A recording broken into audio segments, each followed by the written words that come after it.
Zhou Hong had professed his love to Tong Yining for 2 whole years, yet each attempt culminated in failure.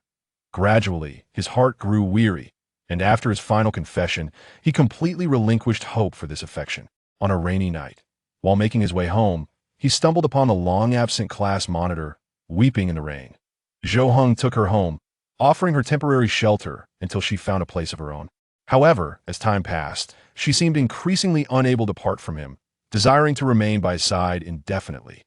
Tong Yining began to recognize Zhou Heng's virtues and wished to rekindle their relationship, but it was too late. The boy who had once persistently pursued her, confessing his feelings nearly every day, had now transformed into a distant stranger. What puzzled her even more was the inexplicable closeness between her dear friend, the academically gifted class monitor, and Zhou Hong. Chapter 1. One cannot hang oneself on a single tree, especially not one like me, who has been suspended for 2 years. Tong Yining, enough already. I know, you're going to confess again, aren't you? This is getting tiresome. Zhou Hong watched the retreating silhouette of the girl before him, silent and expressionless, yet a trace of indifference flickered in his eyes. The girl was Tong Yining, his classmate since middle school, and they remained together in high school. Since entering high school, Zhou Hong had been pursuing her, and now, in their final year, he had confessed nearly every day, only to face rejection each time. He had become the subject of ridicule among his peers, and while he feigned indifference, he no longer wished to endure this cycle. Thus, he resolved that this would be his final confession. Yet, before he could utter the words, he was once again met with rejection, extinguishing the last remnants of his hope. Zhou Hong exhaled deeply, turning to enter the classroom and taking a seat. His classmates had grown accustomed to the situation, losing even the interest to discuss it. Rejected again, upon hearing a voice beside him, Zhou Hong turned to face his desmatea girl with short hair, an oval face, striking eyes, and a mouthful of chewing gum, her school uniform. Carelessly draped over her, Zhou Hong replied softly, then turned his head away. The girl draped her arm over his shoulder and said, "Shall we head to the internet CAF after school? I have a ranking match, take me with you." Zhou Hong immediately frowned, glancing at her and stating coolly, "Tang Ji, I just faced rejection. You want me to head to the internet CAF now? I'm not going. Whoever wants to go can go. They'll treat you and buy you a large bottle of cola. I prefer sugar-free cola for my support role." Okay. After school that evening, around 9:30, Zhou Hong accompanied Tang Ji to the internet CAF. Here, Tang Ji placed the cola on Zhou Heng's desk, then sat beside him and asked, "How long will you continue to confess your feelings? It's the last year. If you don't succeed now, there won't be another chance." Zhou Hong took a sip of his cola, then shook his head in response. "Today is my final attempt. One cannot remain hung up on a single tree, especially someone like me who has been stuck for 2 years. Tang Ji looked at him in surprise and asked, "Really? Indeed, really? Then you must have plenty of time to play games with me." "Not quite. My mother insists that I focus on my studies, otherwise she'll cut off my allowance." The two of them continued to play in the internet CAF until midnight before preparing to head home. As they stepped outside, they were taken aback when it did start raining. Standing under the eaves of the CAF, Zhou Hong and Tang Ji gazed at the gentle rain falling outside. Puddles had already formed on the ground, indicating that the rain had been falling for a while. "Did you bring an umbrella?" Tang Ji asked Zhou Hong. "Yes, I did. How about you?" "I brought one too." They opened their umbrellas, bid each other farewell, and walked in opposite directions. As Zhou Hong walked along the dimly lit road, despite the streetlights illuminating the path, his vision remained somewhat hazy due to the rain. His mind wandered back to the scene when Tong Yining had rejected him earlier that day.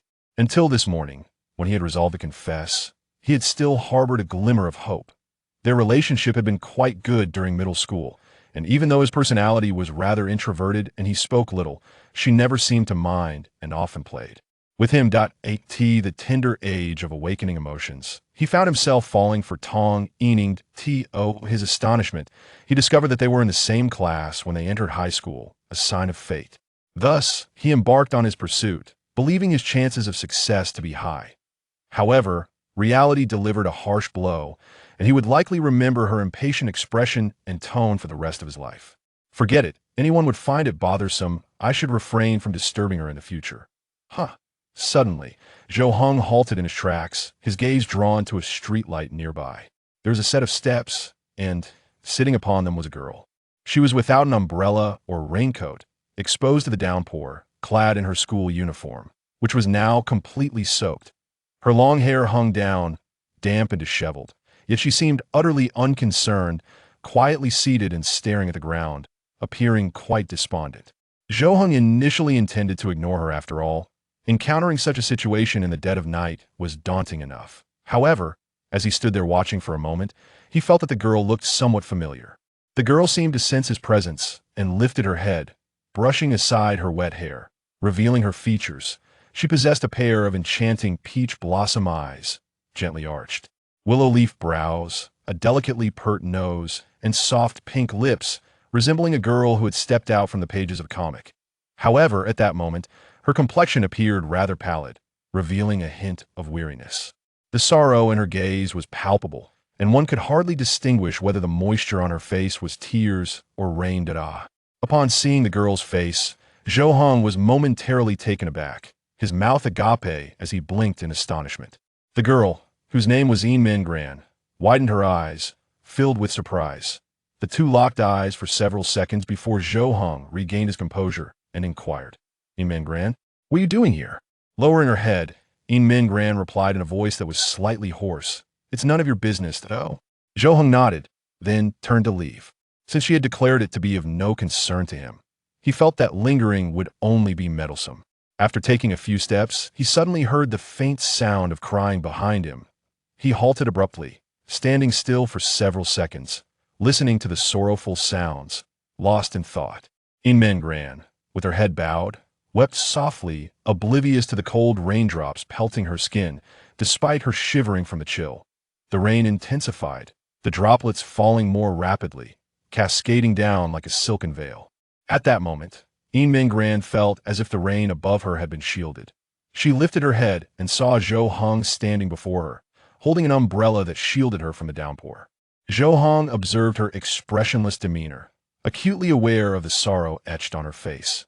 Her fair complexion was marred by swollen, red-rimmed eyes brimming with tears, akin to dewdrops on morning petals, ready to fall at the slightest touch. Yin Mingran reached out to wipe the rain and tears from her face, her voice quivering as she asked, "What are you doing?" "Minding my own business," he replied. Chapter 2. This I've worn only once, you may wear it if you must. I told you it's none of your concern. Yin Mingran sobbed, her tears refusing to dry, occasionally interrupted by soft sniffles, leaving her unable to articulate a complete sentence. How could it be none of my business to see the class monitor crying in the dead of night? Zhou Heng stated as he retrieved a small pack of tissues from his bag and offered it to Yin Mingran. After a moment's hesitation, she accepted the tissues and wiped her tears away. Her eyes and nose were reddened, clearly indicating that she had been crying for an extended period, perhaps even for several days. Thank you. Yin Mingran held the tissues tightly in her hand, turning her head away to murmur her gratitude softly. Zhou Heng observed her body trembling incessantly. He himself was dry and felt exceptionally cold, let alone the completely soaked Yin Mingran. "My home is just nearby. Let us warm up for a while," he stated. With that, Zhou Heng extended his hand and pulled Yin Mingran up from the steps, startling her. "What are you doing? Don't concern yourself with me. I want go," she protested, struggling slightly. However, Zhou Heng's strength caught her off guard, rendering her almost powerless against his grip. Even as he dragged her a few meters away, she found herself utterly incapable of resistance. Enough anyone in this situation would intervene. "Otherwise, I wouldn't be one to meddle unnecessarily," Zhou Heng remarked, not glancing back, effortlessly pulling Yin Mingran along, her stature just half a head shorter than his. Resigned, Yin Mingran ceased her struggles, realizing she lacked the strength to escape his grasp. His hold was not tight, as he was wary of causing her discomfort, yet she remained unable to break free. After a brief moment, Zhou Heng led her into a building, retracting the umbrella. He still held her hand tightly, fearful that she might flee. However, upon entering, a gust of cold wind rushed through the hallway, causing Yin Mingran to shiver violently. She had no desire to step outside again, fully aware that it would be far colder. Once they reached the elevator, Zhou Heng finally released her hand. Yin Mingran stood behind him, her head bowed, hands awkwardly resting in front of her. As the elevator arrived at the sixth floor, Zhou Hing stepped out and turned to Weinam and Jiren, saying, "Come along, Ditto." She replied, uncertain of her own actions, almost instinctively following him. Zhou Hing opened the door and stepped inside, while Weinam and Jiren stood at the threshold, motionless and somewhat bewildered. Zhou Hung glanced back, exasperated, and reached out to pull her in before closing the door. With a resounding bang as the door shut, Weinam and Jiren felt her heart race, a hint of fear blossoming within her. Zhou Hung entered, tossing a pair of slippers in front of her before retreating into the bedroom, leaving her uncertain of what to do, whether to step inside or turn away. After much contemplation, Weinam and Jiren removed her shoes, slipped on the slippers, and ventured into the living room. Upon entering, she noticed that the shoe rack seemed to hold only Zhou Hung's footwear. As she stepped further inside, it dawned on her that this was a space inhabited solely by him.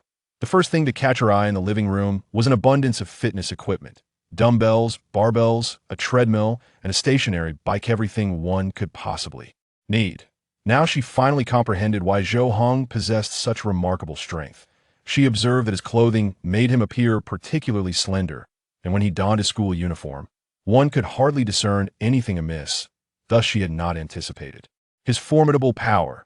The tidiness of the living room exceeded her expectations despite the abundance of items. Everything was meticulously organized and arranged in an orderly fashion. In front of the remarkably plush sofa, instead of a coffee table, lay a white plush carpet spread across the floor. As Yin Mingran was drenched, she dared not sit there and opted to remain standing in place. After a brief moment, Zhou Hung emerged, holding a set of clothes, a towel, and a hairdryer. "Here, dry yourself off first, and then dry your hair. Change into this. I don't have anything new, but I've only worn this once, it should suffice. You can change in the bedroom," he stated. Zhou Hung handed her the items and proceeded directly to the kitchen. Clutching the belongings, Yin Mingran felt increasingly flustered. Her inner self was vehemently resisting, urging her to drop the items and hastily depart.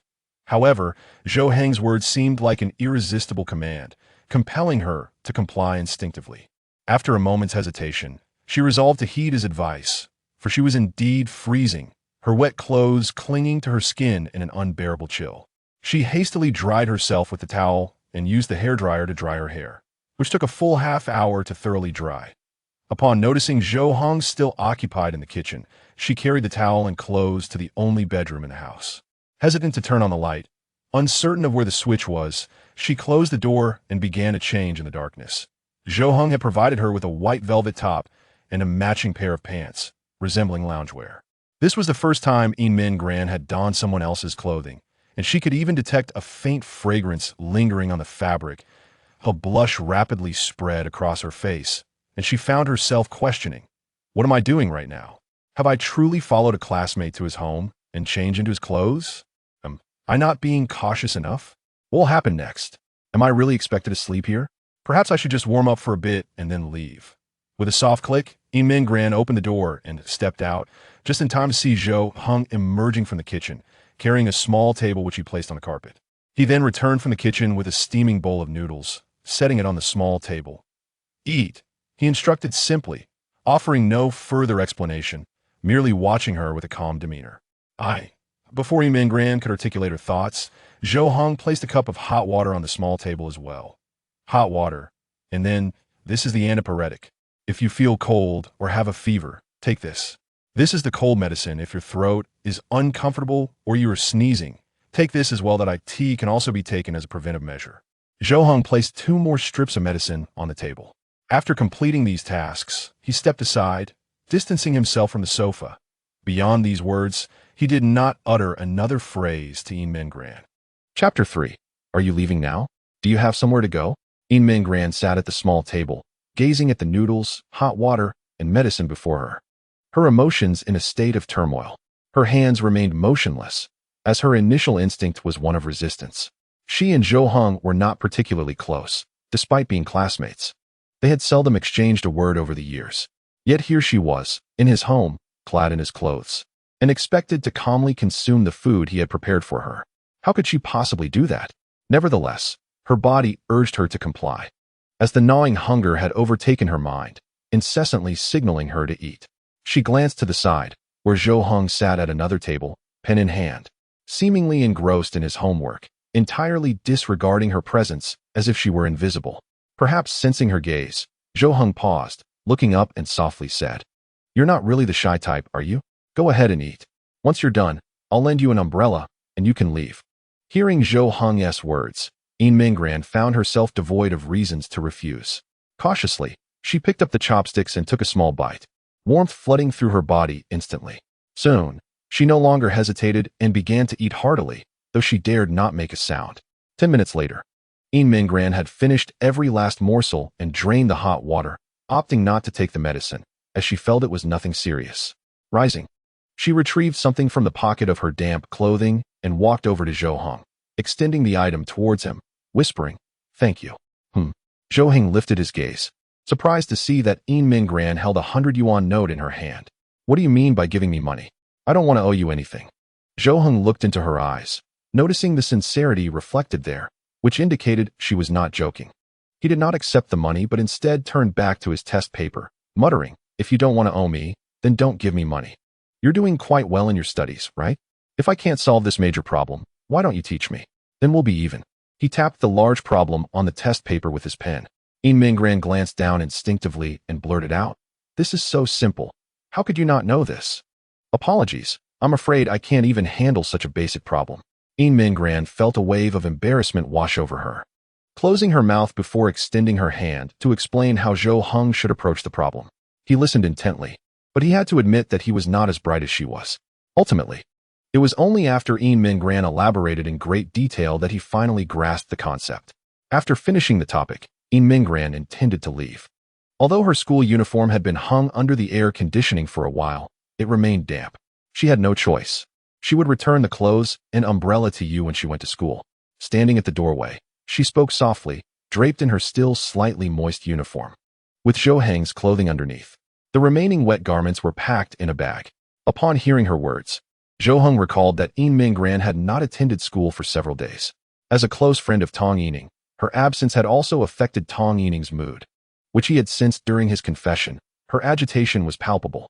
Just then, Zhou Heng realized something was amiss. He furrowed his brow and asked, "May I inquire? Do you have somewhere to go now?" He was not one to meddle in others' affairs. Thus, he refrained from questioning why Yin Minggran was there or why she had been crying. Yet, inexplicably, he felt compelled to ask this one question, sensing that her departure might mean she would remain outside for a while. Indeed, Zhou Heng's inquiry left Yin Minggran momentarily speechless. She lowered her head and remained silent. Zhou Heng tapped his pen against the desk and said blandly, "If you have nowhere to go, then you cannot leave. Did you bring your phone?" "No." Zhou Heng took out his phone, opened the dialer, and asked, "What is your parents' number? I can call them to come pick you up." Not hearing a response from Yin Minggran, he looked up to find her standing still, tears shimmering like crystals in her eyes. He silently set his phone down, realizing something was amiss. Her reaction suggested that a significant change had occurred at home. Had he inadvertently caused her to cry at such a late hour? This was not a favorable situation. It seemed he could not simply ignore this matter any longer. He pondered various comforting phrases and inquiries in his mind. But due to his lack of eloquence, what eventually escaped his lips was, "So, what is going on?" After sobbing for quite some time, Yin Minggran slowly explained her situation to Zhou Heng. More than a week ago, her parents had tragically died in a car accident while out driving. Now, she felt as though she were no different from an orphan, with no relatives willing to care for her. Even her grandparents were no longer alive. Zhou Heng listened with furrowed brows, finally grasping why Yin Minggran had been sitting there alone in tears. To endure such a tragic occurrence alone, especially after several days of absence from school, was indeed a heavy burden for her. "Do you have no home to return to?" he asked. Upon hearing Zhou Heng's question, Yin Minggran appeared as though she had been confronted with an exceedingly sorrowful matter, her countenance heavy with anguish. Although Zhou Heng was not particularly eloquent, the expression on Yin Minggran's face indicated that he might have erred in his inquiry. It was evident that if she had a home to return to, she would not be caught in the rain outside. Perhaps there lay some unspeakable hardship beneath the surface. The atmosphere was palpably quiet, broken only by Yin Minggran's faint sobs. Zhou Heng, shifting uncomfortably, felt as if he were sitting on pins and needles, uncertain of how to proceed. Yin Minggran, the class monitor, was not only academically accomplished, but also immensely popular. characterized by her sunny disposition and unwavering optimism. Without a doubt, she was the heart and soul of the class, beloved by her peers and a source of pride for the teachers, an entirely contrasting presence to his own. Yet now, this vibrant individual found herself at home, weeping like a heartbroken soul. Should she disclose this matter to her classmates upon returning to school, he would not only become the laughingstock of the class, but also its pariah, isolated in his struggle to comprehend the lessons while facing ridicule. At that moment, Zhou Hong resolved that he must do everything within his power to prevent Yin Mingyuan from leaving. Understanding her plight made it impossible for him to allow her to depart, especially with the downpour raging outside. With this thought in mind, he stood up and approached her, taking the bag from her hands and placing it in the living room. "Stay here for now," he stated. "Whenever you find a place to go, you may leave." Upon hearing Zhou Hong's words, Yin Mingyuan quickly regained her composure and rushed over, exclaiming, "No, no, no, I'll leave right away." Before she could finish, Zhou Hong abruptly lifted his gaze to meet hers. Though his expression lacked any ferocity or menace, it conveyed an undeniable authority that compelled her to instinctively silence herself. Zhou Hong regarded her solemnly and declared, "You can either remain here, or I will call the police to ensure your safety. The choice is yours." Yin Mingyuan stifled a few sobs, blinking back tears as she cast him a somewhat reproachful glance. In a hushed tone, she inquired, "Is this how you speak to Tong Tong as well?" Zhou Hong's mouth opened in surprise, his gaze momentarily frozen, unable to articulate a response as he stared at Yin Mingyuan, whose expression seemed to silently convey, "No wonder you failed to confess your feelings." Zhou Hong was acutely aware of his inability to articulate his thoughts. His emotional intelligence was his greatest flaw. If he struggled to converse with boys, engaging with girls was an even greater challenge. He silently lowered his head, rendered speechless, resembling a dejected puppy, utterly devoid of the earlier bravado. Suddenly, he lifted his gaze to find Yin Mingyuan stifling a laugh, her eyes sparkling with mirth, even as tears lingered at their corners. Embarrassed, Zhou Hong awkwardly smacked his lips and ventured, "Let us just stay here, I beg you. Is that all right?" This was the most sincere plea he could muster. He attempted to don a friendly expression, yet it felt utterly contrived, almost cramping his face. Witnessing this, Yin Mingyuan erupted into laughter once more. At that moment, it was impossible to discern whether her tears were born of sorrow or joy. Misinterpreting her laughter as cruel mockery, Zhou Hong turned away, his face clouded with frustration. Yin Mingyuan, realizing she had laughed excessively, gradually quieted her mirth and said, "All right, I'll agree to your request. Thank you. But why are you helping me?" "There's no particular reason," he replied. "If I had to force an explanation, it would be that I don't wish for my reputation in class to worsen." Yin Mingyuan blinked in surprise, pausing for a moment before responding. "But I haven't heard anything bad about you in class. The only thing I've heard is about your confession to Tong Tong. To me, that's a blemish on my reputation." "Oh, aren't you worried Tong Tong might be upset?" "Not at all. It won't matter to me any more moving forward." Zhou Hong shrugged, appearing utterly indifferent, his expression betraying no sign of emotional turmoil. Yin Mingyuan, taken aback, tentatively inquired, "So, you don't like her anymore?" Shaking his head, he replied, "There's no need to persist in pursuits that yield no response." "Ah, understood. That's fair enough." Having made her decision to stay, Yin Mingyuan hung her damp clothes to dry. She settled on the sofa, uncertain of what to do next, glancing around for an extended period. She hadn't anticipated actually agreeing to remain in the home of a classmate. However, her perception of Zhou Hong had shifted. She had previously been unaware of his character. Observing him as he continued to study, she felt a twinge of admiration. A person living alone, exhibiting such self-discipline in both physical training and academic endeavors, demonstrated remarkable self-control. Soon, Zhou Hong began tugging at his hair, expressing impatience, as though he were stumped by a particularly challenging problem. Yin Mingyuan rose slowly and approached him, standing beside him. Noticing that Zhou Hong was genuinely troubled by a question, she found herself puzzled by the steps he was struggling with. At least in her view, they seemed straightforward. Yet, recalling their earlier exchange, she refrained from making any potentially offensive remarks. Instead, she extended her hand, pointed to the question on the paper, and began to explain it to him. Zhou Hong listened attentively, occasionally nodding in agreement. With Yin Mingyuan's assistance, he finally managed to solve the problem. Soon after, he completed the exam paper and glanced at the clock, realizing it was already past 2 in the morning. He felt a twinge of regret for having spent time online with Tang Ji, as his sleep time had dwindled to nearly nothing, and he would soon have to attend school after just a few hours of rest. As he gathered his belongings, he turned to In Mingran, who was seated on the sofa, and said, "You should go to the bedroom to sleep. I will take the sofa." Although his emotional intelligence was lacking, he at least understood that it was inappropriate to allow a girl to sleep on the sofa. However, In Mingran repeatedly declined his offer. She felt immensely grateful to Zhou Hong for allowing her to stay, and the thought of retreating to the bedroom while he remained on the sofa was simply unacceptable. No, I can sleep on the sofa. It's perfectly fine," she insisted. "That won't do. The sofa is uncomfortable for sleeping. You should go to the bedroom." Zhou Hong replied with firm resolve. He knew the sofa was unsuitable for rest, prone to causing one to fall off, and exceedingly uncomfortable. "It wouldn't be right for you to sleep here. Your larger stature would make it even less comfortable for you. Listen, this is my home. So you should heed my suggestion," he added. "Precisely because it's your home, and you are the host, it would be inappropriate for me, your guest, to take the bedroom," she countered. Thus, they continued to exchange polite refusals, moving from the living room to the bedroom. Zhou Hong switched on the bedroom light, allowing In Mingran to finally see the room's interior, spotlessly clean and orderly, entirely unlike that of a typical bachelor. Moreover, the bed was spacious enough to accommodate two comfortably. Seeing Zhou Hong's determination, In Mingran was equally unwilling to yield. Eventually, she proposed, "How about we both sleep in the bedroom? I can take the floor." "Why should you sleep on the floor?" "I will do that," he retorted.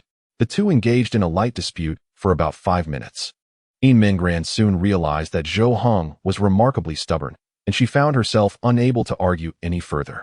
With time slipping away, they both acknowledged that it was unreasonable to bicker over such a trivial matter for so long. Ultimately, they settled on a compromise that both reluctantly agreed upon. They would separate the large bed with a blanket, designating left and right sides for each of them. A faint blush crept across In Mingran's cheeks as she accepted this arrangement, astonished that she would be sharing a bed with a male classmate. She perched on the left side of the bed, hugging her knees, her heart fluttering with unease. Initially, she had not considered the implications of this arrangement, but as Zhou Hong stepped away to change into his sleepwear, the reality struck her. She was indeed a girl, and he was a boy. How could she so easily trust herself to sleep here? Was her sense of safety so woefully inadequate? What if Zhou Hong were to do something to her? Recalling his strength, she felt utterly powerless to resist. After a while, Zhou Hong entered, clad in a delicate silk nightgown, while his physique was unnoticeable in other attire. The contours of his muscles were strikingly evident beneath the fabric of the nightgown. In Mingran averted her gaze after a fleeting glance, her ears subtly flushed with color. Chapter 5. Return promptly after your errands, lest I find myself locked out. The lights were extinguished. In the dimly lit bedroom, the two lay in bed back to back, separated only by a quilt. In Mingran was cocooned within the covers, her head the only part exposed. She squeezed her eyes shut with determination, yet within moments, they fluttered open again. Sleep eluded her. Her attention remained fixated on Zhou Hong, who lay just a short distance away. Any slight movement from him, even a mere shift, sent a shiver down her spine, prompting her to draw the quilt even tighter around herself. Her mind lingered on the events that had transpired since their encounter. He seemed to exhibit no peculiar behavior, engaging in limited conversation and maintaining a respectful distance, which had eased her concerns. Yet now, their proximity was merely 20 centimeters. And a mere roll from Zhou Hong could bridge that gap entirely. After 30 minutes, she discerned the sound of even breathing, realizing Zhou Hong had succumbed to slumber. Her anxious heart calmed, and her vigilance diminished. Uncertain of the last time she had enjoyed a restful night, she surrendered to fatigue, which swiftly enveloped her, her eyelids growing heavy.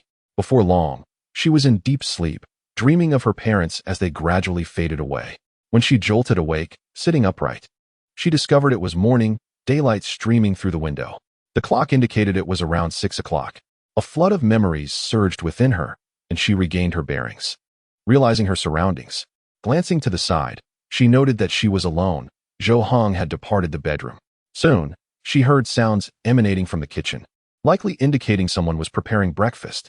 Rising from the bed, she noticed she was still dressed in the clothes Zhou Hong had provided the previous day. As she stepped into the kitchen, a delightful aroma wafted through the air, rousing her still sleepy stomach.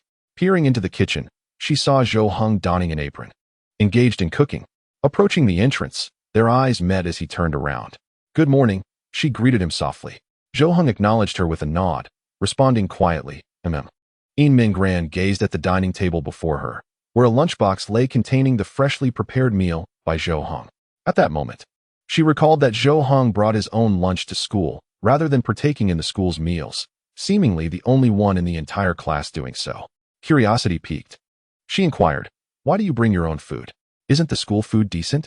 Zhou Heng succinctly replied, "Ethnic minority, dietary restrictions." "Is that so? No wonder. Looking at your features, one might assume," she remarked, surprised. As she observed Zhou Heng's face, she noticed his distinct facial traits resembling those of an ethnic minority, his high nose bridge and double eyelids, reminiscent of foreign lineage, details she had never considered before. "I've prepared breakfast. Please help yourself." Zhou Heng gestured toward the steaming meal nearby. The delightful aroma stirred Yin Mingran's appetite, and her stomach signaled its hunger. She responded softly, nodding and taking a seat at the table. However, she refrained from eating immediately, choosing instead to wait for Zhou Heng to finish before she lifted her chopsticks. As Zhou Heng enjoyed his breakfast, he asked, "Are you still attending school?" Yin Mingran recalled her backpack, which remained at the school, left behind the day she had abruptly departed. It was high time she returned. She couldn't allow herself to spiral into neglect without supervision. Yet, as she glanced at her damp school uniform, still not entirely dry, and noted her disheveled state with swollen eyes, she realized she lacked appropriate clothing. "I need to buy some clothes today. I might not make it back to school until tomorrow," she replied. "Oh," Zhou Heng nodded, then produced a set of keys from his pocket, tossing them before her. "Here is a spare key to my home. Just return after your shopping. Otherwise, I won't be able to get inside." Yin Mingran regarded the keys. Understanding that Zhou Heng was concerned she might have nowhere to go if she left secretly, she picked them up and replied quietly, "Okay, I understand." Deep down, she pondered the impracticality of overstaying her welcome in Zhou Heng's home. He had intentionally offered her shelter, yet she couldn't impose indefinitely. However, her funds were insufficient to rent a place of her own. Returning to school was paramount. She couldn't simply drop out to work, for that would surely displease her late parents. Thus, apart from agreeing to temporarily stay with Zhou Heng, she found herself with no other viable options. She couldn't burden her dear friend Tang Yining or her family. Given that Zhou Heng lived alone, his home was somewhat more suitable for her situation. After having breakfast, Zhou Heng hurriedly packed his belongings and left, failing to offer any words to Yin Mingran before his departure. As she gazed at the empty house, she couldn't help but marvel at how Zhou Heng could leave her alone in his home without a second thought. Determined to tidy up for Zhou Heng, considering she was temporarily residing there, she felt compelled to contribute in some way. Once she had organized the space, she planned to venture out to buy clothes and perhaps take a shower to refresh herself. She began by arranging the bed in the bedroom and opening the windows for ventilation, then proceeded to sweep and mop the living room. When she reached Zhou Heng's workout area, she was confronted by a set of dumbbells that sparked a pang of frustration. She realized she needed to move these weights before she could continue cleaning. With her sleeves rolled up, she approached, grasped the dumbbell bar, took a deep breath, and attempted to lift it. With a grunt, she managed to shift the dumbbell aside, her face reddening from the exertion. How could something be so heavy? Zhou Heng possessed such strength. If only he had participated in last year's tug-of-war competition, it would have been beneficial. As the class monitor, she was accustomed to considering such matters, which was one of the reasons she felt obligated to attend school. After 20 minutes of tidying up, while wiping down a cabinet, her gaze inadvertently fell upon a cardboard box nestled in the corner. Curiosity piqued, she crouched down and pulled out a sheet of paper from within, her eyes widening in surprise at the content. Were these love letters and gifts that Zhou Heng had previously written for Tong Tong? Chapter 6. It seems less entertaining than a game. How long has the class monitor been absent from school? Is everything all right? I'm not sure. I can't get in touch with Ran either, and I'm quite worried about her. I don't even know where she lives. Perhaps we should ask the teacher if they have her contact information? Upon arriving at school, Zhou Heng stood at the classroom door and overheard some students chatting as they approached. Among them, one voice was unmistakably familiar, Tang Yining. Just as Zhou Heng was about to enter the classroom, Tang Yining exited alongside another girl, and the three of them met at the threshold. Tang Yining, with her lustrous black hair and strikingly delicate features, was precisely Zhou Heng's type. However, that sentiment had ceased to exist as of yesterday. Oh, the other girl. Upon spotting Zhou Heng, instinctively glanced at Tang Yining, her eyes widening with excitement. After all, the entire class was aware of the budding relationship between Zhou Heng and Tang Yining. The prospect of witnessing Zhou Heng confess to Tang Yining was thrilling, especially for an eager front-row observer, as it promised the potential drama of a heart-wrenching rejection. Upon seeing Zhou Heng, Tang Yining's expression quickly shifted to one of impatience, her delicate brows furrowing slightly. Deep down, she anticipated that Zhou Heng would soon profess his feelings for her, following her wherever she went, an inescapable presence. She mused that had they not been classmates for several years, she would have been thoroughly annoyed by him. Nevertheless, she had grown accustomed to his daily antics. As Zhou Heng opened his mouth to speak, Tang Yining preemptively interjected, saying, "Zhou Heng, I've told you. Could you please not bother me? Can you step aside?" Her words were met with unexpected resistance, leaving her momentarily speechless, eyes widening in surprise, as if a bone had lodged in her throat. Tang Yining was momentarily taken aback, but the girl beside her quickly grasped the situation and stepped aside, allowing Zhou Heng to pass by, leaving Tang Yining standing there, blinking in astonishment. The girl leaned in cautiously, peering at Tang Yining's profile, and asked, Tong, are you all right? Huh, what do you mean am I all right? It would be much better if you weren't bothering me, Tang Yining replied, regaining her composure and hastily explaining, though her gaze inadvertently drifted towards Zhou Heng in the classroom. Her heart raced, and her mind was filled with questions, perplexed by Zhou Heng's unusual demeanor. Zhou Heng took his seat, where his deskmate, Tang Ji, was twirling a pen. Looking quite bored, when Zhou Heng settled down, she tossed him a piece of chewing gum, and without a word, he accepted it and began chewing. "Are you joining us for the dungeon tonight? Or not?" "No, I can't. The monthly exam is approaching, and I need to at least rise 50 places in the rankings." Zhou Heng sighed, retrieving his exercise book to tackle some problems. "Tonight's dungeon has that piece of equipment you've been wanting. Are you sure you're not coming?" Zhou Heng paused, turning to Tang Ji, and sighed in resignation. "Tang Ji, I believe my poor grades are partially your responsibility." Tang Ji shrugged, replying, "But I'm playing with you too. Yet you rank within the top 20 in the entire grade, while I linger around 200. All right, then I'll help you get the equipment tonight. And when you log in later, I'll give it to you. Thanks." At that moment, a boy approached and lightly tapped Zhou Heng's shoulder. Zhou Heng turned to see him, furrowing his brow. "Kong Yu, what is it?" "Zhou Heng, could you deliver this to Tang Ji for me?" "Thanks," the boy said, handing Zhou Heng a love letter before hurriedly departing. Zhou Heng turned and passed the letter to Tang Ji, stating, "Here, this is from Kong Yu." Tang Ji took it without even glancing, tossing it aside as if it were of no consequence. "Aren't you going to take a look?" "No, I'm not interested in romance." Tang Ji shook her head and replied with an indifferent expression, her words hitting Zhou Heng like a heavy blow. After all, until yesterday, he had been relentlessly pursuing someone, a stark contrast to Tang Ji's complete disinterest in such matters. "I truly envy you. You seem utterly uninterested in this aspect of life."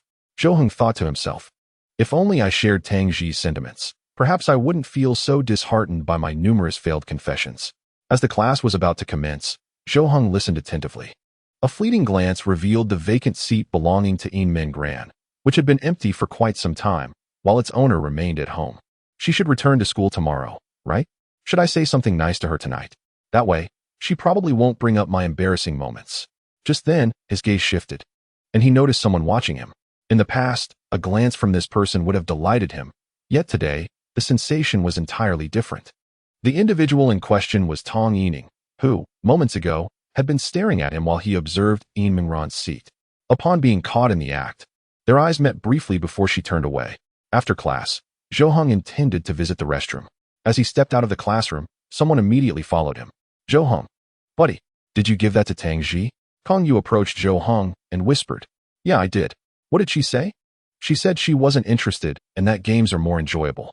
Kong Yu stood there, momentarily stunned, and once he regained his composure, he hurriedly pressed on. "And then?" "That's it. Did you mention it was for me?" "I did, but she dismissed it right after." "Oh man," Kong Yu's face showed signs of bitterness. Yet, he remained undeterred and continued, "Buddy, do you know what she likes? You must have some insight since you've been her deskmate for 2 years. Just tell me. I want to buy her a gift. Give it up. Stop pursuing her and find someone else." "No way. I like her type, short hair, a cute face. Both cool and sassy. Honestly, I dreamed about her last night, but I can't share the details." "What is wrong with you? Why are you asking me?" Go ask someone else. Come on, you're her desk mate, and you have experience in chasing girls, even if you've been at it for 2 years without success. Kong Yu realized he had misspoken and quickly shut his mouth, but Zhou Heng's sharp gaze was already upon him. He turned, giving Kong Yu a hearty pat on the shoulder, causing him to grimace in pain, yet he dared not utter a sound. Get her a 4090 graphics card for her computer and use that as a standard for your gift. Chapter 7. Is it that she is unaccustomed to you not confessing today? At noon, students can either dine in the cafeteria or bring their meals back to the classroom. Zhou Heng had prepared his own meal at home, using an insulated lunchbox, which he could warm up in the cafeteria if it had cooled down. Tang Ji, on the other hand, purchased her lunch from the cafeteria and returned to the classroom to eat. Hey, brother, let us eat together.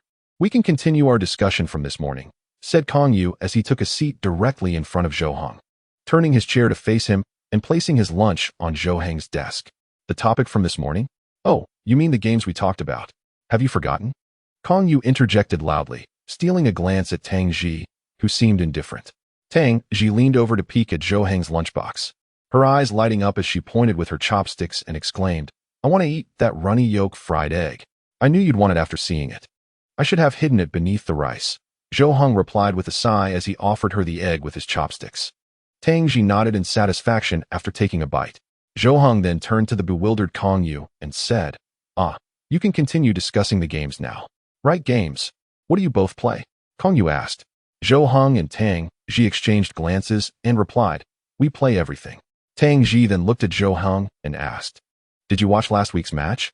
I knew their team would lose. They played terribly. Zhou Heng nodded and added, to be honest, their jungler was quite poor. You could tell from those few waves. They didn't even remember to flash, and their ultimate was atrocious. The damage output was too low. I simply cannot comprehend that last wave. Kong Yu, feeling left out and unable to grasp their conversation, quickly interjected, wait, what about card games? Do you play those? Tang Ji nodded in response. She then turned to Zhou Heng and asked, have you seen the new deck that appeared in the ladder recently? I did, and honestly, I was quite surprised. I didn't expect something like that. Their opponent was too quick, Zhou Heng replied. Noticing Kong Yu's disappointment, he asked, so, what card games do you play? Do Diju, Kong Yu replied, lowering his head and focusing on his meal, no longer contributing to the conversation. His biggest mistake had been trying to cater to their interests by discussing games, thinking that a girl would only enjoy casual or puzzle games, or perhaps romance simulations. He was still stuck in the mindset that girls played only dress-up games. It was truly embarrassing for him, and he realized he needed to practice gaming more diligently. Tong Tong. Tong Tong. What's wrong, Tianrun? Tong Yining gradually regained her composure and looked at the girl in front of her, who appeared somewhat dazed. What's wrong? You seem distracted, she inquired. Me? Distracted? Not at all, came the reply. However, Tianrun pointed at Tong Yining's meal, prompting her to glance down and discover that, without realizing it, she had been crushing her rice grain by grain with her chopsticks, as if she were merely toying with it. I just have the monthly exam coming up, and it's making me a bit anxious. Really? You still feel troubled about the exam? Your grades are quite good, Tianrun remarked. Even Ran, who is the top of the class, can feel anxious about exams. What more can I say? Well, the class monitor is an exception. After all, she has maintained her top rank for 2 consecutive years. If she were to fall behind, it would surely be disheartening. I just wonder how she will fare this time, and whether she will even be able to attend school before the exam. Nodding slightly, Tong Yining continued to poke at the grains of rice, perplexed about her own thoughts. Was it truly the exam that was bothering her? It seemed not quite so. Tianrun gently patted Tong Yining's arm, offering comfort. All right, don't fret. Your grades are not something to worry about. The real concern should be for someone like Zhou Heng. At the mention of Zhou Heng, Tong Yining's gaze instinctively shifted in his direction, only to find him seated with Tang Ji and Kong Yu, engaged in conversation. In the past, if she had glanced over at him, he would undoubtedly be looking back, their eyes meeting. Yet now, she had been staring at him for several seconds, and Zhou Heng didn't glance her way at all. Something felt amiss, very amiss. Frowning slightly, she murmured to herself, increasing the pressure of her fingers as she crushed the rice grains more forcefully. In the afternoon, during self-study, Zhou Heng was working on problems, occasionally scratching his head and frowning. He stared at the densely packed text on the exam paper, nearly succumbing to sleep. Zhou Heng studying? This was highly unusual. Tong Yining watched him diligently working and felt perplexed. Normally, during self-study, he would be catching up on sleep. What had prompted him to start studying today? Had the sun risen from the west? Undeterred, Kong Yu once again approached Zhou Heng and the others with his exam paper. Tang Ji, I can't solve this problem. Could you help me? Tang Ji lifted her head, cast a glance at Kong Yu, then lowered it again, saying, If you can't do it, go ask the teacher. Why ask me? But you're good at studying. Didn't the teacher say to learn from the good students? Zhou Heng glanced up and took the exam paper, stating, I can solve this problem. Let me show you how. I just learned it yesterday. Before Zhou Heng could explain, Kong Yu snatched the paper back and whispered in his ear, Don't mess around. Do you know what it means when a drunken man's intentions are not about the wine? Originally eager to validate his own academic progress, Zhou Heng was immediately extinguished by Kong Yu's comment. His brows furrowed, and he replied coolly, All I know is that if you come over here just to waste time, I'll kick you out. Do you believe that? As Kong Yu was about to utter something, he caught sight of Tang Ji casting a frosty glare in his direction. His throat constricted, and he hastily departed, despite claiming to appreciate Tang Ji's demeanor. The reality of facing her instilled a tinge of trepidation within him. Once Kong Yu had left, Tang Ji leaned closer to Zhou Heng and whispered, It seems Tong Yining has been stealing glances at you today. Is it that she is unsettled by your lack of confession? Upon hearing Tang Ji's words, Zhou Heng chose not to glance towards Tong Yining, instead continuing with his work, indifferent to her actions, thinking, Let her be. It's of no concern to me. Chapter 8 I do not believe this is for your benefit. I think it is merely what ought to be done. Tong Tong, school is out. Shall we go? Tian Run approached Tong Yining's desk, noticing she had already packed her belongings, but showed no urgency to leave. I'll be leaving shortly, Tong Yining replied vaguely, her gaze wandering elsewhere.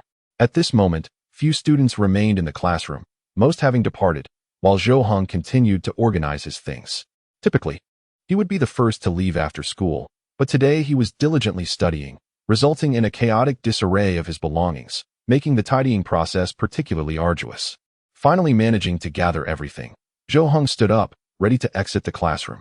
Coincidentally, Tong Yining also rose at the same moment, making her way toward the door. If there were no unforeseen circumstances, they would inevitably cross paths at the entrance. Zhou Heng, don't say I didn't give you a chance. Tong Yining observed Zhou Heng's pace, noticing she was slightly lagging, prompting her to deliberately quicken her steps. Ultimately, she reached the classroom door a fraction of a second before Zhou Heng. Turning her head, she feigned calling out to Tian Run to hurry, while secretly stealing a glance at Zhou Heng. She was acutely aware that this was his last opportunity of the day. He would undoubtedly approach her to confess, just as he had in the past. To punish him for his tardiness today, Tong Yining resolved to deliver an even harsher rejection than usual. Zhou Heng, engrossed in his phone, failed to notice Tong Yining standing at the classroom entrance. Thus, he walked past her without a single glance, perfectly missing their encounter. Tong Yining felt as if she had been petrified, her eyes wide with disbelief, her mouth agape. She could scarcely fathom that Zhou Heng had not seen her. Was it intentional or merely an oversight? Standing at the door, watching Zhou Heng retreat without looking back, her spirits plummeted to an abyss. She had graciously created an opportunity for him, yet he had failed to seize it, leaving her feeling rather foolish. Excuse me. At that moment, Tong Yining heard a voice behind her. Instinctively, she stepped aside and turned to find that the person approaching was none other than Tang Ji. Tang Ji, seated beside Zhou Heng, was not particularly familiar with him. Even after 2 years as classmates, their interactions were minimal. She only knew that Tang Ji excelled academically and occasionally witnessed her leaving school with Zhou Heng. Yet where they ventured remained a mystery to Tong Yining. Could it be that Zhou Heng was involved with Tang Ji?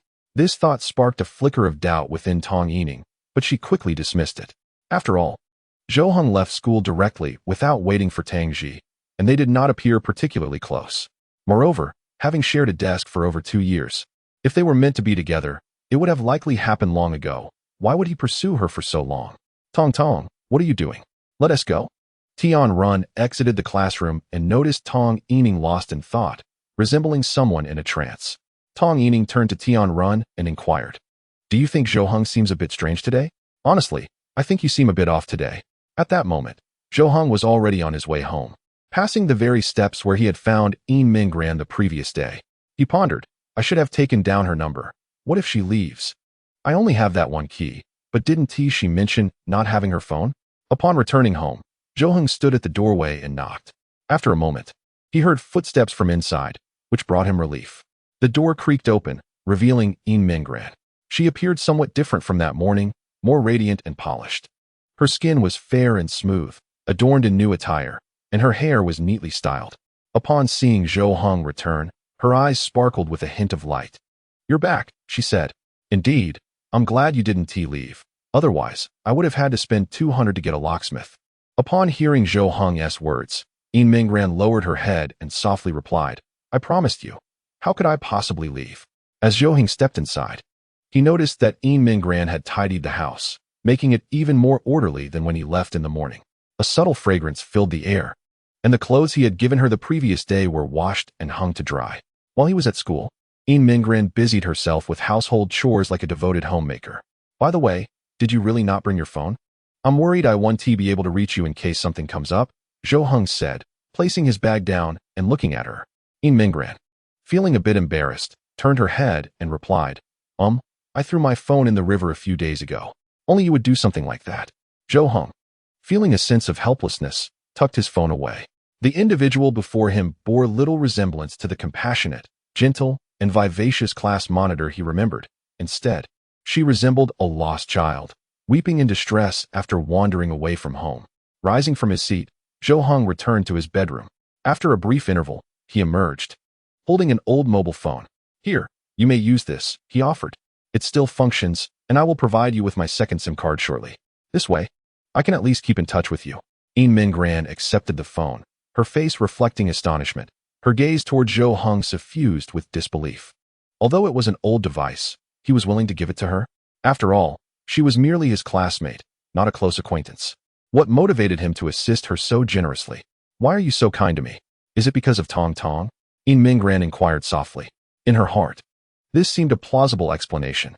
Perhaps, due to her good rapport with Tong Yining, Jo-hung sought to cultivate a relationship with her as a means to approach Tong Yining, whom he admired.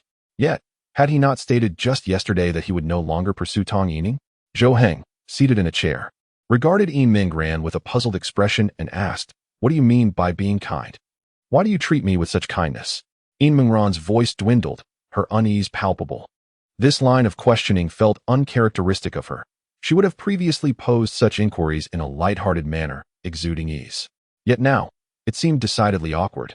Jo-hung paused, taken aback for a moment, then shook his head and replied, "I do not perceive this as kindness. Rather, I believe it is simply the right thing to do. Just as you tidied my home, it is not an act of kindness, but rather a matter of principle. Furthermore, whatever I do is certainly unrelated to Tong Yining." Chapter 9. What are you saying? Is this some sort of dialogue from the realm of anime? Jo-hung sat quietly at the table, diligently immersed in his studies, while In Mingran lounged on the sofa, fiddling with her phone. As she opened the album, she discovered it contained photographs. Instinctively, she considered exiting the app, for these were Jo-hung's private moments, and it would be inappropriate for her to stumble upon any intimate images. However, at first glance, she noticed only a series of screenshots, devoid of any personal photographs. Her curiosity piqued. She tapped on those screenshots, revealing a collection of chat records with someone she recognized, Tong Yining. To her astonishment, the content of their exchanges contradicted what Tong Yining had previously confided to her about their relationship, claiming it was rather tenuous. Despite being classmates in middle school, they had scarcely interacted.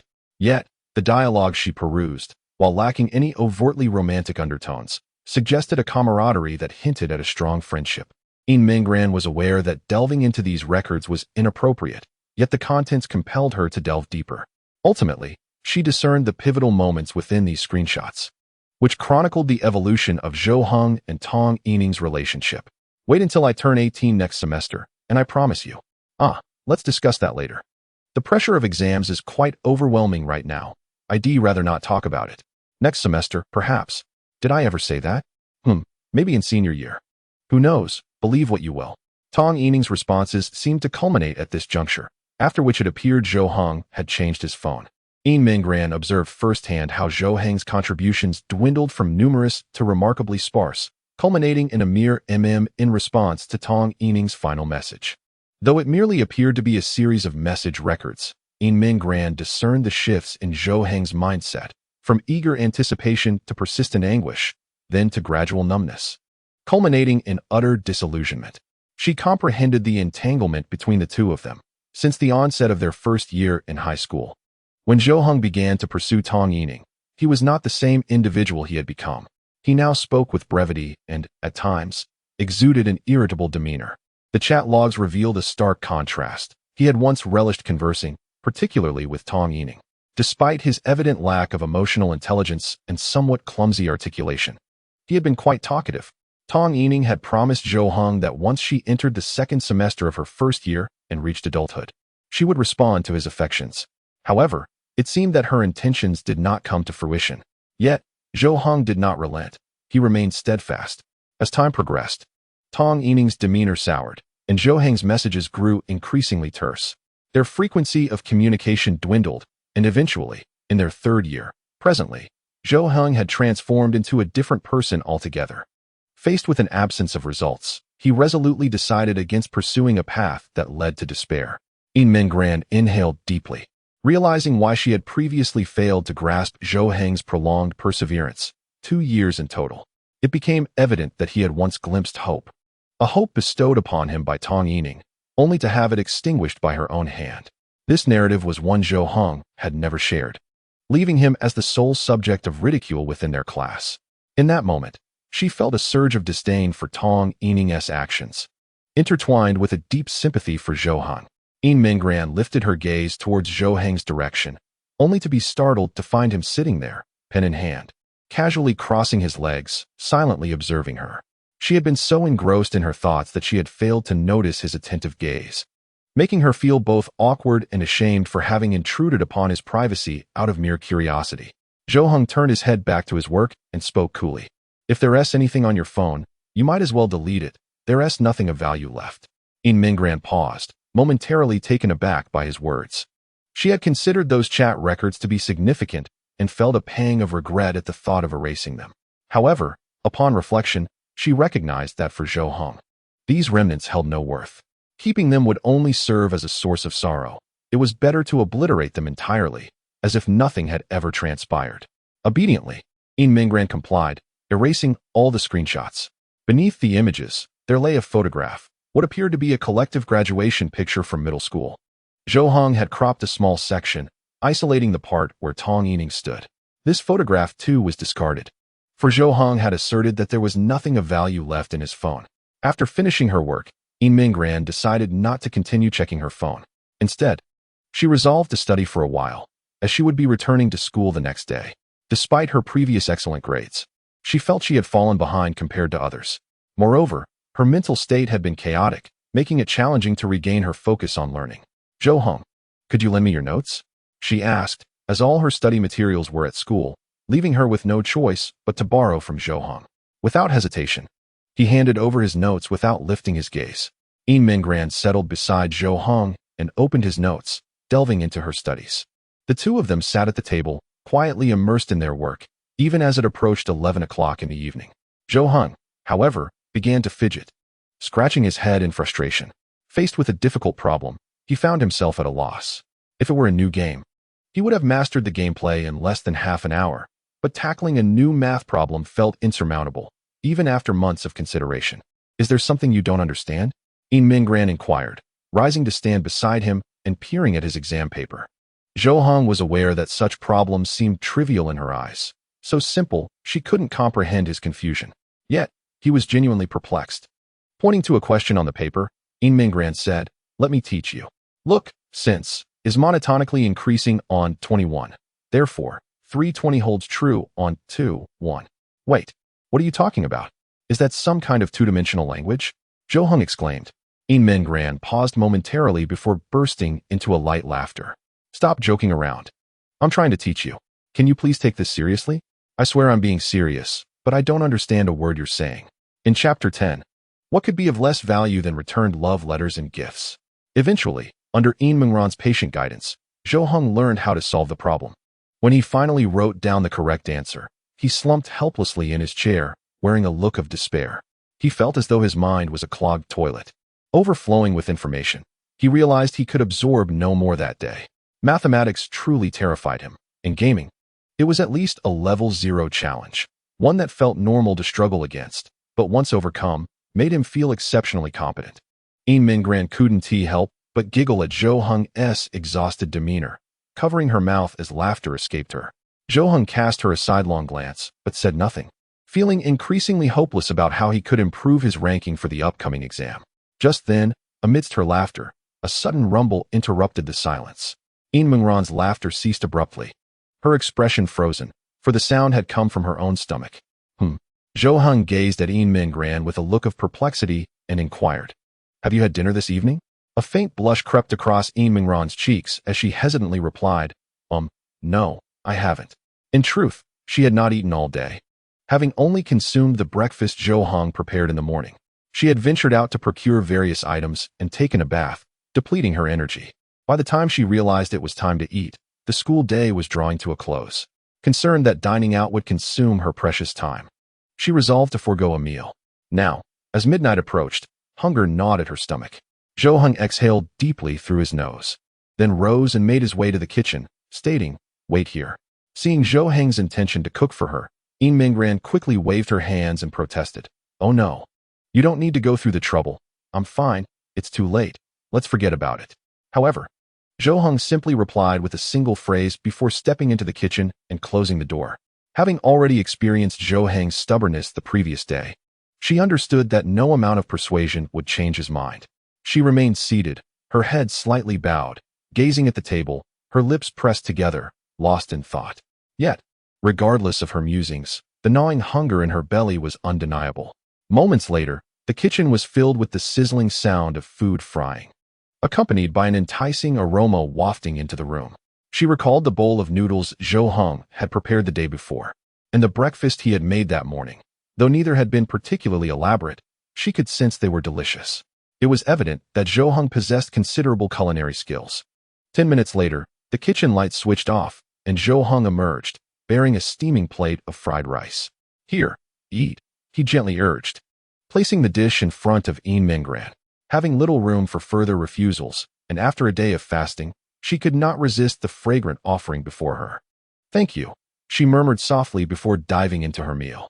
She took small bites, never allowing herself to devour the food ravenously. But she continued to eat steadily until the plate was empty. Soon, she polished off the entire serving of fried rice. Once finished, Yin Minggran quickly stood and headed to the kitchen to wash the plate. She recognized that Zhou Heng's cooking was genuinely delightful. The thought that she might enjoy such meals daily, or perhaps bring his culinary creations to school, brought a smile to her face. However, she quickly dismissed the notion, reminding herself that she was merely residing here temporarily and would eventually leave once her circumstances stabilized. It was impossible for her to stay indefinitely. Before departing, she intended to compensate Zhou Heng with rent, as it was not in her character to accept hospitality without reciprocation. Upon stepping out of the kitchen, Yin Minggran gazed ahead and was momentarily taken aback. She beheld Zhou Heng standing beside the cabinet, fixated on a nearby cardboard box. Within lay the love letters and gifts he had previously given to Tong Yining. Earlier that morning, she had caught sight of them. Although she had not thoroughly inspected the contents, she had failed to return them to their original arrangement, leaving them in disarray as if they had been abandoned after her brief glimpse. Indeed, upon noticing Yin Minggran, Zhou Heng inquired, "Did you see it?" A shiver coursed through Yin Minggran, as if she were acutely aware that her knowledge might soon lead to her silencing. "Ah, not really. Well, yes. I saw it, but I didn't open everything. I only caught sight of one letter." Zhou Heng picked up a letter, glanced at it, and tossed it aside, muttering, "It doesn't matter to look. It's utterly ridiculous. I plan to dispose of these by tomorrow morning." "Really? You're going to throw them away?" she asked. "Well, what could be less valuable than returned love letters and gifts? They are nothing but a pile of trash." Zhou Heng's gaze turned somber as he regarded the box of letters, his eyes reflecting a profound disappointment. Yin Minggran observed this scene with a growing sense of sympathy for him. She understood that he, too, had once envisioned a future with Tong Yining, a dream that ultimately remained unfulfilled. Zhou Heng fetched some tape, sealed the box, and placed it by the door alongside the trash destined for disposal. He then turned around, his expression shifting dramatically. The earlier disappointment vanished, and he proceeded to the bathroom to freshen up. Yin Minggran was somewhat surprised by how swiftly his mood had altered. However, upon reflection, She surmised that perhaps it was precisely because he had endured so much that he could now let go so easily. Over the past 2 years, he had likely wrestled with his emotions countless times, and now he seemed free from such torment. Before long, the clock struck 12:30, ushering in the moment Eun Min-gran dreaded most, bedtime. "The lights are off," she announced. With a click. The room was enveloped in darkness as they lay on the bed, separated only by a blanket. It was indeed as she had expected, wrapped tightly in her blanket. Only her head peeked out, resembling an infant swaddled in cloth. They had not discussed who would sleep in the bedroom and who would occupy the sofa, opting instead to share the bed as they had the previous night. This was the second time she found herself sharing a bed with a classmate. If their peers were to discover this, how could she possibly explain? It would take 10 mouths to articulate the truth. Just then, a different thought crossed Eun Min-ran's mind. Did she truly care about being misunderstood at this moment? A significant upheaval had befallen my family, plunging me into despair to the point of contemplating my own demise. Dressed in my school uniform, I wandered aimlessly outside, tears streaming down my face. Oblivious to the gazes and whispers of passers-by, I must concede that if it were not for Zhou Hong, I would still be lost in the depths of uncertainty. Tomorrow, I had no intention of attending school. One could assert that Zhou Hong was my savior. In comparison, this trivial matter seemed insignificant. "Zhou Hong." Upon hearing Eun Min-gran call his name, he responded softly. The next moment, he was met with her gentle, faint voice. "Good night." Chapter 11. How I wish she could hear the words you speak. This time, Eun Min-ran's sleep was markedly more restful than the previous night. Perhaps it was the familiarity of the experience, or perhaps she had come to terms with her circumstances. After all, she had endured monumental blows and felt as though nothing could ever truly bring her down. When Eun Min-gran opened her eyes, she discovered it was already daytime, and, like the day before, she was alone in the bed. She then heard the sounds of cooking emanating from the kitchen, which filled her with admiration and even reverence for Zhou Hong. He was also a high school student, yet the vast majority of his peers could hardly match his self-discipline. The thought of rising whenever he pleased, consistently preparing breakfast, and maintaining a regimen of physical exercise was commendable. He had even begun to study independently, showing immense potential for growth. Besides his somewhat weak emotional and communicative skills, there was little to criticize. This must be the reason his parents felt secure allowing him to live independently. There was truly nothing to worry about. Eun Min-gran sat up, tied her hair back, and began to make her bed. As she exited her bedroom, she found Zhou Hong had already prepared lunch. However, she noticed something different today. There appeared to be 2 lunchboxes on the table. Upon hearing Eun Min-gran leave her room, Zhou Hong glanced up before returning to his task with the lunchboxes. He sealed both boxes and then slid the smaller one towards her. "This is for you," he said. "Just a little something I prepared. It helps save on meal costs. If you're not interested, I want to prepare it tomorrow." "No, I would love to." Eun Min-gran quickly shielded her lunchbox with her hands, as if afraid Zhou Hong might reclaim it. "Oh, and there's also fruit and yogurt." Zhou Hong casually tossed a small container, filled with neatly cut fruits and a packet of yogurt, in her direction. Eun Min-ran's eyes sparkled with delight at the sight of the lunchbox, as it transported her back to her childhood, to her first grade in elementary school. Back then, her mother would prepare snacks and fruits for her. Now, the feeling of nostalgia that had long since faded resurfaced unexpectedly through a male classmate. The joy evident in Eun Min-ran's gaze towards Zhou Hong was unmistakable, revealing her satisfaction. Observing her reaction, Zhou Hong became increasingly convinced of his earlier thoughts. He had suspected that Eun Min-gran retained a childlike essence, starkly contrasting with her demeanor at school. Thus, he had deliberately prepared these treats for her. The conclusion drawn from this was that Eun Min-gran was not much different from a child. Eun Min-gran licked her lips, gazing at Zhou Hong, and remarked, "I truly do not understand why Tong Tong hasn't he agreed to be with you. Clearly, being with you would be wonderful." Zhou Hong snorted softly, nonchalantly muttering, "I wish he could hear what you're saying." His comment, meant to be casual, was taken seriously by Eun Min-gran. She stared at him for a few seconds before asking, "Would you like me to help you? After school today, I could play matchmaker for you too. I think you just need a mediator to smooth things over." "No need. I've already said I want to have any association with her in the future. If you're going to speak irresponsibly, you'll be no different from her." Then forget I said anything." Eun Min-gran quickly shut her mouth. Realizing Zhou Hong's serious demeanor discouraged further discussion on the matter, the two of them washed up, had breakfast, and prepared to head to school together. Yin Mingran felt a bit anxious. It had been a long time since she last attended school, leaving her feeling somewhat out of place. She imagined her classmates would surely swarm around her with questions, inquiring why she had been absent and what had happened. She truly did not wish to voice those concerns. Upon stepping outside, Zhou Heng disposed of the cardboard box brimming with his sorrowful memories without hesitation, not even casting a final glance at it, treating it as if it were mere kitchen waste. Yin Mingran adjusted her clothing and turned to Zhou Heng, asking, "Do you think I've changed since I was at school a few days ago?" She wished to maintain the same demeanor she had before, not wanting her classmates to perceive any alterations in her. Yesterday, she had applied cold compresses for quite some time to reduce the swelling in her eyes from crying. Otherwise, they would still appear puffy today. Despite her efforts, she feared that Tong Yining and the others might still notice. Ultimately, they would likely inquire about her current living situation. If she were to admit that she was living alone, what if they decided to visit her at night? She certainly could not bring Zhou Heng into the spotlight as a surprise, could she? Zhou Heng cast a glance at Yin Mingran, scrutinizing her from head to toe, yet remained silent for an extended period. "What's wrong?" Yin Mingran inquired with curiosity. "To be honest, I don't have much recollection of how you were during school. I can't discern any differences." "All right then," Yin Mingran replied with a hint of resignation, turning her head away, regretting her decision to pose that question to Zhou Heng.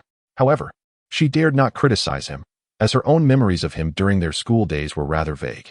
They were merely two individuals in the class with minimal interactions, often going an entire semester without exchanging more than a few words. They maintained a certain distance while walking, hardly appearing as companions on their way to school. Upon reaching the school gate, Yin Mingran took a deep breath to calm her racing heart and mentally prepared herself for how to engage with her classmates upon their arrival. "Hey, class monitor." At that moment, she heard a voice and turned to see several classmates approaching from behind.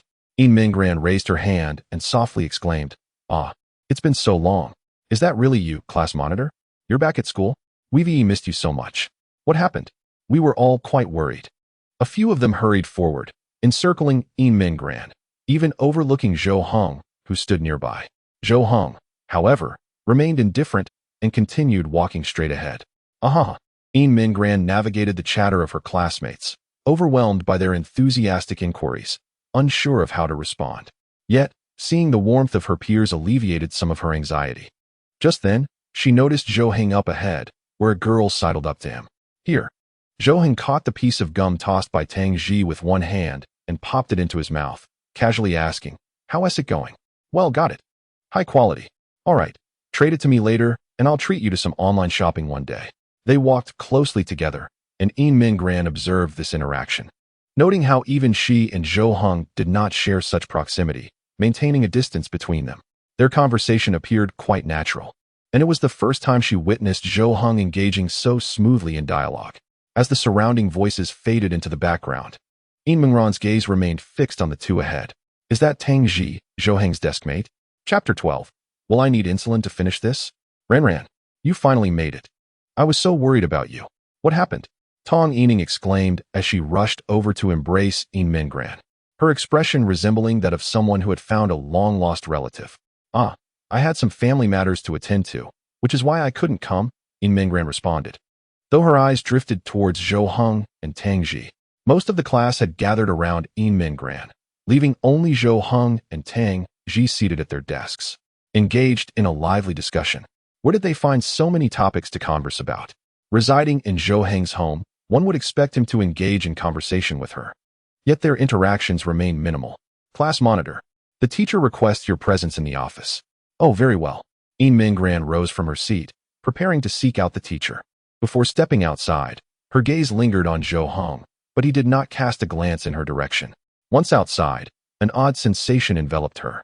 It was quite ordinary for Zhou Heng to converse with her deskmate, so why did she feel such discontent? Was it merely due to the lack of dialogue shared between them? That seemed reasonable, given their previous unfamiliarity. Yin Mingran's thoughts wandered aimlessly, oblivious to the person ahead, and with a sudden collision, she bumped into him. She quickly took a step back, exclaiming, "Oh, my apologies. Yin Mingran, you're back at school?" She lifted her head to see a boy before her, his expression filled with delight. "Lu Yinshua, yes, I am. I've had some matters at home these past few days." He was tall, the class's physical education representative, and during her brief absence, He had frequently reached out to check on her, though she had neglected to respond. Even after discarding her phone into the river. Are you all right? You seem a bit off, Lu Yunhua said, leaning closer to her face. As if searching for signs of distress. Yin Mingran instinctively retreated, hastily avoiding him, and replied, the teacher has summoned me to the office. Goodbye. With that, she hurriedly departed. Lu Yunhua turned to watch her retreating figure, a faint smile gracing his lips. What might they discuss? Would Zhou Heng share the details of her stay at his home with Tang Ji? She had little knowledge of Tang Ji. She seemed rather reserved, responding with minimal enthusiasm during their exchanges. Could it be that they shared similar temperaments, thus providing them with common ground for conversation? Tang Ji excelled academically. Zhou Heng would surely seek her assistance with any challenging questions. Yin Mingran, called out of her reverie, she suddenly became aware of her presence before the teacher. Reflecting on her wandering thoughts, the teacher gently grasped her hand, speaking in a soft tone. Are you all right? I understand how you feel. If you're experiencing distress, please confide in me. Should you face any difficulties, do not hesitate to express them. We will navigate through this together. If any classmates utter unkind words, you must inform me, and I shall address it. Indeed, thank you, teacher. Yin Mingran is also aware that it is time to look ahead. She had been engulfed in sorrow for over 10 days, contemplating everything that could be contemplated. Yet, alas, the reality remains unchanged. No amount of grief could alter the facts. Upon returning to the classroom, her classmates began to express their concern for her well-being, a testament to her amiable disposition within the class. Zhou Heng cast a glance towards Yin Mingran, who was nearly surrounded by a throng of classmates. He felt no surprise, having anticipated such a scenario. Fortunately, her seat was somewhat distanced from his, providing him with a moment of tranquility. Had a crowd gathered around him, it would have been a cacophony. Suddenly, a figure approached Zhou Heng. He sighed in resignation. It appeared that the sole individual capable of causing a ruckus had arrived. Kong Yu, holding a bag, extended it towards Tang Ji, saying, Here, Tang Ji, I bought this for you. Zhou Heng glanced over and discerned that it contained a collection of candies. He surmised that Kong Yu had noticed Tang Ji's fondness for sweets, prompting the purchase. However, Tang Ji did not even glance at it, shaking her head in refusal. Thank you, but I don't want it. Well, I've already bought it, so just take it. If you truly don't want it, you can always throw it away. Kong Yu insisted, placing the bag on Tang Ji's desk before returning to his seat. Tang Ji sighed, staring at the bag of candies with an expression of exasperation. I would need insulin to finish these off, she muttered. Congratulations in advance on your impending diabetes, Zhou Heng teased, as an abundance of candies materialized on his desk. Tang Ji shrugged in response. Let us celebrate together then. After consuming all these, when will I ever metabolize them? I'd rather you follow his suggestion and dispose of them. Zhou Heng shook his head in refusal, returning the candies to their bag. Due to various commitments, he had recently found himself devoid of time for exercise, and indulging in such a quantity of sweets would indeed be perilous. Oh well, just eat them slowly, he conceded, as Tang Ji gathered all the candies into the bag and placed it on the floor. You accepted once, giving him hope, and thereafter, he will inundate you with countless offerings. Whether you accept or decline, if you refuse him later, he will reproach you for accepting gifts without reciprocating. Tang Ji wore an exasperated expression, covering her face as she mumbled, This is precisely why I detest dating. It is so troublesome. Subsequently, she handed the bag of candies to Zhou Heng, requesting, Please return this to him for me, and I shall reward you handsomely upon its successful return. Not my concern. You can return it yourself. I'll give you that rare mount I knocked down. Hand it over, Zhou Heng replied, snatching the bag and rising to approach Kong Yu. The latter was still basking in his own delight, only to have the bag he had given thrown back at him the next moment. Buddy, take it back. She doesn't want it, Zhou Heng stated, looking down at Kong Yu with a placid expression. Kong Yu was momentarily taken aback, turning his gaze towards Zhou Heng. His brows furrowed. He rose to his feet, glaring intently, then tilted his head slightly, hands on his hips, exclaiming, What does this have to do with you? Zhou Heng, maintaining his composure, replied, It has nothing to do with me. I merely returned it on her behalf. Why are you so meddlesome? You can't possibly have feelings for Tang Ji, can you? Kong Yu's last remark was deliberately amplified, causing an immediate hush to envelop the classroom. Even the usually boisterous Yin Mingran fell silent, with everyone turning to stare at Zhou Heng and his companions. Yin Mingran and Tong Yining widened their eyes in disbelief. Zhou Hong remained impassive, closing his eyes and exhaling deeply. He then reached into his bag, extracted a handful of candies, unwrapped them, and promptly shoved them all into Kong Yu's mouth. Chapter 13. You instigated this. What more do you desire? Kong Yu, with his mouth full of candy, plopped back into his chair. Zhou Hong said nothing and returned to his seat. The classroom was steeped in silence, all eyes on Zhou Hong and Tang Ji, who appeared utterly unfazed, continuing their activities without a hint of disturbance. Kong Yu spat out the candy and stood up, intending to confront Zhou Hong. But at that moment, the teacher entered the room. Come, return to your seats. Class is starting. Kong Yu sighed heavily, casting a furious glare at Zhou Hong before settling back into his seat. In his mind, he had already categorized Zhou Hong as a rival in love. He pondered why his deskmate was so closely involved with Tang Ji. To his astonishment, Zhou Hong, while ostensibly confessing to Tong Yining, secretly harbored feelings for Tang Ji. It was utterly outrageous. Throughout the lesson, Kong Yu frequently glowered at Zhou Hong, his expression fierce, teeth clenched in anger. He had initially aimed to humiliate Zhou Hong in front of the entire class, yet it seemed as though Zhou Hong was completely unfazed, which only served to heighten Kong Yu's embarrassment. Kong Yu was not the sole observer. In Minggran found herself unable to focus during class, her mind replaying the earlier events. Just that morning, the two had appeared quite close. Could there be a hidden story? Was it possible that Zhou Hong no longer had feelings for Tong Yining and had instead developed an affection for Tang Ji? Unconsciously, In Minggran glanced towards Zhou Hong, only to discover another pair of eyes watching him. Tong Yining? Was she secretly observing Zhou Hong? Zhou Hong was engrossed in the lesson, acutely aware that neglecting his studies would lead to dire consequences. He genuinely struggled with the material. If his ranking didn't improve, his allowance would be deducted, rendering him unable to participate in any new activities that required funds. You seem to be quite popular. Many are secretly watching you. Tang Ji whispered softly into Zhou Hong's ear.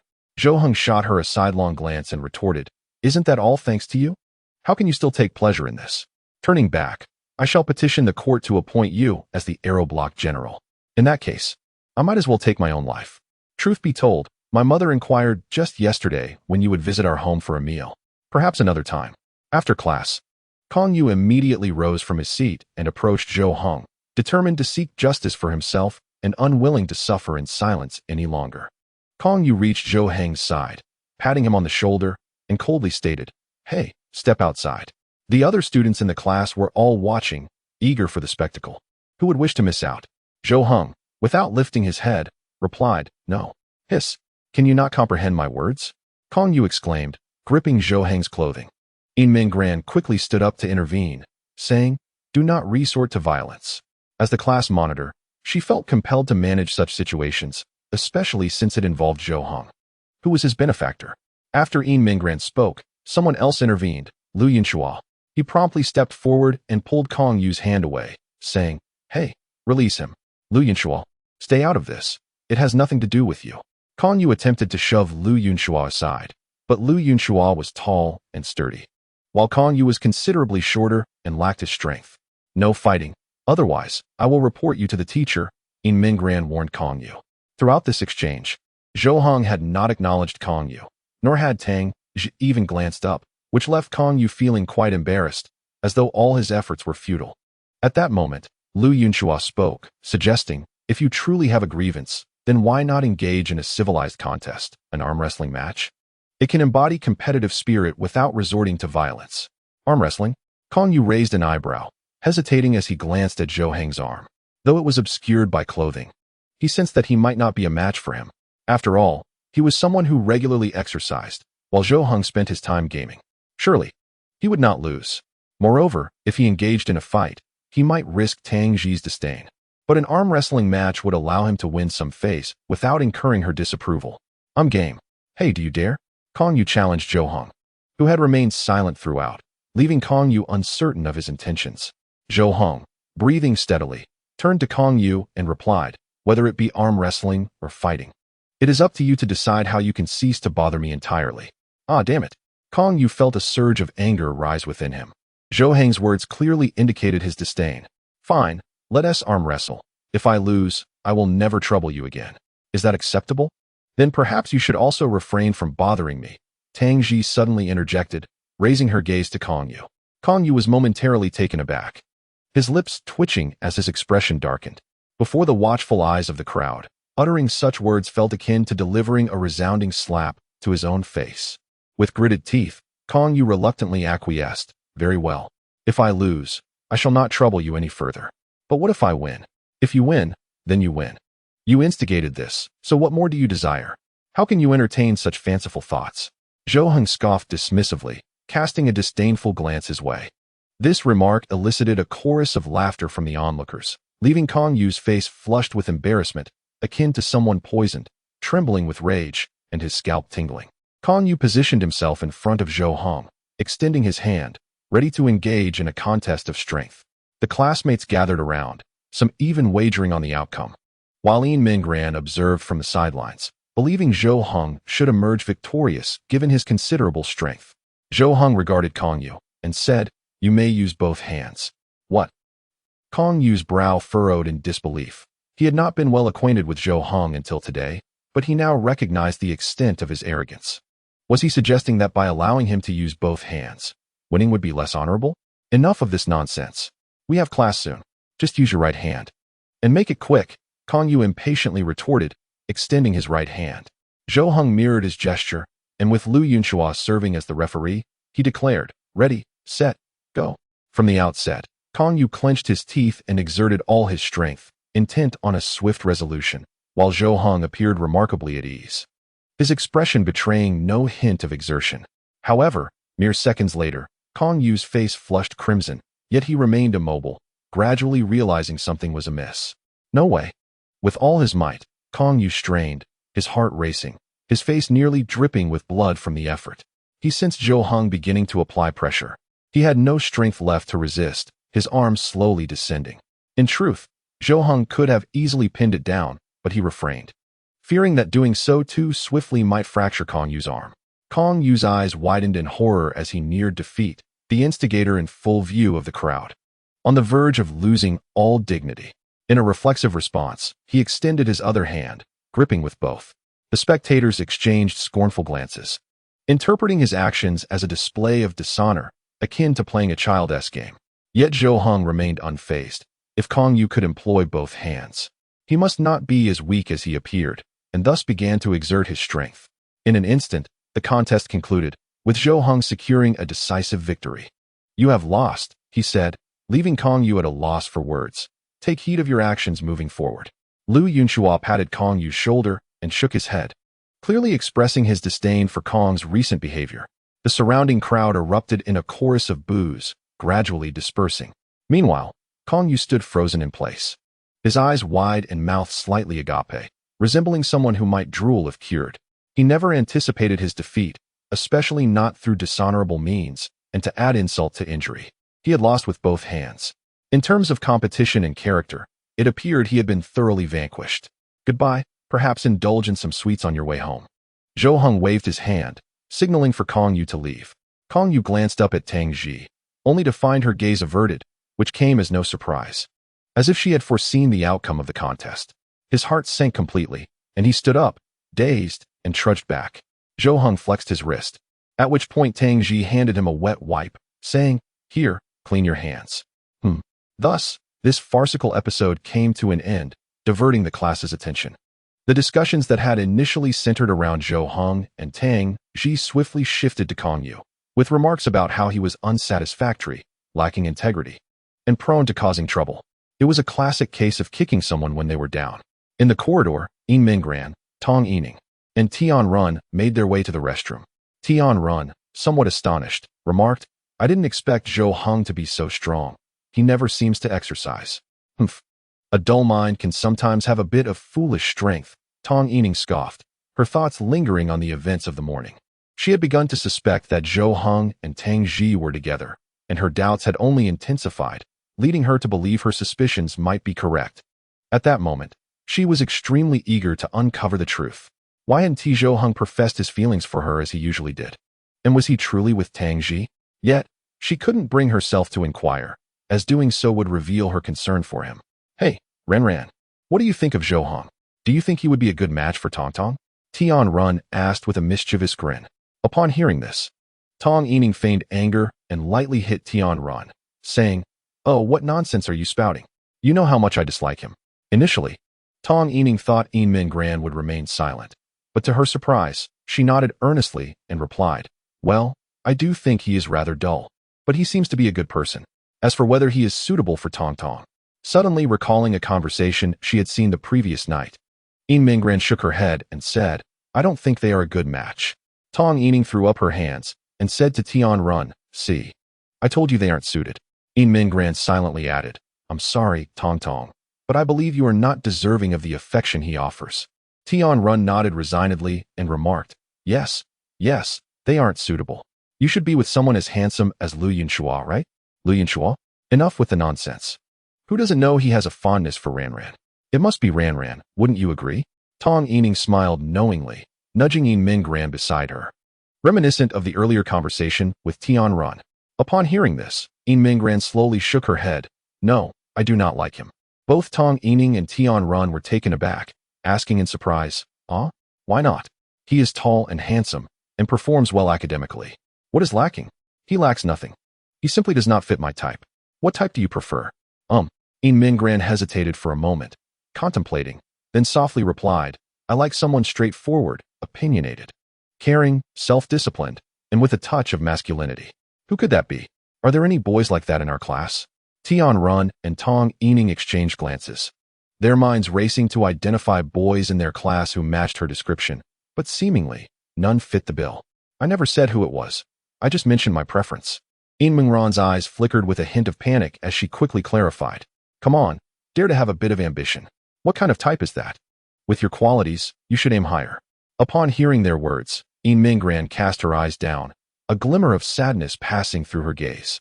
"I should be in a particularly poor situation now," she murmured to herself, her heart heavy with melancholy. She realized that her only recourse was to study diligently to improve her circumstances. Yet there remained one aspect that could never be compensated for. Who would ever wish to marry a girl without a family, devoid of affection? Even if she were to marry, lacking familial support would surely leave her vulnerable to mistreatment. She had already resigned herself to the possibility of a solitary life. The morning hours swiftly passed, and as lunchtime approached, Yin Min Gran eagerly anticipated the meal, especially since it was prepared by Zhou Hong. She retrieved her lunchbox from her desk, placed it on the table, and upon opening it, a delightful array of dishes greeted her. Her eyes sparkled with joy. Merely gazing at the feast was enough to whet her appetite. "Hey, Ranran, why did you bring lunch today?" Tong Yining asked, surprised to see the lunchbox on Yin Min Ran's desk, as she recalled that Zhou Hong was the only one in class who typically brought his own meals. I just had a sudden whim." Chapter 15. It's only interesting if you challenge me. Are you afraid? Let me have a taste. Did your mother make this? Tong Yining inquired with a smile, looking at Yin Min Ran's meal. "No, I made it myself." "Really? Let me try." Tong Yining picked up her chopsticks, took a small bite, and began to chew slowly. After a moment, her chewing slowed, and her delicate brows furrowed slightly. "Did you really make this?" What's the matter?" "Oh, nothing. The flavor feels somewhat familiar, yet it is quite delicious." "You are truly remarkable." It's nothing special." Yin Min Gran felt a tinge of anxiety. She hadn't expected Tong Yining to recognize the taste. Could it be that she had previously tasted something prepared by Zhou Hong? They had always shared a good rapport, so it was likely she had sampled his cooking before. Thankfully, she hadn't identified it as Zhou Hong's. Tong Yining returned to her seat, slowly swallowing the morsel in her mouth. As she moved her throat, she glanced at Zhou Hong, who was also enjoying his meal. She couldn't help but frown, seemingly pondering some dilemma. It was peculiar. Yin Min Gran finished her meal entirely, then went to wash her lunchbox. Upon her return, she indulged in some fruit and drank yogurt. Finally, she lay contentedly on the table, a faint smile gracing her lips. For some inexplicable reason, she felt as though she had been transported back to her childhood. During her elementary school days, she too had brought her own lunch, lovingly prepared by her mother every morning. Tears welled up in Yin Min Gran's eyes, cascading down her cheeks and landing on the table. She quickly sat up, wiping away the tears to avoid being seen by others. The summer afternoon was rather stifling, and the students in the class were drowsy, on the verge of sleep. Soon, they would have physical education class, a rarity nowadays, with only one session per week. Most other classes had discontinued this session, yet Zhou Heng's class, being top in the grade, had many students excelling academically. Thus, the homeroom teacher chose not to cancel this physical education session, allowing them to engage in free activities, much to the envy of students from other classes. Everyone descended to the playground, where they began to frolic. The boys grabbed basketballs and headed to the court, relishing what was perhaps the happiest moment of their day. Meanwhile, Zhou chose a shaded spot to read a book.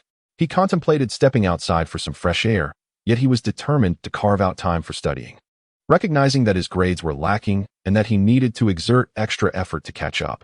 Hey, look, Zhou is reading over there. He doesn't seem to be pretending.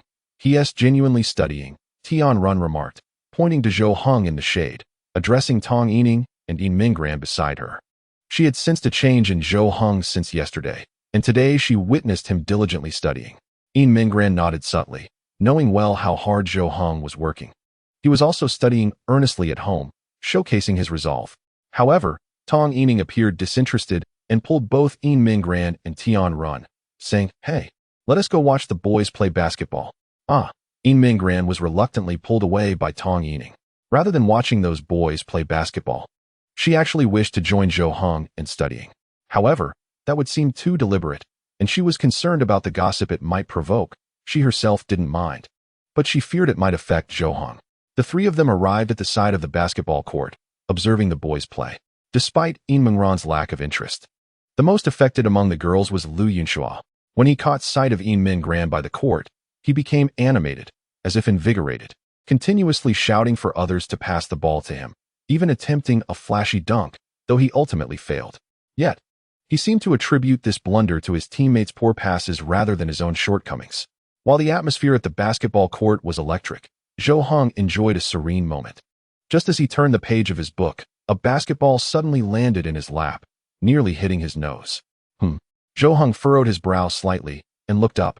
Before him stood Tang Ji, clad in a loose-fitting shirt and athletic shorts, her long, fair legs exposed, adorned with sports shoes and white high-waisted socks that accentuated her slender ankles. Zhou tossed the basketball back to her and inquired, "What is up? Want to play for a bit and see if your skills have declined?" Tang Ji bounced the ball a couple of times, a hint of a smile playing at the corners of her eyes. Zhou casually gestured, saying, "Go play with those boys. They lack excitement. Only challenging you would be interesting. Are you afraid?" With a sudden motion, Zhou snapped his book shut, set it aside, and stood up. "Just don't end up like when you were little, crying all the way home after a loss. But you must first win against me before you say that." Zhou removed his school jacket, revealing a short-sleeved shirt that showcased his muscular chest and robust arms. Together, he and Tang Ji made their way to another basketball court. The boys playing there suddenly glanced over, their eyes widening in astonishment. One nudged his companion and whispered, "Hey, look, who is that over there? Those legs are so fair." "What? Legs? Where? Where?" The boys on the court seemed to go wild, searching frantically. Upon spotting Tang Ji not far away, their eyes grew even wider. "Wow, that is Tang Ji. No way. Although I prefer long hair, seeing her short hair now. No, the short hair is even better. Tang Ji is quite something. Bro, I've realized something." The ball thrown by Lu Yunxua rolled away, forgotten as he stared, bewildered, following the other's gaze, his eyes nearly popping out.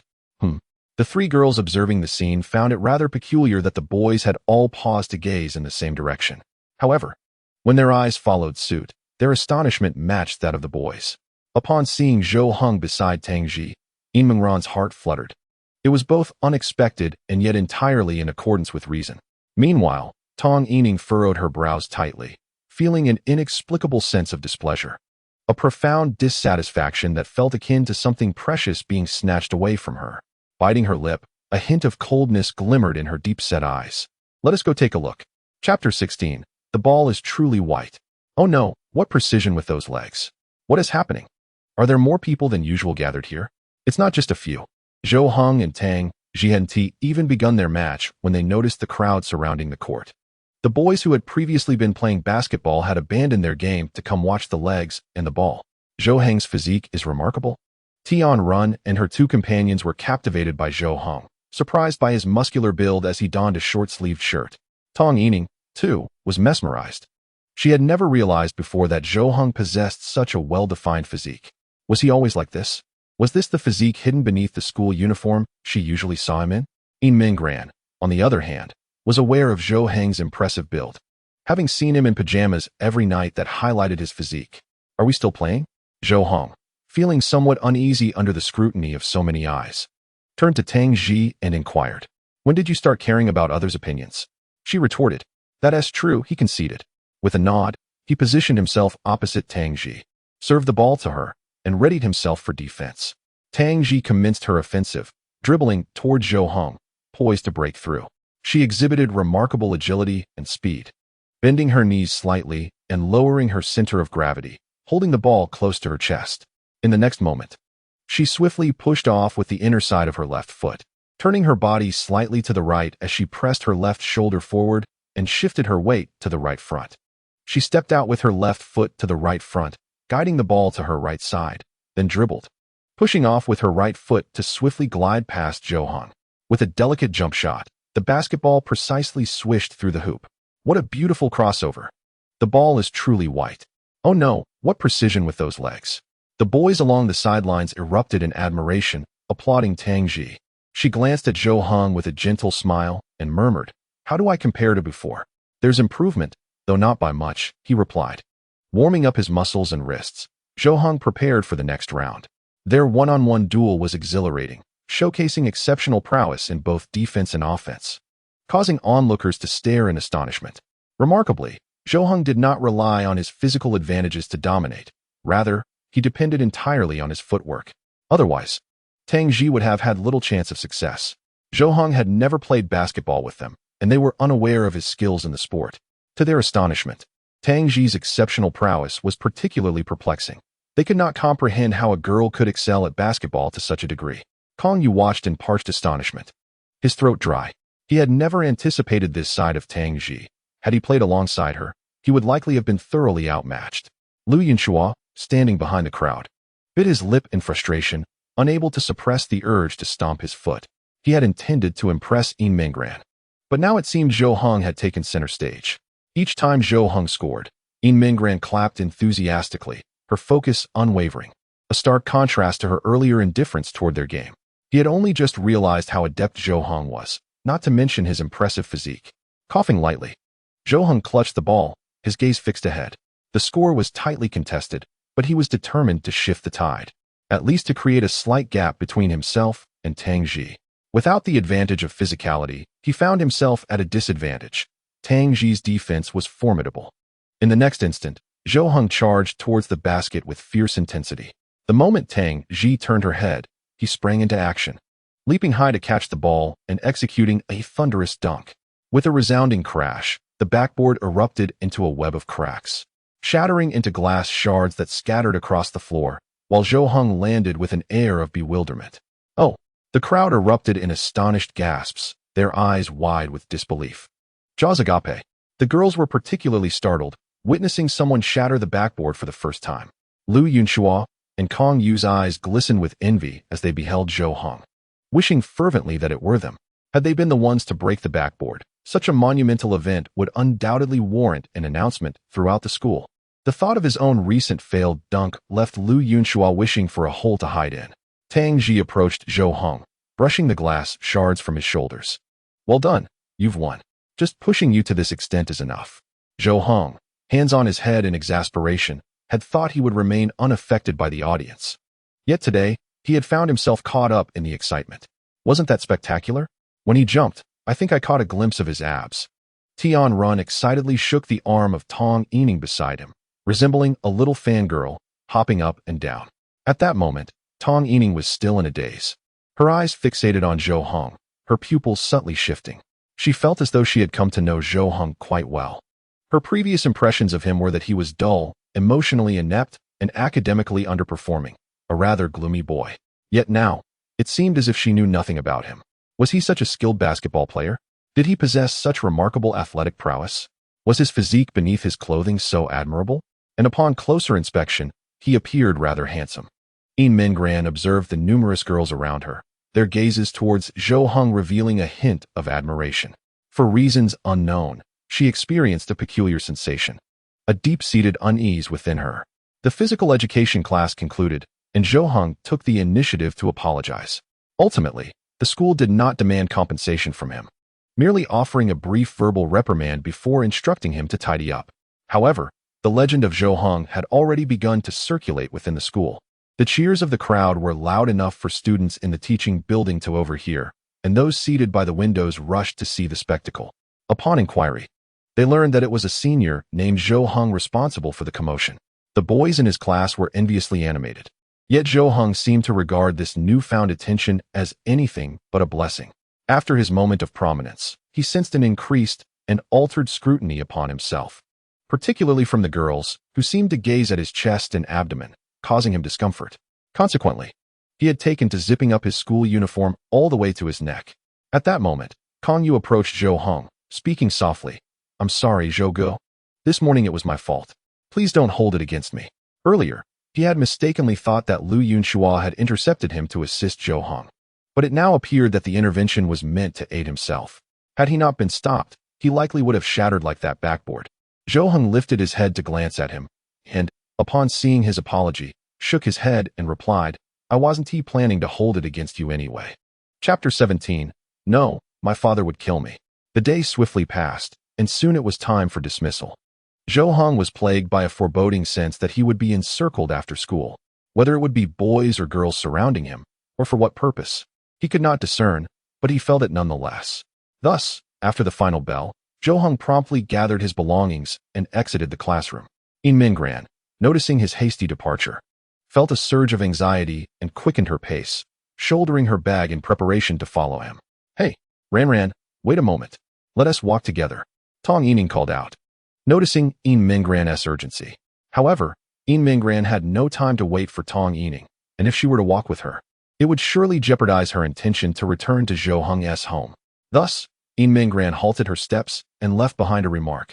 "No, I have matters to attend to after school. I must take my leave."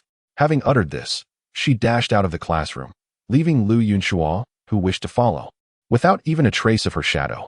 Matters? What could possibly require her attention at this hour? Tong Yining pondered, feeling somewhat perplexed.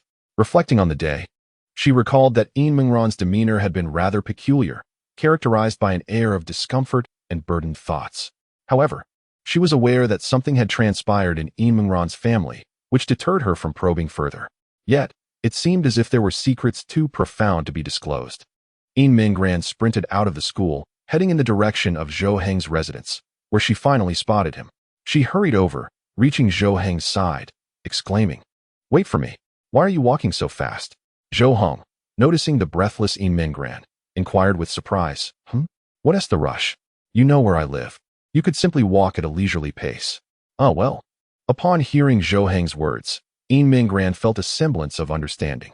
The urgency of her pursuit and the possibility of being seen, thus uncovering her secret, made her question her haste.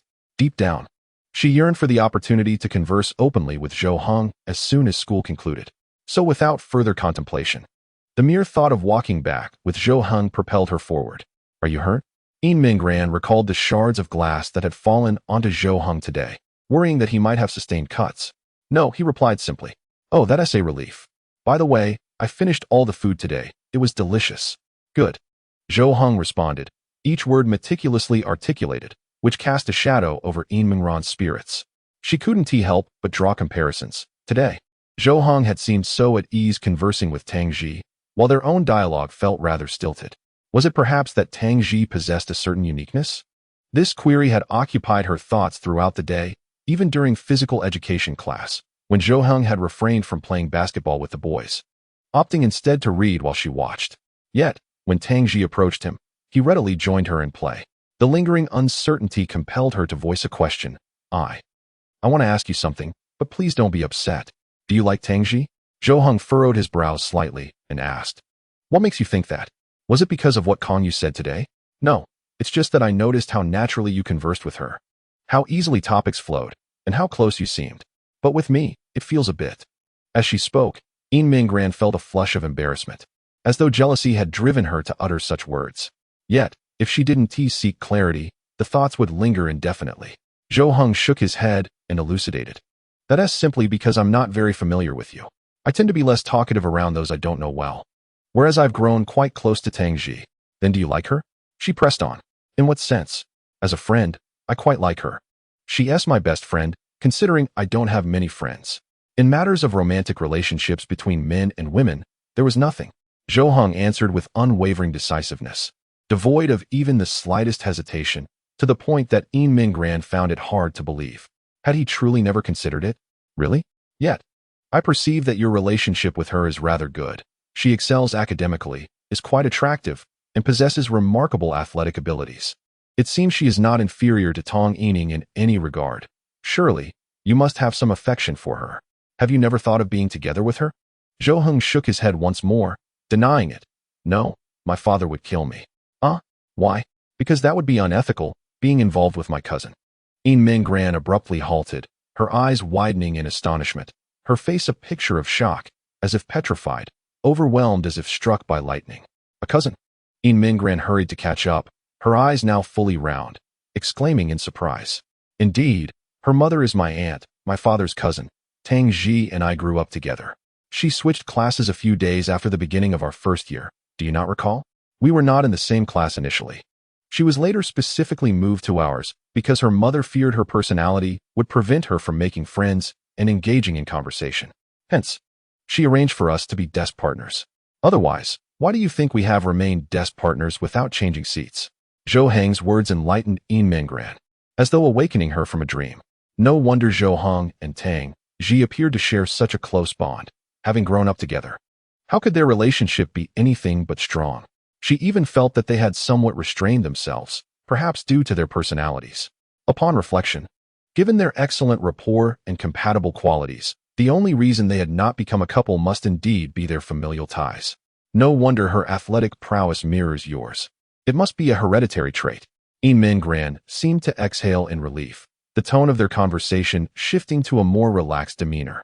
Thus, you understand what transpired today, right?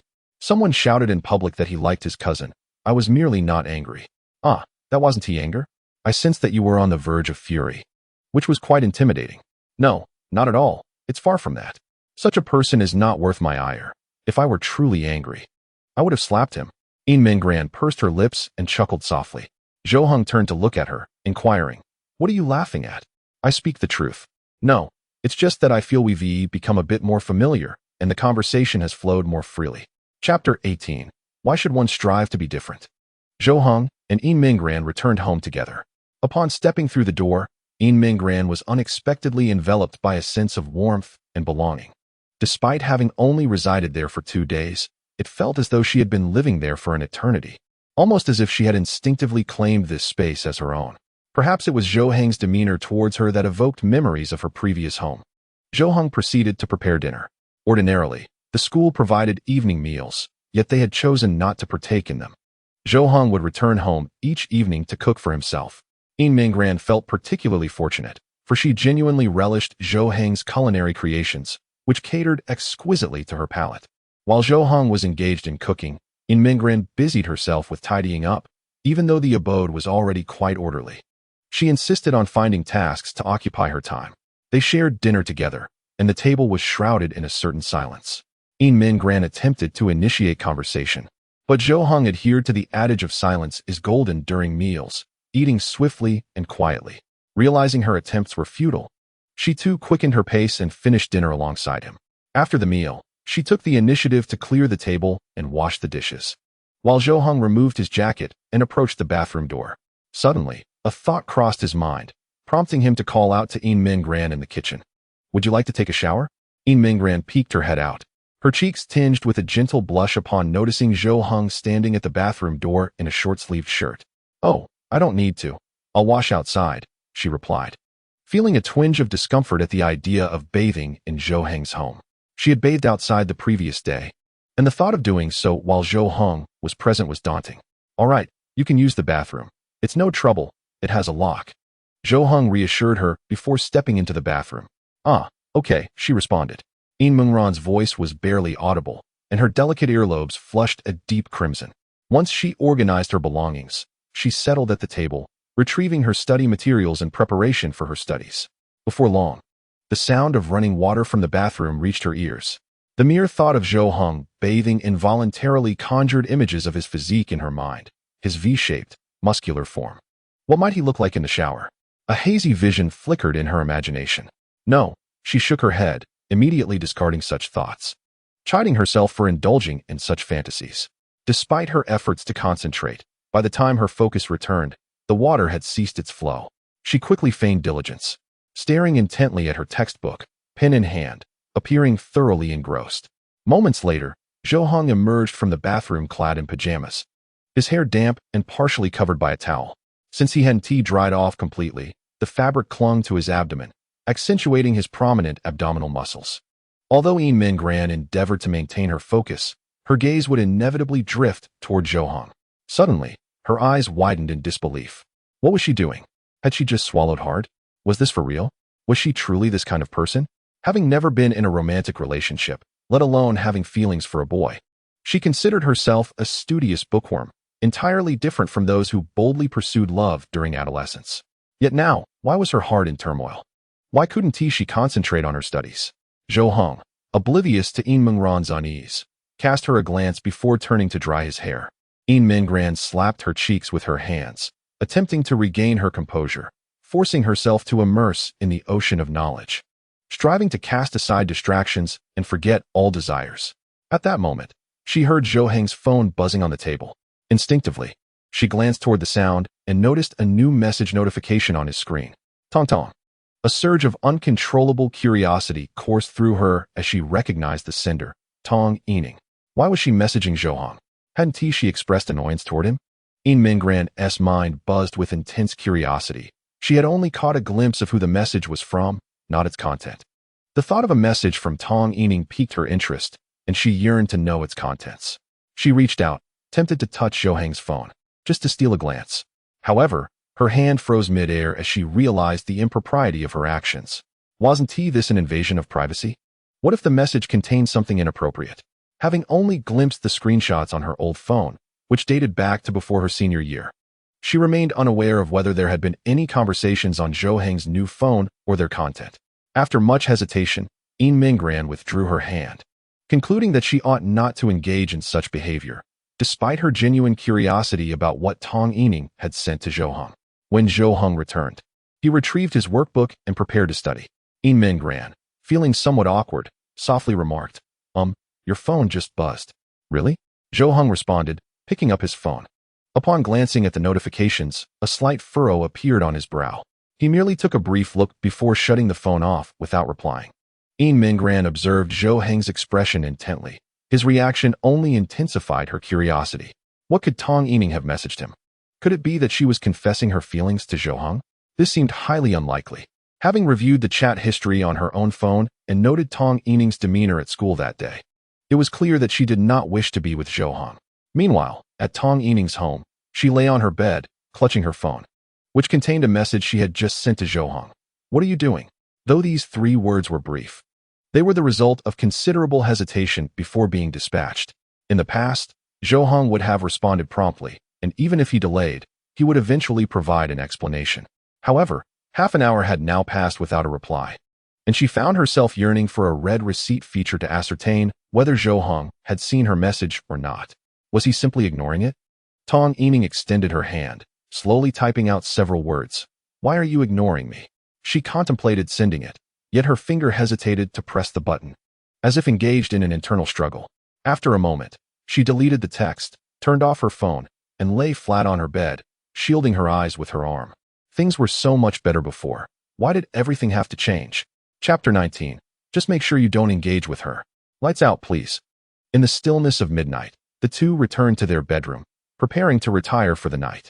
Yin Mingran, having grown accustomed to the situation, felt a sense of ease on the third occasion, her worries dissipating. After all, if Zhou Hong had intended to act, he would have done so days prior. She had come to understand him somewhat, discerning the essence of his character, which allowed her to lower her guard. As she extinguished the light, her gaze fell upon the inky black ceiling, and her mind began to wander back over the events of the day. For their classmates, Zhou Hong had undoubtedly been the focal point, leaving a profound impact on others, perhaps even altering their perceptions of him. The most shocking revelation for her, however, was discovering the familial connection between Zhou Heng and Tang Ji. Upon reflection, it seemed Tang Ji had indeed transferred to their class shortly after the start of their first year, and had been Zhou Heng's desk mate ever since. Her impression of Tang Ji mirrored that of Zhou Heng. Both were reticent, lacking in social interaction, and appeared to have few companions. She had rarely witnessed Tang Ji engaging with others, often spotting her seated at her desk, seemingly lost in her thoughts. Does Tang Ji have no friends? Yin Minggran suddenly inquired, her voice a mere whisper, yet resonating clearly within the quiet room. If I initiate a conversation with her, will she respond? Curiosity about Tang Ji began to blossom within her, even sparking a desire to befriend her. Yet, she harbored concerns that Tang Ji might not appreciate social engagement and would rebuff her efforts. She will, but I advise against pursuing a friendship with her. Why? Yin Minggran was momentarily taken aback, suspecting she had misheard. Zhou Heng remained silent for a prolonged moment before speaking slowly. The longer you spend with her, the more I fear your confidence may wane. What does that mean? Nothing of consequence. Just avoid interacting with her. She doesn't require friends. Zhou Heng turned over, his tone shifting as if withholding further thoughts. Driven by her insatiable curiosity, particularly following the news regarding Tang Yining, Yin Minggran's inquisitiveness surged anew, now heightened by Zhou Heng's cryptic remarks about Tang Ji. She could scarcely contain herself. If she could not uncover this mystery, sleep would elude her that night. Propping herself up on her elbow, she fixed her gaze on Zhou Heng and earnestly declared, "Just tell me. I absolutely must befriend her, so rest assured." Zhou Heng opened his eyes, surprised by Yin Minggran's resolute stance. After a moment's hesitation, he sat up and turned on the light, conceding, "Very well." Zhou Heng sat up from the bed and began rummaging through the items on the desk before him. Yin Minggran also propped herself up against the headboard, uncertain of what Zhou Heng was searching for. After a while, he produced a photograph and handed it to her. Upon receiving it, Yin Minggran discovered that the image depicted a little girl who appeared to be only 7 or 8 years old, with a cascade of black hair and a radiant smile. Most strikingly, she held a stack of awards in her hands, her left grasping a dozen certificates and her right clutching a trophy. Is this Tang Ji? Could it be true? Yin Minggran found it hard to believe. The child in front of her bore little resemblance to the Tang Ji she knew. Setting aside the difference between long and short hair, the expression was reminiscent of her own childhood, vibrant, cheerful, and exceptionally joyful. How had she transformed into someone so aloof? What had transpired during that time? Indeed, Zhou Heng nodded in affirmation and continued, "She is the quintessential model of a high-achieving child. She is the most intelligent person I have ever encountered, displaying extraordinary talent from a young age. Proficient in music, chess, calligraphy, and painting, she excelled in every endeavor, effortlessly securing first place in competitions and consistently ranking at the top of her class. Your grades place you among the top 5, correct? If only she devoted a month to her studies instead of gaming, she would undoubtedly surpass you. Is that so?" Yin Minggran's mouth fell open in astonishment as she absorbed Zhou Heng's words. She was aware of Tang Ji's excellence, but had never realized the extent of it. "I could never measure up to her from childhood. Her innate talent is remarkable, and her demeanor was particularly haughty. She never regarded me as a cousin, leading me to harbor resentment towards her for a significant period." Zhou Heng sat there, seemingly lost in recollection, his gaze growing contemplative. "Ultimately, I could only teach her a lesson through the natural physical differences between boys and girls. Once, we played basketball, and I won. It was the first time I had bested her in any regard, and she cried, while I laughed, truly the happiest moment for me. Struck by the defeat, she returned home and promptly cut her hair short, determined to surpass me in sports, as shorter hair would be more convenient. I realized that to triumph over her, I needed to leverage my own advantages. I began to introduce her to video games. Despite her inherent aptitude, she still lagged behind me somewhat. She poured herself into playing, striving to catch up, and in doing so, I regained a measure of my confidence. Eventually, she began to see me as a rival, her arrogance diminished, and she gradually became more grounded." Zhou Heng once again tossed her a photograph. Yin Minggran beheld the image, which depicted Zhou Heng and Tang Ji, presumably taken during their middle school years, several years ago. It captured Zhou Heng, eyes closed, making a wish over his birthday cake, while Tang Ji, wearing Zhou Heng's birthday hat, was caught in the act of sneaking a taste of the cake. "I believe the bond shared between you two may be more steadfast than that of typical siblings." Yin Minggran returned the photograph to Zhou Heng. her eyes betraying a hint of envy. She admired the camaraderie between Zhou Heng and Tang Ji, feeling a pang of longing. As she had never experienced such friendship or familial connection, she began to comprehend why the two possessed few friends. Perhaps for them, having each other sufficed. After all, they had never quarreled. Zhou Heng placed the photograph back down and turned his gaze towards Yin Minggran, stating, "So, do you understand now? Interacting with someone like her can be exhausting, and there's no need to be friends. She doesn't require it." Yin Minggran gently shook her head, a faint smile gracing her lips. "No, I now desire to be friends with her, to learn from exceptional individuals, which will help me grow." Chapter 20. If I confess my feelings to him, would he accept? Tang Yining stepped out of her home and made her way to school. Though her demeanor was far from ideal, appearing as if she had barely slept, she had waited late into the night for Zhou Heng's message, and after about 2 hours, she concluded that he must have seen it, yet deliberately chose not to respond. Initially, she felt quite angry and intended to confront Zhou Heng at school. However, upon reflection, she pondered whether he might no longer pursue her. Previously, she would have been relieved, believing she had finally escaped Zhou Heng's attention, yet inexplicably, she now felt a sense of discomfort. Surely, she did not harbor feelings for him. Otherwise, she would not have continually rebuffed his advances. What, then, was the matter? These questions plagued Tang Yining throughout the night, resulting in her restless slumber. She resolved to seek the opinions of Yin Minggran and Tian Run at school, hoping for some guidance. Yawning, Tang Yining walked along the path, gazing ahead and feeling as though the school remained a great distance away. She fervently wished for Zhou Heng to appear behind her, calling out to her, and accompany her to school. This would provide them an opportunity to converse while alone on the way, something not possible once they reached the school grounds. Yet, such a scenario was ultimately a fantasy. How could it possibly occur? Suddenly, Tang Yining widened her eyes in astonishment as a figure passed by her. That silhouette, it was none other than Zhou Heng. "Zhou Heng," she instinctively called out. Upon hearing her voice, Zhou Heng turned to glance at her before looking past her, and then continuing on his way, leaving her behind. Before Tang Yining could utter a word, another person appeared beside her. "Good morning, Tong Tong. What a coincidence to run into you here. Ran, are you taking this route too? I don't recall seeing you during our school days." A flicker of surprise crossed Tang Yining's eyes. The person beside her was indeed Yin Minggran. Had she overheard her calling Zhou Heng just moments ago? "Ah, I've moved. I live in that direction now. So I take this path," Yin Minggran stammered, gesturing towards the way she had come. Fortunately, she had spotted Tang Yining ahead and deliberately slowed her pace to create distance from Zhou Heng. "Oh, what's wrong? You seem a bit out of sorts. Did you not sleep well?" Yin Minggran observed Tang Yining's demeanor, reminiscent of her own from a few days prior. Tang Yining nodded listlessly and replied, "Yes. I didn't sleep well."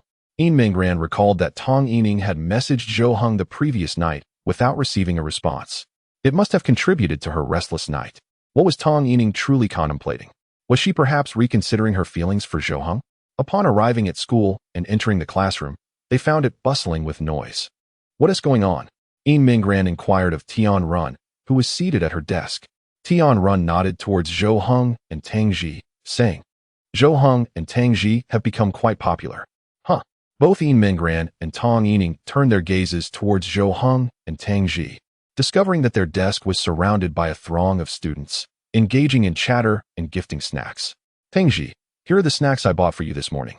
One student said, "Tang Ji, do you want to join us for basketball this weekend? We're short on players, you should come." Another added, "Zhou Heng, are you going to join us for karaoke this weekend? Zhou Heng, can you teach me how to play basketball?" The stream of admirers surrounding them was unending, reminiscent of Yin Minggran's own popularity just yesterday. For Zhou Heng and Tang Ji, however, it felt more like a calamity. Since entering the classroom, their expressions had darkened, brows furrowed, clearly displaying their growing impatience. Suddenly, Zhou Heng slammed his hand on the desk. Though the impact was not heavy, it startled others, and a palpable silence enveloped the classroom, sending an icy shiver down spines. Zhou Heng and Tang Ji remained silent, their expressions far from pleasant, with Tang Ji exhibiting clear signs of annoyance. "Let us hurry and go." The surrounding students quickly retreated to their seats, wary of provoking them. Once solitude returned to their vicinity, their tense expressions eased. Witnessing this, Tian Run couldn't help but remark, "They truly are difficult to get along with. No wonder they have so few friends. I sense that they simply do not wish to forge friendships." they are likely not difficult to get along with, but rather disinclined towards noise. Additionally, they are not particularly familiar with their classmates. Yin Minggran instinctively defended them, now aware of the circumstances surrounding Zhou Heng and Tang Ji. They harbor no ill intentions. They merely prefer solitude, and their temperaments are somewhat unique. Zhou Heng certainly embodies this, and it stands to reason that his relative, Tang Ji, shares similar traits. Tang Yining gazed at Zhou Heng, her heart brimming with unspoken words, yet she could find no opportunity to voice them. After all, she had once been the object of his affection. Could she not be the special one in his life? To her astonishment, in a mere 3 days, Zhou Heng had transitioned from orbiting around her to being the center of attention for a multitude, while she found herself distanced from him. Initially, she intended to seek the opinions of Yin Minggran and Tian Ran on how to approach Zhou Heng, but now it seemed irrelevant. If she wished to inquire, it would be best to ask Zhou Heng himself for clarity. However, Zhou Heng had indeed looked exceptionally handsome yesterday. Do you think he would reciprocate if I confessed my feelings? Tian Ran looked expectantly at the two, eager for a desired response, but alas. Both shook their heads in unison without a moment's hesitation, causing Tian Ran's expression to fall. How rude. At that moment, Zhou Heng and Tang Ji were feeling quite disheartened. Just yesterday, their surroundings had been a sanctuary, yet today it had transformed into a chaotic scene. How irritating. Tang Ji couldn't help but murmur, spitting out her chewing gum. Zhou Heng turned to her, asking, "What is going on? Did we do something wrong? Was it merely a basketball game yesterday? Why the fuss?" He struggled to comprehend. Perhaps they simply craved novelty, and since they were not well acquainted with him, they sought to engage. Then why not approach you directly? Why me? They've mocked me for 2 years, Zhou Heng remarked, casting a glance at the source of his ridicule, Tang Yining. To his surprise, he found her staring back, their eyes locking in a moment that quickened her heartbeat and stirred her nerves. She quickly averted her gaze, a rosy hue blooming on her cheeks, and murmured, "What is happening?" Chapter 21. Does he no longer like me? After class, Tang Yining rose from her seat and promptly approached Yin Minggran. Ran, accompany me to the restroom. Yin Minggran paused for a moment before standing up to leave the classroom with Tang Yining. As they walked down the corridor towards the restroom, it seemed that Yin Minggran sensed Tang Yining had something on her mind. Otherwise, she would not have called her out alone. In the past, they always acted together with Tian Ran. What's the matter? Just say what you want to say. Yin Minggran directly discerned Tang Yining's thoughts, while Tang Yining glanced around, realizing there were no acquaintances nearby. Only then did she lean closer to Yin Minggran and whisper, "I must tell you something. But please don't share it with anyone else. Remember I mentioned that I didn't tea like Zhou Heng? I don't know why, but the more I see him, the more appealing he becomes. What is happening? Hush. Keep your voice down. You mustn't tell Tian Ran. She will certainly mock me." Tang Yining's face flushed crimson. Her large eyes suddenly filled with alarm. At that moment, Yin Minggran appeared somewhat dazed, even a bit incredulous. She recalled how Tang Yining had messaged Zhou Heng the previous night, and she didn't seem in good spirits that morning. Could it truly be that her feelings for Zhou Heng had shifted? You can't possibly have developed feelings for him, can you? I'm not sure. If I say it's possible, will you laugh at me? Tang Yining looked at Yin Minggran, her gaze tinged with unease. It was nothing remarkable to like someone, but if she were to develop feelings for someone she had rejected for 2 years, it would indeed be laughable. She found it somewhat absurd. He had pursued her for 2 years, and after he showed a slight interest yesterday, she was immediately smitten. Wasn't he that rather shameless? I want to laugh at you, but I think your realization has come a bit too late. Zhou Heng is quite popular now, and hasn't he not confessed to you for several days? Yes. Does that mean he no longer likes me? Tang Yining's anxiety peaked. She had felt delighted when Zhou Heng didn't bother her on the first day. But by the second day, something felt off. By the third day, she found herself increasingly restless. Was she truly so fragile? What if Zhou Heng was playing hard to get? Had she unwittingly fallen into his trap? I think that might be the case. Yin Minggran hesitated to speak the truth. After all, she had witnessed Tang Yining's message to Zhou Heng last night. He had clearly been indifferent and chose to read it without replying. It was evident he no longer held feelings for her, but expressing this too bluntly would undoubtedly hurt Tang Yining's feelings. What should I do? You could try talking to Zhou Heng.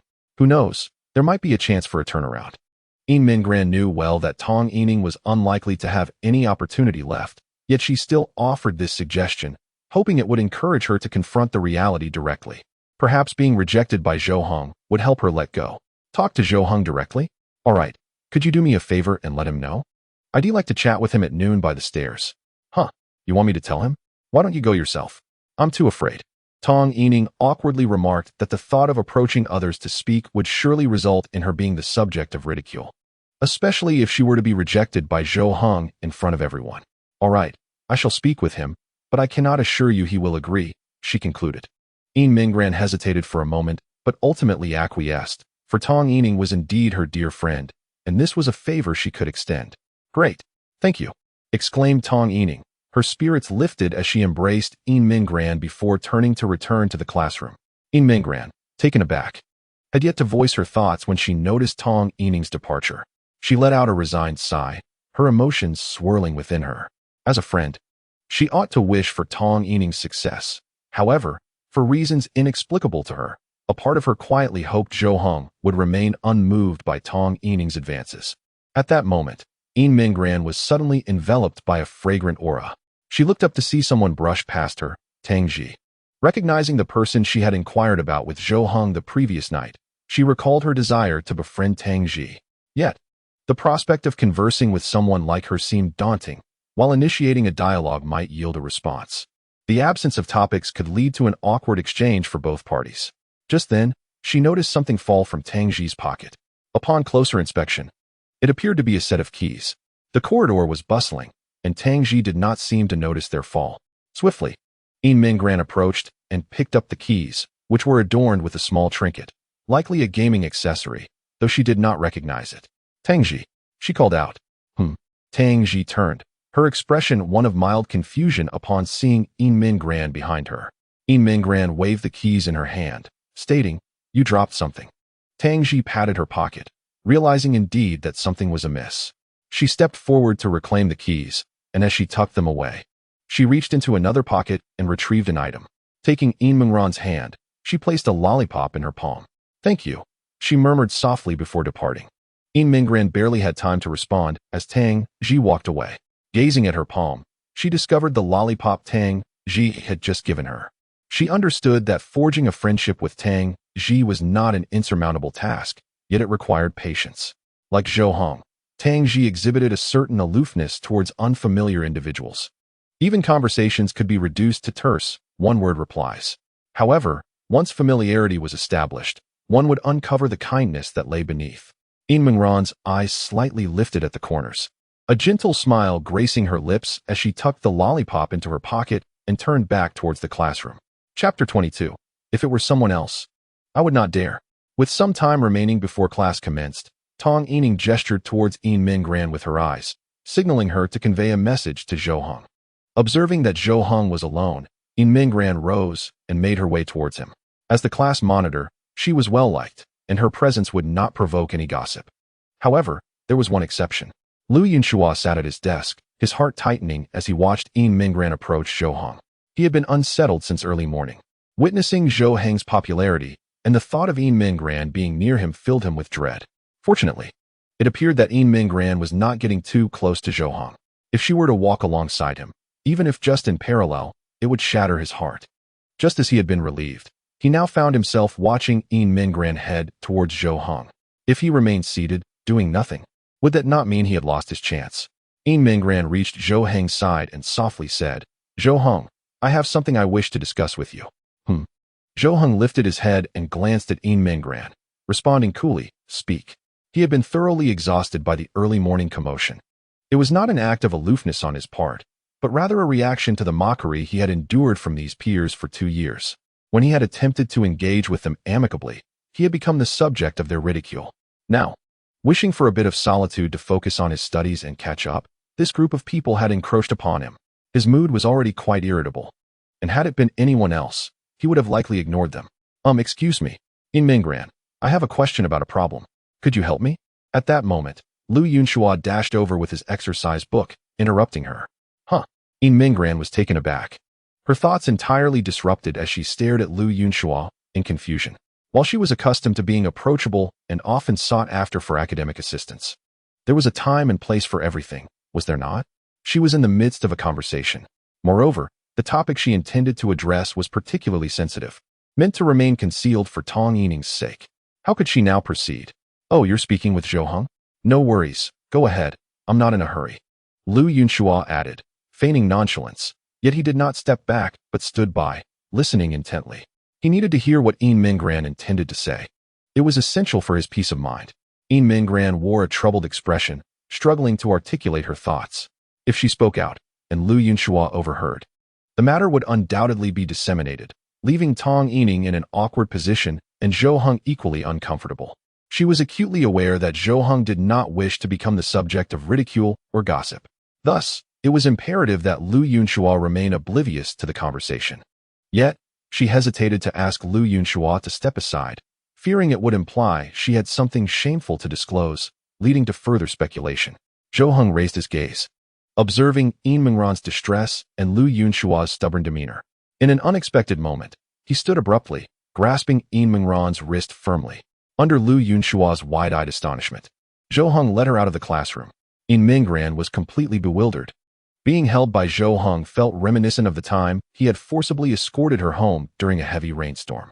Tong Yining had been observing discreetly, and upon witnessing this scene, her jaw dropped in disbelief. Lu Yunhua was rendered speechless, his lips twitching and brow furrowing in shock at Zhou Heng's audacity to pull Yin Minggran away right before him. At that moment, Zhou Heng brought Yin Minggran to the stairwell, a secluded area devoid of passers-by. He released her wrist and, meeting her gaze, stated, "All right, speak your mind." "Oh, what is it?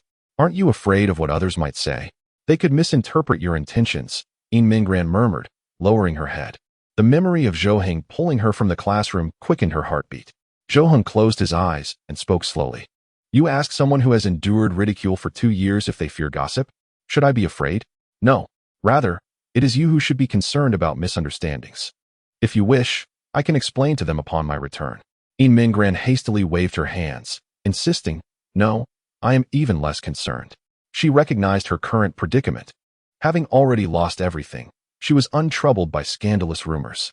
"Well then, what do you wish to say? We have class soon." I'm merely a messenger. Tong Yining wants to speak with you privately at noon, right here." "I refuse. Tell her there's nothing to discuss." Zhou Heng shook his head resolutely, without a moment's hesitation. Yin Minggran had anticipated such a response. In truth, given her understanding of Zhou Heng, this was the most probable outcome. "Are you truly not considering a conversation with her?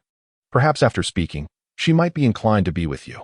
That would make it even less likely for me to engage with her. Think about it. I pursued her for 2 years, yet she rebuffed me. Now, after merely 3 days of not pursuing her, she wishes to talk, and I should reconsider? That would diminish my worth." "Indeed, that is a valid point. Very well, I shall convey your message." "All right." After the two finished their conversation, they departed and returned to the classroom. Upon their arrival, Zhou Heng immediately sensed a gaze fixed upon him, yet he remained indifferent and returned to his seat. Tang Ji tapped her pen against the desk, and, once Zhou Heng was settled, inquired, "When did you become so close with the class monitor? How did you discern your rapport? If it were not good, would you have dared to grasp her wrist and run out? Are you not afraid she might slap you and call you a rogue?" Zhou Heng cast her a sidelong glance and replied, "You are overthinking it. I know she is a good person and would not act that way, which is why I felt emboldened. Had it been someone else, I would not have dared." "All right then." Tang Ji accepted Zhou Heng's words without question. As for what he and Yin Minggran had discussed, she refrained from asking, not wishing to pry. Even though she was aware that if she did inquire, Zhou Heng would certainly divulge the details. Some individuals are disinterested in knowing, while others are driven to the brink of madness by curiosity. Lu Yunhua fidgeted in his seat, feeling as though ants were crawling on him. He was utterly consumed by the desire to know what Zhou Heng and Yin Minggran had spoken about. However, he could not have followed them out, as that would have made his intentions all too evident and garnered disdain. What tormented him the most was the sight of Zhou Heng leading Yin Minggran by the wrist, with her showing no resistance, but rather acquiescing. Tong Yining was another witness. Although she was taken aback by Zhou Heng's recent behavior, she was aware of what the two had discussed, and now she was particularly eager for Yin Minggran to bring her good news. Chapter 23. If she participates, then I shall too. Is that settled?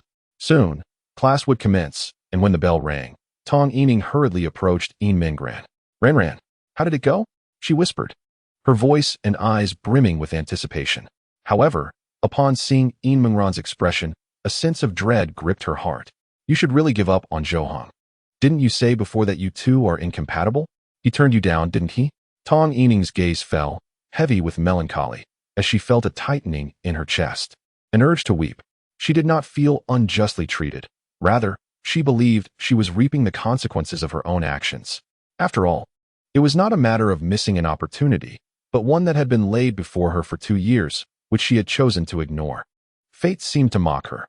Despite having harbored no feelings for him over the past 2 years, she found herself interested just days after he expressed his disinterest. Yin Mingran, unsure of how to console her, gently shook her head and said, "It's all right. You are so beautiful. Once you reach university, many will be drawn to you.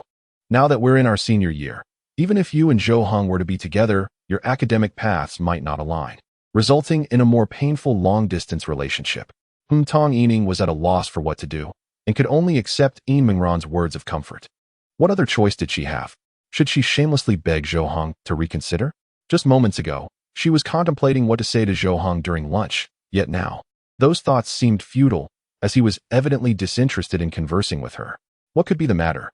Tian Run approached the two, noticing the peculiar expression on Tong Yining's face, and inquired with curiosity. However, Yin Mingran gently tugged at Tian Run's hand, signaling her to refrain from asking further. Obediently, Tian Run fell silent, though she had some inkling that it might pertain to Zhou Heng.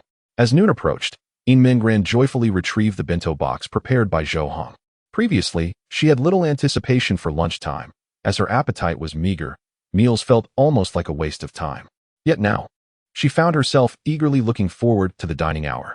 As the break drew to a close and most of their classmates returned, the homeroom teacher entered the classroom and stood at the podium. "I have 2 announcements." The teacher's voice prompted the resting students to perk up. The first announcement was about the upcoming monthly exam, scheduled for next Tuesday, urging everyone to study diligently for a commendable performance. The second matter concerned the school's sports meet at the end of the month, marking the last such event for them in high school. The mention of the sports meet stirred excitement among the students, who felt the weight of academic pressure. The 2-day event would undoubtedly provide them with a much-needed respite for enjoyment. The events were listed, and students were encouraged to volunteer for participation, while the opening ceremony performances would be entirely up to their own deliberation. "Class monitor and sports committee, I entrust these matters to you," the teacher said, handing the forms to Yin Mingran seated at the front before departing. In the next moment, a throng of students gathered around, eager to join in the excitement. Among them was Lu Yunxua, the sports committee member, who immediately perked up at the prospect of collaborating with Yin Mingran on this endeavor. Voices clamored around her, creating a cacophony that made Yin Mingran's ears buzz. "All right, everyone," she called out to regain order. "The sports meet is at the end of the month. We have ample time. What is crucial now is next Tuesday's exam. If anyone wishes to sign up for events, please do so. The rest should focus on studying. We can discuss the opening ceremony performances after the exam." Upon hearing Yin Mingran's words, Lu Yunxua quickly supported her, affirming, "Yes, listen to the class monitor. Everyone, go back to your seats, and those interested in signing up can come to me." Tang Ji, roused by the noise, lifted her head, still drowsy, and glanced at Zhou Heng, asking, "What is going on?" "Next Tuesday is the monthly exam, and the sports meet is at the end of the month," he replied. Tang Ji yawned and said, "Oh, can we take a day off for the sports meet? Let us just go online together. Otherwise, it'll be too boring." "It seems unlikely. In comparison to the sports meet, I am more concerned about how to handle the upcoming monthly exam." Zhou Heng, with his hands clasped over his head, felt overwhelmed. Achieving a rank within the top 200 was indeed a formidable challenge, and he lacked any confidence in elevating his position by 50 places. "Should I come over this weekend to help you with some tutoring?" he was asked. "No need. I cannot keep up with your way of thinking." Zhou Heng recalled how even when Yin Mingran explained concepts, it took him a considerable amount of time to comprehend. As for Tang Ji, she was hardly suited to teach others. She merely provided answers and expected him to derive the process independently. "Well then, it seems you won't be able to go out tonight either?" Initially, he had hoped to enjoy some time at the internet CAF after school, but he decided against it. "Forget it. You might as well play at home. I truly have no time for leisure. I could log into your account and complete your tasks for you." "Fine." After school that evening, Zhou Heng departed for home. Yin Mingran did not rush to follow him, knowing well where he lived. She left with Tong Yining and Tian Ran, chatting for a while before bidding them farewell and making her way to Zhou Heng's residence. Upon entering, she found Zhou Heng already preparing dinner. During their meal, seeking to initiate a conversation, Yin Mingran inquired, "Are you interested in the sports meet? With your athletic prowess, will you not sign up for an event?" Recalling that Zhou Heng had not participated in the previous 2 sports meets, she realized she had underestimated his abilities. She certainly did not want to miss the opportunity to have such a talent represent them. If he competed, he could undoubtedly secure several gold medals. Zhou Heng shook his head, responding, "Not interested." "What about Tang Ji? Do you think she would be willing to participate?" Yin Mingran persisted, considering Tang Ji, who could easily match Zhou Heng in athleticism and would have no trouble competing in the women's events. Her? It would be a miracle if she didn't feign illness to take a day off. You expect her to sign up for an event? Impossible. Yin Mingran's interest peaked. Her eyebrows raised as she asked, "Oh, why is that impossible? I would wager that if she participates, I will too. Deal? All right, it's a promise." Though Yin Mingran was uncertain if she could persuade Tang Ji, if she succeeded, they would gain an additional ally in Zhou Heng. How could they possibly lose? Without a second thought, she agreed. After dinner, Zhou Heng and Yin Mingran studied at the table. Every moment was precious for Zhou Heng, and with Yin Mingran's assistance, he was able to navigate his studies efficiently. Observing the time, Yin Mingran glanced at Zhou Heng's profile, hesitating as if she had something to say. After a few moments of contemplation, she gently asked, "May I go take a shower?" Of course, go ahead." Zhou Heng was momentarily taken aback. Why question oneself about taking a shower? Yet, Yin Mingran felt the need to inquire. She certainly could not treat this place as her own home. How could she, without consulting the host, simply proceed to bathe? "Well, if that is the case, I shall go ahead." Slowly rising, Yin Mingran made her way to the bathroom. It was her first time bathing in Zhou Heng's abode, and she felt a twinge of nervousness. She had prepared everything, bringing a change of clothes to ensure she wouldn't forget anything, as it would be improper to ask Zhou Heng to fetch anything for her. She securely locked the bathroom door and surveyed the toiletries Zhou Heng used. Although she had purchased some personal care items, such as a toothbrush and towels, she had not bought shampoo or shower gel. Since she was to bathe, she would undoubtedly have to borrow Zhou Heng's belongings. She opened the bathroom door slightly, peeking out to Zhou Heng, who was seated at the table, and softly asked, "May I use your shampoo and shower gel?" "Of course," Zhou Heng replied, not lifting his gaze, as it was a trivial matter to him. After receiving his permission, Yin Mingran closed the door. Shortly after, the sound of running water filled the bathroom. Despite the door being firmly locked, the thought of Zhou Heng sitting outside made her heart race. As she used his shower gel, its fragrance enveloped her, reminiscent of the scent she had noticed while lying in bed. After her shower, she dried her hair in the bathroom and stepped out, only to find Zhou Heng still seated, engrossed in his studies, his posture unchanged. She thought to herself that Zhou Heng was perhaps studying a bit too diligently. If he continued at this pace, he would surely wear himself out. After all, learning is not a task that can be accomplished in a single day. A balance between work and rest is essential. "I see you have a computer in your room. Don't you ever play?" she inquired. "I do, but with exams approaching, there is no time for games."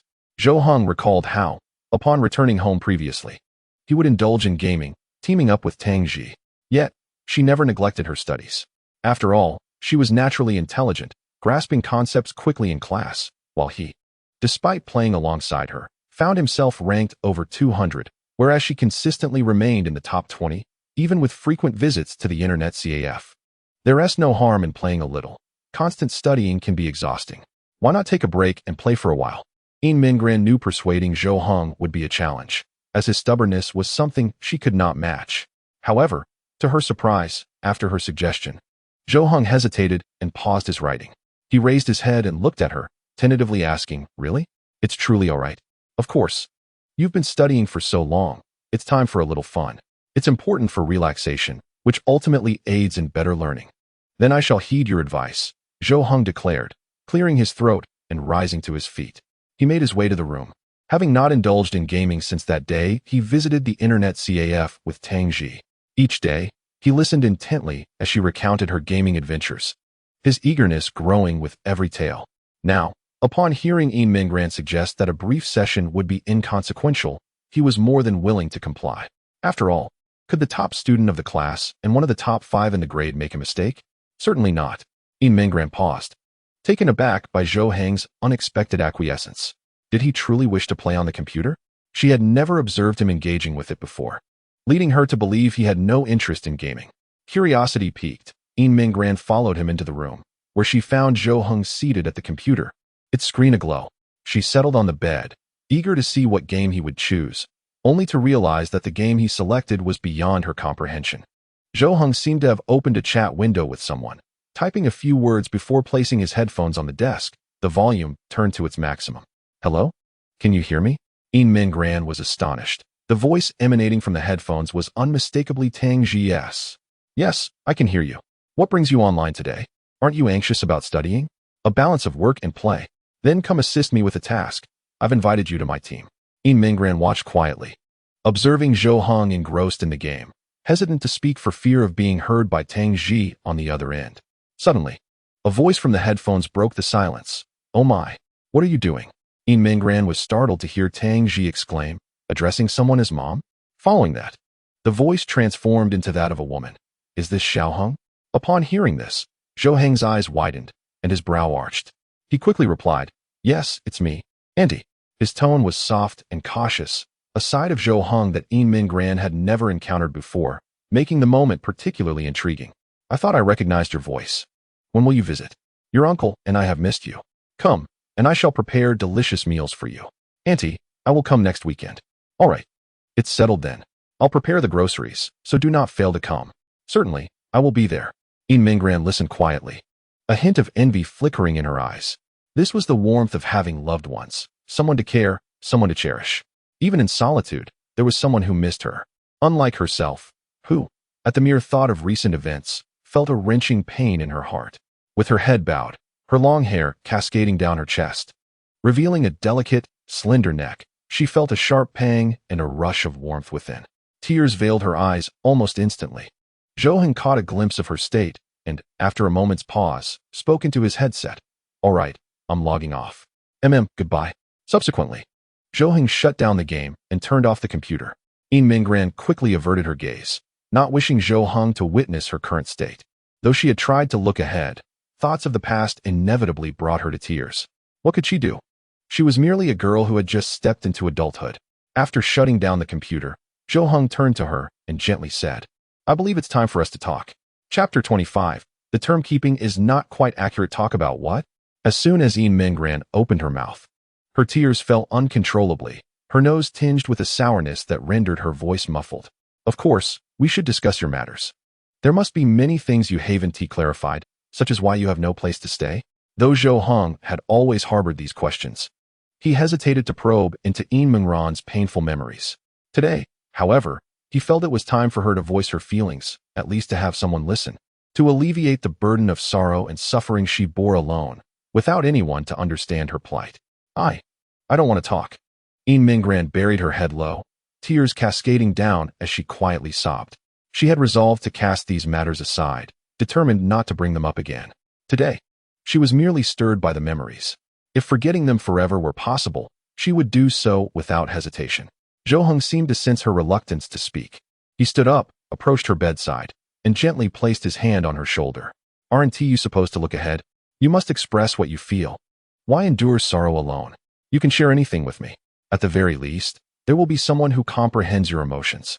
Yin Minggran lifted her gaze, tears still glistening at the corners of her eyes. Yet, upon meeting Zhou Heng's gaze, her inner sorrow inexplicably lightened by half. "The reason I have no place to stay is that I no longer have a home. That home doesn't belong to me, nor can I reside there." "Then whose is it?" Zhou Heng was somewhat perplexed, sensing that there were unspoken troubles beneath the surface. He handed some tissues to Yin Minggran, encouraging her to wipe her tears. Once her emotions had calmed considerably, she began to speak softly. "My family is a blended one. I was brought here by my mother. My father has children from his previous marriage. After they passed away, my father's ex-wife, along with her son, claimed our home, as her name is on the property deed, making her a co-owner. During their divorce, she did not claim the house, but now she is demanding it back, leaving me with no place to stay." Zhou Heng furrowed his brow, his expression darkening. Is she really taking advantage of the situation? Is there such a person who could be so unreasonable? Doesn't she intend to offer you any compensation? Yin Minggran shook her head in utter disappointment. Zhou Heng realized that his question was futile. If she could stoop to such opportunism, it was unlikely that she would possess any semblance of conscience. "My mother remarried my father against the wishes of our relatives, and as a result, None are willing to help me now. Behind my back, they refer to me as a wild child. And what of your biological father? I cannot find him. I have no means of contacting him. It has been many years since I last saw him, and even if I did, he would not care for me. Upon sharing these burdens, it was evident that her emotions had stabilized significantly. Perhaps holding these thoughts within had been overwhelming for her, but expressing them brought a sense of relief. Zhou Heng silently nodded, understanding the weight of Yin Mingran's struggles. He had never anticipated that she bore such immense pressures in life. Initially, he thought her inability to move forward, her frequent tears, and her difficulty confronting reality indicated a lack of inner strength. However, his perspective shifted. Faced with such adversities, being left without shelter amidst pouring rain, with the possibility of not surviving to see another day, she chose to weep, employing this method to alleviate her stress and sorrow. She did not seek revenge against society, nor did she succumb to despair or contemplate ending her life. Remarkably, she could still attend school and wear a smile. Zhou Heng felt she exhibited a resilience that earned his deep admiration, a strength that compelled him to regard her in a new light. Upon reflecting on this, Zhou Heng had already made a silent resolution in his heart. Since fate had conspired for him to aid Yin Mingran, he certainly could not allow her to stagnate or let her previous efforts go to waste. Such an exceptional girl undoubtedly had a bright future ahead of her, one that would far surpass his own. She should not be hindered by external factors. It would be a lamentable waste, and even he found it particularly regrettable. Zhou Heng gently patted Yin Mingran's shoulder and said, "Do not worry about anything. I will take care of your meals and accommodation. You need not fret over living expenses. I shall provide for you until you secure a job and can support yourself. Just focus on your studies and live well." Yin Mingran lifted her head, her eyes instantly filled with astonishment, her entire face reflecting disbelief, her mouth agape in shock. She could not bear to witness such a diligent student being crushed by the burdens of life. "Rest assured, my family is relatively well off, and they provide me with a generous allowance each month. If you were to see my gaming equipment, it would be evident. I could share half of my living expenses with you." Yin Mingran hurriedly waved her hands in refusal. "No, no, no, that is out of the question. We are merely classmates. I cannot accept such generosity." She struggled to comprehend that Zhou Heng would make such a promise to her. Given their mere acquaintance over the past 2 years of high school, where they had hardly become familiar, how could he profess to support her? "Enough. Do not argue with me. You know you cannot win against my stubbornness. It is my greatest flaw," Zhou Heng stated. Yin Mingran understood this truth. She could not contend with Zhou Heng, especially now that she found herself under his roof. The first rule was to heed the words of the householder. She lowered her head, her voice barely above a whisper. "What do you need me to do?" "What to do? Well, when a man supports a woman, there are certain expectations, are there not?"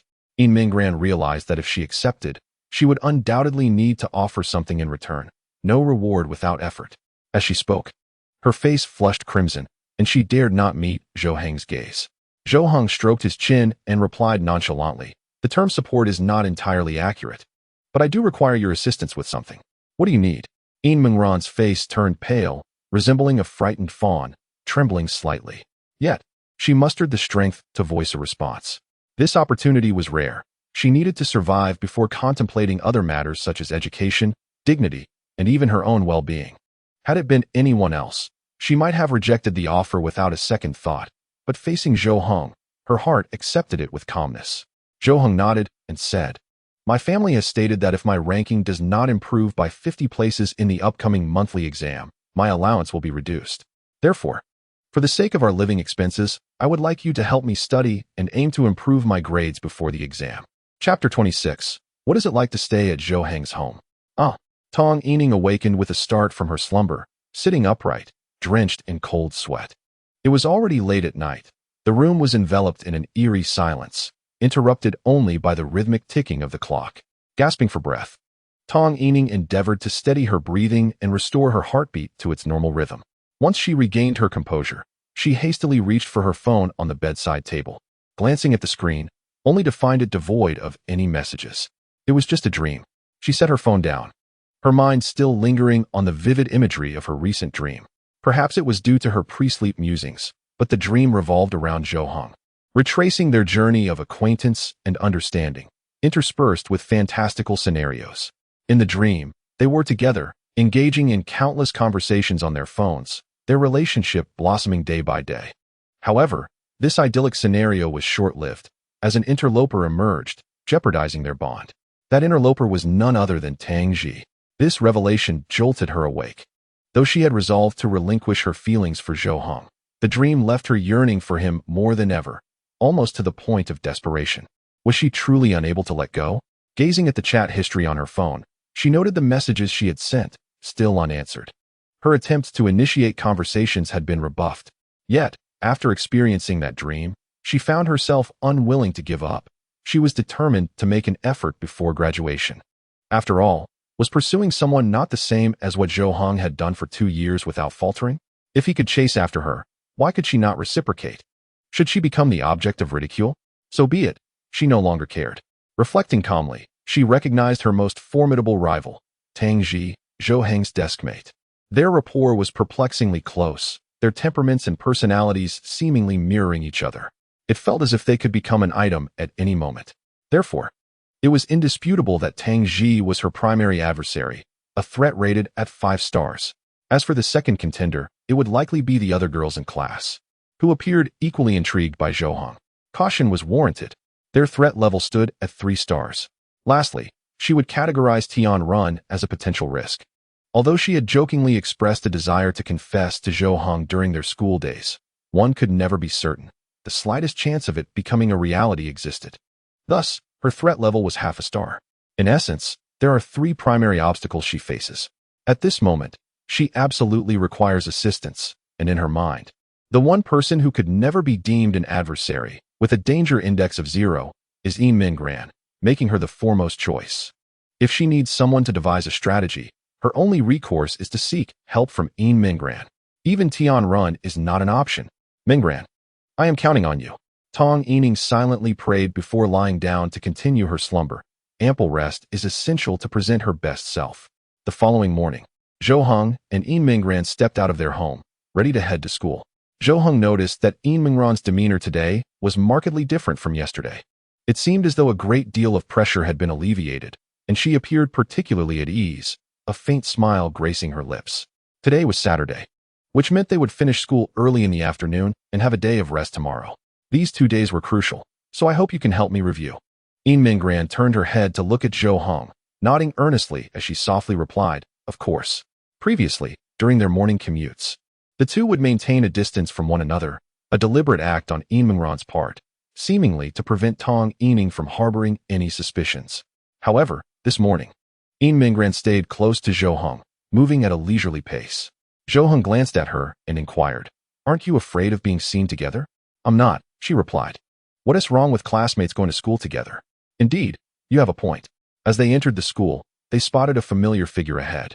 Upon recognizing the person, Yin Minggran's eyes lit up instantly. Is that Tang Ji? Yes, Zhou Hong confirmed, instantly recognizing the silhouette walking ahead. May I go speak with her? Of course. With permission granted, Yin Minggran eagerly dashed toward Tang Ji. She recalled Zhou Heng's promise from yesterday. If Tang Ji could participate in the sports meet, he would too. Since Zhou Hong dared to wager, it indicated that no amount of earnest persuasion would sway Tang Ji. She would likely refuse without hesitation, perhaps even leaving a negative impression of being bothersome.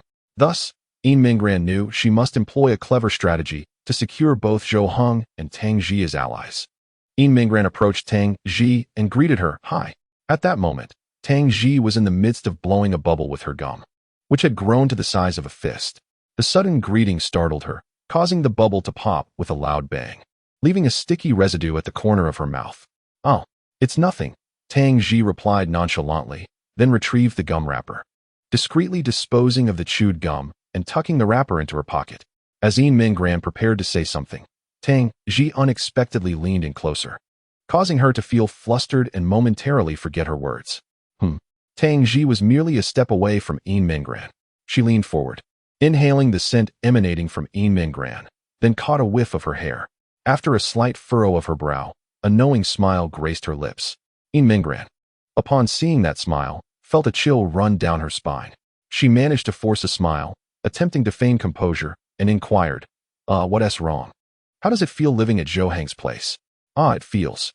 Yin Minggran's eyes widened in shock, her mind momentarily blank. Her face first turned pale, then flushed a deep crimson. How do you know I'm staying at Zhou Heng's? Just a guess. A guess? How could you be so accurate? Indeed. The fragrance on you is identical to Zhou Hong's. It is the same brand of body wash as his desk mate. I sit closest to him and can discern it easily. Initially, I thought it might be a coincidence, but your hair carries the same scent as his. Is it the same shampoo? That surely cannot be mere chance. You must have bathed at his home. Did you shower there on your first visit? Are you two involved in that kind of relationship? I doubt it. At least he wouldn't be. So I conclude that you are indeed staying at his place. Chapter 27. Unless you intend to be with her in the future. Is that how you deduced it? How can you be so certain? What if it truly is just a coincidence? Then I shall apologize to you. What is the big deal? I'm not Conan. Making an incorrect inference is quite normal. Moreover, even if I was attempting to deceive you, you have admitted it, haven't you? A meaningful smile adorned Tang Ji's face as she shrugged, exuding a sense of pride, akin to a child who has successfully pulled off a prank. Yin Minggran immediately sealed her lips, her complexion fluctuating between white and red in a captivating display. For the first time, she genuinely felt the sensation of being outsmarted. Realizing that Zhou Hong might be right, spending too much time with Tang Ji would likely undermine her self-confidence. In an instant, the retorts Yin Minggran had prepared were cast aside in her mind. She understood that no words would suffice, for Tang Ji would undoubtedly see through them, and perhaps even turn the tables on her. Yet, Tang Ji had no intention of letting Yin Minggran off the hook. She reached out, grasping Yin Minggran's wrist. When Yin Minggran looked up, she was met with Tang Ji's mischievous grin as she softly said, "All right, you must tell me why you are staying at Zhou Hong's. I presume you are aware of the nature of my relationship with him?" As they walked towards the classroom, Yin Minggran recounted her encounter with Zhou Hong and her subsequent stay at his home, omitting the events of the previous night. She merely mentioned her temporary residence at Zhou Hong's. Upon hearing about Yin Minggran's unfortunate experiences, Tang Ji's demeanor shifted to one of seriousness. The playful expression she had just worn dissipating. "I see. My condolences." Tang Ji gently patted Yin Minggran's shoulder, offering no comforting words, yet Yin Minggran understood, for her feelings mirrored those of Zhou Hong. Upon entering the classroom, the two returned to their respective seats. When Zhou Hong arrived at his desk, he noticed that Tang Ji's expression was somewhat amiss and inquired, "What's wrong?" Tang Ji shot Zhou Hong a glance and softly replied, "I was wondering why you haven't had time to play games with me. Turns out you have a hidden sweetheart." Zhou Hong frowned slightly, and within mere seconds, he grasped the situation. He was aware that such matters could not remain concealed from Tang Ji for long. She would inevitably discover the truth. "Sorry, I don't take well to sarcasm," he retorted. The corners of Tang Ji's mouth turned upward as she responded, all right, I meant no offense. I've heard about the class monitor. I support your decision."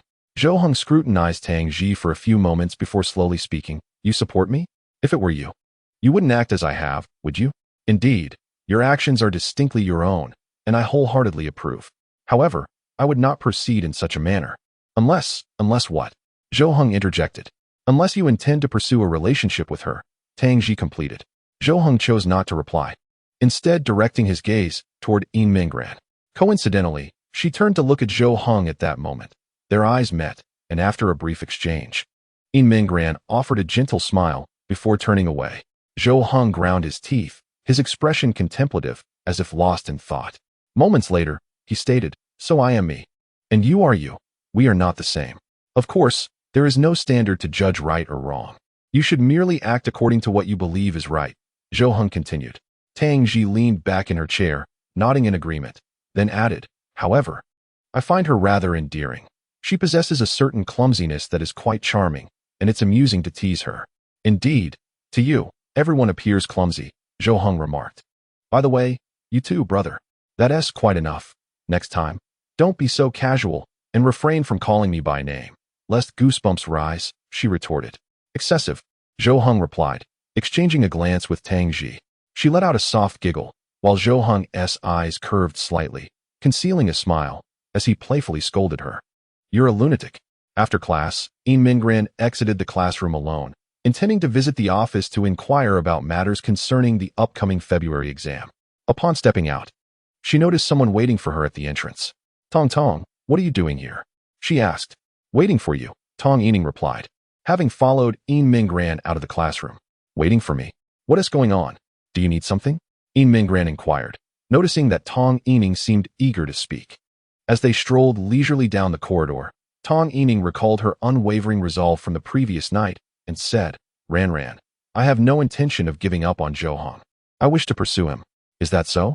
Well, go ahead and try, replied Yin Minggran, surprisingly supportive of Tong Yining's decision, contrary to her expectation that Minggran would dissuade her. Really? You agree? Do you think I can succeed? That I cannot ascertain. But your desire to give it a shot is entirely reasonable. After all, attempting something is far better than living with regret. Indeed, you are right. With Minggran's endorsement, Tong Yining felt a surge of confidence. Such matters require understanding and support. Without them, self-assurance is truly elusive. You will help me, won't you? Yin Minggran hesitated, reluctant to become embroiled. Yet the hopeful glimmer in Tong Yining's eyes made it difficult to decline. All right, but how exactly can I assist you? I already tried to help you talk to him before, and that ended in failure. Tong Yining fell into contemplation, seemingly pondering ways for Minggran to assist her. Minggran's expression turned troubled as she recognized that Zhou Hong would likely never afford Tong Yining another opportunity, no matter how minuscule the possibility. Given their friendship, she had already intervened on Tong Yining's behalf. What if Zhou Hong grew to resent her for it? He had previously stated that if she intervened, he would treat her the same way he treated Tong Yining, ignoring her entirely. It was imperative for her to maintain a balance between both parties, caring for each side, one being her good friend, the other. To be honest, even now, Yin Minggran was uncertain of her relationship with Zhou Hong. Were they classmates, friends, or merely roommates? By the way, Tong Yining nodded, then turned to Minggran earnestly.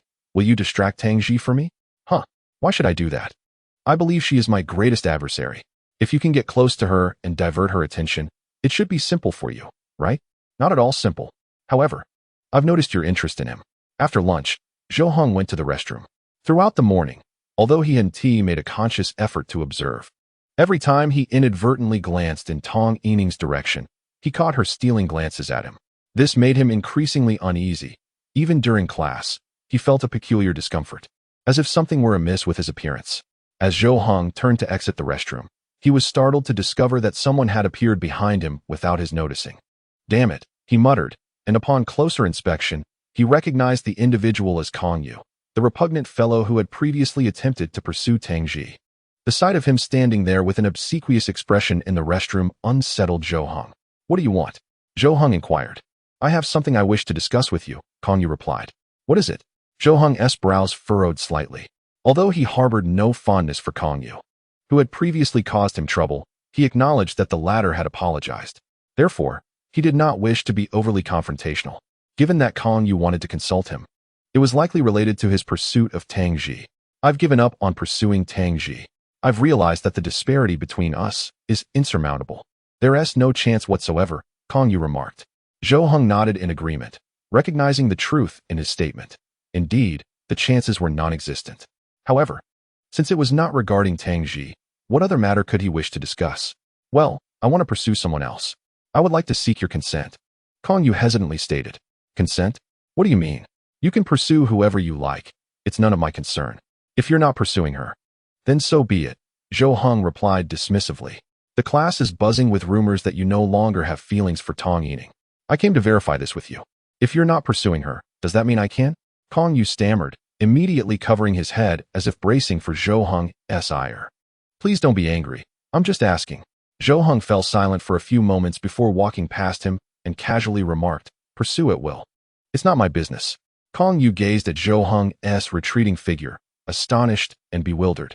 To be honest, he had prepared himself for a reprimand from Zhou Hong, who had been pursuing Tong Yining for 2 years.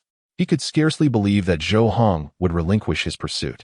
Yet, the rumors circulating in class seemed credible, compelling him to muster the courage to inquire. He never expected that Zhou Hong would indeed cease his pursuit. There were several attractive girls in their class, but only a handful were universally acknowledged as beautiful. Yin Minggran, Tangji, and Tong Yining were among them. Kong Yu was acutely aware that he stood no chance with Yin Minggran. Attempting to pursue her would invite ridicule from the entire class, likening him to a toad yearning for a swan. Currently, the only one with a plausible chance at Yin Minggran was Lu Yunxua. Thus, he had set his sights on Tangji, only to discover that pursuing her also seemed futile. Now, The entire class was abuzz with the notion that the only person likely to be with Tang Ji was Zhou Hong, given their close relationship, which was evident to all. There was no room for doubt. Given the circumstances, Kang Yu thought of Tong Yining. With the possibility of Zhou Hong being with Tang Ji, could it be that Tong Yining's position had become vacant? Perhaps he could take a chance? Now that he had received Zhou Heng's consent, Kang Yu felt a surge of optimism. Oh yes, keep going. You can do it. He bounced around, cheering himself on, elated as if he had already succeeded. At that moment, a teacher headed to the restroom caught sight of him, their gaze reminiscent of one directed at a fool. Embarrassed, Kang Yu quickly departed. Just as Zhou Hong was about to return to the classroom, he suddenly heard a timid call from behind him.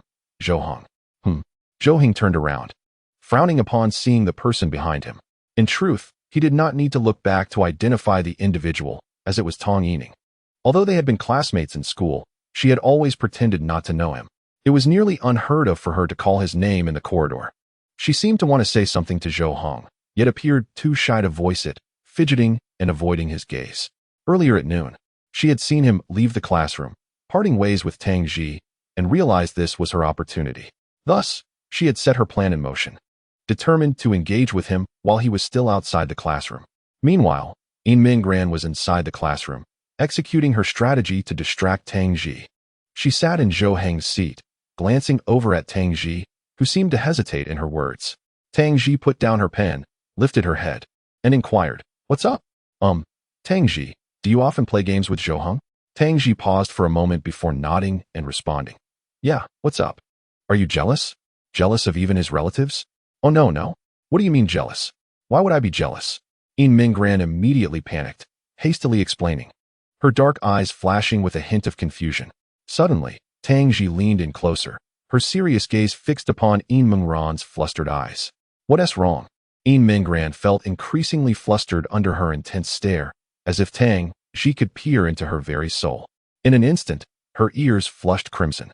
After a few seconds, Tang Ji leaned back, turned her head, and chuckled lightly. "It's nothing, just joking." Yin Minggran's expression froze in shock, her heart nearly stopping. At that moment, she desperately wished to suggest to Tong Yining, "Why don't you try to distract Tang Ji? Let us see if you can manage it." Just enduring a while without being overwhelmed by her would be a victory. However, Tang Ji suddenly displayed an unusually serious expression, lowering her voice as she leaned closer to Yin Minggran, saying, "Zhou Hong mentioned he has feelings for someone else in our class. Do you want to know who?" "Who?" Yin Minggran's eyes widened in disbelief. Tang Ji clicked her tongue and shook her head, saying, "TSK. No, it's better not to say anything. He told me not to inform anyone. If I do, he would certainly be upset." Yin Minggran gently bit her lip, hesitating for a moment before declaring, "I promise I won't tell anyone." After pondering for a while, Tang Ji nodded and replied, "All right then." She gestured for Yin Minggran to come closer. Leaning in, Yin Minggran pressed her ear near Tang Ji, who whispered softly, "I don't know who he is interested in, but it's quite evident that you have feelings for him." Chapter 29. I am merely assisting someone. I owe her that much. Chapter 30. She'll be home soon. It's best to leave before she arrives in her living room. On a Saturday afternoon, around 4:30, school was dismissed. Zhou Hong, concerned about being held back by anyone, especially those girls he could not confront, promptly exited the classroom after class. Yin Minggran finished packing her belongings and prepared to leave as well. Noticing Tong Yining's rather gloomy demeanor, she felt unable to offer comfort. The events of the afternoon seemed to weigh heavily on her. Diverting her gaze, she spotted Tang Ji, who was also ready to depart. She trailed behind, but waited until they had exited the teaching building before hurriedly catching up. "Thank you for your help at noon, Tang Ji," Yin Minggran expressed softly as she approached her side. Reflecting on her earlier indecision, she realized she had decided to seek Tang Ji's assistance. Knowing that she wanted to maintain her friendship with Tong Yining while preventing any interaction between her and Zhou Hong. Thus, Tang Ji had volunteered to play the role of the villain, especially since Tong Yining viewed her as a rival. This led to the earlier incident where Tang Ji pulled Zhou Hong away, simply to assist Yin Minggran. "It's nothing. Let's not even mention that it was to compensate you. Given your current situation, it is only right that I help," Tang Ji reassured her. Yin Minggran felt that the earlier matters were trivial now.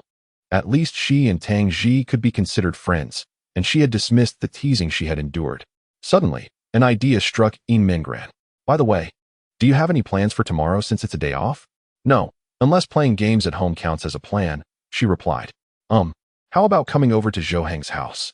We could play together. It's more fun with more people, right? Tang Ji shot a curious glance at Yin Minggran, her expression questioning the sincerity of her suggestion. After all, it was a rare day off. Wouldn't they prefer to be alone together at home? I don't mind. Isn't Zhou Hong supposed to be reviewing his studies? Tang Ji inquired. I spoke with him yesterday about balancing work and rest, and he agreed. One cannot study all day long, after all. Tang Ji nodded in response, saying, all right, I will come tomorrow. Yin Minggran pondered briefly before retrieving the mobile phone gifted to her by Zhou Hong from her pocket. Could we add each other as friends? She inquired. Certainly, replied Tang Ji, as she too took out her phone to add Yin Minggran as a contact. Having been classmates for over 2 years, they finally exchanged their details. For Yin Minggran, befriending a classmate was typically a simple and mundane affair. Yet, forming a connection with Tang Ji brought her an unexpected joy. What was the situation with Yin Minggran and Tang Ji? Why was she not departing with Tong Yining and the others? Behind them trailed 2 boys, one of whom was Lu Yunxua. He had sensed something amiss when he observed Yin Minggran occupying Zhou Heng's seat earlier that day. After school, he shadowed her, only to discover she was leaving alongside Tang Ji. When had their relationship grown so close? Could it possibly be related to Zhou Hong? After all, when one mentioned Tang Ji, Zhou Hong was inevitably conjured in thought.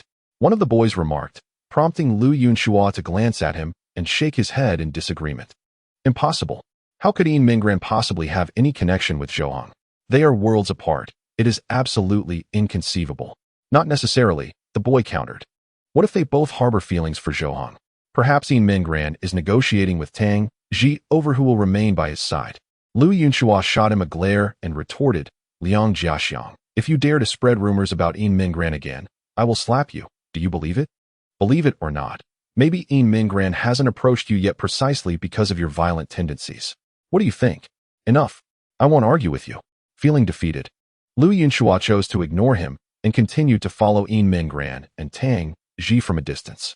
He was eager to learn what they were discussing, yet he could not approach too closely, lest he find himself unable to explain his presence.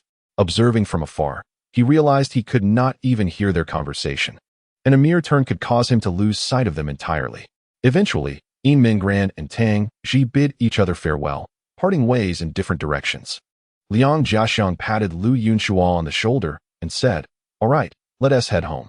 Are you still following them? By the time you do, they'll be at their homes, and you'll be left lingering in their living rooms. Just a little longer. I want to know where she lives. Liang Jiaxiang looked at him incredulously. If you keep this up, I might have to report you.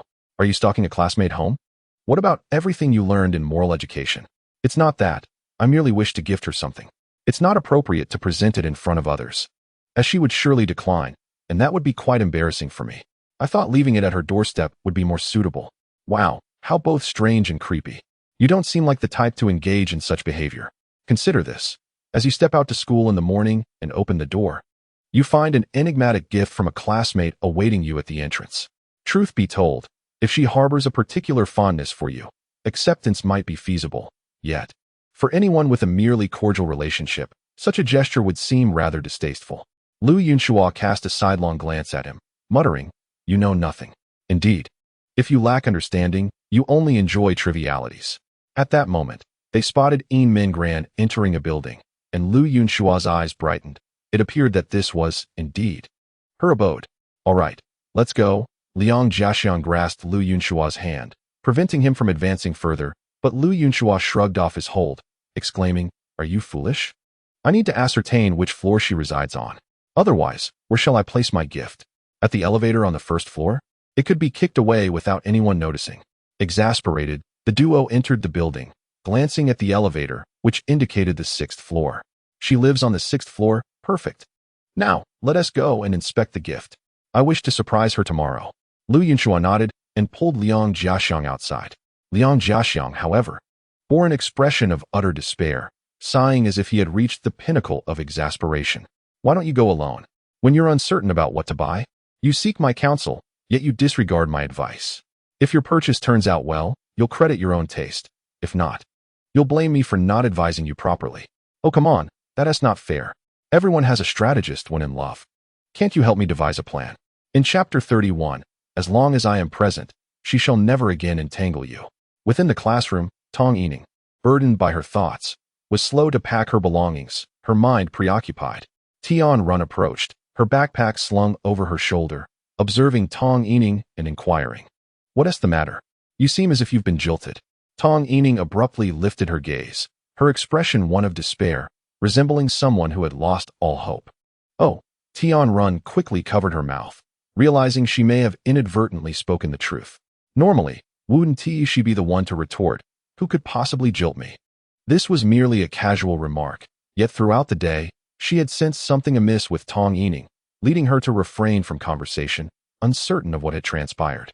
At that moment, they heard a sound reminiscent of Zhu Beiji laughing as he ran, and upon turning, they beheld Kong Yu approaching with a face full of mirth. The smile upon his face sent a shiver down the spines of both Tong Yining and Tian Run. "What do you want?" Tong Yining exclaimed, immediately retreating behind Tian Run. Tian Run stepped forward, shielding Tong Yining and extending her hand defensively toward Kong Yu. In that classroom, only the three of them remained. Who wouldn't feel apprehensive with a boy approaching sporting a mischievous grin? "I'm looking for Tong Yining. I have something to discuss." Kong Yu awkwardly scratched his head, pointing at Tong Yining behind Tian Run. "What is it?" Tong Yining cautiously peeked her head in and inquired, though in truth, she bore little concern for the matter at hand. Her disfavor for this individual had already taken root during his conflict with Zhou Hong. Now, confronted with his unapproachable demeanor, she deemed it quite courteous that she had not fled outright. "Could we perhaps have a private conversation, just the two of us? Rest assured, I harbor no ill intentions and shall not cause you harm. Quickly, let us go." Tian Run abruptly grasped Tong Yining and whisked her away from the classroom. A wave of discomfort washed over her. The mere act of listening to his words sparked within her an impulse to call the authorities. Kong Yu remained frozen in place, his body suddenly rigid, as if turned to stone. He was perplexed by his predicament, questioning why everyone seemed to avoid him. Was he truly so unpleasant? Impossible. He swiftly dismissed the notion. He could not fathom himself as the source of irritation. While it was true he lacked popularity, to be despised was beyond reason. With this realization, Kong Yu exhaled in relief and departed the classroom, convinced that Tong Yining was merely preoccupied today. He resolved to speak with her at a more opportune moment. Upon returning home, In Mingran found the exercise books spread out on the table, indicating that Zhou Hong had commenced his studies. Reflecting on the events of the day, a sense of guilt enveloped her. She recognized that Zhou Hong wished to avoid further contact with Tong Yining, yet she had chosen to support her friend, fully aware of the potential consequences. If Zhou Hong were to discover this, she would likely share the same fate as Tong Yining. "What's wrong?" Zhou Hong asked, noticing In Mingran standing at the doorway. Lost in thought. "Nothing," she replied, silently vowing never to repeat such a mistake. Though Tong Yining was her friend, in terms of priority, Zhou Hong held greater significance in her heart, a fact that required no deliberation. She promptly set her belongings aside and seated herself next to Zhou Hong, declaring, "Let me help you review." "All right." Zhou Hong nodded, acknowledging that having In Mingran tutor him was indeed a splendid idea. It offered him a glimmer of hope. Otherwise, given his previous academic progress, merely maintaining his ranking in the upcoming monthly exam would be a commendable feat, let alone rising by 50 places. As Zhou Hong glanced at In Mingran, a thought struck him about the midday events. In Mingran had arrived alongside Tang Ji, who was aware of his entanglement with Tong Yining, which meant In Mingran must also know. "In Mingran, you are a good friend of Tong Yining, are you not?" In Mingran was momentarily taken aback, and then she responded softly, a sense of unease gnawing at her, as if Zhou Hong knew something and was about to confront her. In an instant, a multitude of possibilities flooded her mind. Perhaps Zhou Hong would expel her, or worse, choose to ignore her entirely, equating her with Tong Yining. After a brief pause, Zhou Hong spoke, saying, "Just consider it a favor to me. Please prevent her from bothering me. She's just a girl, and I can't handle her directly. Kindly persuade her, I implore you." In Mingran was slightly stunned, taking a few seconds to process his words. "You're asking me for help? Indeed, it's best for a girl to handle this. Tang Ji isn't familiar with her, so I must rely on you." As In Mingran felt a wave of relief wash over her, she also sensed Zhou Hong's trust in her. This feeling brought her immense joy. Yet it also filled her with a sense of guilt for not being worthy of his confidence. She nodded earnestly and replied, "Rest assured, as long as I am here, I will ensure she no longer harasses you. Thank you, Zhou Heng said, suddenly recalling something. Oh, by the way, that Kong Yu has an interest in her. You should try to matchmake them. He thought of the person who had contended with him for Tong Yining's attention earlier that day, Kong Yu. In Zhou Heng's mind, Kong Yu was undoubtedly an oddball, yet every class has its share of peculiar individuals, which was not particularly surprising. What bewildered him was his own association with such a character. He regretted having had a conflict with Kong Yu. Ignoring such people was often the wisest course of action. Engaging seriously with him would only lead others to view him as eccentric as well. Yin Minggran couldn't help but pause, seemingly unable to recall who he was at that moment. Kong Yu? That person. She found it difficult to articulate her thoughts about him. As the class monitor, she was familiar with all her classmates, although some were merely acquaintances. Among the boys, she would rank Kong Yu among the least favorable, given his poor reputation and grades, which resulted in few wanting to associate with him. I'll do my best, Yin Minggran promised. Though she knew that introducing someone like Kong Yu to Tong Yining would likely lead to a fallout, as Tong Yining would surely perceive it as a prank. Having addressed Tong Yining's predicament, Yin Minggran now pondered whether she should inform Zhou Heng about inviting Tang Ji to hang out. After all, it was his home, and inviting Tang Ji should warrant his approval. Initially, she believed that given the rapport between Tang Ji and Zhou Heng, he wouldn't oppose it. So she had made the decision unilaterally. However, upon reflection, it seemed prudent to ask for his consent. Zhou Heng, I invited Tang Ji to come here to play tomorrow. Do you agree? Chapter 32. She mentioned to me that she holds quite a favorable impression of you. Zhou Heng fell silent for a few moments before speaking. Tang Ji, I'm perfectly fine with it, but you really have become friends with her? Well, is that a problem? Yin Minggran slightly lowered her head, appearing anxious about the possibility of reprimand. She feared Zhou Heng might disapprove, worried about making a mistake, as she was, after all, living under someone else's roof. Every action and word required careful consideration. Zhou Heng turned to continue writing, stating, of course it's fine. In fact, I owe you my gratitude. Gratitude for what? Yin Minggran asked, puzzled, uncertain about what she had done to deserve thanks. Zhou Heng nodded, explaining, indeed, when I was in my first year of high school, her mother asked me to help her make a few friends so she wouldn't be entirely alone at school. However, that was quite an overestimation of my abilities. If I knew how to make friends, I would have done so myself long ago. Hence, for the past 2 years, it has been just the two of us. You befriending her might seem like she doesn't care much on the surface, but she should be quite pleased. Really? Yin Minggran's eyes widened in disbelief, struggling to comprehend whether Zhou Heng's words were as exaggerated as they sounded. She was aware of her own inner delight, but Tang Ji appeared rather indifferent. Didn't she? Well, she has mentioned to me that she holds a favorable impression of you. Is that true? Upon hearing this, Yin Minggran's face lit up with joy, her eyes sparkling with happiness. Initially, she had been concerned about whether Tang Ji might dislike her. But hearing Zhou Heng articulate this alleviated her worries. Yes, truly. So if she has offended you in any way, please don't take it to heart. She has simply been out of practice with friends for quite some time. Yin Minggran responded with delight, feeling no anger or offense from earlier events. Instead, she felt shy about her feelings being discerned. With her inner turmoil resolved, her mood significantly improved. While assisting Zhou Heng with his studies, a smile frequently graced her face. As the clock approached 7 in the evening, both felt a pang of hunger. Zhou Heng set down his pen and stood up. I'll go prepare dinner. Wait, Yin Minggran called out. Zhou Heng turned, puzzled by her interruption. Yin Minggran stood up and said, let me handle it. Aren't you supposed to be focused on studying? Can you cook? Yes, I can. Yin Minggran nodded firmly, then added, I just hope it suits your taste. No worries. Give it a try, Zhou Heng replied nonchalantly, as he genuinely wanted to maximize his study time. If not for Yin Minggran's presence, he would have settled for a quick bowl of instant noodles, considering he was alone. However, with her there, he felt he couldn't be so careless. Knowing that Yin Minggran could cook, he gladly allowed her to take over, which would save him a considerable amount of time. All right then. Yin Minggran entered the kitchen and began to prepare a meal. Memories of cooking for her parents at home flooded her mind, yet she lamented that such opportunities had vanished. After half an hour, the kitchen was ablaze with activity. Although Zhou Heng wished to focus intently on his studies, his attention frequently drifted towards the kitchen. He had never witnessed Yin Minggran cooking and worried that she might make a mistake, potentially resulting in inedible dishes or accidents. Fortunately, The process unfolded smoothly. Approximately an hour later, Zhou Heng was enveloped by the enticing aroma wafting from the kitchen. Yin Mingran emerged, carrying the dishes to the dining table. Calling out to Zhou Heng, "It's ready. Come and eat." "All right, I'm coming," Zhou Heng replied, setting down his pen. As he approached the table, he surveyed the spread before him. The steamed rice appeared impeccable, each grain plump and the texture just right. The two dishes were equally appealing, bursting with color and fragrance, devoid of any flaws. This sight eased Zhou Heng's concerns. It looked promising. "Give it a try?"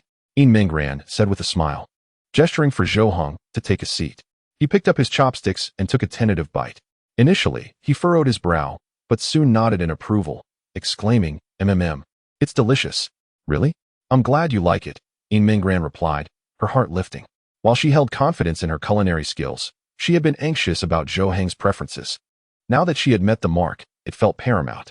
Taking her seat, she continued, "If you enjoy it, I can cook from now on, saving you a considerable amount of time." Zhou Heng hesitated before responding. He glanced at his workout area, realizing it had been ages since he last exercised. Time had become a scarce commodity. After school, there was hardly any left. Finding even an hour or two for workouts seemed impossible. If Yin Mingran cooked, it would indeed free up time for him to exercise or engage in other activities. Yet, in his heart, he felt that Yin Mingran was a guest. How could he ask her to cook? After a moment of contemplation, Zhou Heng spoke, "Let's alternate cooking duties. We can switch every day or every 2 days." Yin Mingran paused, as if pondering his suggestion. After a while, she seemed to grasp his meaning and nodded in agreement. "All right, that sounds good." After dinner, the two continued their studies. As the clock approached 10 in the evening, both took turns to shower. Upon exiting the bathroom, Zhou Heng seated himself at the table, pen in hand. He initially intended to study for a few more hours. However, a yawn escaped him, and a wave of drowsiness swiftly enveloped his mind. His eyelids grew heavy, as if they were about to close for good. He recognized that the lack of sufficient sleep over the past week had caught up with him. The thought of a day off tomorrow, coupled with the still early hour after school, made it increasingly difficult for him to resist the pull of sleep. Another yawn escaped him, this time even more pronounced. He quickly rose and made his way to the bedroom, preparing for slumber. Otherwise, he would surely find himself dozing off at the table. Upon entering the bedroom, he collapsed onto his side of the bed, scarcely taking the time to pull up the covers before his eyes fluttered shut, surrendering to a deep sleep. All the fatigue accumulated over the week was released at that moment. Meanwhile, Yin Mingran remained in the bathroom, unaware that Zhou Heng had already succumbed to sleep. Once she finished her shower and donned her pajamas, Yin Mingran stepped out of the bathroom to find the room empty. Zhou Heng's chair was unoccupied, and the books on the table lay open. "Isn't chapter 33 about how holding hands can lead to pregnancy?" she mused. She proceeded to the bedroom and discovered Zhou Heng lying in bed, already fast asleep, his long eyelashes brushing against his cheeks, breathing evenly. Seeing Zhou Heng in such a peaceful state brought a gentle smile to Yin Mingran's lips. She quietly approached the bedside and draped a blanket over him. "Good night," she whispered, turning off the bedroom light before lying down on the opposite side of the bed. Unlike her first night, she now felt a sense of calm, as though she were in her own home. The cool moonlight streamed through the curtain's gaps, casting a serene ambience in the quiet room. In contrast to Zhou Heng's deep slumber, Yin Mingran found herself wide awake, unable to succumb to sleep. She began to reflect on the events of the day, realizing that her greatest gain had been forming a friendship with Tang Ji. Despite her seemingly indifferent demeanor, she must be quite pleased, Yin Mingran thought, still somewhat incredulous about Zhou Heng's words. The impression she had of Tang Ji, who appeared unapproachable to their classmates, made her question whether Tang Ji would genuinely be happy to befriend her. Yin Mingran took out her phone and opened the chat interface with Tang Ji, noting that there had been no conversation yet, save for a single verification message. She then browsed through Tang Ji's moments, discovering it was as empty as Zhou Heng's. If I were to check Tang Yining's moments, it would be filled with photos, culinary delights, and scenic snapshots from her outings. She pondered at this hour. Surely Tang Ji hasn't gone to bed yet? A thought crossed her mind to message Tang Ji. After all, she had nothing to occupy her time at the moment. Though Tang Ji was likely engrossed in a game, would it be intrusive to disturb her? After a brief moment of hesitation, Yin Mingran decided that a simple greeting would suffice. If Tang Ji was busy, she probably wouldn't respond. Yin Mingran sent a greeting emoji and then promptly turned off her phone, feeling a mix of anticipation and anxiety, for Tang Ji was an enigma to her. She could not fathom whether or how she might reply. Approximately 2 minutes later, her phone chimed. She quickly opened it, and indeed, it was a message from Tang Ji. "What is up? Shouldn't you be cuddling with Zhou Hong right now? How do you have time to message me? What?" Yin Mingran's eyes widened in disbelief as she read the message. She quickly glanced over her shoulder to see if Zhou Hong had awakened. If he saw that, she would surely be mortified. "What do you mean cuddling? We're sleeping separately. There's a blanket in between us." Are you two really sharing the same bed? Yikes. Yin Mingran realized she had perhaps divulged too much. She shouldn't have revealed such personal details to Tang Ji. The latter only knew she was staying at Zhou Heng's place and had no idea about her sleeping arrangements. Had she just exposed herself? Tang Ji sent another emoji to express her astonishment, and Yin Mingran, knowing that any explanation would be futile, confessed the truth. Initially, she had planned to sleep on the sofa, but Zhou Hong insisted otherwise. They both ended up on the bed, and now several nights had passed, and they had grown accustomed to it. Well, since you're already sharing a bed, why not just confirm your relationship? How do we confirm our relationship? Yin Mingran stared at the chat, her heart racing. This was indeed a thrilling conversation. I don't know. This is outside my area of expertise. Isn't holding hands enough to get pregnant? Yin Mingran reflected on Tang Ji's words, secretly acknowledging her vast knowledge. She certainly understood more than she did, yet she chose not to share it. Suddenly, her phone slipped from her grasp, nearly hitting her face. Her hand froze, and she became utterly still, eyes wide, her body rigid, for at that moment, Zhou Heng's arm had draped over her. He had just rolled over, positioning himself directly atop the blanket, and his arm now lay across her, making it seem as though he was holding her while sleeping. "Ah, Zhou." Yin Mingran mechanically turned her head to gaze at Zhou Heng's face, which was now merely 10 centimeters away from hers. He was still fast asleep, completely unaware of his actions. What should she do now? Should she wake him? As I gently stir, it is likely that I will awaken him, given his current state. He must be utterly exhausted. Yin Mingran cannot bear the thought of rousing him, especially considering the past week during which Zhou Hong has undoubtedly endured considerable stress and fatigue due to her actions. With exams looming, the weight of his worries has only intensified. Tomorrow offers him a chance to rest, allowing his frazzled nerves to unwind. Thus, his deep slumber is perhaps a blessing, for it will enable him to face the day with greater ease and alleviate some of his burdens. After a moment of contemplation, Yin Mingran resolved to refrain from waking Zhou Hong, allowing him the peace of sleep. If she were to disturb him, guilt would surely consume her. Gazing at the darkened ceiling, she found herself unable to close her eyes. Her restlessness was exacerbated by the current situation. The sensation of Zhou Heng's sturdy arm provided her with an unusual sense of security, a feeling palpable even through the covers. She began to daydream about what it would be like to be cradled in his embrace, enveloped by a comforting presence that would surely instill a profound sense of tranquility. 20 minutes passed, and Yin Mingran remained still, permitting Zhou Hong to sleep soundly. Suddenly, his arm shifted, moving from her abdomen to her chest. A slight tremor coursed through her body. Though the darkness concealed her face, it was undoubtedly flushed with warmth, a vivid hue that betrayed her thoughts. Thankfully, the blanket provided a barrier. Had it not been there, she would have felt paralyzed by the moment. Approximately 10 minutes later, Zhou Hong turned once more, retreating to his side and leaving Yin Mingran facing his back. Her tense form began to relax. Moments earlier, it felt as though her waist had been suspended in midair. Surely, he would remember nothing of this come morning, she mused. Yet, a part of her yearned for Zhou Hong to retain the memory of this night, though she understood the impossibility of such a wish. After enduring this internal struggle for some time, fatigue finally overtook her, and she surrendered to slumber. A while later, Zhou Heng opened his eyes wide, a cold sweat seemingly trickling from his brow. Panic gripped him. Just before he had turned over, he had indeed awoken. Realizing he had been sleeping in the middle of the bed with his arm draped over Yin Mingran, he was uncertain if she was asleep. In a flurry, he rolled back to his side, facing the wall, heart racing with anxiety. What if Yin Mingran was still awake? Would she confront him tomorrow?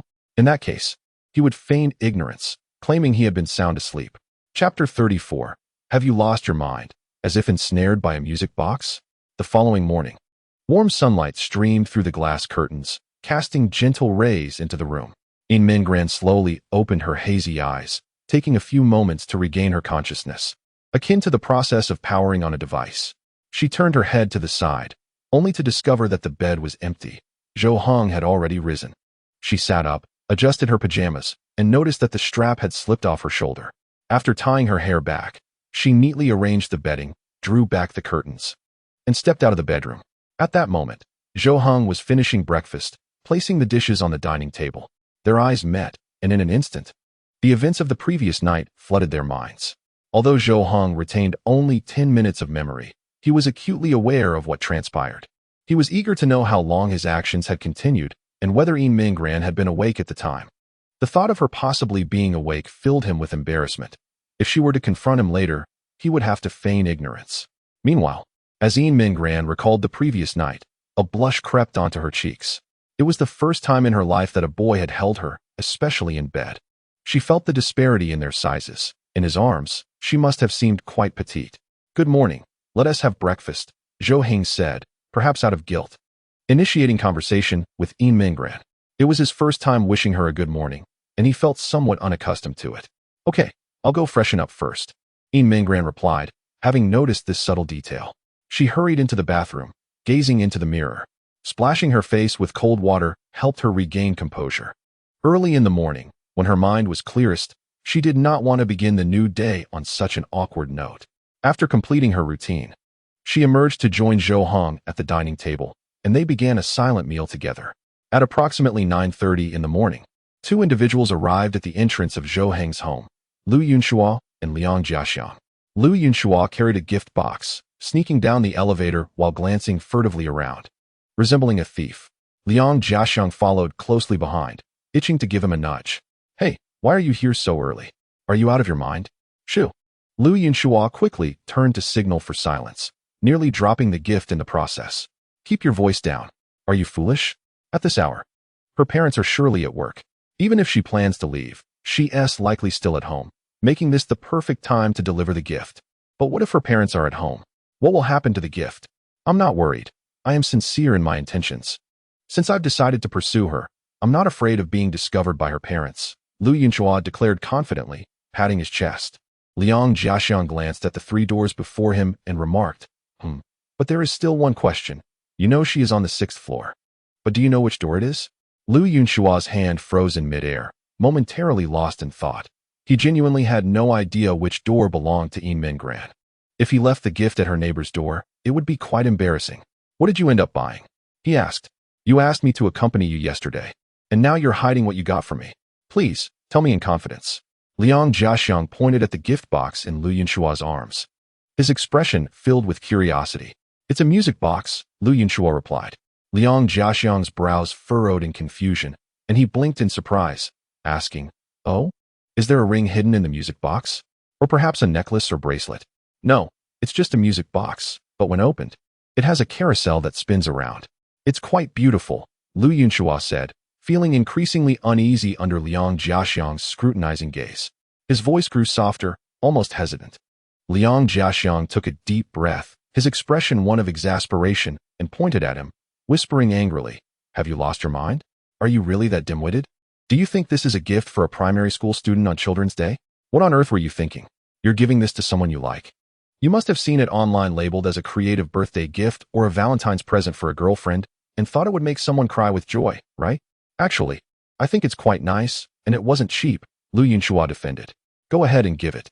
Once you do, you'll be thoroughly forgotten, and at future reunions, they might not even remember your name, just calling you the guy who gave the music box.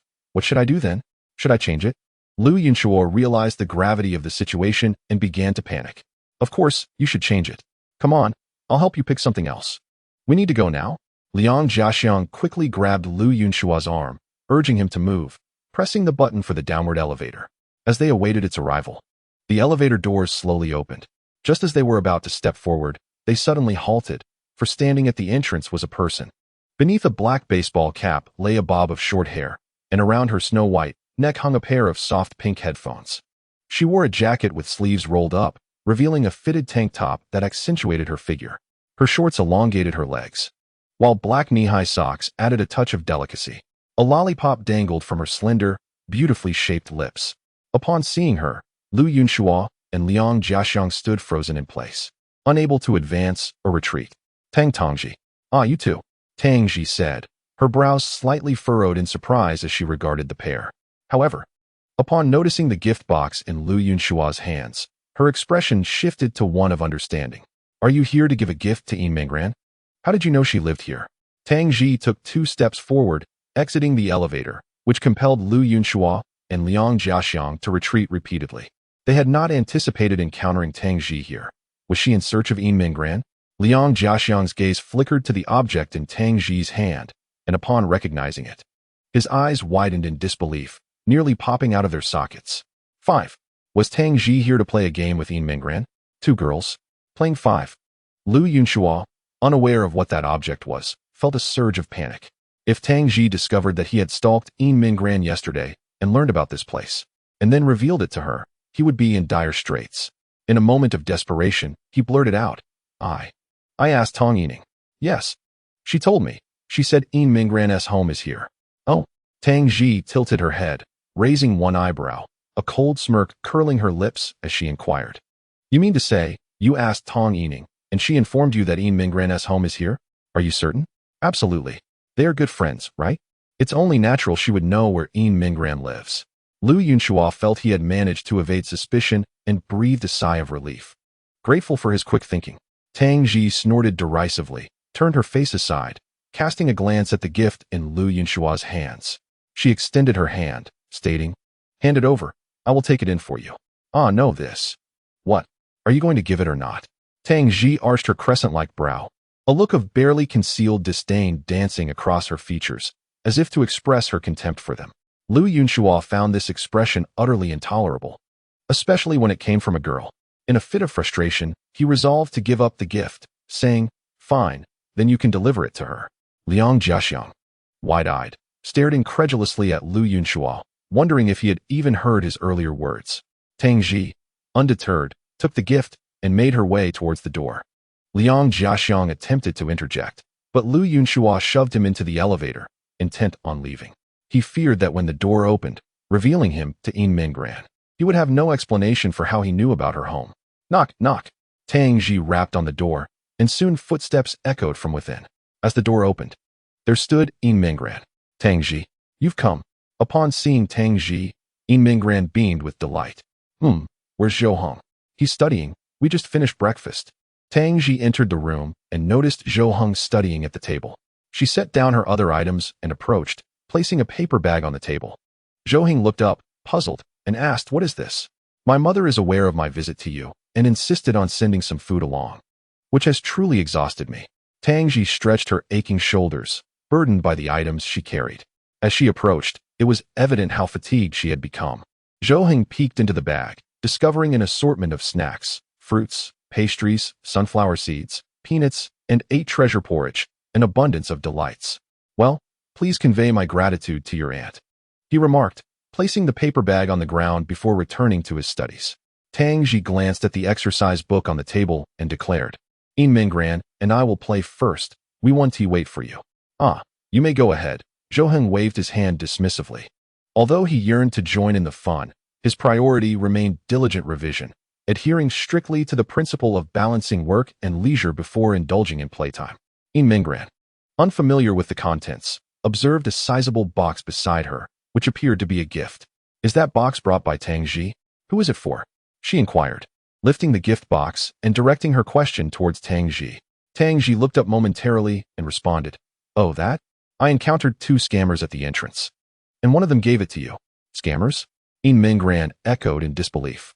Indeed, one is the class sports representative, and the other is the life representative. What? Yin Mingran was momentarily taken aback, before finally asking, Lu Yunshua and Liang Jiaxiang, are they really scammers? But they were just at the entrance. Yes. The sports representative spins lies without batting an eye. He claimed to have learned from Tong Yining that you reside here, but I suspect he has been stalking you. Tang Ji replied, her face contorting in disgust. Such a blatant falsehood repulsed her. Had this truly been Yin Mingran's residence, she might have entertained the deceit. However, this was Zhou Heng's home. How could Tong Yining possibly know that Yin Mingran lived with him? It was an outright insult to one's intelligence. Stalking someone to their doorstep and then covertly presenting gifts was an act that would prompt her to consider involving the authorities if it happened to her. Yin Minggran examined the gift in her hands, her brows furrowing in concern. She never imagined Lu Yunxua could behave in such a manner. This was not her home. It was Zhou Heng's, and such actions would undoubtedly create trouble for him, thus implicating herself as well. Zhou Heng paused his writing, lifting his gaze to the two girls, seemingly contemplating something. He then extended his hand towards Tang Ji and softly inquired, "By the way, does Lu Yunxua have feelings for her?" "Indeed, the whole class is aware. Even I know. Did you not?" Tang Ji responded. "I was unaware," Zhou Heng admitted. Zhou Heng shook his head, his expression one of sincerity, utterly devoid of deceit. After all, he genuinely had no idea. Approximately a week prior, he was scarcely acquainted with either Yin Minggran or Lu Yunxua. His life revolved around attending classes and confessing to Tang Yining, returning home only to indulge in video games and exercise. He had little time to concern himself with the affairs of others, thus remaining oblivious to the well-known secrets among his classmates. "I do not like him," Yin Minggran exclaimed almost instinctively, her voice resonating with conviction and unwavering determination. Both Tang Ji and Zhou Heng were taken aback, gazing at Yin Minggran with bewilderment, her reaction akin to someone eager to clarify a misunderstanding. It appeared that she too realized her response was somewhat excessive, as a flush of crimson spread across her cheeks, radiating from the sides of her face to the corners of her eyes. "Ah, very well," Zhou Heng nodded, stammering a response. To him, Yin Minggran's reaction clearly indicated her strong aversion towards Lu Yunxua, prompting her urgent need to explain herself. Tang Ji interjected, shaking her head. "Let us not dwell on this for now. Let us open the gift and see what lies within." "No, I refuse to accept his gift," Yin Minggran replied defiantly. "Even if you intend to discard it, wouldn't it be prudent to at least open it? When you return to school, he will surely inquire if you received it and whether you liked it. How can you respond if you do not even know what is inside? If you were like us, unconcerned with others' opinions, then feel free to act as you wish. However, as the class monitor, maintaining good relationships is essential. Should divisions arise within the class, it would reflect poorly on your leadership." Upon hearing Tang Ji's words, Yin Minggran hesitated. Although she had no intention of accepting the gift, Tang Ji's argument held merit. As class monitor, fostering harmony within the group was crucial. Any discord would signify her failure in her responsibilities. "I suggest you at least take a glance. If you truly dislike it, you can return it when you see him at school. By inspecting it and then returning it, you signal your disinterest in the gift without him being able to say much." "Very well," Yin Minggran conceded, acquiescing to Tang Ji's advice. Meanwhile, Zhou Heng could no longer remain seated. He rose and approached, curious to discover what gift Lu Yunxua had presented, comparing it to the gifts he had previously given to Tang Yining, hoping to glean some insight. Chapter 36. He is asking if his recent actions were impressive. Yin Minggran slowly unwrapped the gift box, while Tang Ji and Zhou Heng craned their necks, peering in with keen interest. Upon opening it, they beheld what appeared to be a miniature carousel. Both Zhou Heng and Tang Ji furrowed their brows in confusion, with Zhou Heng straightforwardly inquiring, "What is this?" "It seems to be a music box," Yin Minggran remarked as she lifted the item from the box, cradling it in her palm. It was quite intricately crafted, adorned in vibrant colors. "Is this truly a gift?" Tang Jixio furrowed her brows, her face etched with confusion, as if she believed she had misread the situation. Yin Minggran, holding the item in her hands, felt an inexplicable sense of embarrassment, akin to clutching something shameful. She had witnessed the lavish gifts Zhou Heng presented to Tang Yining, an entire box filled with love letters and tokens of affection. Reflecting on those, she was overwhelmed with envy. However, this particular item paled in comparison to the discarded gifts now resting in the trash. The thought of Zhou Heng's offerings to Tang Yining juxtaposed with the object in her grasp made her feel utterly mortified. Curious, she decided to open it, hoping it might reveal something unexpected. Zhou Heng, perplexed, refrained from making hasty judgments. In his mind, perhaps this object harbored some hidden mechanism, and opening it might yield a delightful surprise. As Yin Minggran opened the music box, a soft and melodious tune filled the air, and the carousel began to spin gently, vibrant lights illuminating the scene. Yet, after a brief moment of anticipation, nothing further occurred. Zhou Heng's mouth fell slightly agape as he raised a hand to point at the object, quietly inquiring, "Is this merely a music box?" Tang Ji also turned her head, retrieving her phone, feigning ignorance of the situation. Zhou Hong, equally baffled, furrowed his brows and pondered for a moment before speaking. Gift-giving can vary from person to person. Some individuals genuinely adore such trinkets. Perhaps he selected this with your tastes in mind? Not at all, she replied. Oh, then forget I mentioned it. Zhou Hong regretted attempting to provide an explanation, feeling foolish for doing so and realizing it only portrayed him as equally naive. He had initially intended to draw inspiration from Lu Yunshua's creativity, but now that notion seemed utterly superfluous.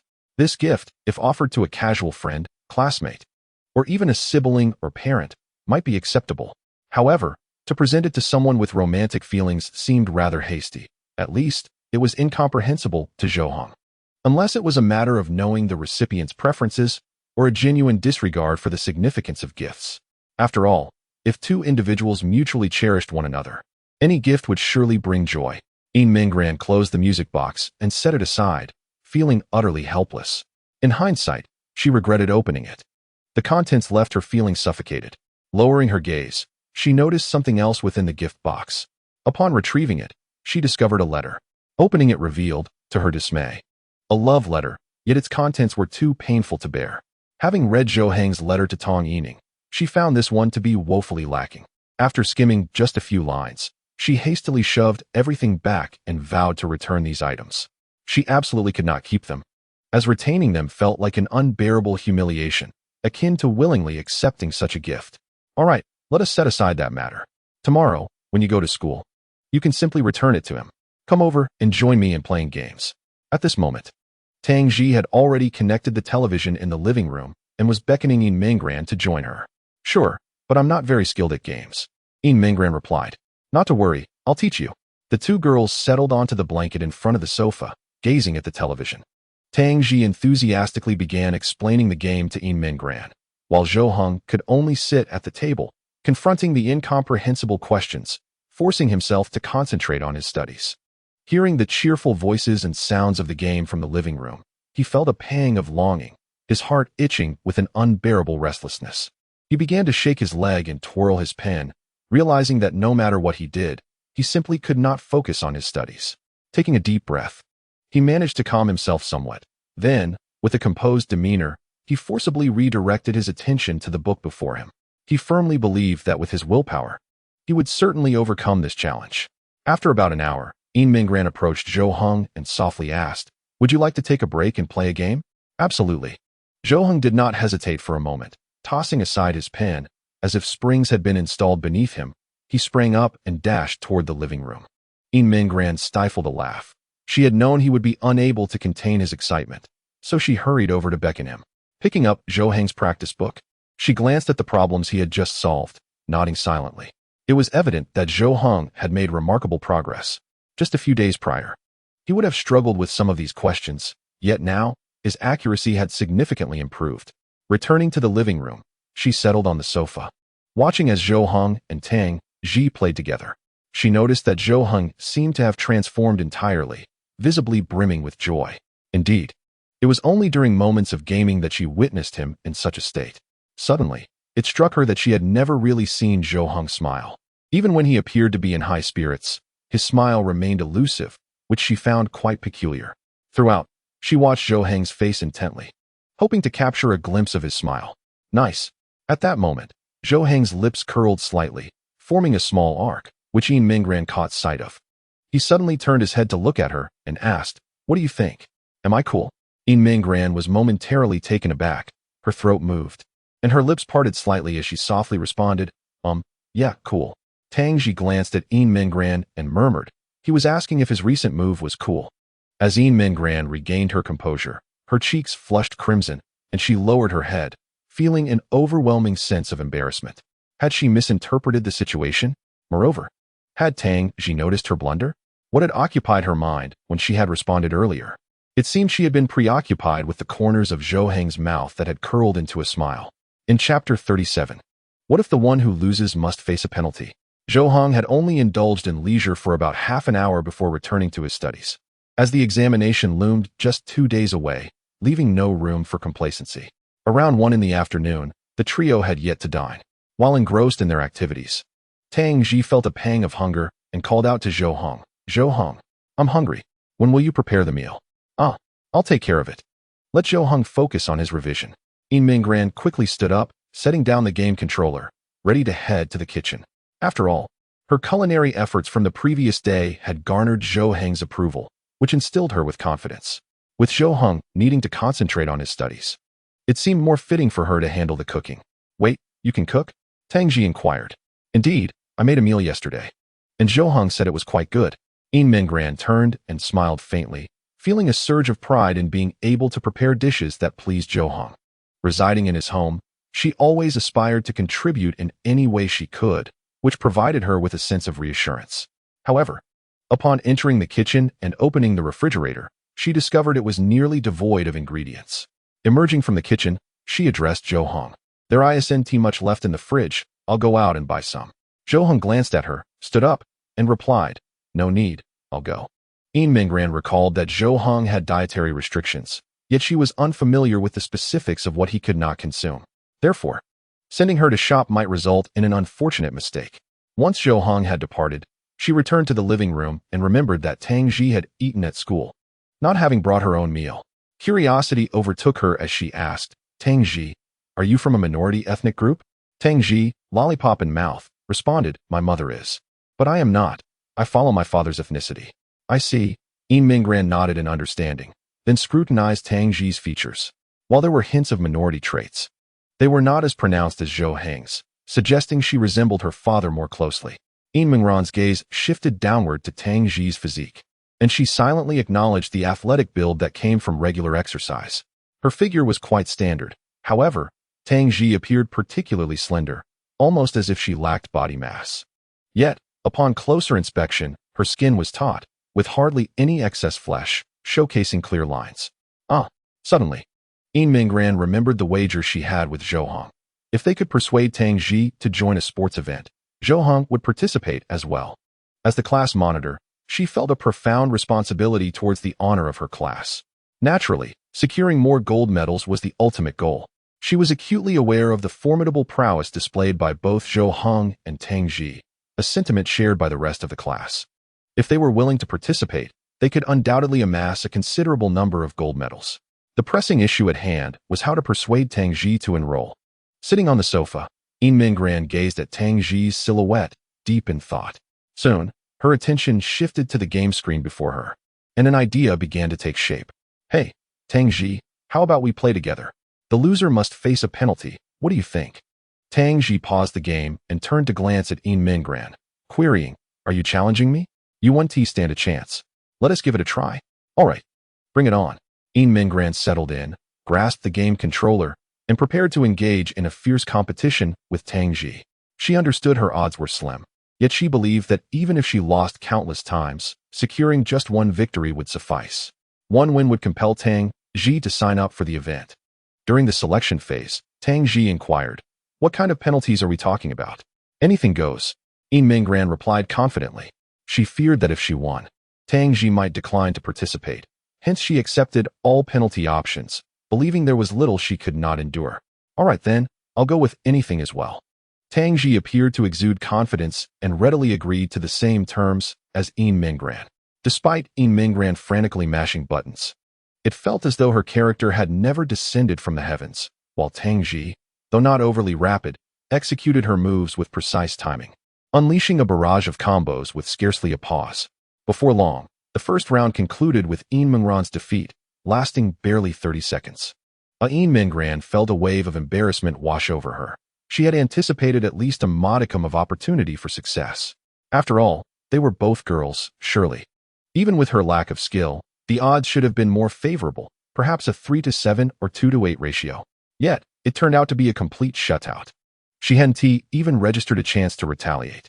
As the second round commenced, Yin Mingran adopted a more cautious approach, refraining from a hasty offense and opting for defense instead. After successfully blocking several of Tang Ji's combos, she attempted to counterattack. The prospect was promising, yet reality proved unforgiving. Just as she aimed to strike back, Tang Ji seized the opportunity, effortlessly dismantling her with another series of combos. Thus, the entire match concluded in under 2 minutes, with Yin Mingran suffering a resounding defeat. I've lost. Now what is my penalty? Let us go again. Let me think. Tang Ji grinned, revealing a small canine tooth. As she pondered her next words, from her expression, Yin Minggran felt a twinge of anxiety. She hoped she wouldn't propose an excessively harsh demand. Let us proceed thus. Given that this is the inaugural round, I shall refrain from imposing excessively harsh penalties. Tomorrow, when you return that gift, in the presence of your classmates, declare to Lu Yunxua that you do not harbor any fondness for him. Is that agreeable? No objections. Yin Minggran readily acquiesced. For to her, this hardly constituted a punishment. Swiftly, the second round commenced, and this time, Yin Minggran engaged with utmost fervor, her gaze fixed intently upon the screen. Her fingers pressing the controls with increased determination. She embarked on a fervent exploration, but just as she was on the verge of being struck by Tang Ji, she promptly retreated. Nevertheless, Tang Ji managed to seize the opportunity, resulting in Yin Minggran's defeat in the first round. Yet, she sensed a glimmer of hope. Having depleted a significant portion of Tang Ji's health, she believed that this tentative strategy of advancing and retreating was proving effective. As the second round began, Yin Minggran persisted with this tactic. However, it soon became evident that her gaming experience paled in comparison to that of Tang Ji, who, with a single round, uncovered the countermeasure to her approach. Unbeknownst to her, the game featured ranged attacks. While she continued to bounce around in her exploratory maneuvers, Tang Ji, deftly manipulating her controller, unleashed wave after wave of shockwaves, catching Yin Minggran completely off guard. Without exception, she lost the second round as well. Alas, let us try again. You may propose a penalty, she exclaimed. Tang Ji, somewhat taken aback, inquired, you wish to continue? What do you truly want me to do? You seem quite determined. When I emerge victorious, I shall reveal it to you, provided I can secure a win, Yin Minggran replied, her confidence wavering as she sensed the possibility of remaining unable to claim a single victory. Very well, then the penalty shall be, when Zhou Heng returns.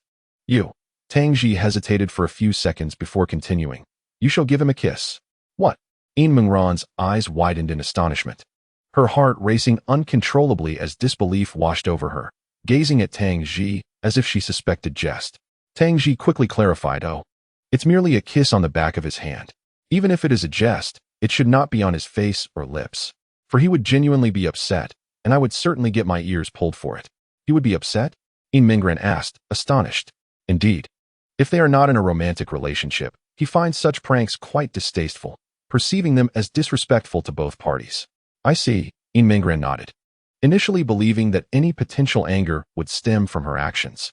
Upon understanding the situation, she felt a sense of relief, recognizing Zhou Heng's perspective. Such antics are indeed inappropriate outside the bounds of a romantic relationship. Nevertheless, a tinge of disappointment flickered within her. All right, I accept. Let us proceed to the next round. Yin Minggran nodded eagerly, unable to contain her excitement as she commenced the next round of the game. She believed that all of this was worthwhile, serving as a foundation for her aspirations. As the first round began, Tang Ji seemed to let her guard down, thinking that her seriousness might hinder Yin Minggran's enthusiasm for the game, potentially leading to frustration. After all, the essence of gaming lies in enjoyment. However, Yin Minggran remained wholly focused and demonstrated remarkable progress. Her capacity for learning was on par with Tang Ji's, whether it pertained to acquiring knowledge or honing gaming skills. Having gained considerable experience from their previous encounters, and with Tang Ji's relaxed demeanor allowing her to accumulate substantial health points early on, a moment of desperation struck Yin Minggran. In a flurry, she pressed the buttons haphazardly, and in an instant, her character unleashed a powerful special move. Clearly taken by surprise, Tang Ji was caught off guard and, without any defense, her health bar plummeted to 0. Yay! A sweet smile spread across Yin Minggran's face as she cheered joyfully. She was utterly astonished by her victory, her first win against Tang Ji. Realizing the gravity of the situation, Tang Ji understood that if she lost the second round, she would be utterly defeated. Observing Yin Minggran's willingness to endure multiple penalties to continue playing, an ominous premonition washed over her. This punishment might be quite severe. Thus, in the second round, she steeled herself, refusing to slacken her efforts or leave Yin Minggran any openings. With a nearly overwhelming display of skill, she secured victory in the second round. The third round would be the decisive match, and Yin Minggran could feel her heart racing, her hands trembling with anticipation. This was the closest she had ever come to victory. Should she miss this opportunity, it might never arise again. As the round commenced, she launched her attack first. She recognized that her earlier win was largely due to luck, and she understood that this time, mere fortune would not suffice. Her strategy was to gain a slight advantage and then stall for time. If she could finish with more health than Tang Ji when the time ran out, she would claim victory. In the tense and exhilarating exchange, Yin Mingran managed to secure a slight lead before swiftly retreating to defend and buy time.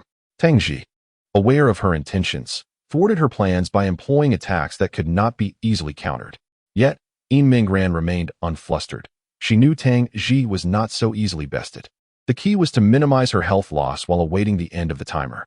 As the countdown echoed in her mind, 2, 4, 2, 3, 2, Yin Mingran readied herself. With around 10 seconds remaining, she abandoned her defense and launched a vigorous offensive, her fingers flying across the controls. Just then, the door swung open, and Zhou Heng entered, carrying groceries. "I'm back." In that fleeting moment, Tang Ji cast a glance at Zhou Heng, her focus momentarily disrupted, allowing Yin Mingran to seize the opportunity and strike once more in that brief half-second. "Time's up.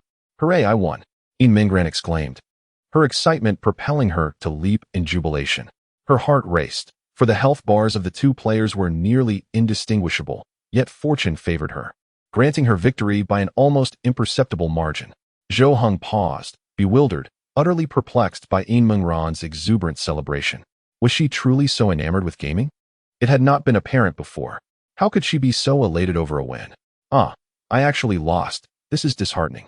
Tang Ji reclined on the sofa, her head tilted back, weariness etched on her face. Had she not deliberately eased up in the first round, defeat would not have been her fate. Primarily, she felt reluctant to defeat Yin Mingran again, fearing it might dampen her spirits. However, it was evident that she underestimated Yin Mingran's resolve. Deep within, Yin Mingran had silently vowed to persist, even in the face of continual losses, until she secured a victory. "All right, now, let us discuss your punishment," Tang Ji remarked, noticing Yin Mingran's elation, which lifted her own mood as well. This, she believed, was the essence of gaming. Joy was paramount, and the outcome, at times, held little significance. Punishment. Upon hearing this, Zhou Heng set his belongings on the table and strolled into the living room. At last, Yin Mingran could unveil the scheme she had meticulously devised. "You shall sign up for the sports event. You can enroll in several if you wish." "Ah." Tang Ji's mouth dropped open in disbelief, her face a canvas of astonishment as she gazed at Yin Mingran. She had been pondering what penalty Yin Mingran might propose. Yet this was entirely unexpected, a veritable punishment indeed. "No, wait. I don't comprehend. What are you both up to?" Zhou Heng, standing by, was equally baffled.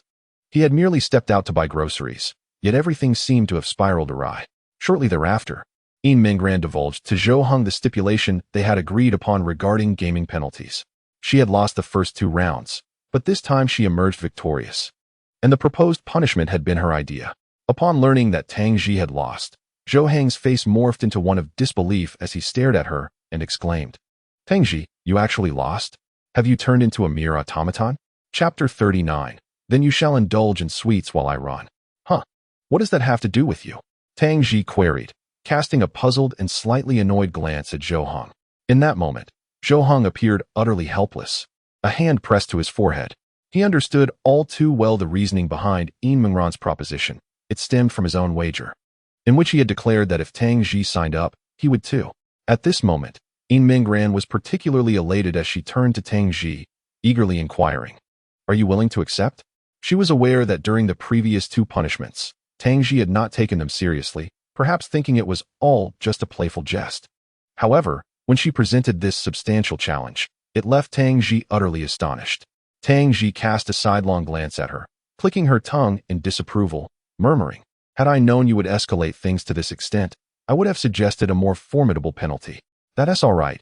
You are free to decline. After all, the punishments you suggested were indeed far less severe than this one," Yin Mingran replied, feeling somewhat embarrassed. It was evident that the nature of their suggestions differed vastly. It felt as though while others were jesting, she had taken it to heart, which was rather awkward. She genuinely hoped for Tang Ji's participation, but also considered the situation from the perspective of their class. As a friend, she did not wish to put undue pressure on either Tang Ji or Zhou Heng. If they were adamant about not participating, she certainly could not coerce them, as this was meant to be a voluntary endeavor. Tang Ji waved her hand dismissively and stated, "No need. I accept. A promise is a promise. One must honor their commitments." Although she was reluctant to participate, she recognized that she had already agreed, and thus, it was imperative to follow through. Indeed, there were mixed emotions in the air. In Minggran nodded with a smile, while Zhou Heng squatted down, cradling his head, displaying an expression of disbelief. "Hey, what is the matter with you?" Tang Ji sensed something amiss and gently poked him, inquiring further. Zhou Heng offered no response, and In Minggran proceeded to elucidate the situation to Tang Ji, revealing the bet she had made with Zhou Heng. This meant that he too was required to sign up for the sports event. Clearly, he had not anticipated that Tang Ji would enroll in such a manner, and thus had not foreseen his own participation. "Oh, so he has to sign up as well?" Tang Ji's eyebrows arched with intrigue upon hearing the explanation, a mischievous smile gracing her lips. "Yes, now that makes a considerable difference. I feel much better about this." Tang Ji nodded in satisfaction. Her greatest concern had been the prospect of being ridiculed by Zhou Heng. If she performed poorly, she would face his taunts. However, with Zhou Heng also participating, this uncomfortable scenario was alleviated, bringing her a sense of relief. "By the way, what punishment did you suggest for her?" Zhou Heng queried Tang Ji. Since she had lost in the third round, what were the penalties assigned in the first 2 rounds to In Minggran? Tang Ji exchanged a glance with In Minggran, then subtly gestured with her eyes. Instantly, In Minggran understood what was expected of her. Approaching Zhou Heng, still in a state of utter bewilderment, she gently took his hand, bent down, her rosy lips tightly pressed together, and placed a soft kiss upon the back of his hand. Zhou Heng stood rooted to the spot, utterly bewildered. He could not fathom the purpose of this peculiar gathering. Was it an ancient ritual, or perhaps an attempt to emulate the greeting customs of foreign cultures? After In Minggran lifted her head, a faint blush adorned her cheeks as she softly addressed Zhou Heng. "I apologize. This is my punishment." Zhou Heng was momentarily taken aback, but upon regaining his composure, he cast a sidelong glance at Tang Ji. She shrugged and offered an innocuous smile, though her eyes were keenly observing Zhou Heng's expression. She was aware of his thresholds for discomfort. This level of jest would not provoke his ire, yet she remained vigilant for any shifts in his demeanor. Despite their frequent banter, which stemmed from her knowledge that he would not take offense, she still harbored a tinge of apprehension at the thought of genuinely upsetting him. Having achieved her objective, In Minggran announced, I'll go prepare dinner. You two have fun." With that, she swiftly retreated to the kitchen, employing this tactic to unwittingly ensnare Zhou Heng and Tang Ji in her predicament, fearing retribution from them.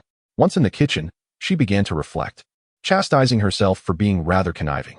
At that moment, however, neither Zhou Heng nor Tang Ji bore any resentment towards In Minggran, for the punishment was one they had willingly accepted, and the stakes were of their own choosing. If they were to assign blame, it would only be for their own rashness. They held no ill will towards her. "Well, since we've agreed, it is indeed the last sports meet of high school. A little fun wouldn't hurt," Zhou Heng mused, reclining on the sofa with his legs crossed, muttering to himself. "Right, I should consider what events to enter. Did she mention how many? Would one event suffice?" He pondered aloud.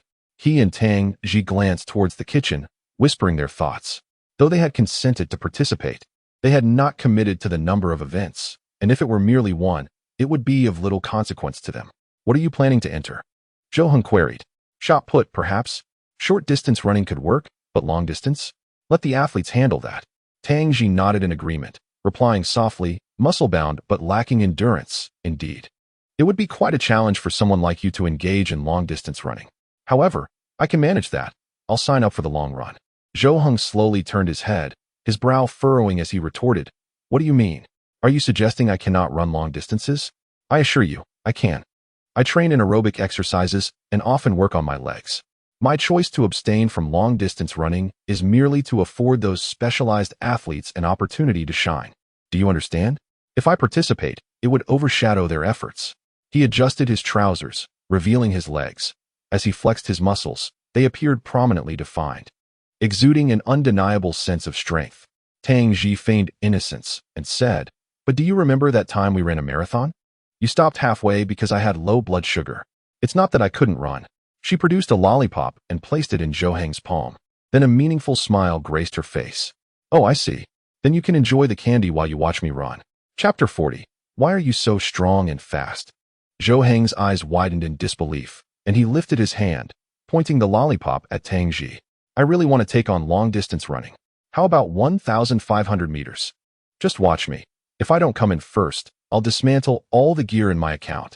Tang Ji took the lollipop from him, unwrapped it, and directly popped it into Zhou Heng's mouth. Brother, really, don't push yourself. I'm not saying you can't do it, but the reality is that you have big muscles, which means you use more energy. Why should you be both strong and fast? You should just stick to shot put and leave long-distance running alone. Zhou Heng was momentarily speechless, his frustration boiling over.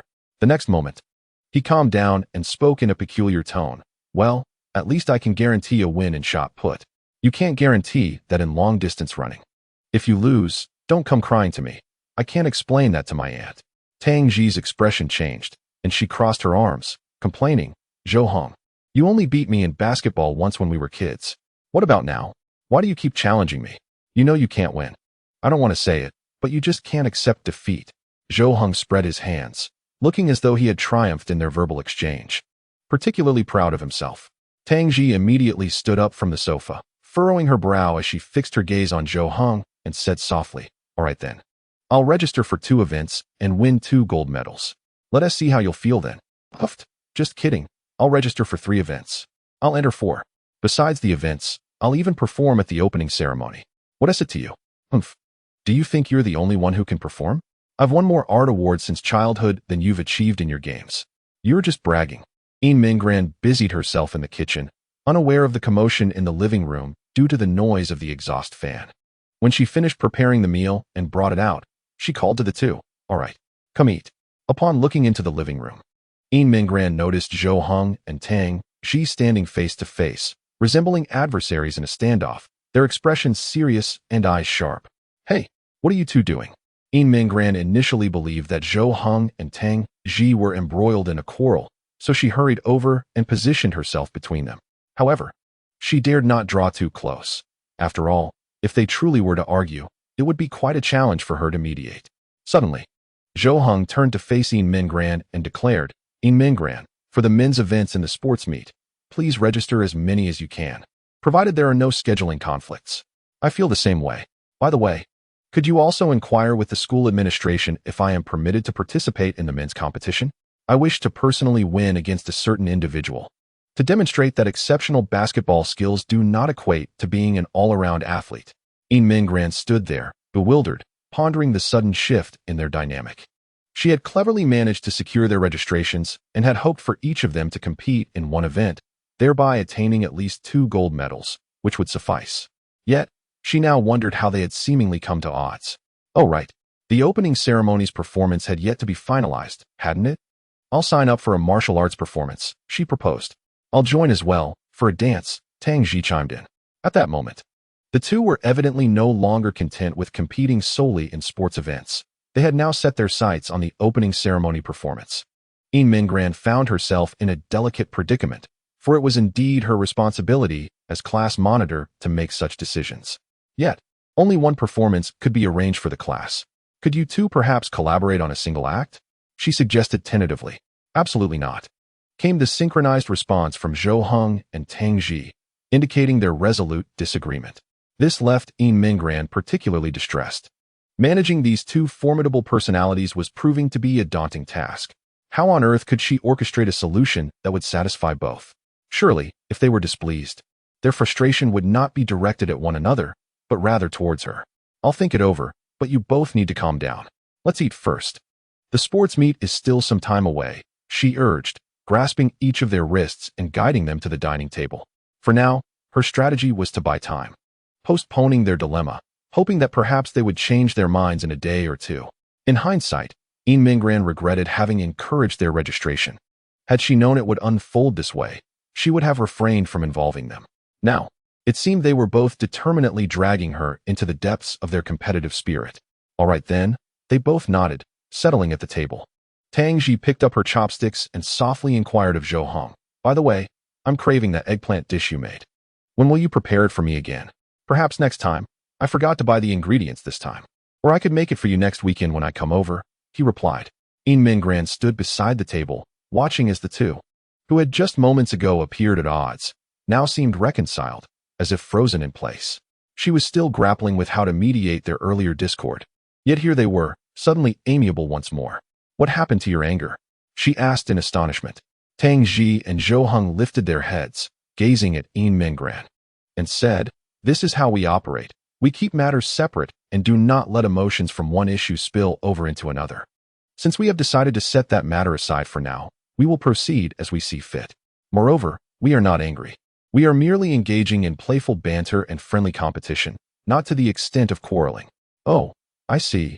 Yin Minggran slowly sat down, still somewhat incredulous. How could these two manage to compartmentalize so effectively? One moment they were bickering over something, and the next they could discuss other matters as if nothing had happened. Had they archived their disputes? No wonder she had previously heard Zhou Heng mention that he and Tang Ji rarely quarreled. This was the reason behind it. Tang Ji took a bite of her meal, her eyes sparkling, and remarked to Yin Minggran, "Your cooking is truly delightful. It rivals Zhou Heng's culinary skills." "Not at all. I cannot compare to Zhou Heng's prowess, but I am glad it suits your palate," Yin Minggran replied modestly. As the trio enjoyed their meal, an unexpected ringtone pierced the air, momentarily startling Yin Minggran, for she recognized the sound as her own. Hastily, she retrieved her phone, only to find a video call flashing on the screen. Upon seeing it, a look of distress crossed her face. Tang Ji pointed at the phone and inquired, "What is the matter? Who is it?" Yin Minggran hesitated before responding, It's Tong Yining." Chapter 41. Also, "You are not permitted to speak ill of Zhou Heng in my presence. I suppose I should step outside to take the call," Yin Minggran suggested.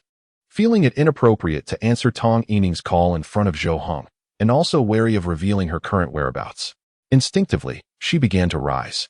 But Zhou Heng waved his hand, saying, "It's fine, you can take it here. We will remain silent." Yin Minggran, caught off guard by his assurance, sat back down. Since Zhou Heng had already stated as much, she decided to proceed with the call. She accepted the call, and soon Tong Yining's face appeared on the screen. "Ran, what are you up to?" "I'm at home, what's up?" Yin Minggran replied calmly, though her gaze flickered uncomfortably towards Zhou Heng and Tang Ji. Tong Yining seemed to be lounging on her bed, appearing quite bored as she held her phone aloft. "I'm so bored. Are you going out to play? Let's go shopping." "Oh, I can't. I need to focus on my studies. The monthly exam is approaching." "Really? You still have to study? How diligent. What are we supposed to do?" "Of course, I need to study. I don't possess any supernatural ability to remember everything effortlessly. By the way, I must tell you, yesterday after school, there was a creep in our class. I don't know what he intended to do, but it was terrifying. I feel like if Tian Run hadn't been there, I might have been in serious trouble." "A creep? Who?" "Kongyu." Upon hearing Tong Yining utter that name, Zhou Heng, who was in the midst of his meal, nearly choked on his rice. For reasons unknown, a wave of laughter threatened to escape him. "What was that sound? Do you have a pig at home?" he quipped. "It was me. I just burped," Yin Minggran quickly clarified, not wanting Tong Yining to discover her companionship with Zhou Heng. The prospect of a falling out or quarrel with her over such matters was trivial, but if she were to spread rumors, potentially affecting Zhou Heng, the consequences would be dire. He might place the blame squarely on her shoulders, leading to her inevitable departure. "By the way, what do you think that Tang Ji is up to?" I was chatting with Zhou Heng when she suddenly came over and pulled him away without a word. "Do you think she sensed my intentions?" I have no idea," Yin Minggran replied, instinctively glancing at Tang Ji, who exhibited no change in expression, continuing her meal as if entirely indifferent to Tong Yining's remarks. "She is utterly insufferable. No wonder no one plays with her. She clearly embodies the traits of a scheming woman." You're being overly dramatic. I actually think she is quite nice," Yin Minggran retorted, hastily shifting her gaze. Wide-eyed and awkwardly looking towards Tang Ji. Tong Yining certainly had a loose tongue, especially with Tang Ji sitting right beside them. Tang Ji merely paused for a moment, her brow furrowing slightly, yet she remained largely unresponsive. Yin Minggran couldn't help but admire Tang Ji's composure. She truly seemed unfazed by the gossip of others. If the same were said about her and she overheard it, she would likely burst into tears in an instant. "All right, enough of the nonsense, Ran. Did you not see how she plays basketball, exposing her arms and legs on purpose, flaunting herself to captivate Zhou Heng and the other boys? Enough. Stop talking about her. Tong. It's inappropriate to speak ill of others behind their backs. Moreover, I do not concur with your assessment of Tang Ji. Yin Minggran swiftly interrupted, raising her voice several decibels, her gaze wavering, beads of cold sweat forming as she caught a glimpse of the icy, piercing gaze Tang Ji cast her way. She regretted taking this call in the first place. Fine, let us not discuss her. What about Zhou Hong? What on earth is he playing at? Is he toying with me? Tong, I advise you to cease your pursuit of Zhou Hong. You are truly incompatible with him. The mention of Zhou Hong reminded Yin Minggran of his previous request, urging her to dissuade Tong Yining from persistently pursuing him. She had vowed that as long as she was present, she would not allow Tong Yining to continue her infatuation with Zhou Hong.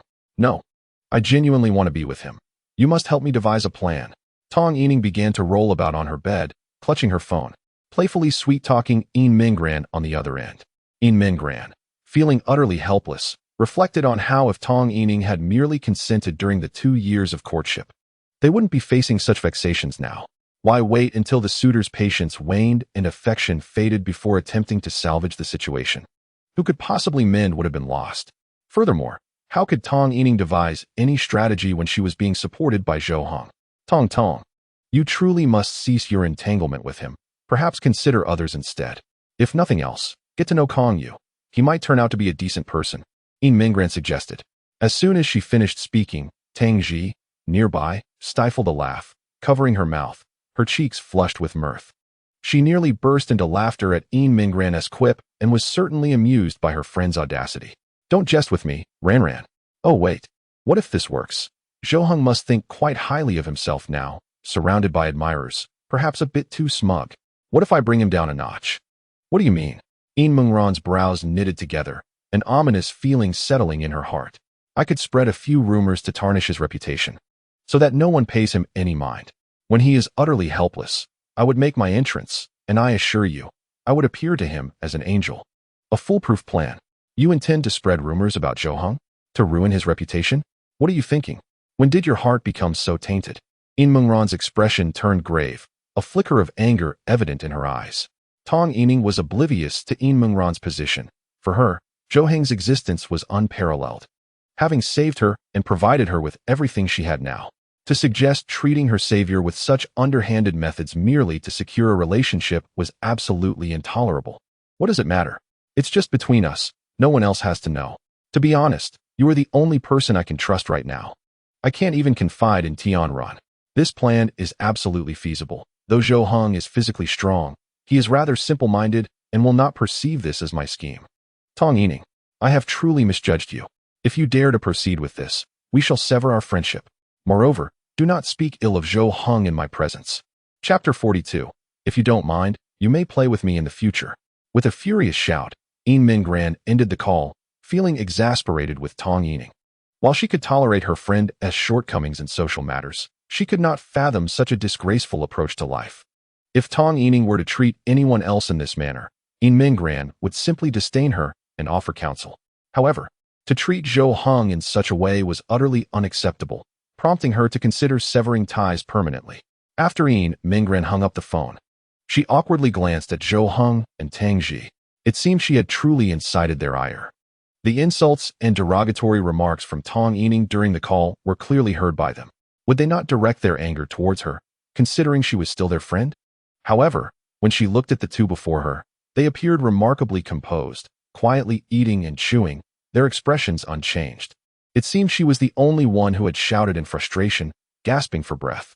At that moment, Zhou Hong set down his bowl and went to the kitchen. Upon his return, he placed a cup of warm water in front of Yin Minggran and said, "Take a sip, calm down. There's no need to let that kind of person upset you. She isn't worth it." "Oh, all right," Yin Minggran replied, cradling the cup in her hands and taking a gentle sip. To her surprise, her anger diminished by half simply because she had heard Zhou Hong speak to her in such a soothing manner. She had initially intended to comfort him, urging him not to be upset, yet he had turned the tables and consoled her instead. And then there was Tang Ji. Tong Yining had certainly hurled some harsh insults toward her as well. Yin Minggran shifted her gaze toward Tang Ji, attempting to explain and ease her anger. However, Tang Ji looked up at her, as if she could see through her thoughts, gently tapping Yin Minggran on the shoulder and saying, "You simply chose the wrong friends. It has nothing to do with you. Don't carry that burden." "Ah, understood," Yin Minggran nodded, somewhat dazed. She hadn't anticipated that Zhou Heng and Tang Ji would maintain such emotional stability. They were not angry at all. Zhou Heng then spoke again. If you truly believe she is not worth your time, then sever ties with her. She is indeed not a good person, and being her friend diminishes your worth. Yin Mingran lowered her head and nodded softly, saying, Yes, I understand. This time, I have genuinely seen her true colors. I will no longer be friends with her. Although she was the most popular person in class, the number of friends she could truly engage with was quite limited. Most people merely maintained a friendly demeanor towards her. But when it came to spending time together, they would hesitate. She was suitable as a good class monitor, yet not necessarily as a good friend. In class, the only ones who truly spent time with her were Tong Yining and Tian Run, and Tian Run preferred to hang out with Tong Yining. If she were to sever ties with Tong Yining, it was highly likely that Tian Run would side with her. At that moment, Tang Ji looked at her and said lightly, If you don't mind, you can play with me in the future. Really? Yin Mingran suddenly lifted her head, her face instantly radiating joy, her eyes once again sparkling with light. Tang Ji nodded and continued, Yes, it's just that my reputation is somewhat tarnished. You've heard it. Most of the girls in our class likely think that way about me. That's their perspective, and I am indifferent to it. Yin Mingran didn't care about Tang Ji's reputation at all, for she understood the essence of who Tang Ji was. Those individuals merely lacked an understanding of her, which led to such misconceptions. All right, if you truly don't mind that being with me might tarnish your reputation, then I would be delighted to be your friend. Tang Ji nodded, speaking softly. Zhou Heng gazed at Tang Ji's face. Although she displayed no emotional fluctuation while uttering those words, he could distinctly sense her happiness. Meanwhile, Yin Mingran must have been even happier. Though friendships should transcend hierarchies, she felt as if she had upgraded to a more formidable position. At that moment, in Tong Yining's home, she lay on her bed, staring at the phone displaying a missed call, a look of confusion etched across her face. The echo of Yin Mingran's earlier outburst lingered in her mind, and the more she pondered, the less she comprehended. Was she truly angry? What could possibly have incited her anger? Had she uttered anything inappropriate? Tong Yining struggled to grasp why Yin Mingran had suddenly become upset. Their conversation had not been offensive, merely discussing Tang Ji and Zhou Heng. What did that have to do with her? Why should she be angry? Alas, it was a pity. She was undeniably the most suitable candidate to execute this plan, which had been meticulously crafted for her. Tong Yining set her phone aside, resting her arm on her forehead. Her original intention was to enlist Yin Mingran's help as the one to spread rumors, for Yin Mingran was well-liked in class. Her words held weight. If she could assist in disseminating rumors about Zhou Heng, it was likely that no one would doubt them.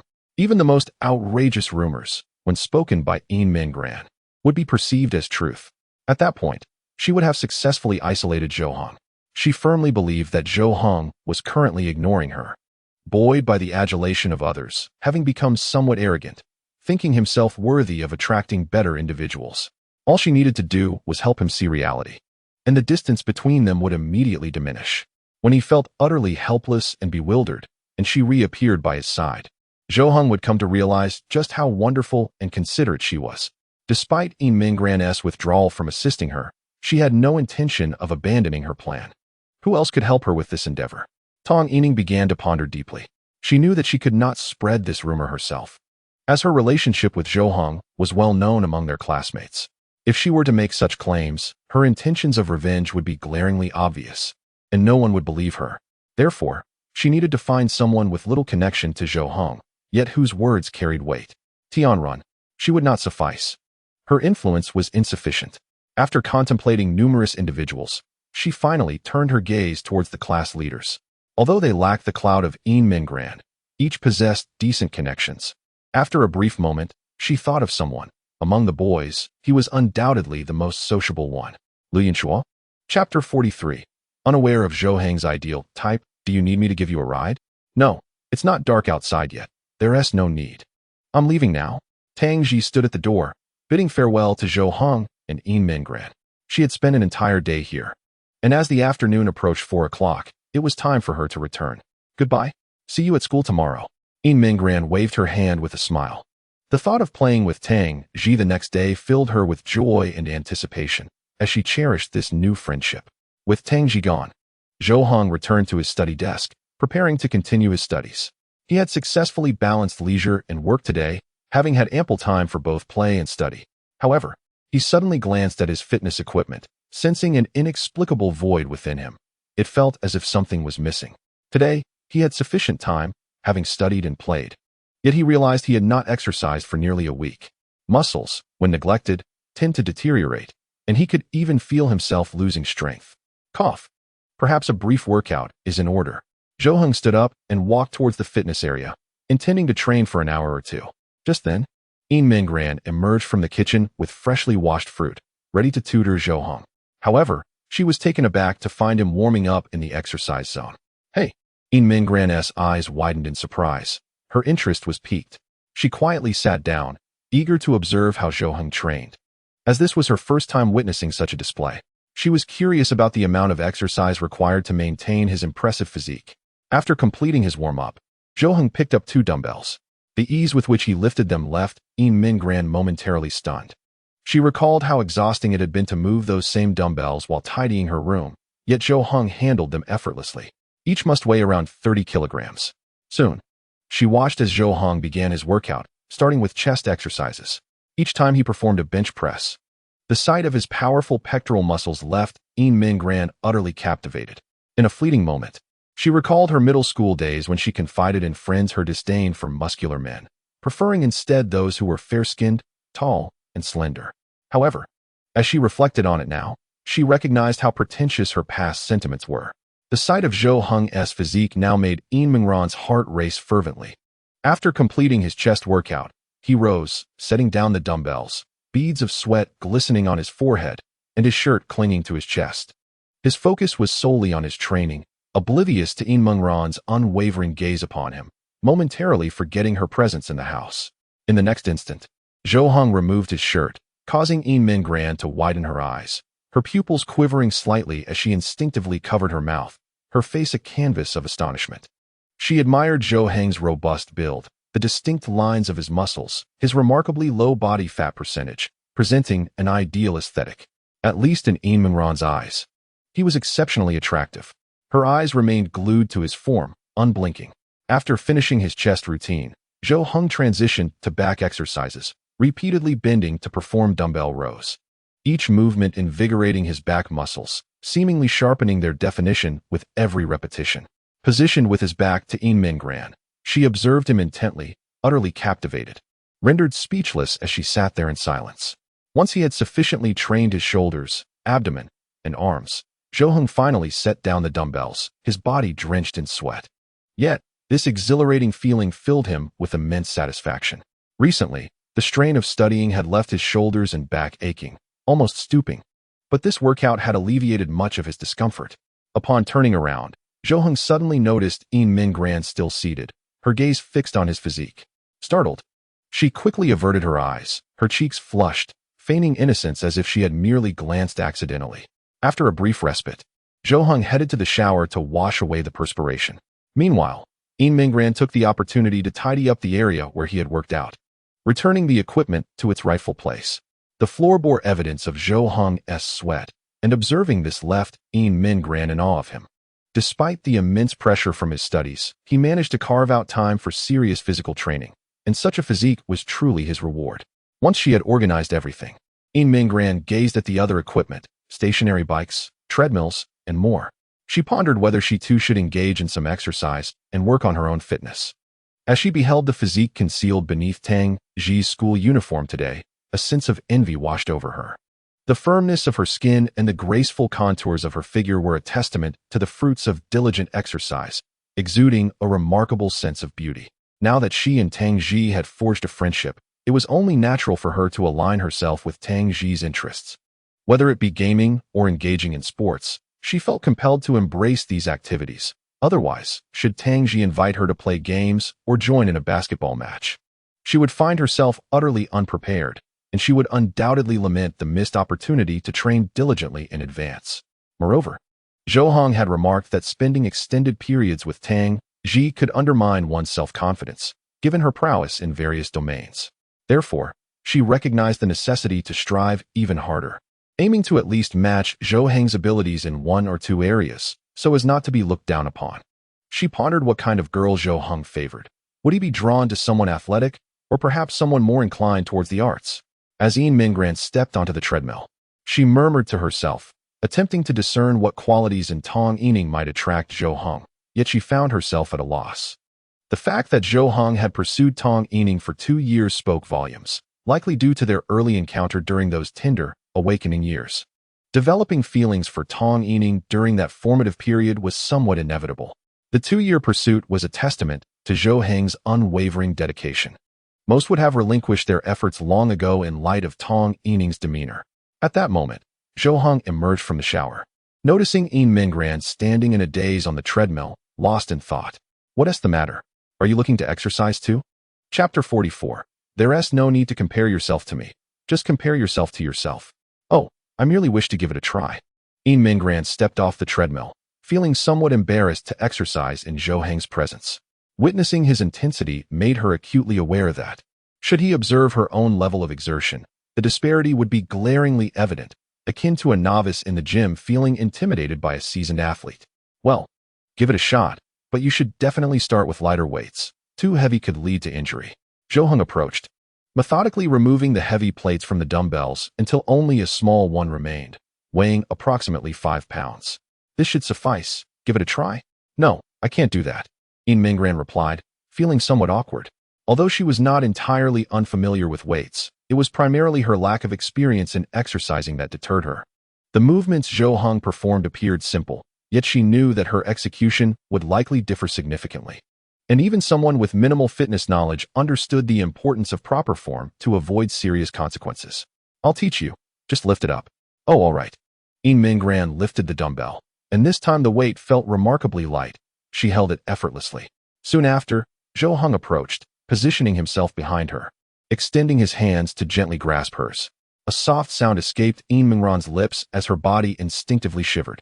She could distinctly feel Zhou Heng's sturdy physique pressing against her, so close that she could sense the rhythm of his heartbeat. The warmth of his hand enveloping hers instilled within her a profound sense of security at that moment. Take it slow, feel the point of exertion, and breathe steadily, he advised. Zhou Heng then guided her movements, encouraging her to perform the exercise at a measured pace. At that moment, Yin Mingran's mind was far from focusing on muscle engagement. Merely standing still was a challenge in itself. With Zhou Heng so close, having just emerged from a shower, his faint, refreshing fragrance enveloped her senses. This was the closest they had ever been. Under such circumstances, how could she maintain her concentration? Once you become accustomed to the movements, it will come naturally. Any deviations from form should be corrected immediately, Zhou Heng instructed. After guiding her, he stepped back to allow her to try on her own. After completing a set, Zhou Heng assisted her in refining her technique. After 2 sets, Yin Mingran set the dumbbell down, feeling a distinct ache in her arms, utterly fatigued. I can't do it anymore, she admitted shyly, glancing at Zhou Heng. She realized she had only managed about 10 minutes, and compared to him, her effort seemed pitifully inadequate. Yet, she felt powerless, as a girl with relatively poor physical fitness. She could not possibly compete with someone like Tang Ji. She worried she might strain her muscles and be unable to lift her arms the following day. She had expected Zhou Heng to express disappointment or mock her weakness, yet he did neither. Instead, he offered encouragement and comfort.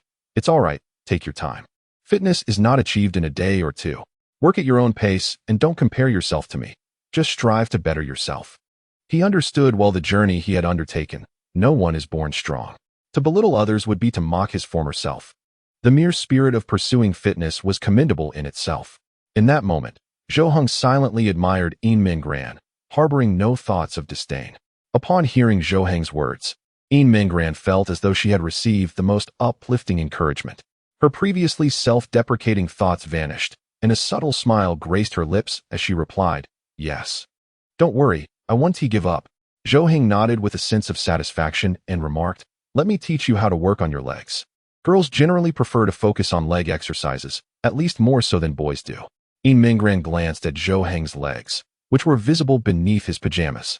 While his calves did not boast exaggerated muscles, their definition was quite apparent. Although his thighs remained hidden, they were undoubtedly strong. She pondered whether it would be suitable for her legs to take on such a form. Will training my legs lead to muscular thighs? Yin Mingran tentatively voiced her concern. Her intention for exercising was merely to enhance her physical fitness. Ideally, She aspired to achieve a physique akin to Tang Ji's. However, she was not fond of the idea of overtraining. Zhou Heng shook his head and reassured her, "Rest assured, building muscle is not as easy as you think. There's no need to worry about that. We are still students, and our time for fitness is limited. Achieving such muscular legs is far more challenging than you might imagine." "Oh, I see," she added. "Moreover, girls focus on leg workouts primarily to enhance their glutes, making their figures more aesthetically pleasing." "All right, I understand. Please teach me," she replied. Under Zhou Heng's guidance, Yin Mingran engaged in her first serious workout, which she found quite arduous. However, the sense of accomplishment and fulfillment she felt afterward was addictive. Even though her clothes were drenched in sweat and her hair clung to her forehead, her cheeks flushed, she sensed that she might grow to love fitness. "Don't rush to take a shower. Take a moment to cool down," Zhou Heng advised once more. Having just completed her workout, she was aware that her appearance was likely starkly different from usual, yet she relished this feeling. It was liberating not to overthink. Simply following Zhou Heng's instructions during the invigorating exercise session. Later that evening, after showering, Yin Mingran sat beside Zhou Heng, assisting him with his studies while he had taught her about fitness. This reciprocal relationship filled her with comfort. She did not feel useless, especially when she noticed Zhou Heng improving in his studies, which bolstered her confidence immensely. As night deepened, the two returned to their bedroom, preparing for sleep. Yin Mingran's thoughts drifted back to the events of the previous night, leaving her with mixed emotions. Still, she was curious whether Zhou Heng remembered what had transpired. She turned to him and softly said, "You seemed very tired last night. You were in such a deep sleep." Upon hearing Yin Mingran mention the events of the previous evening, Zhou Heng immediately recalled waking up to find himself seemingly embracing her. He was unaware of how long he had held her, nor did he know if Yin Mingran was awake at that moment. Upon awakening, she did not open her eyes, but immediately turned over. Now, as Yin Mingran brought it up again, Zhou Heng felt a wave of embarrassment and glanced away, replying, "Yes, I was really tired yesterday and fell asleep as soon as I lay down." He began to feel that it was perhaps inappropriate for them to share the same bed any longer. When he was in a deep slumber, he would roll over, and he worried that if he accidentally turned and landed on Yin Mingran, he might end up being kicked off the bed. After pondering this, Zhou Heng pointed towards the door and suggested, "Perhaps I should sleep on the sofa instead." Yin Mingran paused for a moment, her mouth slightly agape in surprise. She could not comprehend why Zhou Heng suddenly proposed to sleep on the sofa, especially since they had been sharing the bed for nearly a week.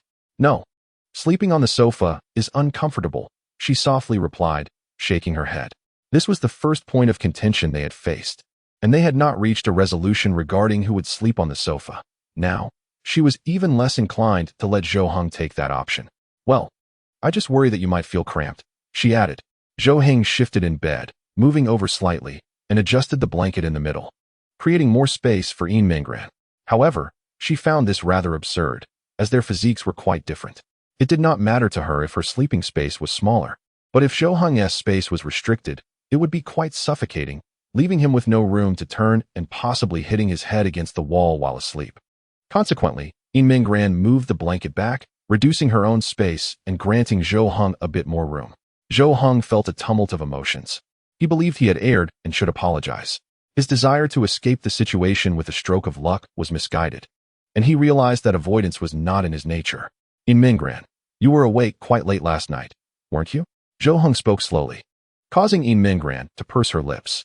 After a few moments of silence, she nodded and replied with a soft "I was really tired last night, and it seems, when I fell asleep, I might have rolled over to your side and even draped my arm over you. I apologize for that," he continued. Yin Mingran, facing away from him, widened her eyes in shock upon hearing his words. She had not anticipated that Zhou Heng remembered this incident. She had thought he was unaware at the time. "Oh, it's quite all right. Who can control themselves when they are asleep? It's nothing to worry about. I am not bothered by such trivial matters," Yin Mingran quickly responded, her voice soft and the corners of her eyes lifting slightly. She genuinely admired Zhou Heng's straightforward nature and wished she could embody such honesty herself. Had it been her, she would have surely felt mortified, unable to comprehend what had transpired during her slumber. The thought of confessing her ignorance seemed overwhelmingly embarrassing, a facet of her character she despised. She longed to overcome this weakness and hoped that if she were to be with Zhou Heng in the future, his influence would help her transform. "Zhou Heng, reassured by In Mingran's response, felt a wave of relaxation wash over him. It was indeed more in line with his character to express things directly. Once voiced, he felt a great weight lifted off his shoulders. Next time, if something like this happens again, just wake me up or simply shove my arm away. It's fine. I've said I don't mind. In Mingran's subsequent words were barely audible, so soft that Zhou Heng had difficulty hearing them. The lights are off. Yes. As they both had school the next day, they fell into silence and soon drifted off to sleep. The following morning, Zhou Heng awoke first and quietly exited the bedroom to prepare breakfast. 5 minutes later, In Mingran stirred from her slumber. As she blinked her bleary eyes and rubbed them, she attempted to stretch, only to be met with a wave of discomfort that jolted her fully awake. Ouch, she gasped, furrowing her brow, hesitant to extend her arms or exert her legs. While she anticipated some soreness after last night's workout, she hadn't expected it to be this severe. Getting out of bed felt like a daunting task. Clearly, she hadn't exercised in quite some time, and her previous efforts paled in comparison to Zhou Heng's.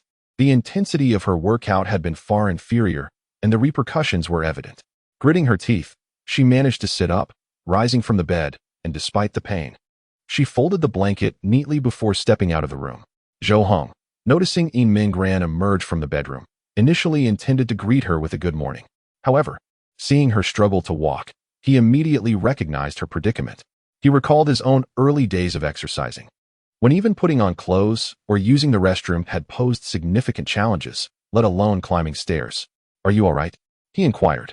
"Just a little sore," In Mingran replied, a hint of bitterness in her expression as she managed a wry smile. She could only lean against the wall and move slowly. Any quick motion sent jolts of pain through her muscles. "It's normal at the beginning," he reassured her. "Your muscles are merely adjusting to the new level of exertion. Keep at it, and it will get easier." Zhou Heng felt a twinge of concern that In Mingran might abandon her fitness regimen. Though her commitment to exercise did not directly affect him, he still hoped for a shared passion between them. While he could endure solitary workouts, having someone to accompany him would undoubtedly be the ideal scenario. "I will," In Mingran reassured him, harboring no thoughts of giving up. The mere consideration of relinquishing her routine filled her with dread at the prospect of enduring the same discomfort in the future. After freshening up in the restroom, she emerged to partake in breakfast. Once she had organized her belongings, she prepared to head to school with Zhou Heng.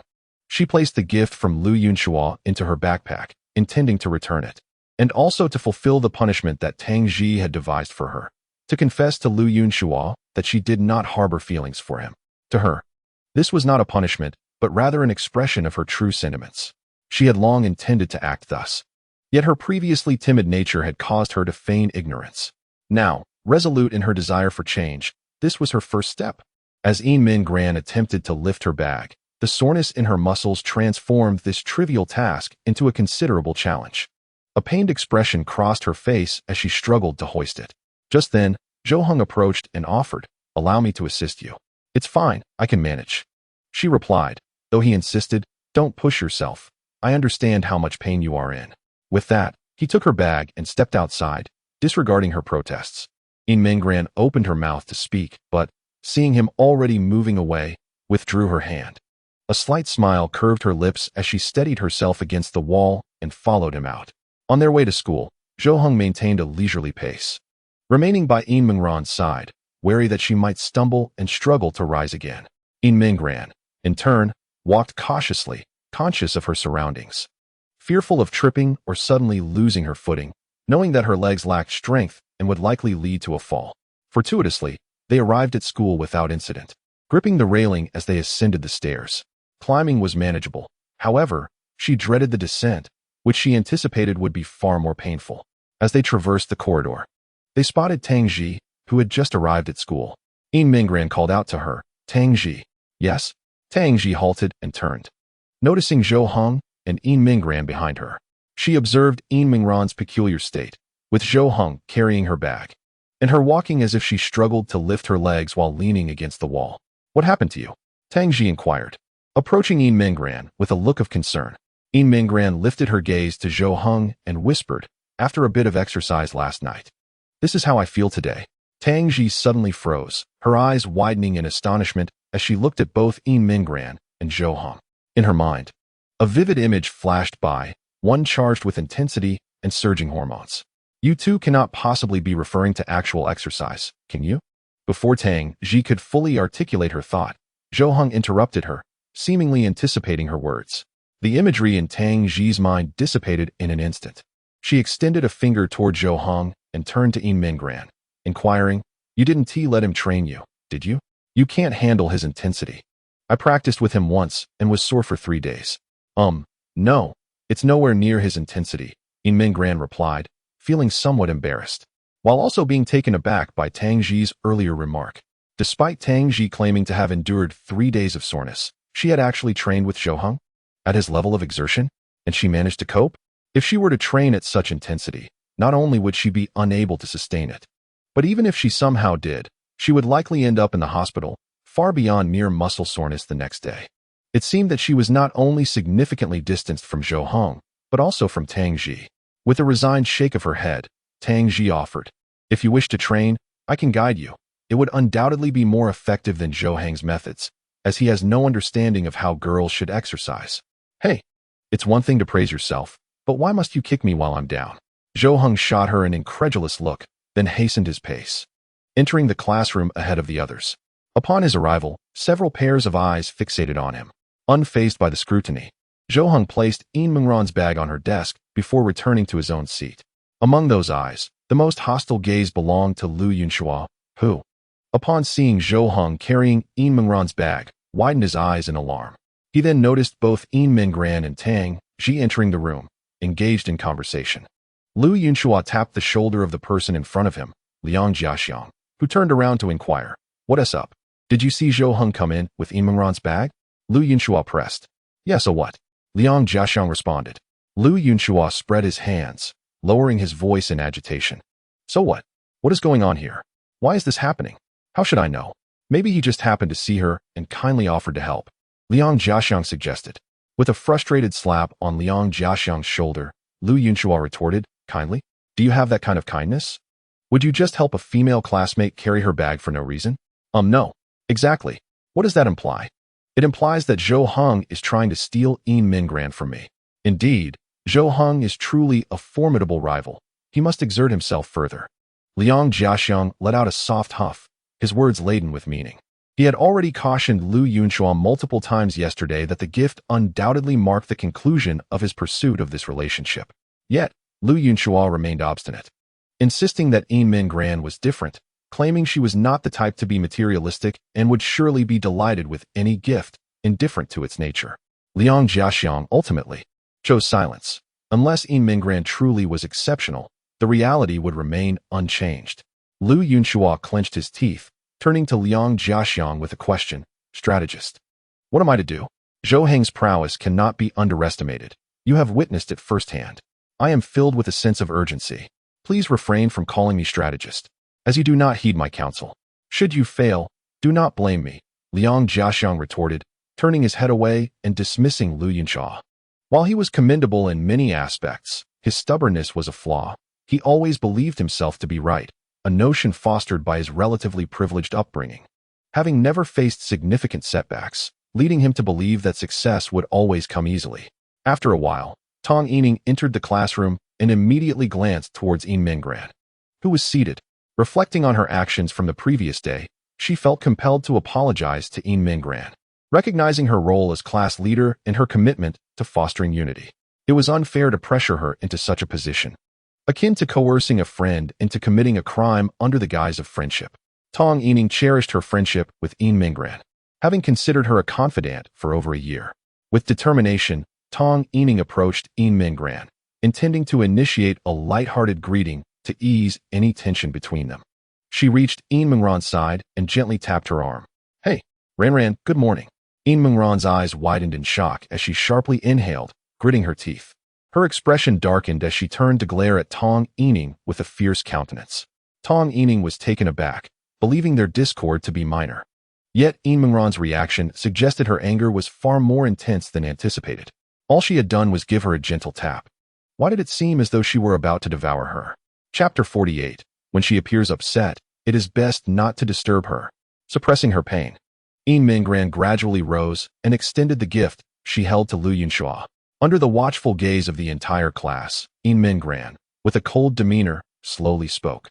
Her voice neither loud nor soft. Lu Yunhua, this is the gift you gave me yesterday. I return it to you now. Furthermore, please refrain from giving me gifts in the future. I do not harbor feelings for you. A wave of astonishment swept through the room. Most of the students gaped, their eyes wide, utterly unprepared for such a spectacle so early in the day. Almost the entire class was aware of Lu Yunhua's affection for Yin Minggran, and most had already intertwined their fates, convinced that they would inevitably become a couple sooner or later. Thus, when Yin Minggran uttered those words, they could scarcely believe their ears, as if their worldview had shattered. After speaking, Yin Minggran instinctively glanced towards Zhou Heng and Tang Ji, who silently gave her a thumbs up, her expression one of admiration. At that moment, Lu Yunhua appeared frozen in place, as though his heart had ceased to beat. His eyes remained unblinking, his mouth agape. His limbs stiffened, his complexion turned ashen, his entire demeanor seemingly declaring to those around him, I am undone. Tong Yining and Tian Run were equally astonished. They had not anticipated that Yin Minggran would voice such sentiments at that moment. Especially Tong Yining, who realized that Yin Minggran had indeed transformed, becoming unrecognizable from her former self. The loudest laughter in the room came from Kong Yu, who laughed so heartily that his chest shook, gasping for breath while clutching his stomach and pounding the table. Just moments ago, Lu Yunhua had been boasting before him, playing the role of Yin Minggran's steadfast shield, only to be betrayed by her the very next instant. The irony lay in the fact that had she spoken to Lu Yunhua privately, it might not have been so catastrophic, but she had chosen to declare it in front of the entire class. Now, the whole class was aware, and Lu Yunhua's reputation was utterly tarnished. Tang Ji nudged Zhou Heng with her elbow and whispered, this is my punishment for Yin Minggran. It's a bit unfair to her, forcing her into such a role. If Lu Yunhua becomes enraged and seeks retribution against her, you must assist her. Understood. Zhou Heng nodded in agreement. Even without Tang Ji's prompting, he would have acted to protect her. In the event of Lu Yunhua acting recklessly, Yin Minggran could be in danger. Liang Jiaxiang could no longer remain seated. He stood up and stepped forward, grasping Lu Yunhua's arm and pulling him back. Although he too was taken aback by Yin Minggran's actions, he concluded that Lu Yunhua had brought this upon himself. His decision to follow her home yesterday was misguided. He had ignored Liang's advice at the time, and now, there was no remedy for the unfolding situation. Yin Minggran took her seat, opened her book, and disregarded the gazes of her classmates. She had accomplished what she needed to do, and the rest was no longer her concern. Just then, the homeroom teacher entered, exclaiming, Kong Yu, what are you doing? Why are you laughing so heartily? Do you realize this is self-study time? Go stand outside. With a sudden halt, Kong Yu's laughter ceased. And in that fleeting moment, he grasped the meaning of joy turning to sorrow. The homeroom teacher, noticing a group gathered around Yin Minggran, whose countenance appeared rather grim, furrowed his brow and addressed the class from the podium. I must emphasize that no one is permitted to bully Yin Minggran. If you see her in distress, refrain from bothering her. Anyone who dares to mistreat her will face severe consequences. Do you understand? We understand. The class responded in unison, inwardly marveling at the evident camaraderie between Yin Minggran and the teacher. Such blatant favoritism was enviable. Who else received such treatment? Yin Minggran felt a profound sense of gratitude towards her teacher, aware of her current predicament and appreciating the special care she received. The teacher's words served as a warning to others not to disturb her during her melancholic moments. As class monitor, Yin Minggran felt a sense of duty to repay this kindness by diligently ensuring that their class maintained its top position in the grade. All right, everyone. Return to your seats and settle down. Class is about to begin. Maintain silence. During the lesson, many students found their thoughts wandering. Tong Yining occasionally stole glances at Yin Minggran, plagued by numerous questions and concerns, particularly about the state of their relationship. Meanwhile, Lu Yunhua sat in a daze, staring blankly at his desk, his mind adrift, perhaps lost in thought or simply devoid of it, utterly unable to absorb the lesson. Kong Yu remained outside, standing in punishment, listening to the class from the doorway. After class, Yin Minggran felt the urgent need to visit the restroom, yet her body was reluctant to cooperate. Rising from her seat proved to be an arduous task, akin to the struggle of an elderly person requiring a cane. She attempted to stand several times, only to falter, her arms and legs lacking strength. At that moment, Tong Yining approached once more, standing before Yin Minggran. Ranran, can we talk? I believe there must be some misunderstanding. Yin Mingran's heart was on the brink of collapse. She was not in the mood to discuss misunderstandings. The restroom was not conveniently close, and a round trip would consume approximately 6 minutes, time she could ill afford. Ran, please don't ignore me. What are you still angry about? Yin Mingran found it difficult to articulate the truth, especially as she had no desire to communicate at that moment. Suddenly, a hand reached out toward her. Tang Yining turned her head to see, her eyes widening in disbelief. Tangji. Yin Mingran caught sight of Tangji nearby, who subtly raised her chin and slightly lifted an eyebrow, uttering not a word. Yet, Yin Mingran instantly grasped her meaning. A smile graced her lips as she extended her hand, resting it atop Tangji's. Subsequently, Tangji pulled her up, supporting her as they departed from Tang Yining's presence. Tang Yining's gaze lingered on them until they vanished beyond the door, out of sight. Tian Run approached Tang Yining and inquired, "What is happening?" "I just saw Yin Mingran leave with Tangji. When did they become close?" "I don't know," Tang Yining replied, dazed, shaking her head in confusion. Her mind was a tumult of thoughts. In that moment, she recalled Yin Mingran's expression when she beheld Tangji, reminiscent of how she used to look at herself. A void seemed to open within her heart. In the next moment, clarity washed over her. She began to comprehend why Yin Mingran had undergone such a transformation, why she had become upset with her, and why they had severed ties. It had to be related to Tangji. She was undoubtedly the instigator. In her heart, Tang Yining believed that Yin Mingran could not harbor any significant grievances against her, as they had been friends for 2 years, rarely quarreling. Yin Mingran was exceptionally kind and gentle. Even when Tang Yining erred, she never held it against her. However, everything had changed now, and the most suspicious element was Tangji's emergence in Yin Mingran's life. Thus, Tangji must be the architect of this upheaval. Upon reaching this conclusion, Tang Yining clenched her fists, her expression icy, her eyes sharp as daggers. Tangji has taken Zhou Heng from my side. Will she also snatch away Ran? This is intolerable. Chapter 49 Indeed. She is wicked, purely malevolent. In the afternoon, Lu Yunxua stood before the sink in the men's restroom, his face a mask of distress. His complexion notably poor, his brows nearly knitted together in anguish.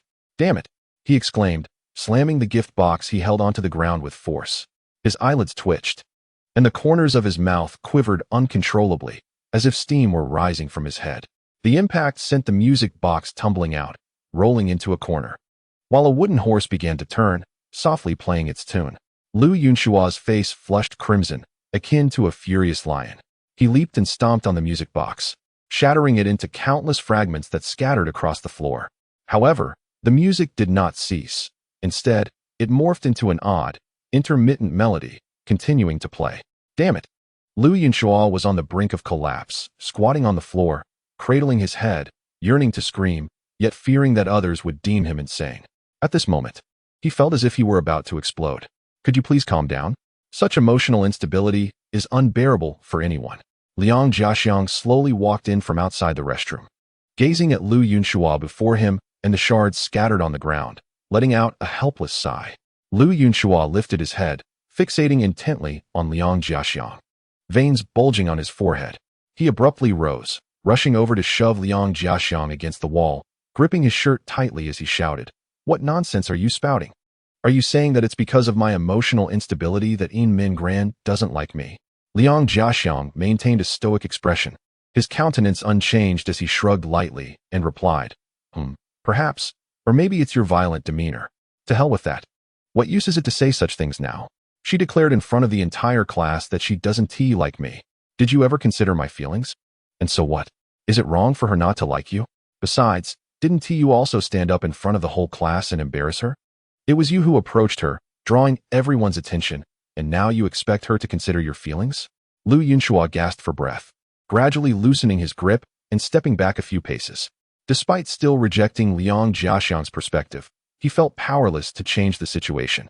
He sank to the ground, his eyes vacant and his expression dazed. Liang Jiaxiang adjusted his attire, walked over, and extended a hand to lift him up, saying, "All right. It's merely a matter of switching to someone else. It's not a big deal. There are countless other fish in the sea. Besides, you're tall and handsome. If you could just temper that temper of yours." "No, you don't understand. Yin Mingran is irreplaceable. She is simply too wonderful. I can't let go." Just her presence is enough to enchant me. No one compares.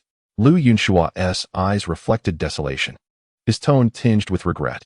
Liang Jiaxiang wore a look of exasperation, fully aware that there was little hope left. Yet Lu Yunshua continued to indulge in fantasies, refusing to confront reality. However, he refrained from voicing this directly.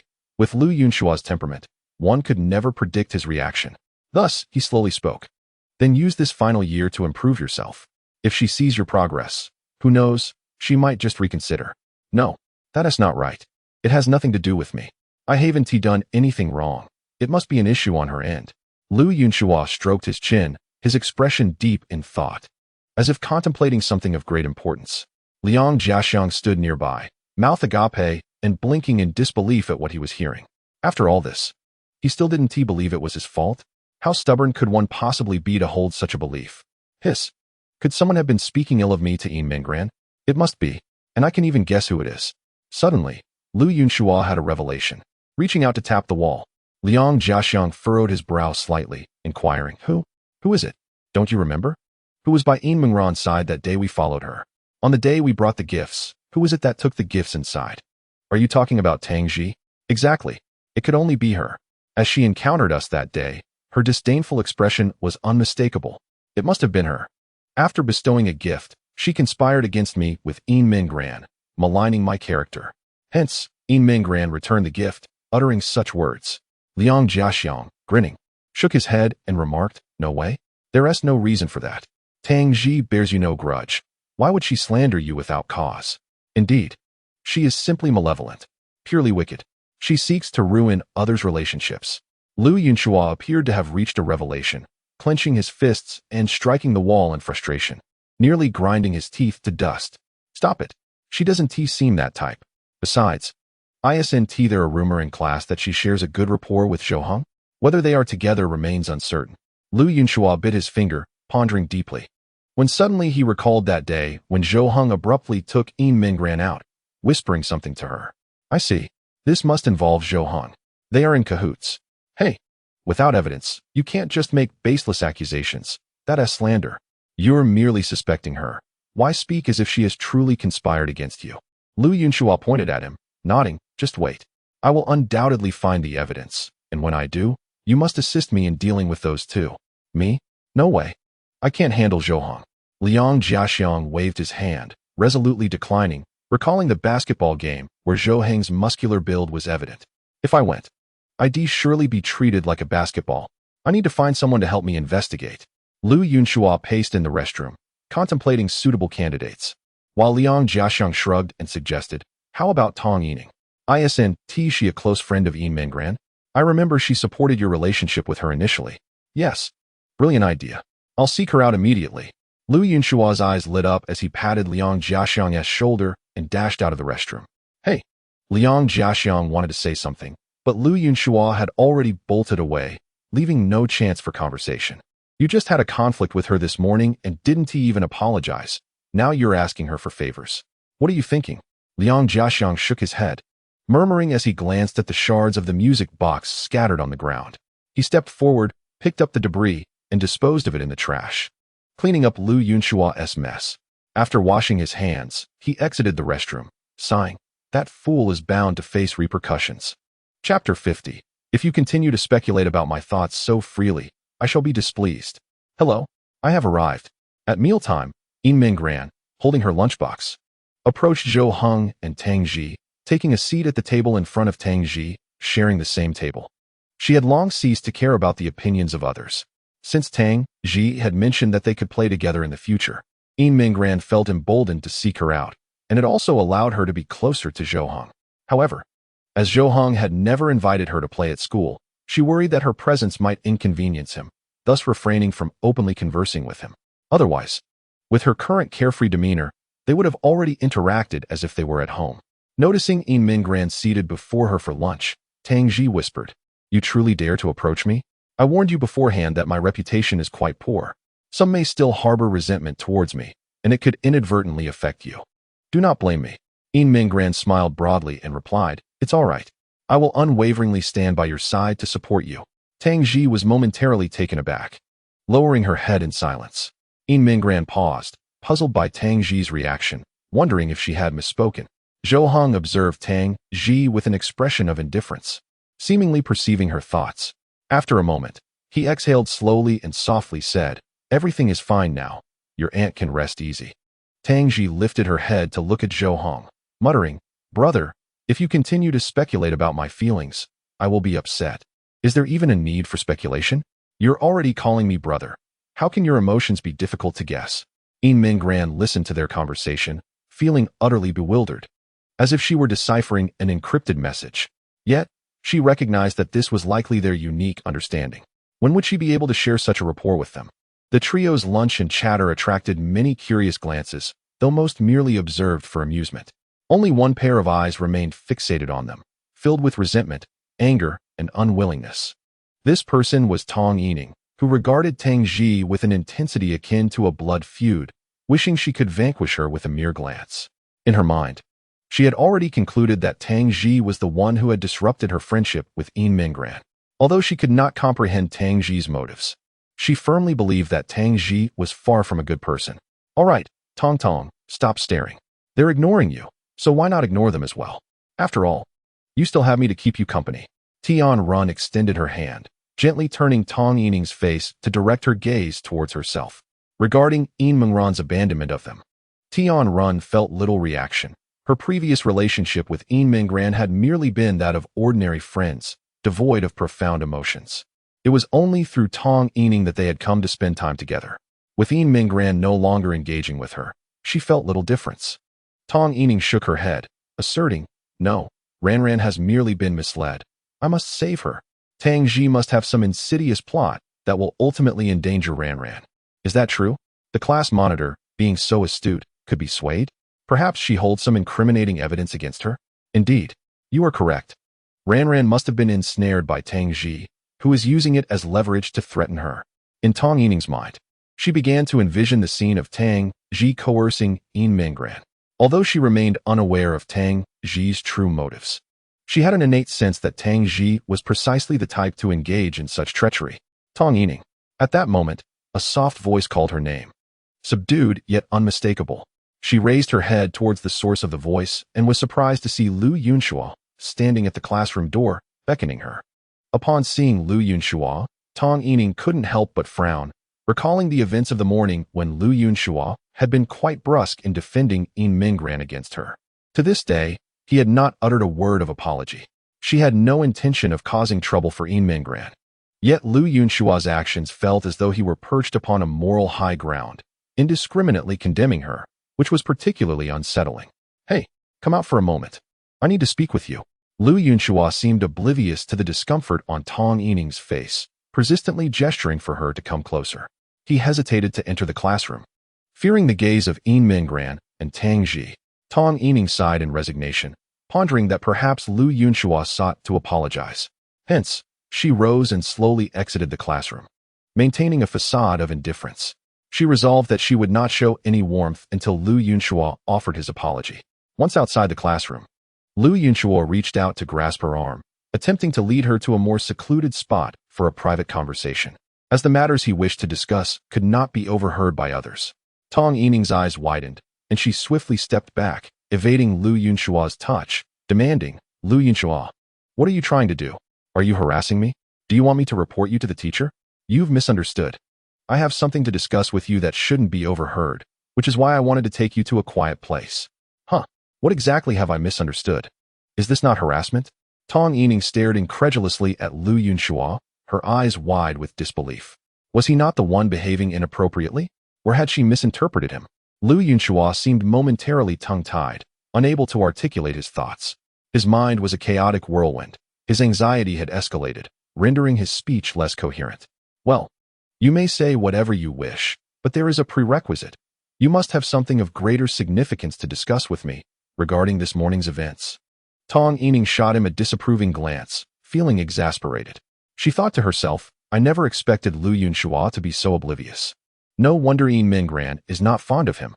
If I were in her shoes, I wouldn't be able to harbor any affection for such a dim-witted boy.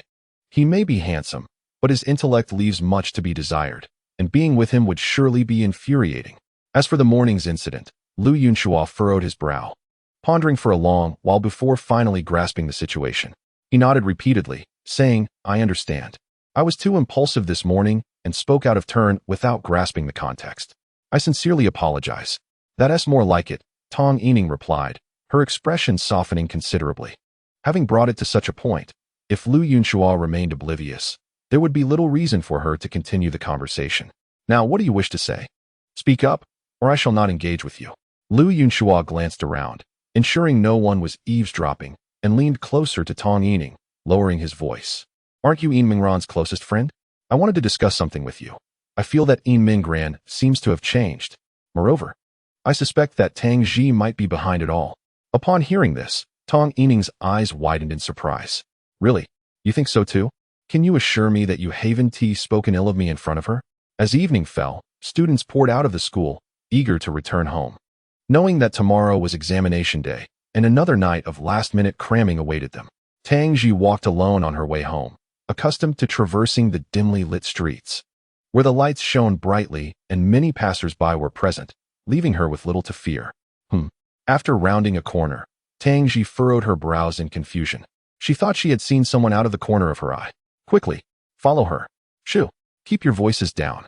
A few moments later, two individuals hurriedly rounded the corner, only to find the path before them utterly deserted. Did we lose her? These two were Lu Yunhua and Tong Yining. The moment school was dismissed, they had trailed Tang Ji, knowing that they had little opportunity to converse with her at school and could not glean any information. Thus, they had agreed to follow her home that evening to discuss the matter concerning her and Yin Mingran. However, upon seeing Tang Ji turn the corner and hastily pursuing her, they found themselves missing her entirely. What a terrible idea. Why didn't we just intercept her at the school gate? Tong Yining shot a glare at Lu Yunhua. Initially, she had no intention of accompanying him. She certainly did not wish to be seen with him at such a late hour, fearing the gossip it might incite. However, the thought of eventually needing to confront Tang Ji lingered in her mind. If a confrontation were to occur, she knew she would be at a disadvantage alone. Thus, she agreed to Lu Yunhua's proposal to confront Tang Ji together, reasoning that at least with a male companion at her side, she would not be entirely vulnerable. It was impractical to attempt to intercept Tang Ji among the throngs of students after school, especially with Yin Mingran and Zhou Heng around, leaving no opportunity for a private encounter. Lu Yunhua, unwilling to concede, ventured into the alley ahead in search of Tang Ji's figure. The street stretched long before them. Surely, they could not have lost her. Could it be that Tang Ji had suddenly fled? They were not trailing closely, constantly keeping an eye on Tang Ji ahead, and it was inconceivable that she would notice them. Perhaps it's best to abandon this pursuit and seek her out tomorrow, Tong Yining thought. Feeling her decision to follow Lu Yunhua was a mistake. She could easily choose to confront Yin Mingran instead, seeking clarification on the situation. Yet, Lu Yunhua was adamant about confronting Tang Ji, insisting on clarity. Given his single-mindedness, if he did not achieve satisfactory answers, a conflict was likely to ensue. Noticing Tong Yining's intent to leave, Lu Yunhua quickly implored, "Don't go. We agreed to ally, remember? What am I to do if you leave?" "Who said anything about an alliance?" she retorted, exasperated. Just then, something flew overhead, crashing down towards a passerby. Smack! Ouch! A man was struck on the head by the object, which was small, akin to a light tap, yet painful enough for him to grimace. Tong Yining and Lu Yunhua turned their attention to the commotion, and the man, rubbing his head, directed his fury towards them. "Which one of you threw that? Is this how you behave in public? What kind of upbringing do you have?" "It wasn't us. We didn't throw anything," Lu Yunhua protested, stepping back with hands raised in a gesture of innocence, bewildered. "Who else could it be but you two?" "Was it you?" the man accused, glaring. "What did we throw?" "I assure you it wasn't us."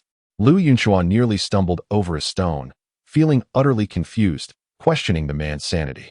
Sensing the escalating tension, Tong Yining decided to make her exit. "I think I'll head home now. My mother will start to worry," she stated, turning away, eager to avoid further trouble. She felt no sympathy for Lu Yunhua's predicament. Rather, she believed herself the unfortunate one. Had she known better, she would have stayed home, where it was safe and sound. "Hey, Tong Yining, don't leave me, please. Don't abandon me," Lu Yunhua called out in desperation. Regardless of how loudly Lu Yunhua called out, Tong Yining remained steadfastly indifferent, as if she did not recognize him at all.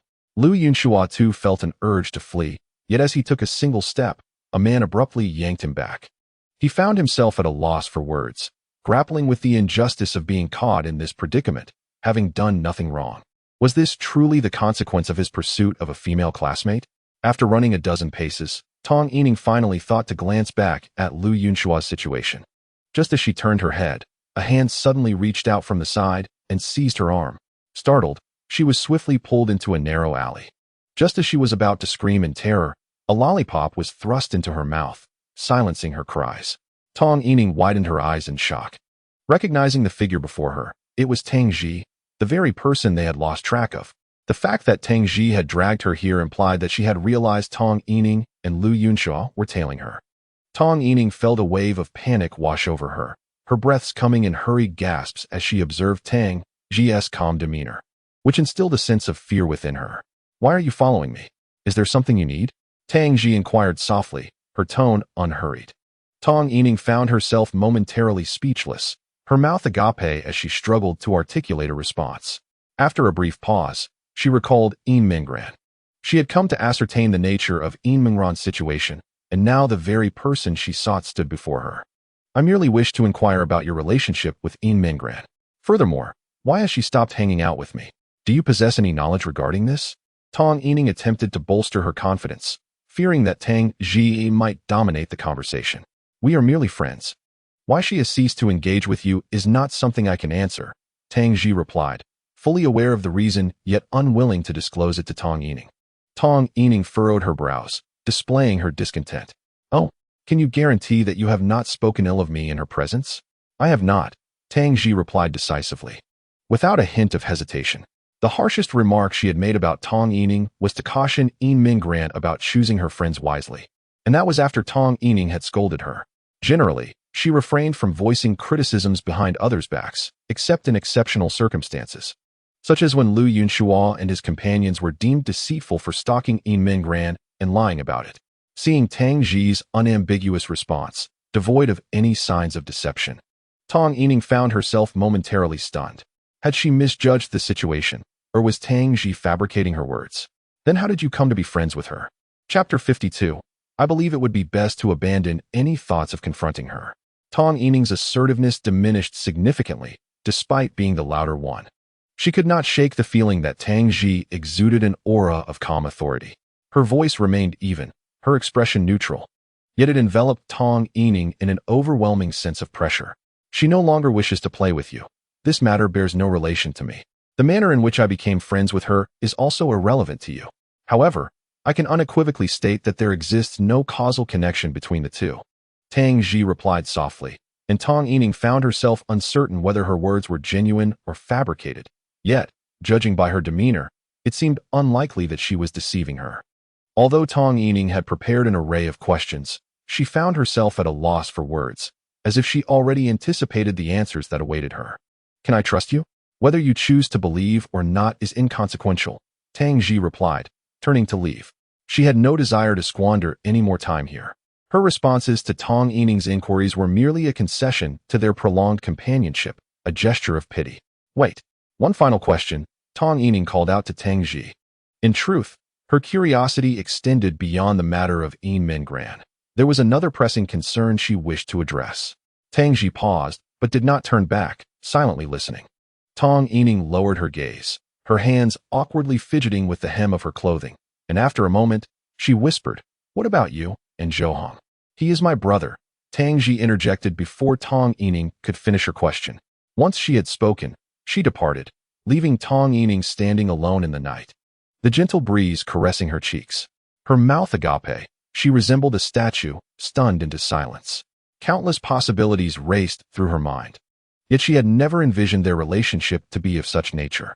In an instant, an overwhelming joy surged within her, akin to a blossoming flower. Did this not imply that her previous worries were unfounded? That Tang Ji and Zhou Heng were simply not meant to be?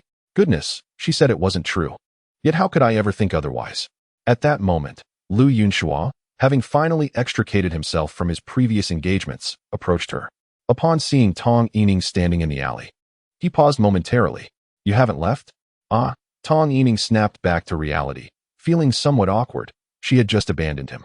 Despite not being friends, They were at least classmates, and her departure felt rather inconsiderate. Yet, Lu Yunhua seemed unfazed by the incident and made no mention of it. Instead, he adjusted his disheveled clothing and said, "All right, let's go home. What bad luck. We'll continue this tomorrow after school." Stepping forward to stand before Lu Yunhua, Tang Yining spoke. "I believe this matter has nothing to do with Tang Ji. Perhaps we should refrain from pursuing her any further." Lu Yunhua was taken aback, momentarily stunned. He spread his hands in astonishment, asking, "Huh? What? Why the sudden change of heart? Didn't you share my perspective that Tang Ji was the root of the issue? My views have shifted. I believe Mengran's transformation surely harbors deeper reasons. By the way, I still haven't asked you. What changes do you perceive in Mengran? Let me ascertain whether your thoughts align with mine." Tang Yining pondered, gently stroking her chin as she delved into contemplation. She reflected meticulously on the differences in Yin Mengran, feeling that compared to before, she appeared much more carefree. Previously, she would often be preoccupied with this and that, but now it seemed as if she cared for nothing at all. Tang Yining was curious if Lu Yunhua felt the same, for if he did, it would validate her own sentiments. Without a moment's hesitation, Lu Yunhua replied, "Is there even a need to say it? Of course, she has grown to dislike me. She even expressed it in front of the entire class.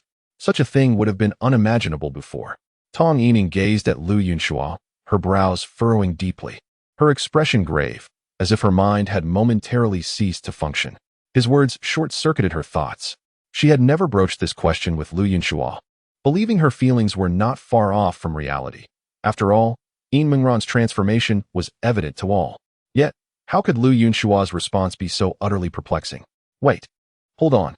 Are you implying that Yin Mengran's dislike for you signifies her change? Is that all? Indeed. Do you not think so? Lu Yunhua replied candidly, nodding earnestly. Tang Yining closed her eyes, inhaling deeply, a sensation of suffocation taking hold. She felt a tingling in her scalp, a profound sense of betrayal washing over her. To think she had genuinely believed Lu Yunhua cared deeply for Yin Mengran and could perceive her changes. Now, it was clear that Lu Yunhua was beyond redemption. No wonder Yin Mengran had resolutely declared her disinterest. Who could possibly harbor feelings for such a person? What a waste of time.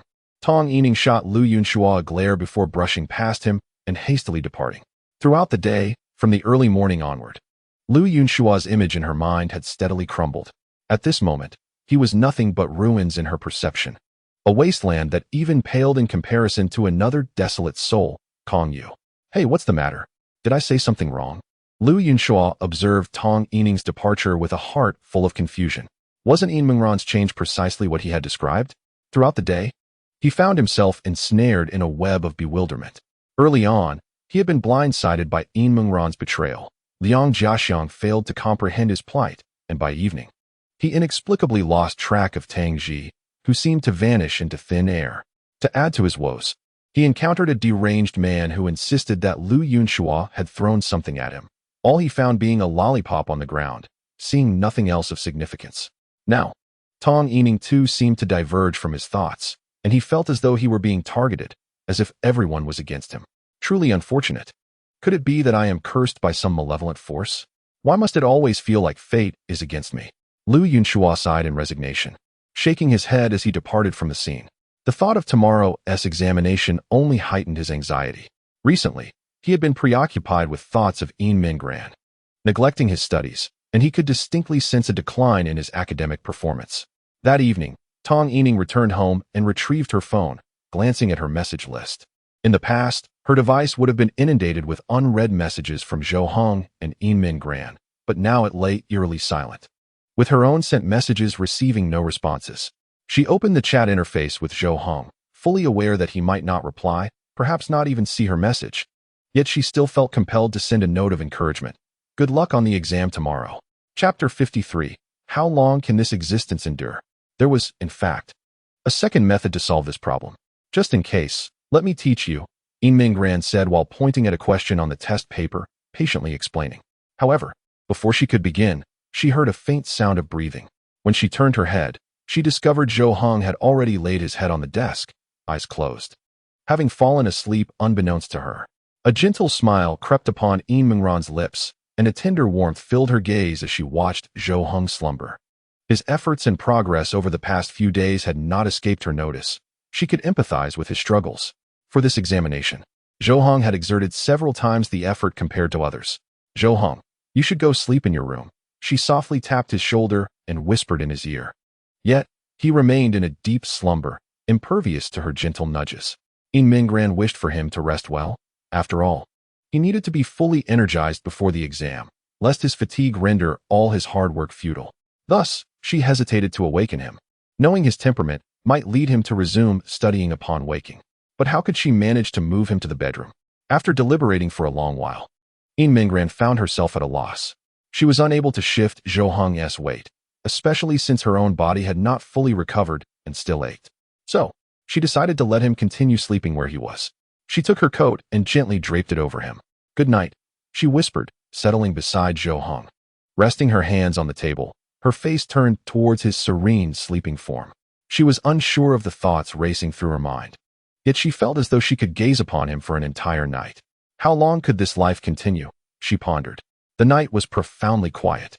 Some had already succumbed to slumber, while others remained awake, illuminated by the soft glow of night lights, striving towards the dreams that filled their hearts. As time gradually flows, the night quietly slips away.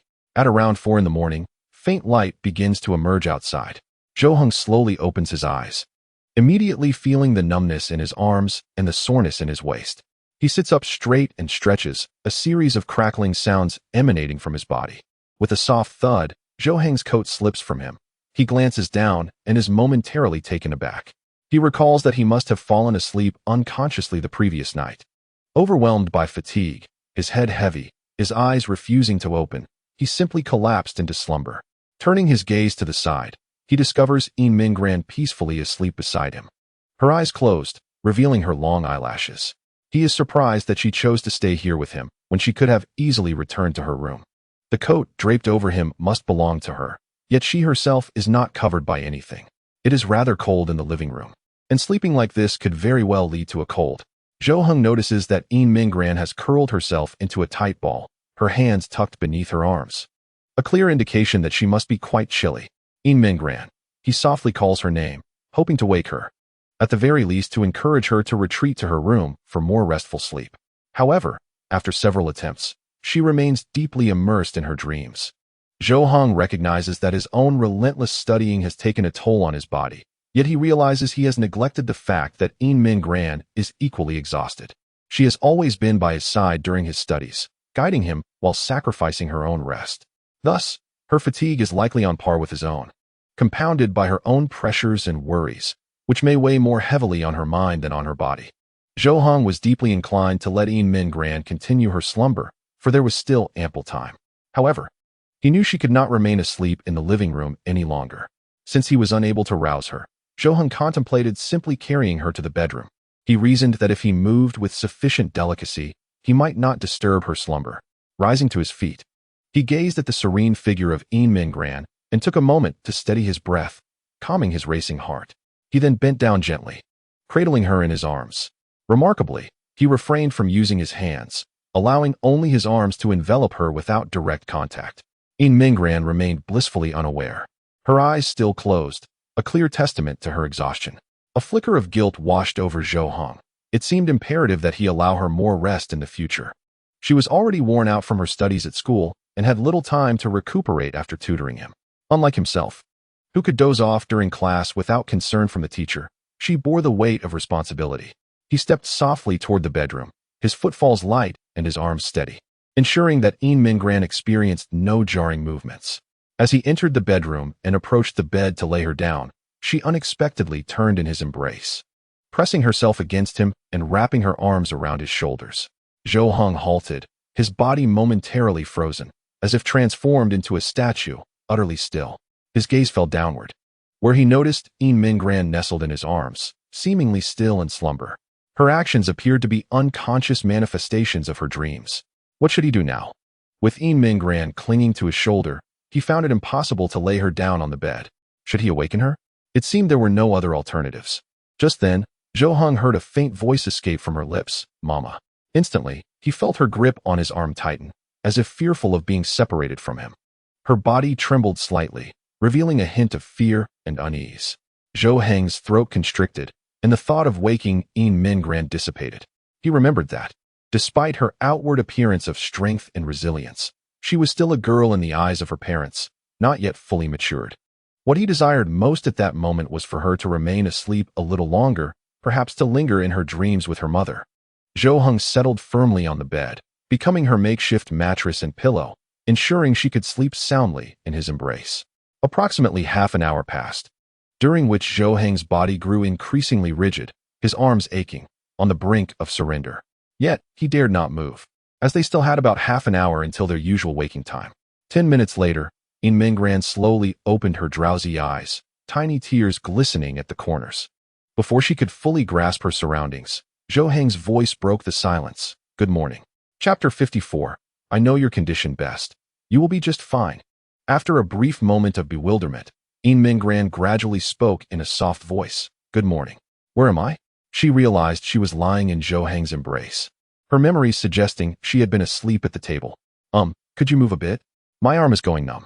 Ah, of course, Zhou Heng replied, as Yin Mingran quickly sat up, finally allowing him to relax.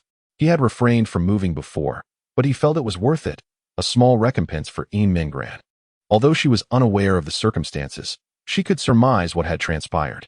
She guessed that upon waking, Zhou Heng had wished to carry her to the bedroom but, not wanting to disturb her, had brought her into his arms instead, and perhaps he hadn't managed to set her down afterward. The realization that she had been sleeping soundly in Zhou Heng's embrace sent her heart racing. How could she have slept so deeply? How wonderful it would be to awaken fully, though at that moment, one might still feign slumber, savoring the comforting sensation of lying in Zhou Heng's embrace. She had forgotten the dreams that had visited her in her sleep, but an overwhelming sense of security enveloped her, for such tranquility could not be attained without reason. Even the soreness in her muscles seemed to have diminished significantly. Zhou Heng, gently kneading his arms, gazed at Yin Mingran and softly inquired, Did you sleep well? Would you like to rest a little longer? The hour is still quite early. I slept well, Yin Mingran replied, her voice tinged with fluster.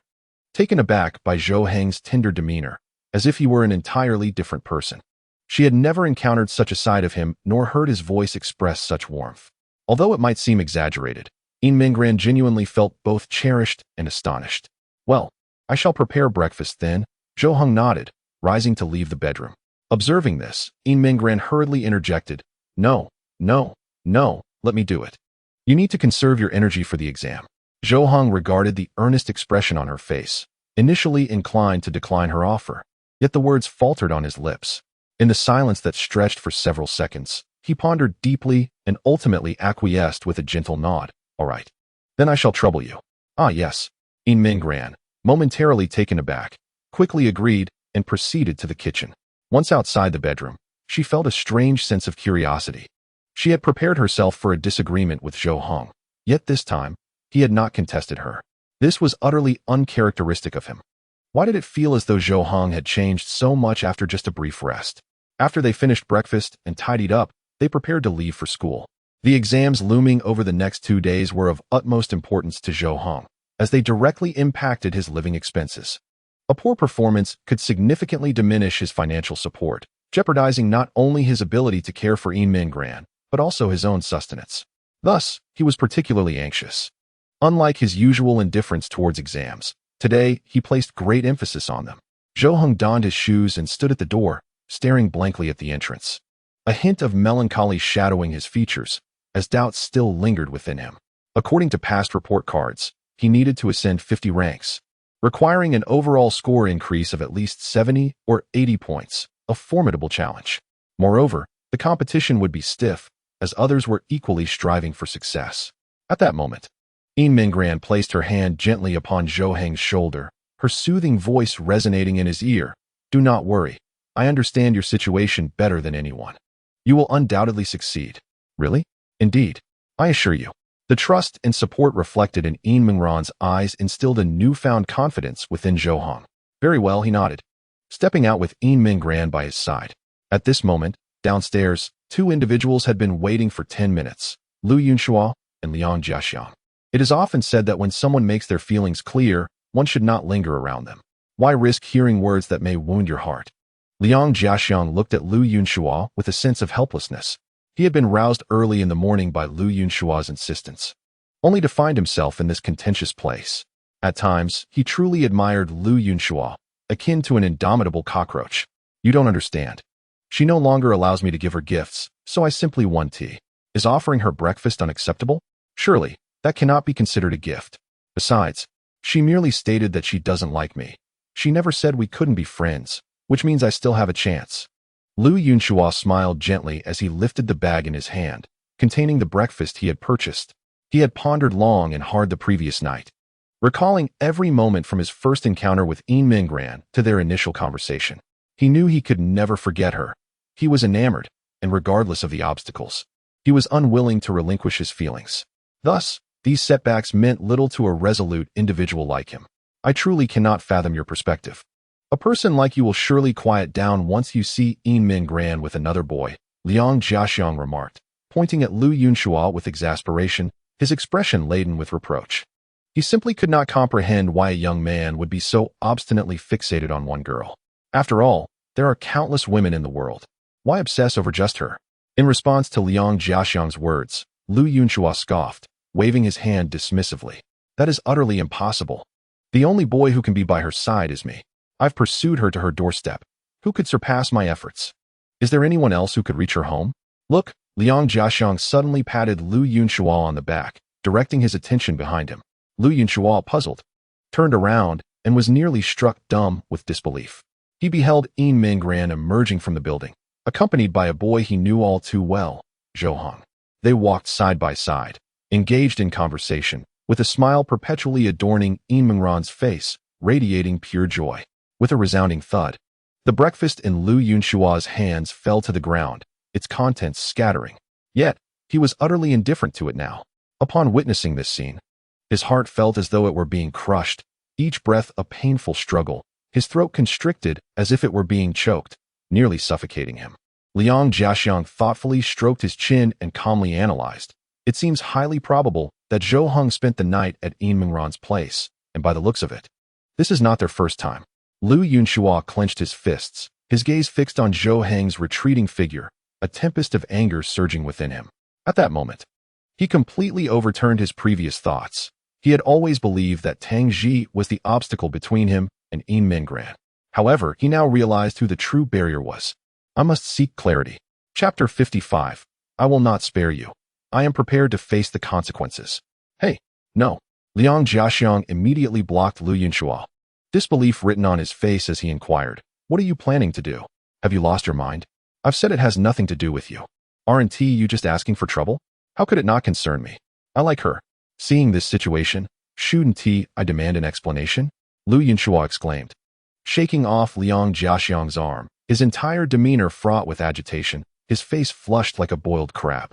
Realizing that his attempts to dissuade Lu Yunxua were futile, Liang Jiaxiang could only advise, all right, you may inquire, but remember to approach it as a classmate, out of curiosity and with politeness. Beyond that, do not display any other emotions, for you lack the appropriate standing. Lu Yunxua, ignoring Liang Jiaxiang's words, fixed him with a defiant stare, his eyes brimming with resentment and dissatisfaction. Ultimately, he did not respond, but hurried after Zhou Hong. Alas, Liang Jiaxiang sighed, disappointment etched on his face. He shook his head and turned to leave, recognizing that he need not linger any longer. He could already envision the outcome.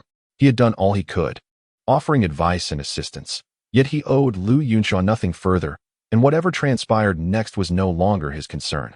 Lu Yunxua paid no heed to Liang Jiaxiang's counsel. His mind was clouded with thoughts of Zhou Hong residing in Yin Minggran's home. The very notion of what they might be doing together made his heart ache. Zhou Hong, Lu Yunxua shouted, halting the two ahead. They turned, their expressions a mix of surprise, particularly Yin Minggran, whose face reflected disdain and irritation. Lu Yunxua advanced, standing face to face with Zhou Hong. They were of similar height, yet Zhou Hong's physique was considerably more robust. Zhou Hong, why did you just come out of Yin Minggran's house? Are you living here? Yin Minggran's house? Zhou Hong glanced at the building ahead, which pointed in the direction of his own home. Claiming it as Yin Minggran's abode was not entirely inaccurate. He rather hoped she would consider it her own. Before Yin Minggran could offer an explanation, Zhou Hong nodded and interjected, yes, I live here. You. Upon receiving a confirmation, Lu Yunxua's face flushed crimson in an instant. his eyes glaring at Zhou Hong as if they could ignite flames. His fury was palpable, yet Zhou Hong remained unperturbed. Lu Yunhua then turned to Yin Minggran, demanding, "Is what he said true? Why are you living together? What is your relationship now?" Yin Minggran took a step back, unprepared for the barrage of questions from Lu Yunhua, stammering without a coherent response. Meanwhile, Zhou Hong stood protectively in front of her, placing a hand firmly on Lu Yunhua's shoulder to prevent him from advancing further. "Why do you have so many questions? This is none of your business, and there's no need for me to answer you," Zhou Hong muttered, his expression growing colder. "None of my business? Huh?" Lu Yunhua scoffed, leaning forward as he addressed Yin Minggran. "Is this truly acceptable for you? Are you really choosing Zhou Hong? What makes him superior to me? His academic performance is abysmal. Bringing someone like him home would surely infuriate your parents." Upon hearing Lu Yunhua's words, Zhou Heng's brow furrowed tightly. While he could overlook Lu Yunhua's remarks about himself, bringing up Yin Minggran's deceased parents was utterly unacceptable. Regardless of whether Lu Yunhua was aware of the situation, he had undoubtedly struck a nerve with Yin Minggran. The moment she heard that last comment, her expression darkened ominously, cold as ice, with fury igniting in her gaze. Particularly at the mention of the word death, her heart and body trembled slightly. Yin Minggran stepped forward, standing defiantly before Lu Yunhua, who remained oblivious to her unsettling demeanor. In fact, a flicker of joy surged within him, mistakenly believing that Yin Minggran had reconsidered her feelings and would return to his embrace. However, in the next instant, Yin Minggran abruptly reached out, seizing the collar of Lu Yunhua's shirt. As she lifted her gaze to meet his, the chilling intensity of her eyes rendered him momentarily speechless. "Lu Yunhua, let me make this clear. First, this is not my home. It belongs to Zhou Hong, and I reside here. Zhou Hong surpasses you in every way, and you have no right to speak ill of him.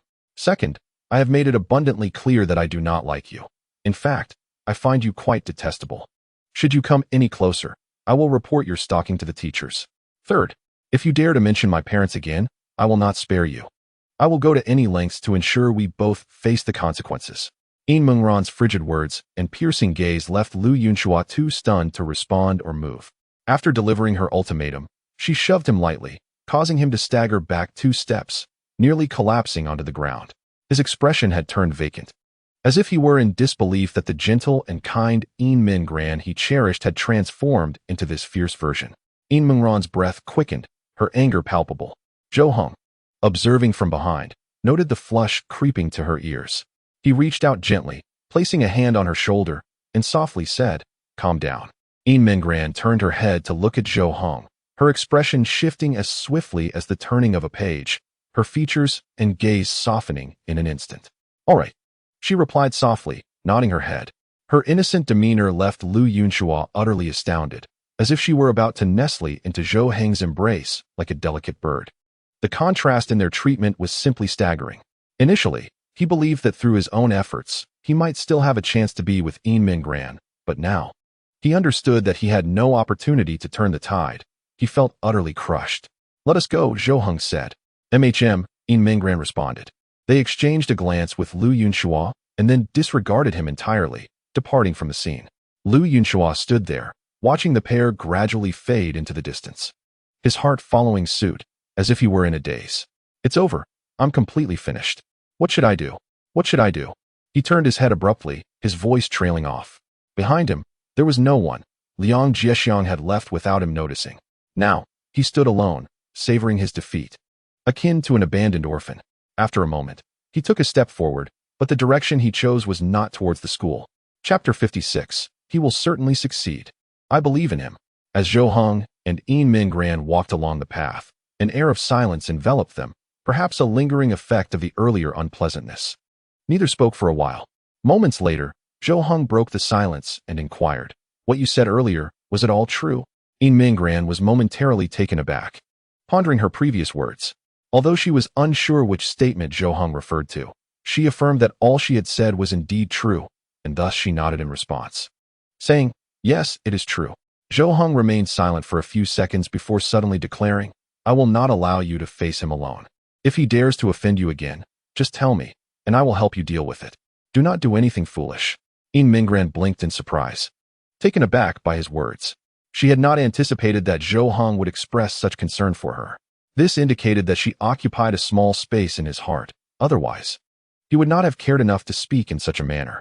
With this thought, a smile threatened to bloom on her lips. She had spoken rather dramatically in her moment of anger, and she certainly did not wish to sacrifice her life for Lu Yunxua. That would be far too unworthy. Okay, she quickly agreed, her tone now infused with clear delight. She had not expected to gain such a positive response from Zhou Hong, and the frustration she had felt earlier towards Lu Yunxua evaporated like mist. The two individuals made their way to school, and upon entering the classroom, Zhou Hong immediately sensed the palpable atmosphere of the impending examination. Typically, this time of day was lively, filled with chatter, playful banter, and the occasional copying of homework. However, today, an unusual silence enveloped the room. Most students were diligently seizing the last moments to study, striving to review as much material as possible. The few who were indifferent to the exam found no one to converse with, opting instead for quiet slumber. In the past, Zhou Hong would have remained unaffected by such an atmosphere, aligning himself with those who dozed off or engaged in other distractions, resolutely avoiding any study.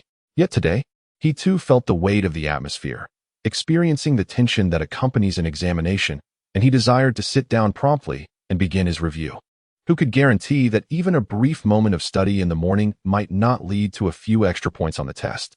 As Zhou Hong settled into his seat, his deskmate, Tang Ji, whispered, "Did anyone follow you this morning, or was there any conflict?"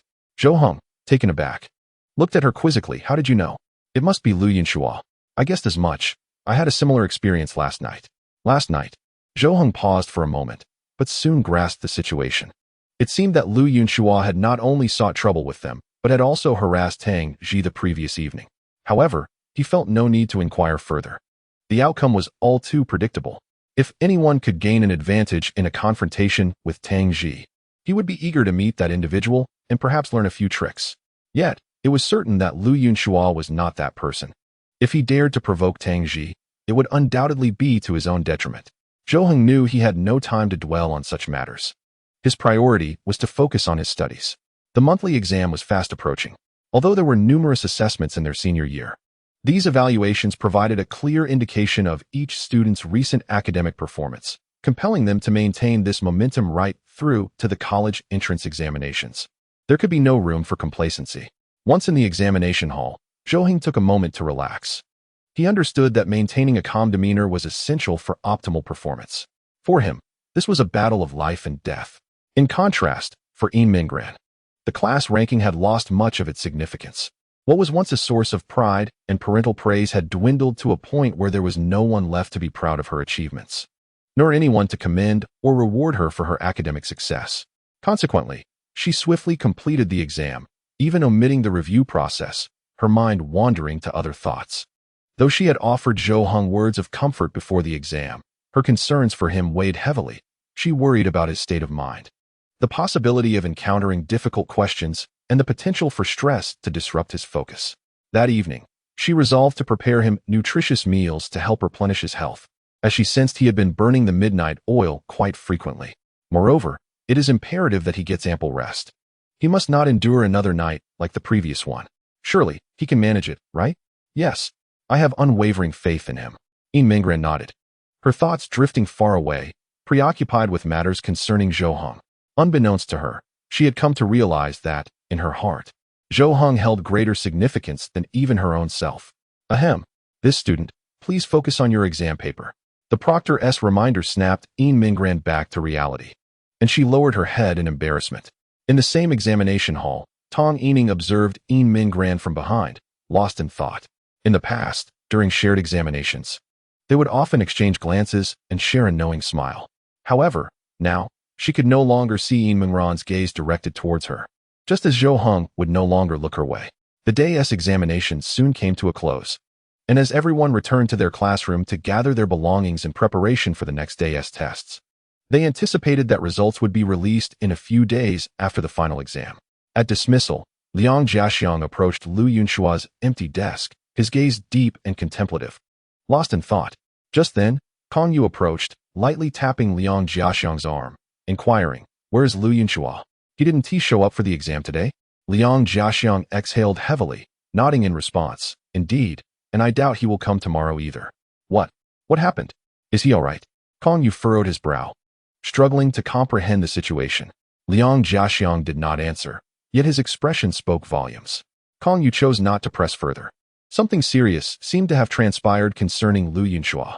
Yin Mingran waited at the school gate for Zhou Heng to emerge so they could return home together. After a while, she spotted Tang Ji stepping out first. Upon seeing Yin Mingran, Tang Ji approached her, initiating conversation. Are you waiting for Zhou Heng? How did your exam go? Oh, I shouldn't ask you that. It must have been quite simple for you.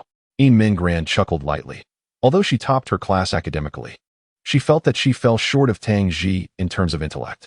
Tang Ji nodded, replying, It was all right. I didn't encounter any particularly difficult questions, though whether I answered correctly remains uncertain. As they conversed, Zhou Heng finally stepped out. However, unlike Tang Ji's serene demeanor, he appeared troubled and preoccupied with his thoughts. Could he have answered that last question correctly? Would it be all right if he got it wrong? Surely, his score should suffice, right? Chapter 57. Perhaps it was merely a coincidence that their paths crossed. Noticing Zhou Heng approaching, Tang Ji gently patted Yin Mingran on the back, saying, Go to him. He needs you now. After speaking, she departed, leaving Yin Mingran momentarily stunned in place. Do you need me? She murmured, gazing at Tang Ji's retreating figure. Her lips slightly parted. Although she was uncertain if her words bore multiple meanings, hearing Tang Ji express such sentiments brought her immense joy. As Zhou Heng walked, lost in thought, he remained oblivious to his surroundings. Suddenly, Yin Mingran appeared before him, peering curiously, her face adorned with a smile. Hello, how did the exam go? I'm not quite sure, but I hope there weren't any significant issues, Zhou Heng replied, shaking his head silently. Yet, his expression was grave, worry etched across his brow. He had merely transcribed what he had learned, unsure of the correctness of his answers. If asked, he felt he had answered everything, as he had filled in every blank without omission. Sighing, Zhou Heng acknowledged his efforts. If the outcome was unfavorable, he would have to accept the reality. After all, it was his own lack of diligence that led to this moment. Yin Mingran observed Zhou Heng's demeanor, slightly taken aback. He had always exuded a sense of emotional stability, facing challenges with unwavering composure, as if unperturbed by the world's tumult. His maturity made him seem much older, almost like a guardian. Yet, witnessing him, like an ordinary student troubled by exams, made her feel that the distance between them was not as vast as she had perceived. Particularly as he hung his head, exuding a lack of confidence, a protective impulse surged within her. For a fleeting moment, she yearned to embrace him, wishing to shield him from his distress. However, she restrained herself, aware that they were in public, and the impact on Zhou Heng would not be favorable. Gently tugging at his arm, she encouraged, All right, let us not dwell on the exam anymore. How about we head back and review for tomorrow's test? Zhou Heng turned to face Yin Mingran, her delicate pink lips curling into a smile, and he felt an inexplicable lightness in his heart. Perhaps this was the essence of comfort. If he were alone, he doubted he could focus on studying that night. Okay, they walked homeward, engaged in discussion about the exam questions and their answers. Unbeknownst to them, their departure was closely observed by another. Why is Ran with Zhou Heng? Tang Yining stood frozen, as if her mind had lost its ability to command her body. She could scarcely believe her eyes. Why was Yin Mingran leaving with Zhou Heng? Were they that close? Yesterday, she learned that Tang Ji is, in fact, Zhou Heng's sister, which alleviated her concerns about Zhou Heng being involved with Tang Ji. Initially, she had intended to maintain a low profile and avoid bothering Zhou Heng, recognizing that any approach at this moment would be counterproductive. She resolved to wait until Zhou Heng's spirits improved before gradually drawing closer to him, reassured by the knowledge that there remained a year ahead, allowing her ample time without urgency. Based on her understanding of Zhou Heng, she knew he would not enter into a romantic relationship in the near future. Thus, her primary focus shifted to mending her relationship with Yin Mingran, aspiring to rekindle their friendship. However, she was confronted with an astonishing sight. Yin Mingran was alone with Zhou Heng, without Tang Ji present. She was left bewildered, uncertain of their destination together. Surely, it must be merely a coincidence that their paths crossed? Tang Yining muttered to herself, attempting to comfort her mind, yet her gaze remained fixated on the departing duo. This self-reassurance stemmed from her inability to envision Zhou Heng with Yin Mingran, as she had previously doubted even the slightest possibility of Tian Run being with Zhou Heng, let alone Yin Mingran. The reason behind her disbelief lay in the stark contrast she perceived between the two. In her mind, they belonged to entirely different realms, differing vastly in personality, temperament, and academic performance. Impossible, absolutely impossible. She shook her head, dispelling the troubling thoughts from her mind.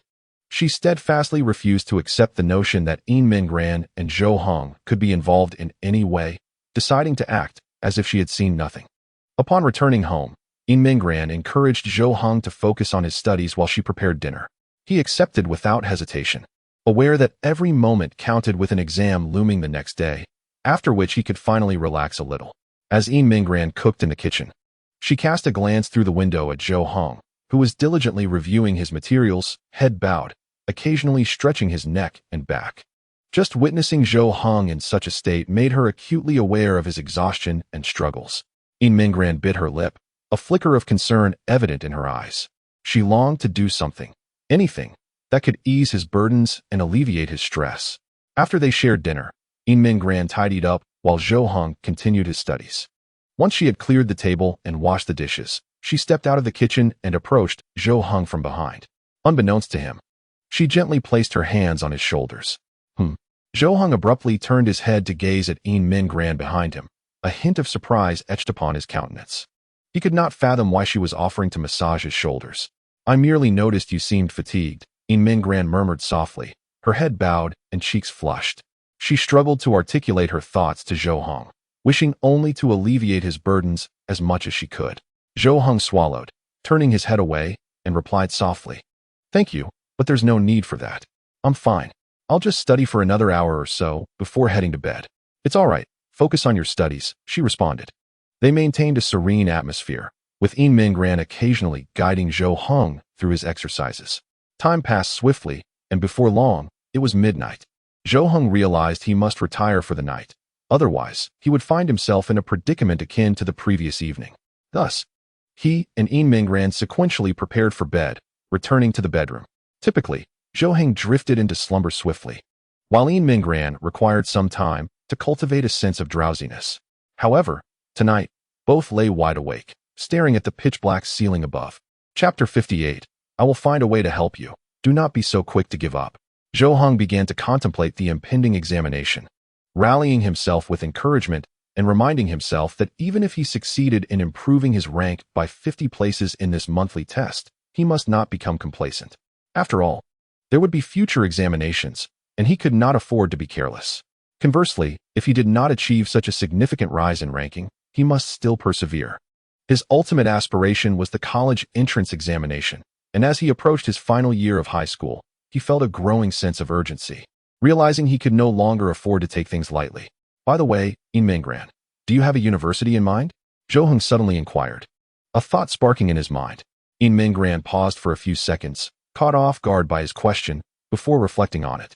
"To be honest, I never really considered whether I could attend university," she replied hesitantly, her voice tinged with a hint of melancholy.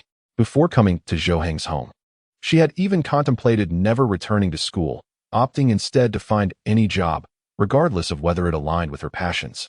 As long as it allowed her to support herself, she thought she could marry someone, irrespective of her feelings, as long as the union provided her with material support, and then let life pass in such a haphazard manner, which she had deemed acceptable. However, after meeting Zhou Hong, a flicker of hope reignited within her. She yearned to continue her education and to take her life seriously, no longer wishing to let things unfold haphazardly. Moreover, she desired to make thoughtful choices in her romantic endeavors, striving to pursue those whom she truly cherished. Most importantly, she wished to repay Zhou Hong in any way she could. "You must consider this carefully. Your grades are exceptional. How could you not attend university?"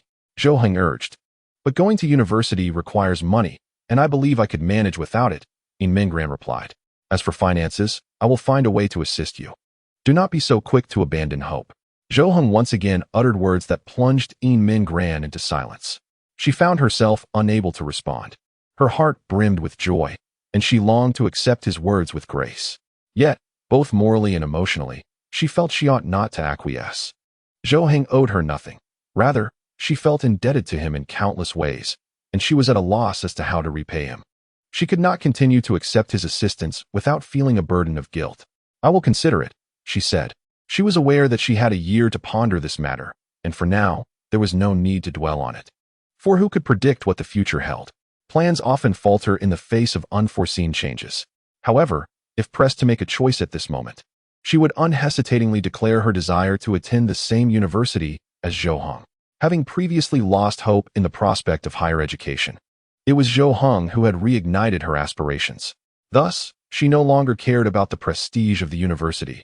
All she wished was to be with him, even if it meant attending a vocational school together. After conversing for a while, both drifted into slumber. The following morning, it was Yin Mingran who awoke first. She resolved to prepare breakfast and lunch for both herself and Zhou Hong, allowing him a bit more time to rest. Upon rising, Zhou Hong found her bustling about in the kitchen, and he quickly grasped the situation. Yet, instead of retreating to his room for more sleep, he began reviewing his studies early in the morning. The early bird catches the worm, he thought, eager to commit more material to memory while his mind was still fresh. After breakfast, the two set off for school together. Compared to the first day, Zhou Hong felt considerably more relaxed. The mere thought that the day's exams would soon conclude filled him with joy. He had already envisioned the evening ahead, rewarding himself with a long-awaited gaming session. Thus, his tension had significantly lessened. As they stepped onto the school grounds, a voice called out from behind, "Wait, Zhou Hong." Both Zhou Hong and Yin Mingran turned to see a figure approaching, and they involuntarily furrowed their brows. The sole individual capable of eliciting such a reaction from them was none other than Kong Yu, the abstract representative of their class. Yin Mingran leaned closer to Zhou Hong and whispered, "Are you on good terms with him?" "Not at all. We are not acquainted." Zhou Hong quickly waved his hand in denial. He would rather not be perceived as having any camaraderie with that individual. He certainly did not wish to become so abstract himself. Kong Yu reached Zhou Hong's side, glanced at Yin Mingran, and immediately shot Zhou Hong a knowing look, which made him want to punch him and urge him to take his leave. With a wry smile, Kong Yu implored, "Brother, can you help me out? I'm in a bit of a predicament. First, I'm not your brother. Second, your troubles are of no concern to me, and I cannot assist you." Zhou Hong retorted. Zhou Hong shook his head, his voice strikingly indifferent, as if he were conversing with a complete stranger.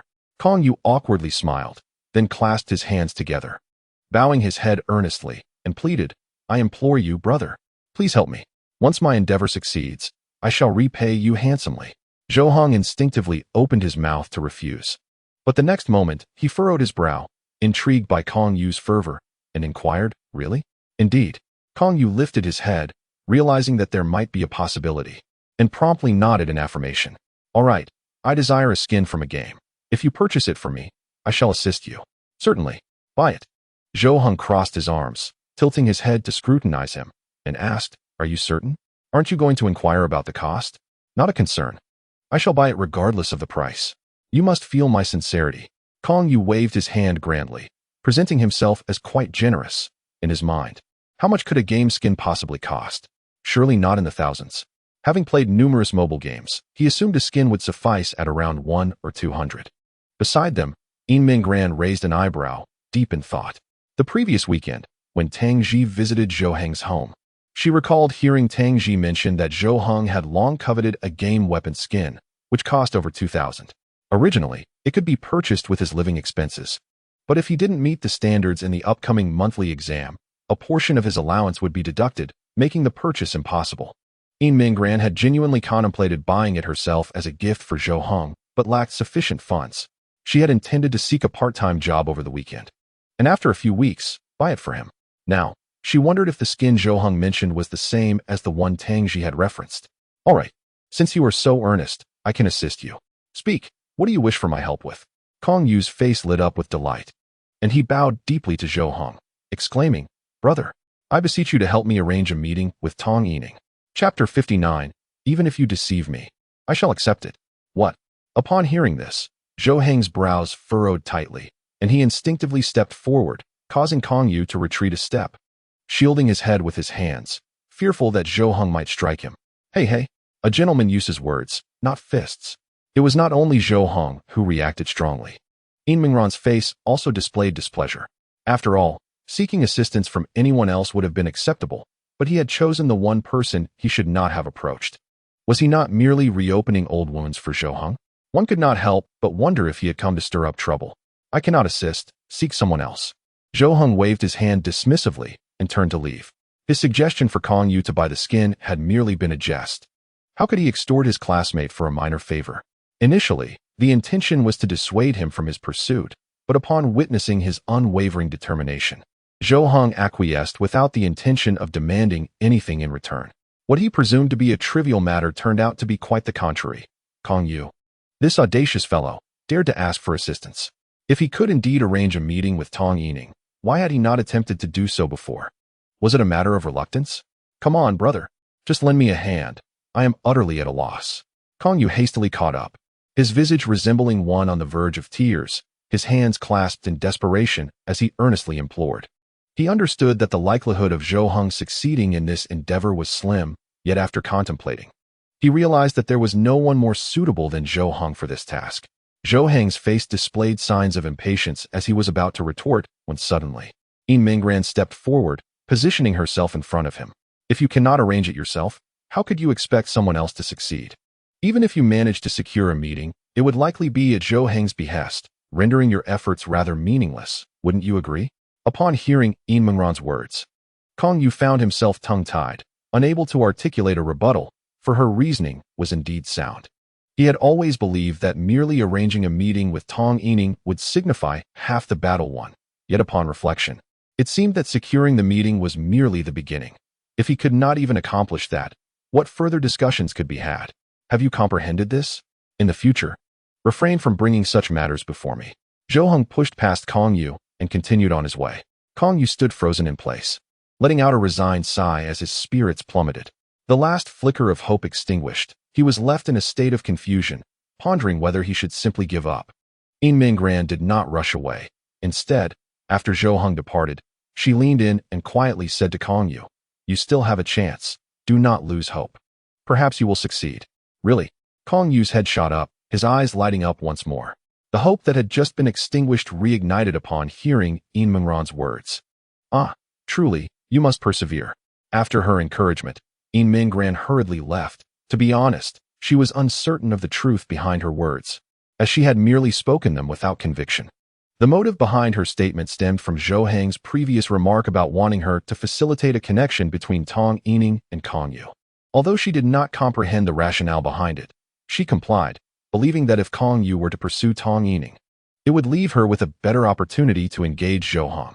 Kong Yu smiled knowingly. After all, if someone like Yin Mingran believed in him, what reason did he have to doubt? This implied that he actually had a genuine opportunity and that seeking assistance was unnecessary. I have attained enlightenment. In an instant, Kong Yu felt a wave of clarity wash over him, his face adorned with a renewed smile of confidence as he proceeded into the academic building.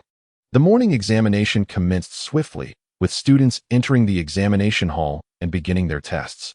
Zhou Heng's mindset had markedly improved compared to the previous day. He felt considerably more relaxed while answering questions, in stark contrast to yesterday when his palms had been drenched with sweat as he wrote. Upon the conclusion of the morning exam, everyone prepared to partake in lunch. Zhou Heng returned to the classroom, intending to sit at his desk to eat, only to discover that Yin Mingran and Tang Ji had already occupied his seat and begun their meal. Upon noticing Zhou Heng's entrance, Yin Mingran's face lit up with joy as she waved at him. Zhou Heng settled into his seat and murmured, "You all need not worry about your grades. How fortunate you are." The demeanor of Yin Mingran and Tang Ji was entirely different from his own. For them, the exams over the past 2 days felt no different from their usual school routine. They exhibited no signs of tension or concern. He admired Yin Mingran's attitude, as he believed that if he were ranked first in the class, he would constantly feel the pressure of not slackening, fearing that others would surpass him and diminish his standing. The fall from the top spot would certainly evoke a profound sense of loss. However, Yin Mingran appeared completely unfazed, as if such matters held no significance for her. Tang Ji effortlessly took a piece of fried egg from Zhou Heng's lunchbox with her chopsticks and remarked, "Who told you not to study properly before? You're not foolish. If you had studied, you wouldn't be worse than us." After taking a bite of the fried egg, she turned to Yin Mingran and inquired, "Did you make this?" "Yes." "Is it delicious?" "Indeed it is." Zhou Heng shook his head and shot Tang Ji a sideways glance, saying, "There you go again with your pointless reassurances. I've grown weary of hearing that I'm not inferior to others since childhood." Tang Ji, maintaining a calm expression, replied softly, "I am sincere. Those who can surpass me cannot be that far behind. Zhou Hong was momentarily taken aback, gazing at Tang Ji for several seconds without uttering a word. At that moment, Yin Mingran nodded in agreement, adding, I believe so too. You truly have no shortcomings in any aspect. At least, that is my perspective. Zhou Heng fell into silence, and after a brief pause, he said, All right then, even if you are merely humoring me, I accept it. Thank you both. Tang Ji and Yin Mingran exchanged a knowing smile, and upon witnessing this, a faint smile crept upon Zhou Heng's lips. After a while, as they continued their meal, Tang Ji suddenly remarked, Zhou Hong, my mother asked me yesterday if there were any dishes you would like. She is preparing in advance for when you come to my house this weekend. Ah, I nearly forgot about that. I am fine with anything. I have no particular cravings. Zhou Hong suddenly recalled his promise to visit Tang Ji's home this weekend, almost letting it slip from his mind. Upon hearing this, Yin Mingran silently lowered her head, reflecting that she must have stayed at home that day, uncertain of when Zhou Hong would return. At that moment, Tang Ji glanced at Yin Mingran and shifted the topic, saying, By the way, you came with Zhou Hong, didn't you? Chapter 61. I merely allowed her to observe my long-distance running. After lunch, during the break, Yin Mingran returned to her seat, perusing her book and reviewing the subjects for the afternoon. Just then, a girl approached her and said, Class monitor. The homeroom teacher is looking for you. You need to go to the office. All right. Yin Mingran nodded, closed her book, and stood up to leave the classroom. She arrived at the office, knocked on the door, and entered. Approaching her homeroom teacher's desk, she noticed her teacher was on the phone. Upon seeing Yin Mingran, the teacher gestured for her to take a seat and wait. Yin Mingran sat down, patiently awaiting the conclusion of the call. Once the call was finished, her teacher turned to her and said, Yin Mingran, I need to ask you about something. Our class's sports committee member, Lu Yunxua, has transferred schools and will no longer be attending. Yin Mingran's eyes widened in astonishment, as memories of her confrontation with Lu Yunxua just the previous morning flooded her mind. Had he transferred because of her? This seemed rather far-fetched. Regardless, transferring at this stage, with only a year until the college entrance examination, would undoubtedly have consequences. The homeroom teacher sighed and continued, Now that the position of sports committee member is vacant, you have a good rapport with your classmates, right? Feel free to choose someone. After all, the role won't be that significant post-high school, mainly just to assist with the upcoming sports meet. Yin Mingran awkwardly scratched her head, at a loss for words. Being asked to suggest a candidate left her uncertain. If she were to follow her inclination, Zhou Hong would undoubtedly be her first choice, as he was the most suitable in every regard. However, she felt he would likely not appreciate taking on such a role, especially with the added responsibilities of the sports meet.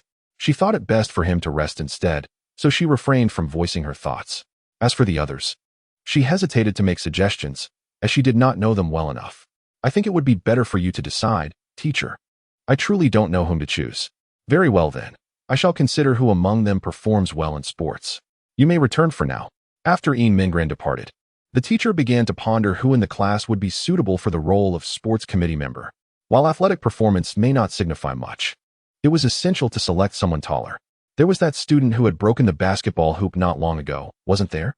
In the afternoon, only 2 subjects remained for examination, allowing for a swift conclusion. The moment Zhou Hong exited the examination hall, an overwhelming sense of relief washed over him. Regardless of the outcome, the weight of such immense pressure lifted was quite exhilarating. Just as he intended to return to the classroom, he noticed his homeroom teacher standing at the entrance. Zhou Hong hesitated for a moment, feigning calmness as he continued forward, yet the closer he approached, the more he sensed something amiss. His teacher's gaze seemed fixed upon him. Had he committed some transgression? It appeared not. Just as Zhou Hong prepared to ignore his teacher and step into the classroom, he was unexpectedly called out. Zhou Hong, wait a moment. What is it, teacher?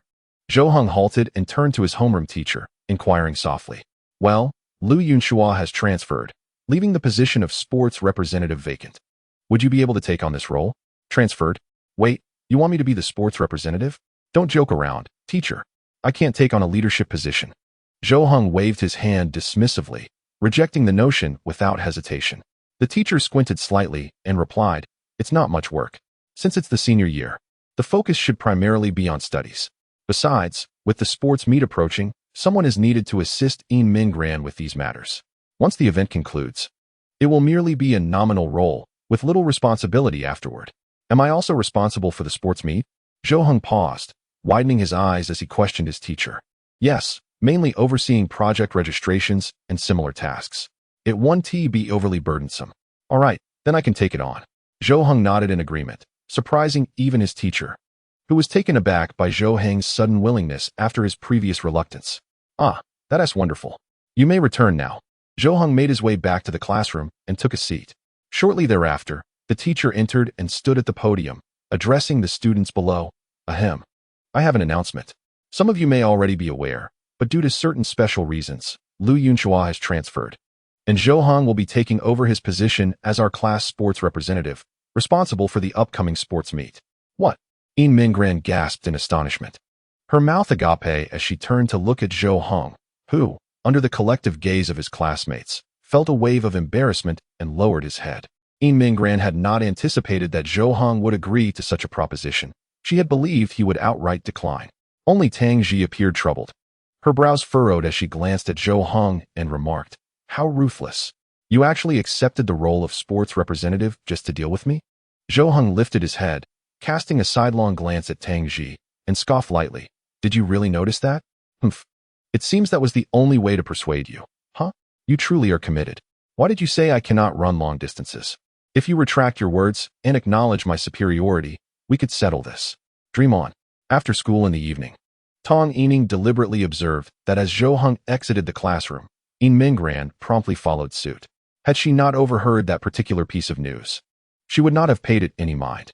Yet now, the mere thought that they might be returning to the same home caused her heart to ache profoundly. On the way home, Zhou Heng appeared to be in excellent spirits. After all, he would soon indulge in gaming, offering him a chance to unwind for the day. Meanwhile, Yin Minggran was preoccupied with pondering why the homeroom teacher had chosen Zhou Heng and why he had agreed to it. Was he coerced into this decision? After a while, it suddenly struck her that with the exams concluded, it was time to contemplate the upcoming sports meet at the end of the month. It seemed that Zhou Heng and Tang Ji had previously quarreled over the events for the sports meet. Did this imply that Zhou Heng's intent was to obstruct Tang Ji?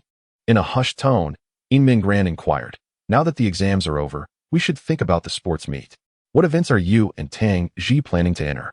Zhou Heng nodded and replied, "I can enter any event, but Tang Ji cannot, unless she retracts those disparaging remarks about me. Otherwise, I will not allow her to register. I intend for her to watch my long-distance run obediently." Chapter 62. If you cannot manage it, let her stay at my house.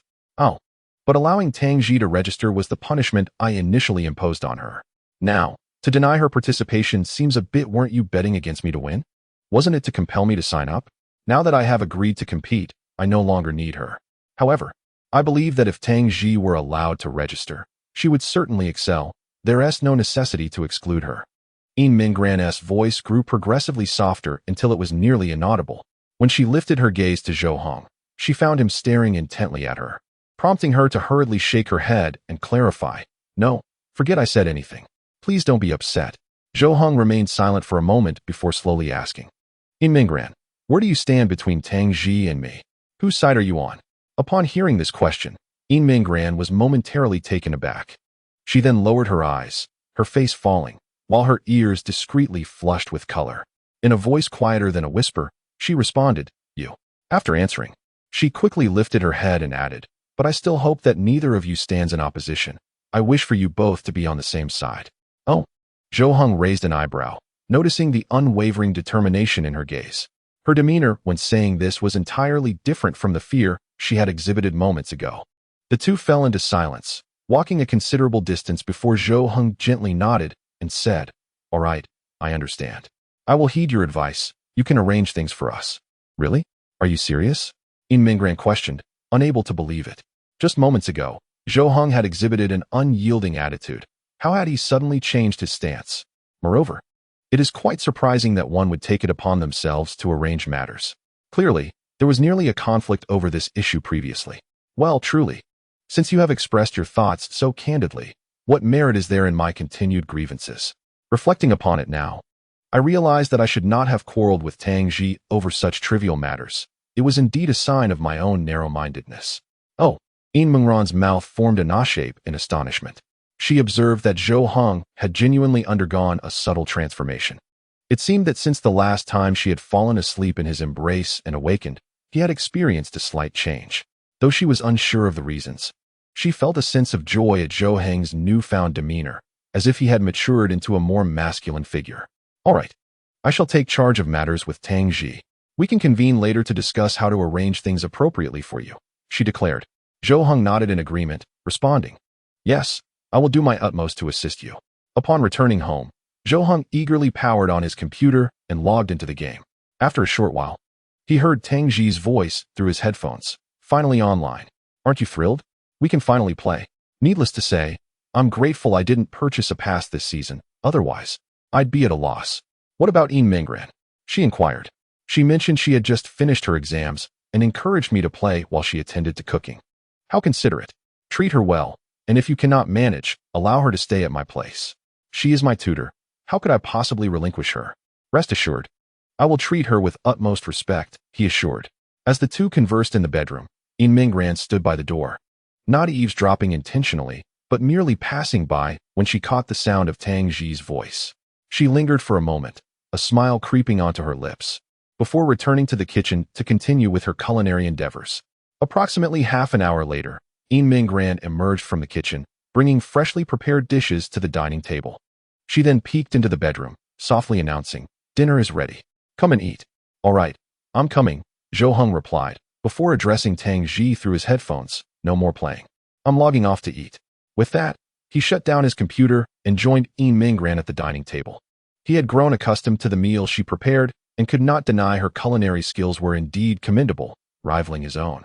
Just as they lifted their bowls and grasped their chopsticks, a sudden series of knocks echoed from the door. Knock, knock. Zhou Heng and Yin Mingran exchanged puzzled glances, both momentarily taken aback. It was unusual for visitors to come at this hour, particularly around 10 in the evening, and aside from Tang Ji, they rarely had company. Yin Mingran felt a twinge of fear, slowly setting down her utensils, scarcely daring to breathe. Zhou Heng stood up, stating, I will see who it is. He had nothing to fear. If there were any wrongdoers outside, he could easily handle 2 or 3 of them. Thus, he approached the door, without inquiring who it was, and simply opened it. Upon doing so, he was met by a woman in her 40s. Time had left its subtle marks at the corners of her eyes. Yet she was adorned beautifully, exuding vitality. She carried numerous items in her hands, and when she spotted Zhou Heng, her eyes lit up, and she smiled brightly. Son, have you missed me? Zhou Heng's eyelids drooped slightly as he responded helplessly, No, Mom. Why are you here? At this hour? You could have at least given me a heads up. I knew you just finished your exams and couldn't wait to hear about your results. I called Xiaoji, and she told me how diligently you've been studying. As Zhou Heng's mother spoke, she attempted to step inside, but in the next moment, Zhou Heng blocked her path, saying, Mom, I just finished my exams, and the results aren't out yet. Why the rush? She set down the item she was carrying and pulled out a bulging red envelope from her pocket, raising an eyebrow at Zhou Heng as she asked, Are you in a hurry for your allowance? Don't you want it? Of course I do. Please come in. Zhou Heng stepped aside, allowing his mother to enter. Yin Mingran, seated at the dining table, immediately stood up upon seeing Zhou Heng's mother, feeling nervous as she prepared to greet her. However, as the words formed on her lips, she noticed that Zhou Heng's mother seemed oblivious to her presence, busily unpacking the items she had brought and handing them to Zhou Heng. This is for you and Xiaoji, delicious treats that you can't find here. Take them to school and share them with her. Mom, this is... By the way, I brought you your autumn clothes as well. When the weather gets cold, make sure to change into them. I don't want you catching a cold, understood? Ah, got it, Mom. She is. Speaking of colds, your father caught a chill a few days ago, and there's a particularly effective cold medicine I brought you 2 boxes of. Keep them handy for when you catch a cold. Mom, let me speak, Zhou Heng shouted, interrupting his mother. He then pointed to the side. Zhou Heng's mother paused, glancing in the direction he indicated, and noticed the somewhat shy Yin Mingran standing there. Hello, Auntie. Chapter 63. Did you take advantage of the situation to do something to her? Zhou Heng's mother widened her eyes in disbelief, looking back and forth between Yin Mingran and Zhou Heng, seemingly at a loss for words, unable to articulate anything. Zhou Heng had anticipated her reaction and promptly introduced Yin Mingran. This is my mom. Hello, Auntie. My name is Yin Mingran. Yin Mingran greeted nervously, her hands clasped in front of her, anxiously fiddling with the hem of her clothes. She was caught off guard by the sudden arrival of Zhou Heng's mother. leaving her no time to prepare or escape. What would she do if she were chased out of the house? Ah, hello. I am Lu Wei, Zhou Heng's mother. Lu Wei responded, appearing even more anxious as if she were the intruder. Her tone mirrored that of Yin Mingran's. Aunt Lu, Yin Mingran softly called out, only to find herself at a loss for words.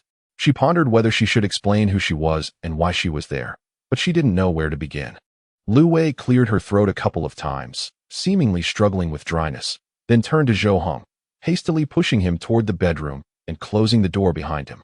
In a lowered voice, she pointed outside and questioned, what is going on? Have you got a girlfriend? Why didn't you tell us? You're in your senior year. At a critical juncture. How can you? No, she's just a classmate, Zhou Heng interjected, having anticipated her suspicions. A classmate? What is a girl doing here so late? Doesn't her family worry? A girl staying here at night? No, you must send her home immediately. Lu Wei frowned, pushing Zhou Heng again, but he remained immovable. Sighing, he said, Mom, listen to me. This is Yin Mingran. She is in a bit of a special situation. Special? Lu Wei inquired, intrigued. Zhou Heng recounted the events of that rainy night when he met Yin Mingran, detailing her current predicament. The more Lu Wei listened, the more her brow furrowed. Her expression grave, occasionally gasping in shock. She sat down quietly, absorbing Zhou Heng's explanation without interruption. This is the situation. How could I ignore her? What if you were in her position? Would you not help? Zhou Heng exclaimed, spreading his hands to clarify everything. He held nothing back, as he felt he was acting rightly and had nothing to conceal. After a moment of contemplation, Lu Wei stroked her chin thoughtfully. Finally, she nodded and murmured, You truly did nothing wrong. In situations like this, one must help. This girl seems decent. How could we not assist her? What if she has thoughts of self-harm? She had no doubt that Zhou Heng was truthful, for she knew her son well, trusting his words implicitly. Then, she scrutinized Zhou Heng, questioning. You did not take advantage of her vulnerability, did you? Absolutely not, he replied. Indeed, that seems more appropriate. If you were to do something to her, the nature of the situation would change entirely. It would no longer be helping, but rather an act of mischief. Lu Wei nodded in satisfaction, her gaze sweeping across the bedroom until it landed on the bed. She pointed at the 2 pillows and sets of bedding, looking at Zhou Heng with curiosity. Do you two sleep together? Why don't you take the sofa? I was supposed to sleep on the sofa, but she insisted on taking it, and since I disagreed, we both ended up sharing this bed. Zhou Heng scratched his head awkwardly, puzzled as to how they had ended up sleeping together in the first place. Now, he had even grown accustomed to it, feeling no sense of strangeness at all. Ah, this room is indeed a bit cramped with only one bedroom. Since your lease is about to expire, perhaps it would be best to find you both a new place, Lu Wei mused quietly. Suddenly, a thought struck her. She pulled out the red envelope from her pocket and handed it to Zhou Heng. Upon receiving it, Zhou Heng blinked in surprise and asked, You're giving this to me just like that? Didn't it need to reach a ranking of 50 before I could receive it? Yes, that was the original plan. But given the special circumstances now, you need to support 2 people, and with your living expenses halved, how will you manage? She continued, however, you must be frugal. No more spending on games. Zhou Heng looked at Lu Wei in astonishment and inquired, Really? Mom, do you really agree to let Yin Mingran stay? Lu Wei rolled her eyes and replied, Of course. What do you take your mother for? Knowing how pitiful she is now, how could we not care for her? I think this girl is quite nice, and our family can certainly accommodate one more person. Besides, I've always wanted a daughter. Zhou Heng understood that his mother would undoubtedly agree, as they were indeed family. So he felt no anxiety when bringing her in and had no intention of hiding anything regarding Yin Mingran. Meanwhile, outside, Yin Mingran sat anxiously at the dining table. Untouched food before her. She dared not continue eating, instead keeping her head down, nervously picking at her hands. She had no idea what Zhou Heng and his mother were discussing in the room, nor could she eavesdrop. But it was undoubtedly about her, perhaps deliberating on how to handle her situation. As a parent, they likely would not permit her to stay. After all, she was not their child. If anything were to happen, they could not bear that responsibility. Though she desperately wanted to express her stance, that she would never be a burden to anyone, at that moment, it seemed there was no opportunity for her to speak. What would happen if she had to leave soon? Where would she go? Just when she had begun to think about continuing to live well and was particularly satisfied with her current life, would it all end so abruptly? At that moment, the bedroom door creaked open, and Yin Mingran instinctively sprang to her feet, her tension palpable. Lu Wei stepped out, observing Yin Mingran bending slightly at the waist. offering her a subtle nod. The trepidation in her eyes was unmistakable. Lu Wei's lips curved into a gentle smile as she approached and softly remarked, "You are Yin Mingran, correct? I shall call you Xiao Ran from now on. Please sit down. Do not be afraid. This will be your home from now on. There is no reason to feel anxious in your own abode." Yin Mingran paused momentarily, her voice barely a whisper, a flicker of astonishment crossing her features. She doubted her ears, yet upon realizing she had not misheard, a wave of elation washed over her. If she understood correctly, this meant she was permitted to continue residing here, indicating her acceptance into this household. Lu Wei noticed the dishes laid out on the dining table and turned to Zhou Hong, chiding him. "What were you thinking, spending all your money on games? Couldn't you have bought some better food for our guest? Just these simple dishes for Xiao Ran? Wouldn't some delicious spare ribs be more appealing?" Zhou Hong silently nodded, refraining from a retort, fully aware of how much he had squandered on gaming, resulting in a lack of substantial ingredients in their meals, most of which consisted of vegetables. Yin Mingran hastily interjected, "I apologize, Auntie. I prepared all of this. I promised to buy Zhou Hong some better food next time." Lu Wei blinked in surprise, her eyes widening in disbelief as she asked, "You made all of this?" "Yes," Yin Mingran replied earnestly. "Since Zhou Hong has been studying so hard, I thought I could help ease his burden by cooking." "You can cook? Goodness, that's impressive. To confess, I still cannot cook. It's Zhou Hong's father who takes care of that at home," Lu Wei exclaimed, her astonishment evident, her eyes reflecting admiration for Yin Mingran. Feeling a bit bashful from the praise, Yin Mingran lowered her gaze, her cheeks flushed. Zhou Hong chimed in, "She cooks quite well. Have you had dinner yet? Allow me to serve you a bowl of rice to sample." With that, he shot a knowing glance at Yin Mingran, who understood the cue and promptly filled a bowl of rice for Lu Wei. "All right, I shall taste Xiao Ran's culinary skills," Lu Wei replied, nodding as she accepted the bowl. Zhou Hong then fetched a chair for her, and as she sat down, Lu Wei sampled the food, nodding in approval. Not bad at all. Young people who can cook are becoming increasingly rare. It's even more remarkable to find someone as young as Xiao Ran who is so skilled in the kitchen. Truly wonderful." Lu Wei did not hesitate to lavish her praise, while Yin Mingran bit her lip, attempting to smile, yet striving to maintain an air of modesty. The compliments from Zhou Heng's mother filled her heart with joy. "You flatter me, Auntie. By the way, I heard from Zhou Hong that you are a class officer?" Yin Mingran nodded and replied softly, "Yes, I am the class monitor." Lu Wei was momentarily taken aback, her eyes widening as she glanced at Zhou Hong, who shrugged and nodded in affirmation. Lu Wei leaned in closer, whispering, "Then you must excel in your studies, right?" "Well, I do okay," Yin Mingran modestly responded.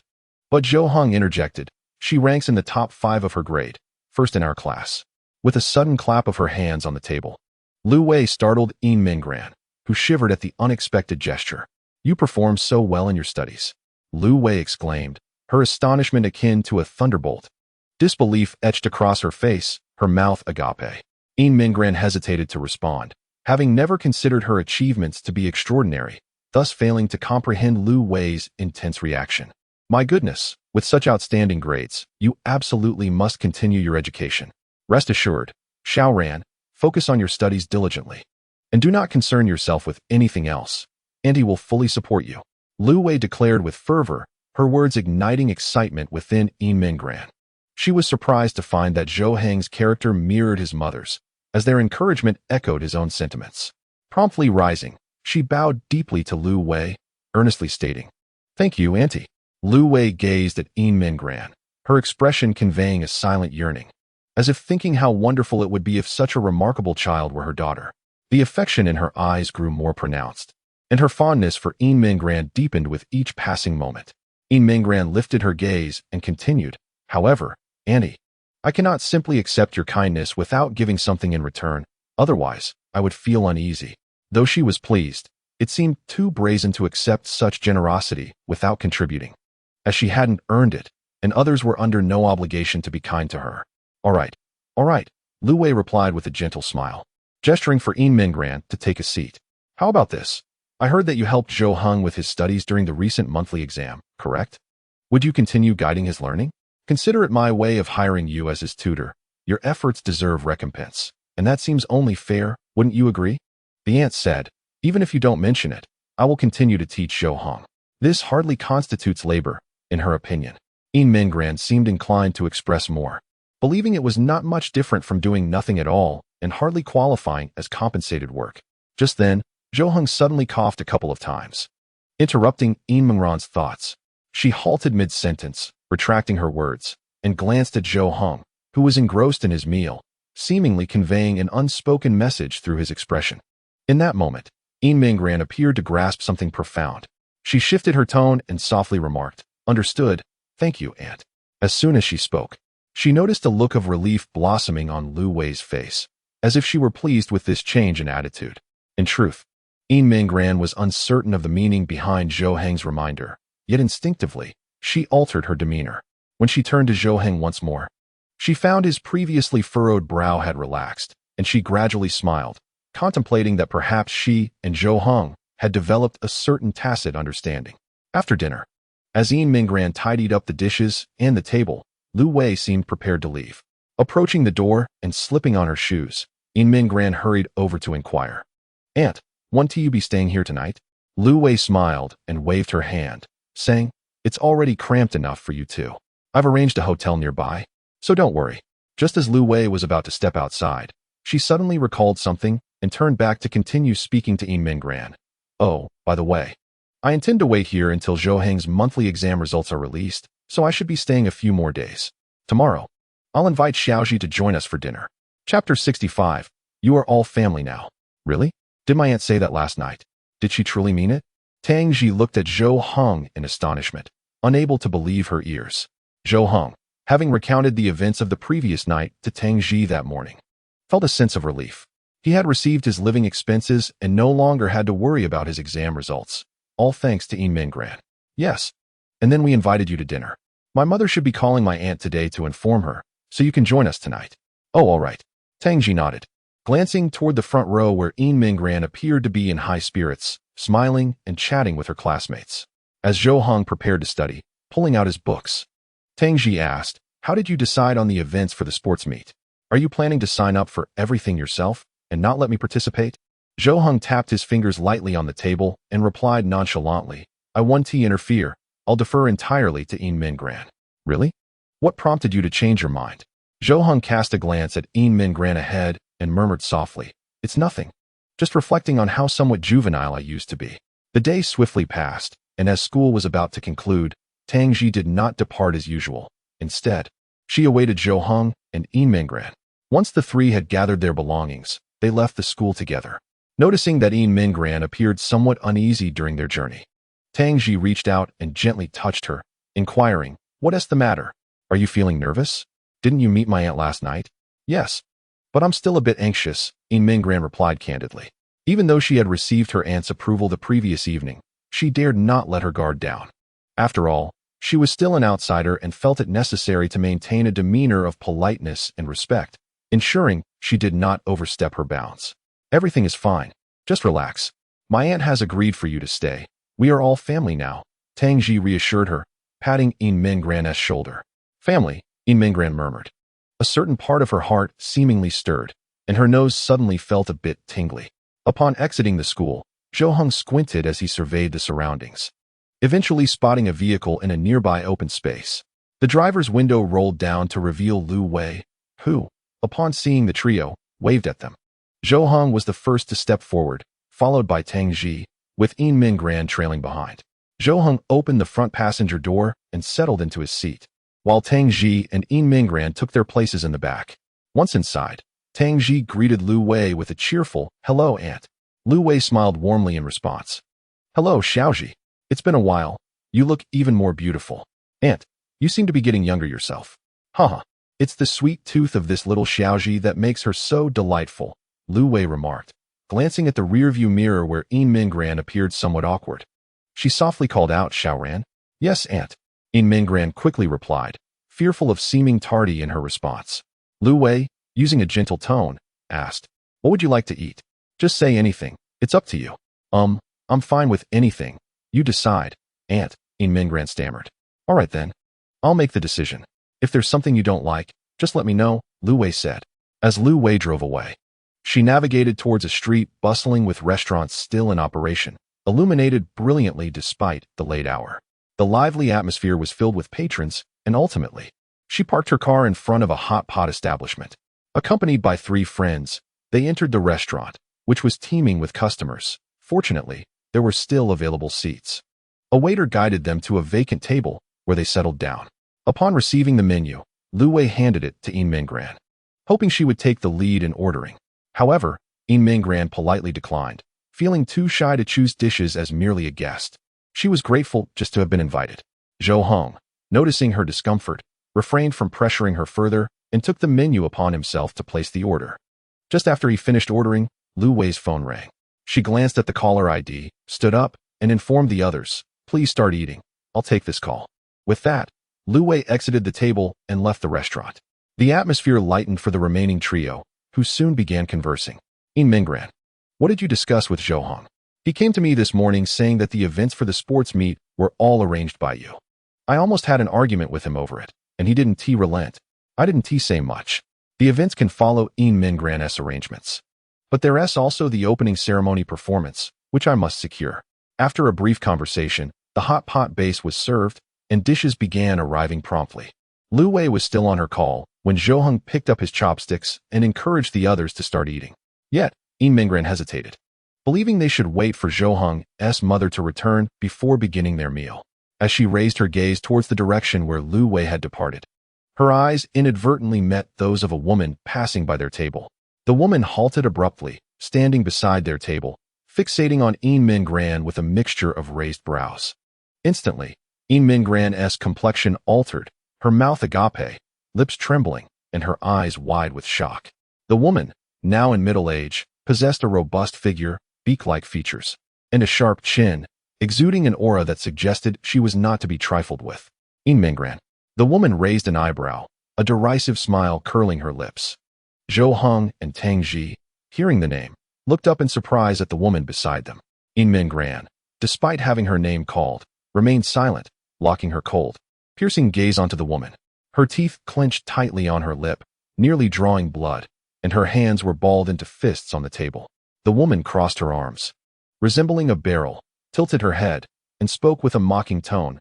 "What's the matter? Not going to greet me? Didn't your mother teach you any manners?" "Oh, I forgot. Even if I wanted to teach, it's no longer possible." Upon uttering these words, Yin Minggran's breath instantly quickened, her body trembling slightly, her tightly clenched fists turning pale from the pressure. Zhou Hong and Tang Ji furrowed their brows in concern. Tang Ji set down her chopsticks, casting an indignant glance at the woman, and inquired, "Madam, who exactly are you?" Chapter 66. Dare to bully my child? Quite the audacity, indeed. "Madam, who do you think you're addressing, little girl? Ask her who I am." The woman, hands on her hips, pointed at Yin Minggran, her rage palpable as she struggled to catch her breath. Tang Ji turned to Yin Minggran, tilting her chin slightly, seeking clarification about the woman's identity. "She is my father's ex-wife, the one who drove me out of my home," Yin Minggran replied, her gaze lowered, as memories of her most distressing times flooded back. During that period, she had truly wished for nothing more than to escape life itself, her mind consumed with thoughts of despair. Hey, don't slander me. How can you claim it was your home? That was my house. It was entirely justified for me to drive you out, and yet you still play the victim?" The woman's voice grew louder, her tone grating on the ears of those at the neighboring table, who began to express their annoyance. Zhou Hong quickly grasped the identity of the woman before him, having heard Yin Minggran recount her story.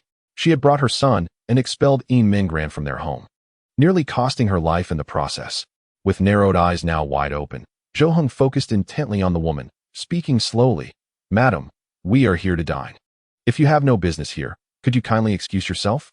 Your presence is making it difficult for me to eat." "Old? Who are you calling old, you little brat?" Enraged, the woman rolled up her sleeves, exposing her flabby arms, ready to confront Zhou Hong. He tilted his head, rising to his full height, towering over her by a considerable margin, his robust chest resembling an impenetrable wall. The woman was momentarily taken aback, seemingly unprepared for his imposing physique. However, in the next moment, she remained defiant, hands on her hips, shouting, "What's the matter? Do you intend to hit me? Come on, hit me. Go ahead." Her brazen demeanor drew the attention of many patrons in the restaurant. Although Zhou Hong had no intention of resorting to violence, he couldn't help but feel a strong urge to strike her. Yin Minggran, noticing the escalating tension, quickly reached out and tugged at Zhou Hang's arm, whispering, "Zhou Hang, please stay calm and don't get angry." Exhaling a heavy sigh, Zhou Hang gradually sat back down, picking up his chopsticks, intending to ignore the woman. Yet, she was not willing to relent, continuing to direct her ire at Yin Minggran. "Oh, so now you have friends to stand up for you, do you? Spending your days with such dubious company? What would your mother think if she saw this? You are truly unfilial." Slap. Yin Minggran forcefully struck the table, her face flushing crimson as she lifted her gaze, gritting her teeth and glaring at her accuser. "How dare you speak of my mother? I have lost everything. What more do you want? Do you wish to annihilate me completely? You ungrateful wretch. I speak only for your own good, yet you cannot discern right from wrong. Truly, a child without parents is raised without manners. You." Yin Minggran's heart felt as though it were being pierced by daggers, a wave of heat coursing through her. Her vision blurred with a mist, and she retorted, "What do you mean? Let me tell you, your mother is a vixen, and you are merely a little vixen yourself. Look at the destruction brought upon us by you and your mother. You deserve this. Spit." Each of those words pierced Yin Minggran's heart like a sharpened sword, causing her immense anguish, akin to being torn asunder.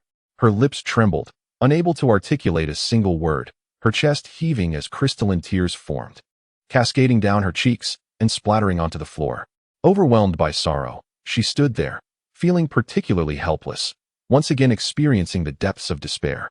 Zhou Hang, unable to contain his fury, suddenly stood up, his expression darkening as he pointed at the woman and shouted, "Are we not allowed to speak? Do you think we fear you? How much longer will you persist? Can you just leave? If you don't, I want to hold back." Zhou Hang grasped a glass soda bottle from the table, his muscular arm bulging with tension, his eyes gleaming with menace. As if on the verge of shattering the bottle upon the woman's head, Tang Ji rose as well, pulling Yin Minggran behind her. Fixating on the woman with a low voice, "Old hag, dare to bully her again and see what happens." The woman merely scoffed, dismissing Zhou Hang and Tang Ji's threats. Crossing her arms as she said, "Am I wrong in what I said? I have a connection to her. I'm merely educating her on behalf of her mother. What business is it of yours? A bunch of little kids trying to intimidate me? Come, come. I stand right here. What can you do to me?" Zhou Hang's brows furrowed in fury, nearly grinding his teeth in frustration, his rage boiling over. Finally, unable to tolerate it any longer, he stepped forward, prepared to teach the woman a lesson. Just then, a hand suddenly landed on the woman's shoulder. Zhou Hang momentarily froze, noticing the person behind the woman. Instantly, his explosive anger dissipated, and he took a step back, slowly resuming his seat. Tang Ji, too, embraced Yin Minggran's shoulders and gently guided her down to sit. The woman furrowed her brow and turned to glance at the person behind her. There stood Lu Wei, Zhou Hang's mother, holding a phone with a smile on her face. Engaged in conversation, all right, understood, don't worry. Ah, you." Just as the woman intended to speak up and confront Lu Wei, she had barely uttered a word when the hand resting on her shoulder suddenly tightened. The flesh on her shoulder was pinched deeply, causing her to grimace in pain, her body instinctively leaning to one side. She hurriedly reached up to grasp Lu Wei's hand on her shoulder, exclaiming, "Let go, let go, that hurts." Yet, Lu Wei continued to smile and talk on the phone, seemingly oblivious to the pain she was inflicting, as if it had nothing to do with her. Yes, I'm out dining with 3 children. Sounds good, we'll talk another day. All right, goodbye." Lu Wei concluded her call, tucking her phone back into her pocket. Once she lifted her gaze again, her smile vanished in an instant, her expression darkening as she narrowed her eyes, revealing only an abyss of darkness within. She released her grip, stepped forward, and looked down at the woman, her voice cold as she said, "Who are you? How dare you bully my child? You certainly have a lot of nerve." Chapter 67. However, I shall regard you as my own daughter. Your child. The woman rubbed her shoulder, glancing at Zhou Hang and the other two, her brows arching high. "Which one is your child? How have you raised them? Such rudeness. I am, after all, their elder." She shot a glare at Zhou Hang and Tang Ji, her nose wrinkled, lips pursed, her expression one of disbelief. Yin Minggran leaned against Tang Ji, her head bowed, unwilling to meet anyone's gaze. She recognized that this trouble stemmed from her, entangling Zhou Hang and Tang Ji in her mess, though it had nothing to do with them. What parent would permit their child to associate with someone like her? Perhaps one day, such trouble would arise, and she herself was already a considerable burden. Thus, when Lu Wei arrived, Yin Minggran felt a profound sense of guilt, believing it was her presence that attracted such individuals. Lu Wei's brow was tightly knit, radiating discontent as she pointed towards Zhou Heng and the others, declaring, "All three are my children. Who are you calling rude? Dare to test me again?" Upon hearing Lu Wei's words, Yin Minggran suddenly lifted her head, tears still glistening on her cheeks, unable to believe that she was included in this. Was she to be counted among them, just like Zhou Heng and Tang Ji? The thought of being ostracized at that moment would indeed be disheartening, evoking a feeling of redundancy within her. However, an overwhelming sense of security surged within her, enveloping her in the comforting embrace of having a mother to protect her. All three. Why? Yin Minggran, do you consider yourself one of the family? Yin Minggran, is this the stepmother you found? Indeed, I was not mistaken. You are truly an ungrateful wretch.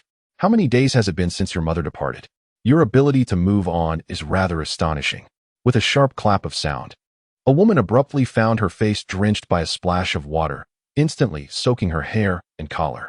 Her eyes widened in shock, momentarily frozen in disbelief, before she lifted her gaze to meet the composed expression of Lu Wei. That nonchalant demeanor ignited her fury to its zenith. "What are you doing?" the woman shrieked, her voice piercing and grating, her body quivering with indignation. Lu Wei lifted her head with an air of innocence, spreading her hands, and casually remarked, "What have I done? I merely intended to pour out this water. Who told you to stand here?" The woman clenched her teeth, pointing an accusatory finger at Lu Wei, exclaiming, You. Lu Wei's gaze sharpened as she glared back, her voice cutting through the air. "What about me? Just look at yourself. You resemble a QR code. One wouldn't know what you are without scanning. Quite the imaginative appearance you possess, living with such audacity. Do you think your arrogance stems from the protection of some animal association? No amount of cheap perfume can mask your animalistic scent." "I," stammered the woman. "What about you? Don't presume to act recklessly just because your mind is unhinged. Does that donkey do nothing but kick your head all day? With such a singular face, do you not know to conserve your dignity? Bullying children at your age, and you dare to claim superiority? You are merely quicker to perish than my few children." The woman gasped for breath, as if suffocating, retreating 2 steps, and nearly losing her balance, her legs trembling. Without the support of the wall, she might have collapsed. Overwhelmed by the unprecedented humiliation, her face flushed crimson, akin to a wrathful lion, her features contorted in desperation.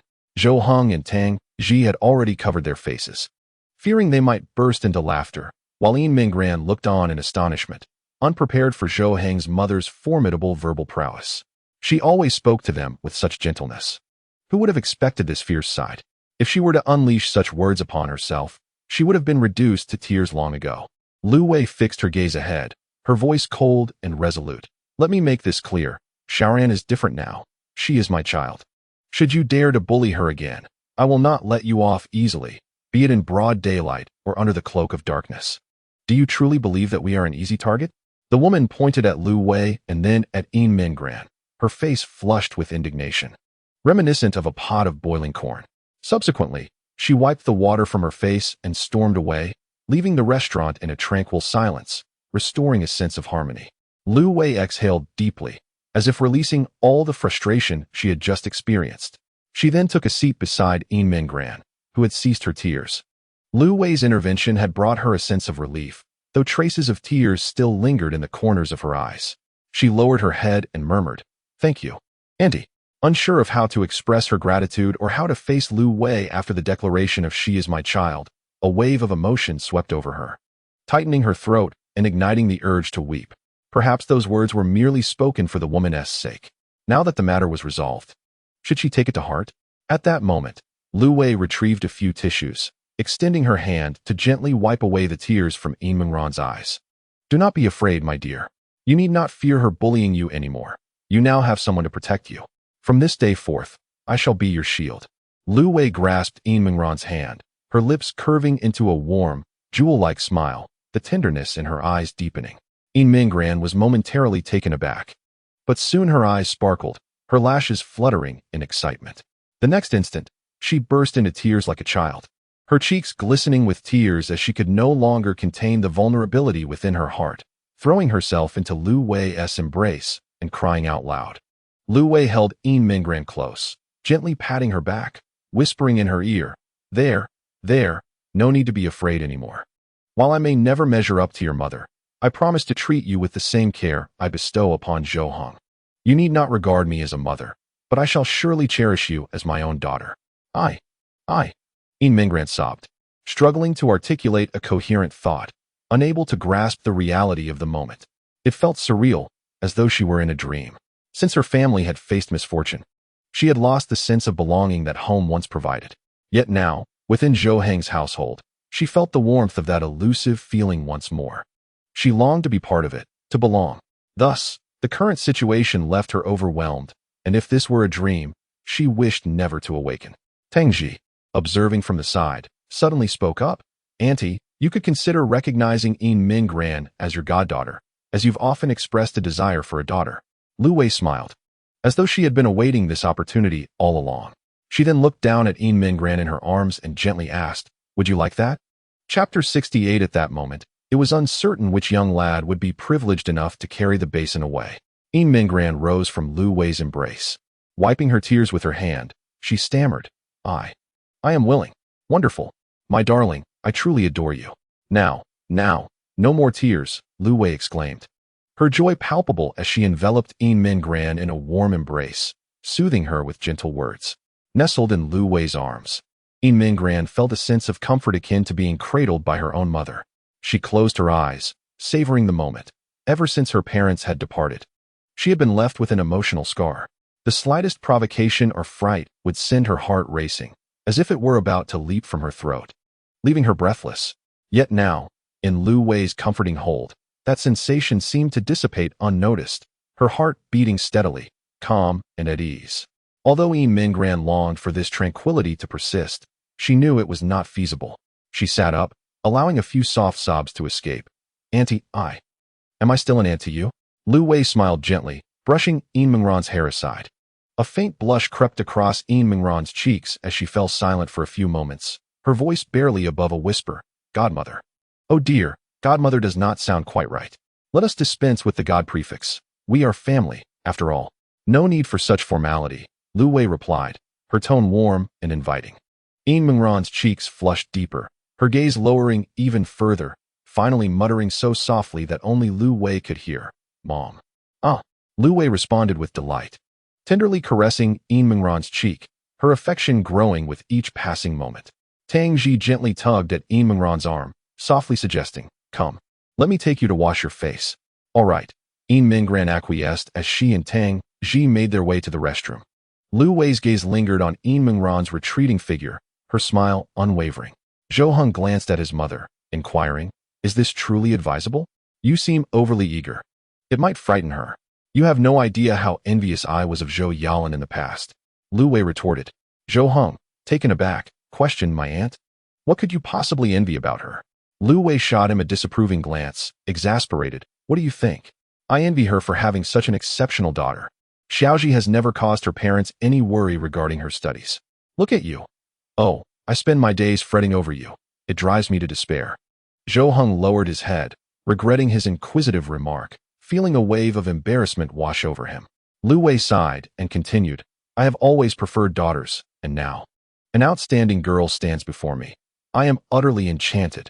She excels academically, possesses good manners, and is so adorable and beautiful. Not at all inferior to Xiaoji, truly a rare gem. As Zhou Heng munched on some food, he remarked, Raising a daughter is akin to nurturing a delicate flower. One day, you may find some young man whisking her away, and then you shall feel the pangs of regret. Zhou Heng's words rendered Lu Wei momentarily silent.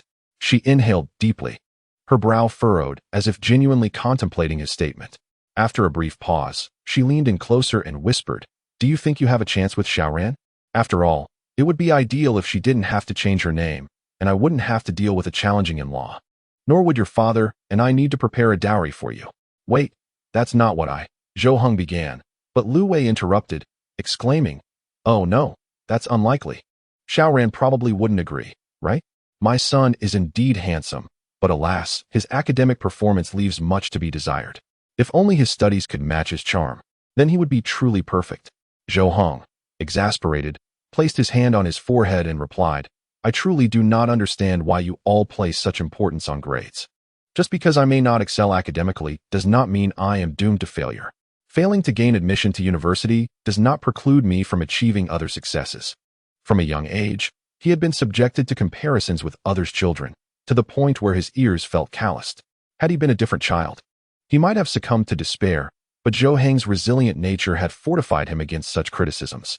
Nevertheless, he remained perplexed as to why his parents were so fixated on his academic performance. Is the world truly so devoid of value for those who do not excel in studies? Must one be condemned for poor grades? Lu Wei, sensing Zhou Heng's simmering frustration, remained silent for a considerable time. Eventually, once Zhou Heng had calmed, she gently placed her hand on his, saying, "My dear son, as your mother, my concern for your grades extends beyond mere numbers. Education is not the sole pathway to success. It may not even be the most suitable for you. While it is a relatively straightforward route, many have thrived without formal education. Yet, must we gamble on that?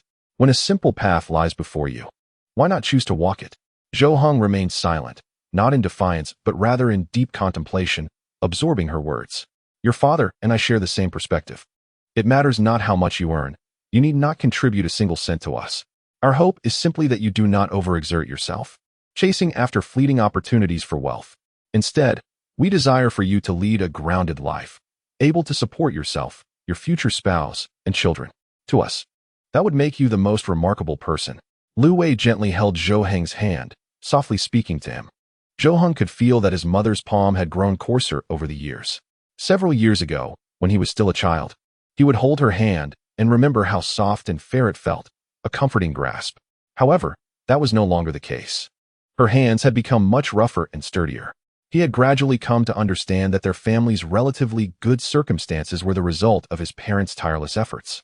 Throughout his upbringing, his expenditures had never been less than others, despite his lackluster academic performance and penchant for play. Yet, he was not the kind of child who dismissed reason. On the contrary, it was only after realizing his parents' earnest intentions that he awakened to the importance of diligent study. He sought not to excel beyond measure, but simply to live up to their expectations. Taking a deep breath, Zhou Heng softly replied, "Yes, I understand." Chapter 69. Do not overthink. Let us remain as we always have. After dinner that evening, the group prepared to depart. Lu Wei first drove Tangji home, dropping her off at the foot of her building. "Goodbye, Aunt. Remember, you promised to visit our home soon." Lu Wei waved as she responded, "Absolutely. This weekend, Zhou Heng and Xiao Ran will come to your house, right? Keep an eye on Zhou Heng, and don't let him trouble your mother." Tang Ji chuckled lightly. Turning to leave, "No worries, I won't let that happen. I'll be on my way now. Drive safely, Aunt." "All right, hurry back," Lu Wei said as Tang Ji departed. She rolled up the car window and drove away with Zhou Heng and Yin Minggran, heading home. Yin Minggran sat in the back, gazing out at the illuminated houses against the night sky, a faint smile gracing her lips. Recently, she had feared she would be forever gazing at the city lights alone, without a home of her own. Yet now, nestled in the comfort of the car, she was returning to her reassuring new home, flanked by two people who had become her family, rekindling her sense of belonging. Suddenly, Yin Minggran pondered her new role as Zhou Heng's godsister. Did that make them siblings? No, that couldn't be right. They weren't a blended family, nor was she adopted, so their relationship was not that significant. Ultimately, they were merely acquaintances. She could call Zhou Heng's mother Mom, yet her bond with Zhou Heng remained distinct. They could be family, friends, or classmates, but they could never be siblings. With that thought, Yin Minggran felt a wave of relief wash over her. As Lu Wei drove Zhou Heng and Yin Minggran to their home, she remarked before they exited the vehicle, "I received a call before dinner. I must return tomorrow. Zhou Heng, remember to inform me when your grades are released." "All right, I understand, but do not harbor excessive expectations." Zhou Heng nodded, then alighted from the vehicle, heading in the direction of home. Yin Minggran, after following suit and exiting the car, did not rush to depart, but instead lingered nearby, casting glances at Lu Wei within the vehicle, appearing as if she had much to say yet hesitated. Noticing Yin Minggran's demeanor, Lu Wei's lips curled slightly upwards, forming a gentle smile. "Go on, darling. I shall visit you all again another day. We have exchanged numbers and added each other as friends, so do not hesitate to reach out if you need anything." Yin Minggran lifted her chin, her lips curving into a delighted smile as she nodded earnestly, replying, "Yes, Mother, please take care and be safe on your way back." Her soft words reached Lu Wei's ears, causing her to momentarily pause, her brows arching slightly before she broke into a charming smile. She opened the car door and stepped out from the driver's seat. Yin Mingran was taken aback, unsure of what was unfolding. In the next moment, Lu Wei approached her, gently cradling her face in her hands, and planted a kiss upon her forehead. Yin Mingran's eyes widened in astonishment, and as surprise flickered in her gaze. Lu Wei leaned in closer and softly whispered in her ear, "Do take care to stay healthy." Even after the car had driven away, Yin Mingran remained rooted to the spot, unable to regain her composure for quite some time. She raised a hand to her forehead, her mouth slightly agape, with only the occasional blink of her eyes betraying that she was not, in fact, petrified. The cool summer breeze caressed her face, tousling her hair and sending a chill through her body, yet her heart burned with an intensity that was difficult to quell. Noticing that Yin Mingran had lingered for too long without ascending the stairs, Zhou Heng descended, stepping outside to find her still standing there. He called out, "What's the matter? Are you not heading home? Isn't it chilly outside?" "Oh." Yin Mingran snapped back to reality and hurried towards him, entering the building together. As they rode the elevator, Zhou Heng remarked, "The weather is turning cooler. My mother provided me with some autumn clothing. You should see which ones fit you and take them for now. When you have the chance, you can buy your own, and I will lend you some money. Do not refuse. It is also my mother's wish." Yin Mingran nodded in agreement, responding honestly, "Understood." Upon returning home, Yin Mingran gazed at Zhou Heng's back, a question lingering unvoiced in her heart. She felt it imperative to clarify her standing with him, lest she unknowingly offend him. "Zhou Heng." Zhou Heng turned to face her upon hearing her voice. Yin Mingran tilted her head to one side, clutching her elbow with one hand, and quietly inquired, "Would it upset you if I were to become your mother's goddaughter? Would it bother you?" She quietly inquired. After all, Zhou Heng was her biological son, and she felt it necessary to seek his opinion. If he were to object, she certainly could not push the boundaries. Even though she was genuinely apprehensive about altering the outcome, Zhou Heng raised an eyebrow, paused for a few seconds, then shook his head and replied, "Regarding this matter, if you are happy, and my mother is happy, and I receive my full living expenses, then I am also content. How could I possibly mind? Your relationship with my mother has changed, but my bond with you remains unchanged. Do not overthink it. We are still the same as before." Upon hearing Zhou Heng's words, Yin Mingran felt a weight lift from her heart. Her greatest concern had been the deterioration of her relationship with Zhou Heng, fearing it would not be as it once was. Now that Zhou Heng had assured her, she could relax. That evening, the two of them took turns showering, donned their pajamas, and prepared to return to the bedroom for rest. As Yin Mingran gazed at the bed they would share, she pondered whether her godmother had discovered that she and Zhou Heng were sleeping in the same bed. Had her silence implied tacit approval? Zhou Heng entered the room and, noticing the bed, suddenly recalled his mother's earlier words. "By the way, my mother mentioned that this house is a bit small for the two of us, considering there is only one bedroom. So, when the lease is up, we will need to find another place to live." "Oh, is that so?"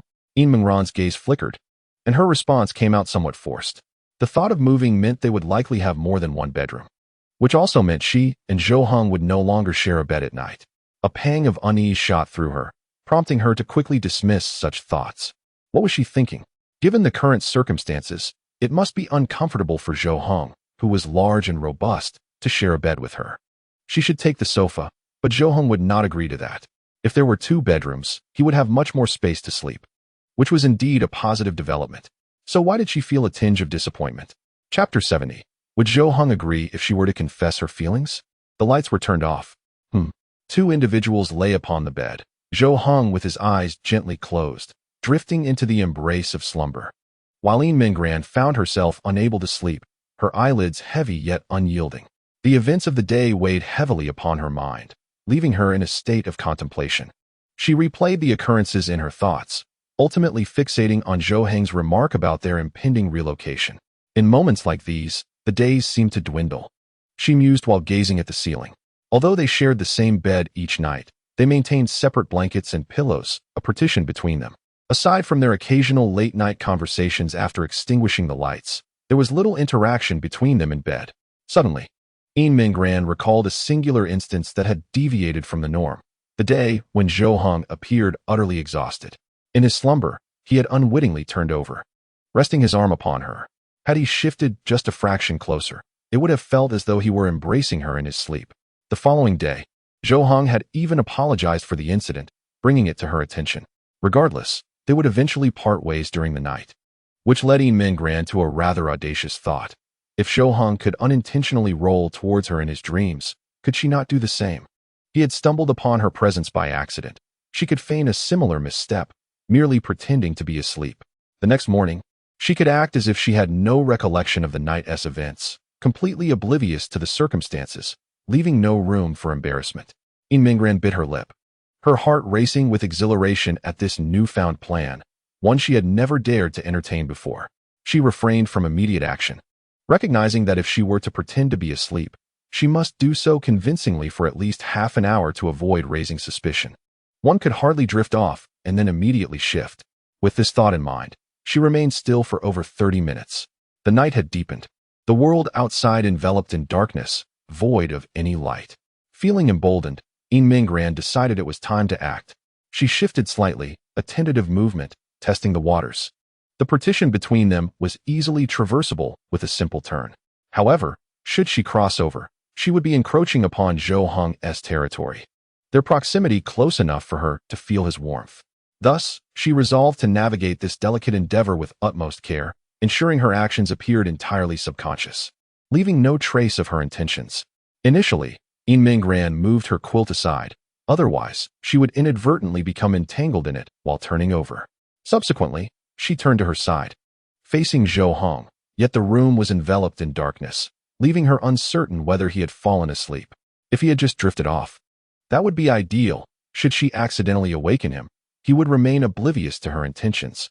Conversely, if he were still awake, she needed to act naturally, lest he see through her facade of feigned slumber. After a brief moment, Yin Minggran felt it was time to proceed with her plan. She turned over, aiming to position herself atop the quilt in the middle, allowing her arm to rest upon Zhou Hong. However, she underestimated the force of inertia during her turn. She realized she could not halt her momentum. In the next instant, she found herself sprawled across the space where Zhou Hong lay sleeping. Startled, she broke into a cold sweat, her heart racing, fearing that her sudden movement might raise his suspicions. Yet, after remaining still for several seconds, Zhou Hong showed no signs of stirring. Yin Minggran could feel her leg brushing against his body, the distance between them so minimal that not even a fist could fit. She cautiously opened her eyes a fraction, stealing a glance to discover that Zhou Hong was turned away, sleeping in the opposite direction. Since she had turned towards him without eliciting any response, it indicated that he was likely asleep. A sigh of relief escaped her lips as her heartbeat gradually returned to normal. However, a thought suddenly crossed her mind. The last time, she had believed Zhou Hong was asleep throughout, only for him to awaken in the end. He remained silent, and had she not known better, she would have been completely unaware. This time, a hint of anxiety crept in. What if Zhou Hong was not actually asleep and was merely pretending? She adjusted the quilt behind her, pulling it back significantly, allowing herself to retreat slightly and avoid pressing against Zhou Hong. She managed to create a distance between them, sufficient for her to lie on her side, not too close, yet within reach. Next, Yin Minggran contemplated her next move. With her facing Zhou Hong while he remained turned away, she pondered whether to extend her hand and rest it on him or to take a more cautious approach and simply let her hand hover nearby. Just as she was deep in thought, Zhou Hong suddenly stirred. Yin Minggran quickly shut her eyes, slipping into a guise of sleep, feigning ignorance. In the next moment, Zhou Hong turned over, occupying the space she had vacated and creating room for his movement. A shiver coursed through her, her eyes still closed, unable to witness the unfolding events.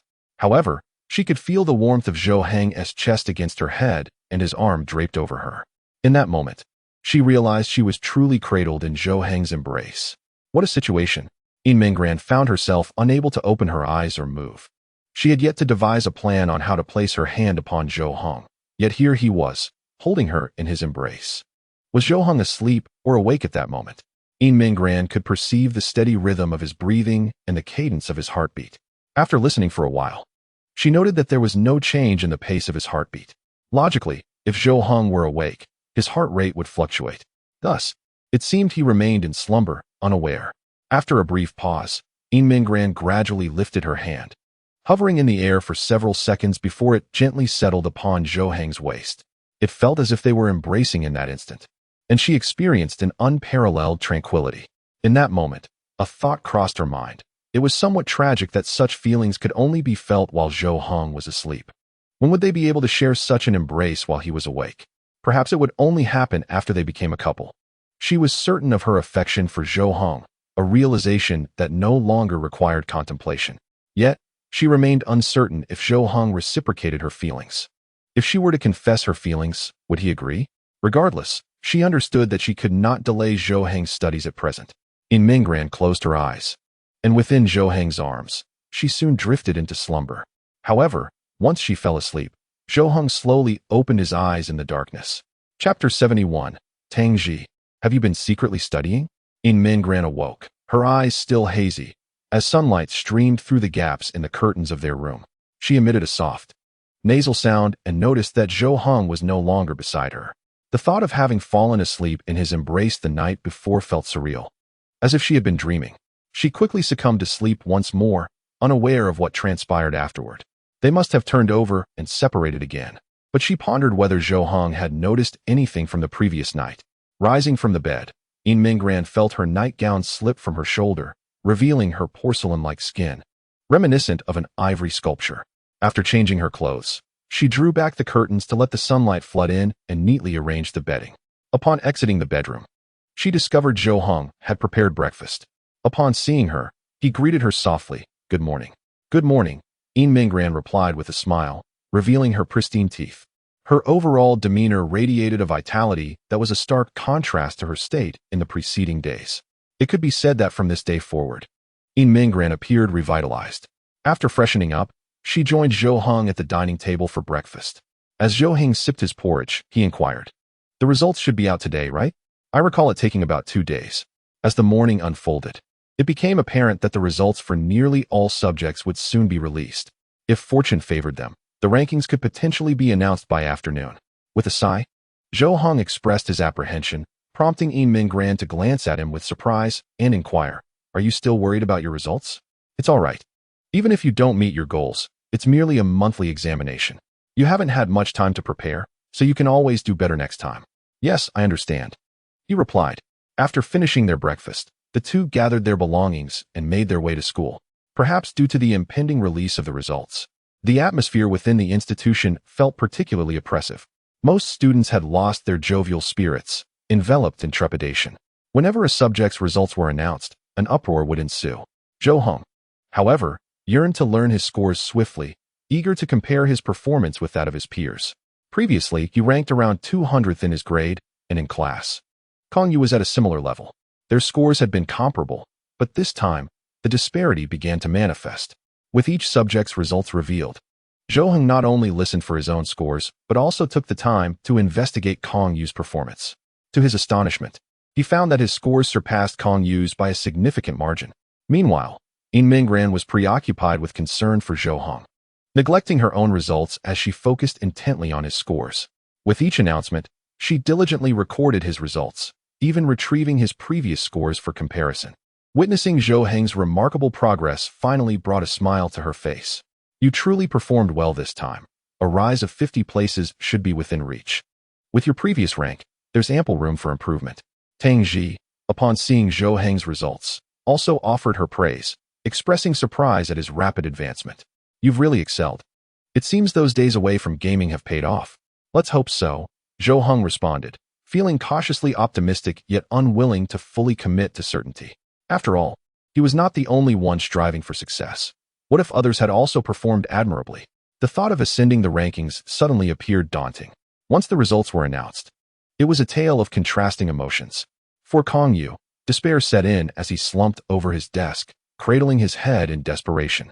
He had not anticipated performing so poorly, even worse than his last examination. Reflecting on his lack of effort, he lamented how he had been preoccupied with pursuing Tang Ji and, following that setback, turning his attention to Tong Yining. Just as hope blossomed with Tong Yining agreeing to spend the weekend with him, this devastating news struck, leaving him to dread the consequences upon returning home. After lunch, as the afternoon classes commenced, a sudden wave of distress washed over the students, and the moment they had all been dreading finally arrived. The rankings were out. A series of ranking tables were handed to them, detailing their scores and fluctuations in position. Zhou Heng felt a chill run down his spine as he clutched the paper, searching for his name. In the past, he could easily find it among the last few ranks, confident that he would be among the bottom dwellers. However, this time, to his astonishment, he did not find his name among the bottom 10. Finally, he spotted his name nestled in the middle of the class rankings. He had surged over 10 places within the class. His grade ranking had ascended from 233 to 168. With an exuberant slap on the table, Zhou Heng drew the attention of every classmate, the sound reverberating through the room. A bit embarrassed, he cleared his throat and lowered his head, shielding his forehead with his hand. This was undoubtedly the most exhilarating moment he had experienced in a year. When he had received the daunting task of improving by 50 places, he had believed it to be impossible, yet he had astonishingly surpassed that, climbing an impressive 65 spots. He glanced around the classroom. None had made greater progress than he. Zhou Heng recognized that this accomplishment could not have been achieved without the invaluable assistance of Yin Minggran. When he turned to her, he found her gaze fixed upon him. Their eyes met, and a subtle smile graced her lips, forming a delicate arc as she raised her hand in a gesture of celebration, as if rejoicing in his triumph. Zhou Heng stared at her, and for the first time, a faint smile crept onto his typically stoic face. Yin Minggran was momentarily taken aback by this rare display, quickly averting her gaze, her cheeks blooming with a cherry-like blush. Seeing Zhou Heng smile had inexplicably quickened her heartbeat. The last time she had witnessed such a smile was when she had secretly observed him playing games with Tang Ji. That smile had been subtle and fleeting, but this time, it was unmistakably clear, leaving her heart racing. She found Zhou Heng's smile utterly captivating, and the image lingered vividly in her mind. Zhou Heng lowered his gaze to examine the rankings of his classmates. He need not ponder. The top position was undoubtedly held by Yin Minggran. Even after her absence from school for several days, her prowess remained unmatched, allowing her to reclaim her rightful place at the pinnacle. Zhou Heng glanced at Yin Minggran's name before continuing down the list, only to be surprised by the identity of the second place holder. He turned to his deskmate, incredulity etched on his face, and asked, "Tang Ji, have you been secretly studying?" Chapter 72. Too much. I dare not accept, she replied with a hint of modesty. Oh, it's not a big deal. I just studied a bit in the days leading up to the exam. Tang Ji glanced at the list and noted her position in the class, having ascended from 5th to 2nd, while her overall ranking in the grade improved from 17th to 6th. Her reaction appeared rather subdued, as though such results were entirely commonplace. After all, one must elevate their standing while also engaging in their preferred games. What a greedy pursuit. Surely, one ought to achieve some measure of success, as it facilitates a more enjoyable gaming experience. These aspirations are not mutually exclusive. With a slight shrug and a faint smile, Tang Ji elicited a mix of frustration and resignation from Zhou Heng, who could only concede to her evident intellect. Not logging on tonight? He inquired. Of course I am, she replied. Zhou Heng nodded in agreement. Having attained such commendable results, how could he not reward himself this evening? Otherwise, what would be the point of taking the exam? There's one individual whose results are particularly intriguing, Zhou Heng remarked, curiosity piqued. Who might that be? Tang Ji pointed at the list, and Zhou Heng followed her gaze to discover she was referring to Tong Yining, whose rank had plummeted from 34th to 77th, a striking decline. Zhou Heng looked back at Tang Ji, questioning, are you implying her significant drop in performance is somehow connected to me? Can you deny it? She retorted, I cannot. Yet I remain indifferent. Her struggles are her own concern. With that, Zhou Heng tossed the list aside, speaking with a nonchalant air. At that moment, Tong Yining held her report card, her gaze flitting between her own results and Zhou Heng's. Her expression was grave, a depth of emotion veiled beneath her serious demeanor. After a pause, she set down the report card and turned her attention toward Yin Minggran, pondering, what am I truly doing? After school that evening, Zhou Heng hurried home, nearly leaving Yin Minggran behind as she struggled to keep pace. Upon arriving, he eagerly shared his results with his mother, Lu Wei. Yin Minggran sat nearby, smiling as she observed Zhou Heng on the phone, relaying the good news. Though she could not hear the conversation, the joy in Zhou Heng's tone was unmistakable. Once he ended the call, he retreated to his room to play games.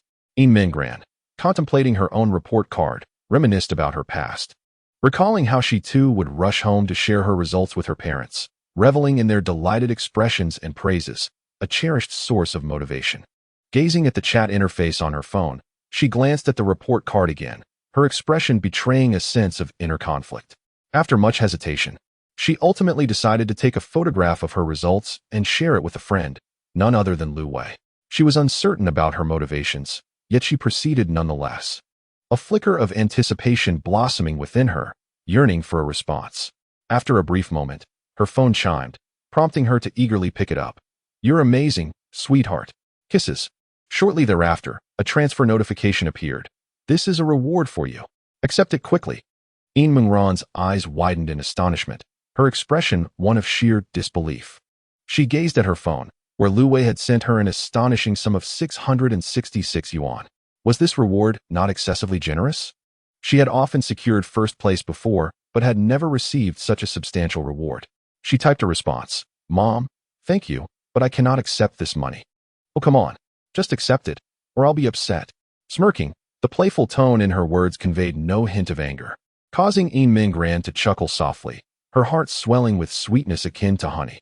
They exchanged a few more messages, and Yin Mingran's smile widened, her eyes sparkling with joy, her head swaying gently in delight, visibly exuding happiness. After several rounds of polite refusal, she realized she had no choice but to accept. Lu Wei, being Zhou Heng's mother, was resolute, and no amount of persuasion would sway her. Upon receiving the transfer, Yin Mingran had no intention of keeping it for herself. Instead, she promptly forwarded it to Zhou Heng, feeling that this reward was not rightfully hers. She had merely shared her results, not seeking any monetary gain. "This is from Mom. Please accept it."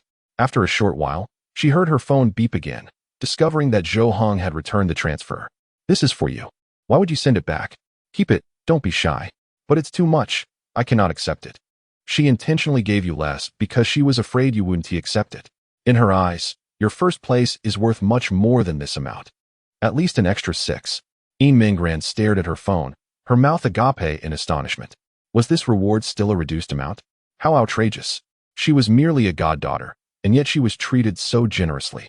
She could only imagine how extravagant the reward would be if Zhou Heng were to secure first place. Yin Mingran proceeded to prepare dinner, wishing to allow Zhou Heng the freedom to play without worry.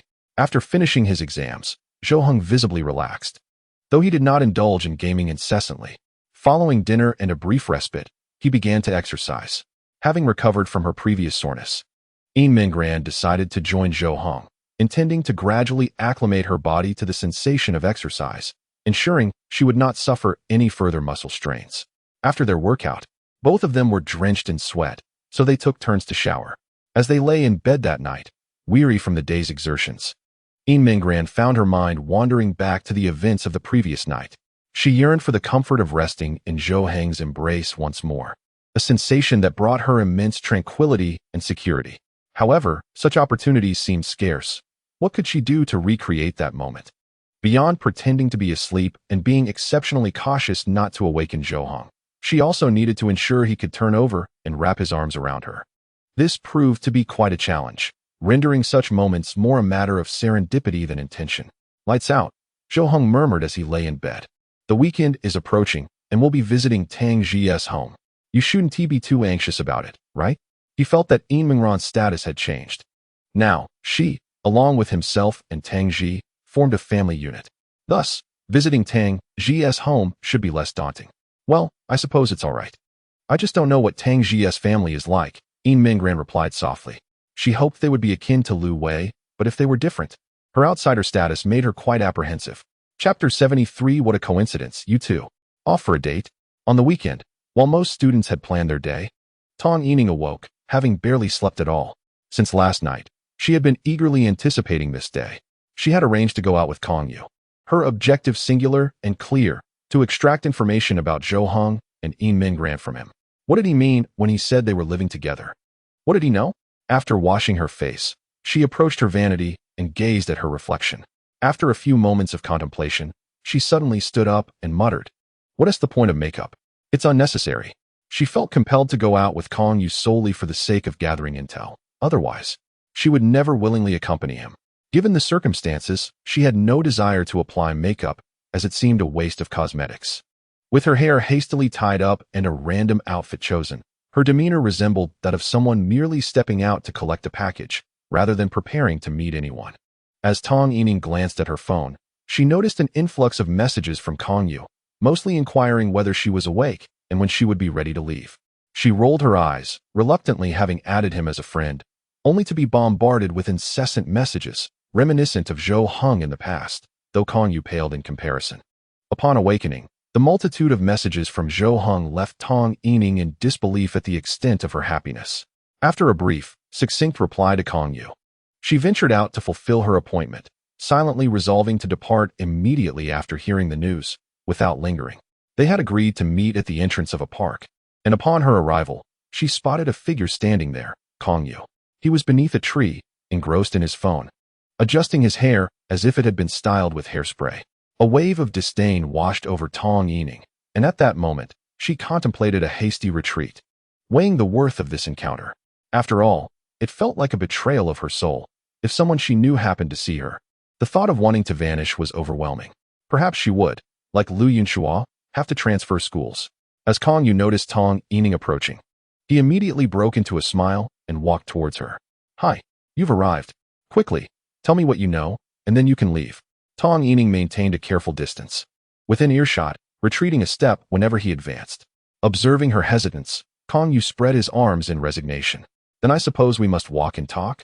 Reluctantly, Tong Yining walked alongside him, intentionally positioning herself a step behind to feign unfamiliarity. Folding her arms and glaring at him, she demanded, "All right, speak up. Do you know or not?" "Of course I know. Do you think I would deceive you?" Kong Yu deliberately slowed his pace, inching closer before he began to explain. Here's the situation. During the exam, Lu Yunxua didn't show up. Liang Jiaxiang mentioned he might not return. After that, I contacted him to inquire, and he said he was delivering breakfast to the class monitor. However, when he arrived at her building, he unexpectedly saw her leaving with Zhou Heng. Upon questioning him, he discovered that it was Zhou Heng's residence, where the class monitor was staying. Tong Yining furrowed her brow, disregarding the distance between them as she approached him. Why? Why is she living at Zhou Heng's place? I'm not certain. That's just what Lu Yunxua told me. He didn't know the reason either. But apparently, there was some conflict between her and him. You don't know anything. You only have this little information, and you lured me out here? Tong Yining's expression tightened, her gaze fixed on him with a hint of anger. Kong Yu hastily responded, "It's not about luring you out. You came willingly. I shared everything I know. Where's the deception?" Tong Yining bit her lip, consumed by frustration. She had hoped to glean some useful information, but now she realized her folly in placing any expectations on Kong Yu. "I'm leaving," she declared, turning to depart. Remaining in this place would only serve to highlight her own foolishness. Kong Yu, seeing her intent to leave, hurried to dissuade her. After all, it had taken considerable effort to coax her out, and the prospect of her leaving so soon was disheartening. "Hey, don't go. You've come all this way, why the rush? How about I treat you to a meal? It would be a shame for you to leave empty-handed." "No, thank you. I might as well have just taken out the trash." Tong Yining did not slow her pace. Instead, she quickened it. Kong Yu pursued her closely.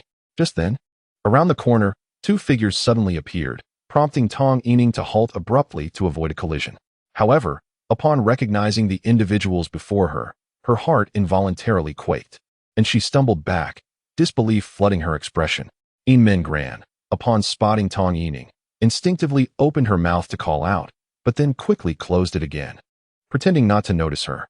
Beside her, Zhou Heng furrowed his brow slightly, but relaxed upon seeing Kong Yu behind Tong Yining. You too," Tong Yining stammered. Frozen in place, her body seemingly petrified. Her lips parted slightly, as if to speak, but no words emerged. Just moments ago, she had harbored doubts about Kong Yu's words. Yet now she was utterly convinced of their truth. How else could one explain the sight of these two together so early on a weekend? Kong Yu also halted, momentarily taken aback by the sight before him, before a knowing smile graced his lips. "What a coincidence, you two. Out for a date?"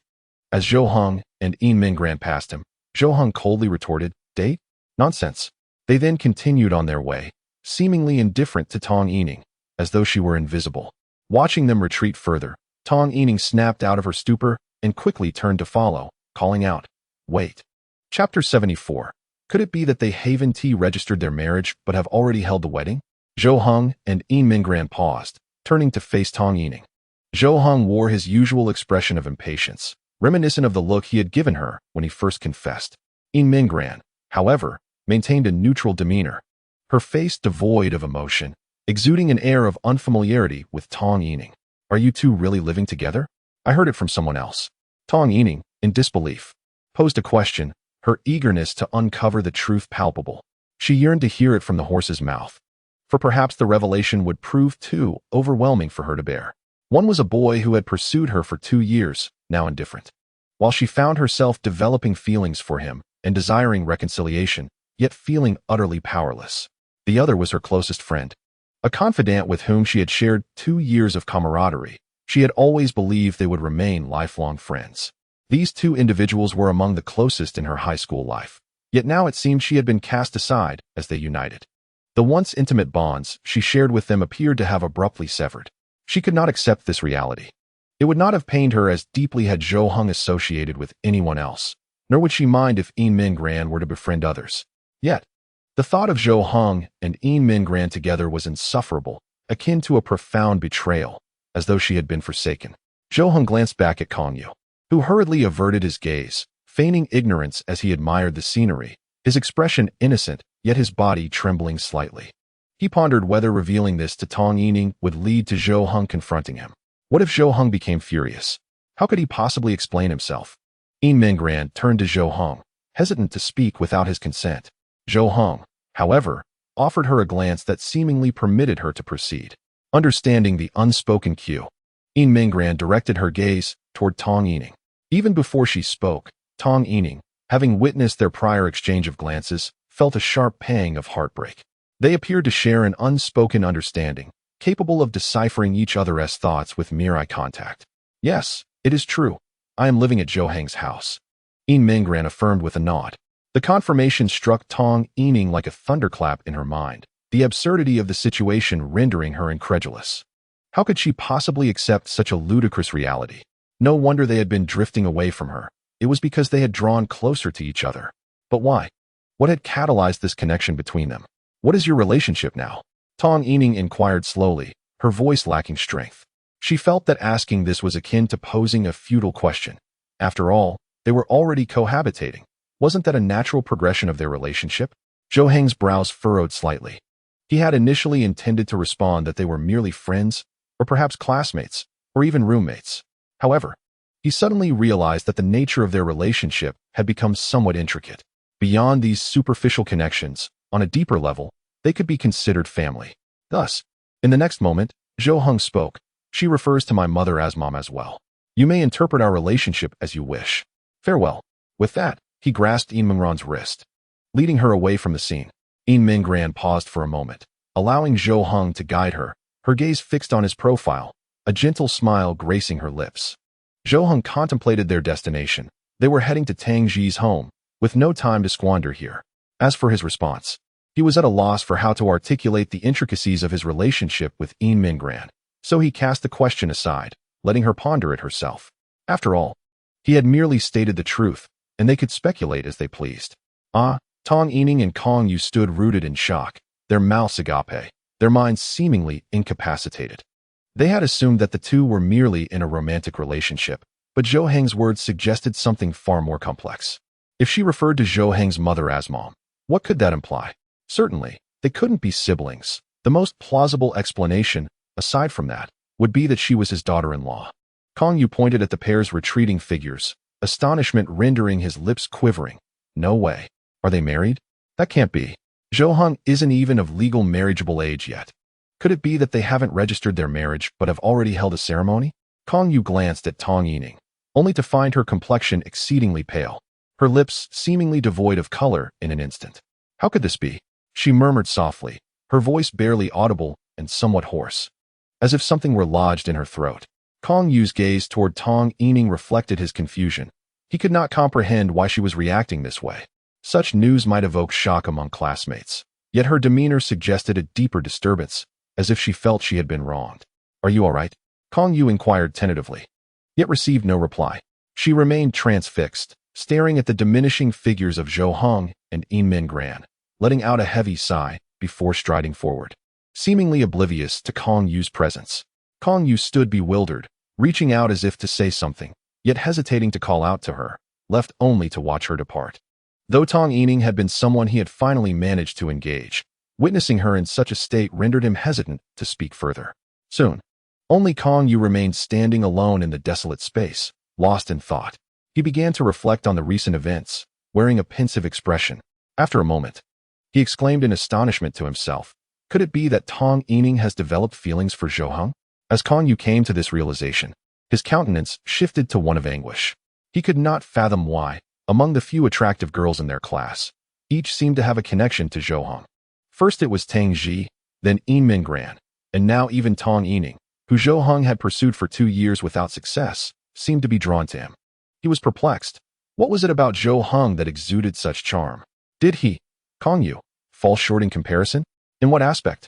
Despite his current sense of indignation, he understood that, given the circumstances, his chances with Tong Yining were slim, likely destined for failure.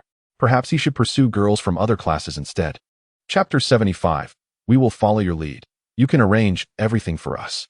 Yin Minggran's phone chimed, and upon checking, she discovered a message from Tang Ji. How much longer until you arrive? Yin Minggran glanced up at Zhou Heng, as she was unaware of Tang Ji's residence. Zhou Heng cast a glance at her and replied, no need to respond. We have already arrived downstairs. He gestured towards the residential building before him and entered first. Seeing this, Yin Minggran hurried to follow, but not before replying to Tang Ji. We have arrived. The two took the elevator to the designated floor. As they stepped out, Yin Minggran noticed an open door, with Tang Ji waiting at the threshold. A smile immediately graced her face as she waved at Tang Ji, who returned the gesture with a bright smile, their camaraderie reminiscent of longtime friends. Tang Ji then called into the house, Mom. Zhou Heng and the others are here. Coming, came a woman's voice in response, followed by the hurried sound of footsteps in slippers. In the next moment, a woman appeared behind Tang Ji, slightly shorter than her, yet distinctly possessing a different aura, a gentle and refined elegance that was unmistakable. Yin Minggran recognized immediately that Tang Ji's deep, dark eyes were inherited from her mother. Their eyes bore an uncanny resemblance.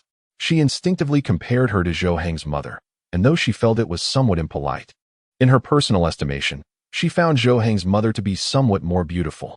Zhou Heng slightly bowed in greeting, saying, Auntie, I've come to mooch a meal. Tang Ji's mother, Zhou Yalan, upon seeing the two at the door, instantly beamed with delight. Ah, wonderful. This must be little Minggran, right? Yin Minggran promptly bowed, softly responding, Yes, hello Auntie, I am Yin Minggran. Yes, yes, good child. Come in, come in. Zhou Yalan handed over the slippers, gesturing for the two to enter the house. Yin Minggran followed closely behind Zhou Heng as they stepped inside. You two go and have some fun, I will prepare lunch. We shall dine at noon. Zhou Yalan tied on an apron and made her way to the kitchen, ready to cook. Yin Minggran glanced at the countertop, which was laden with an abundance of ingredients, leaving her utterly astonished.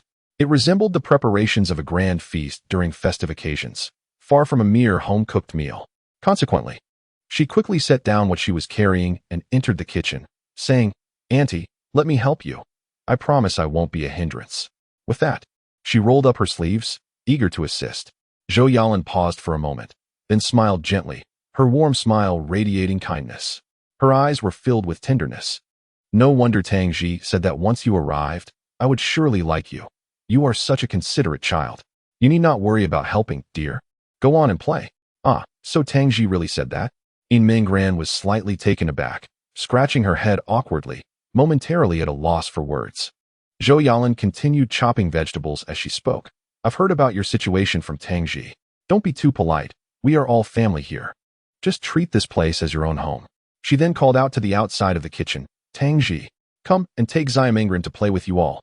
Upon hearing the call, Tang Ji entered the kitchen and, upon seeing Yin Minggran, exclaimed, There you are.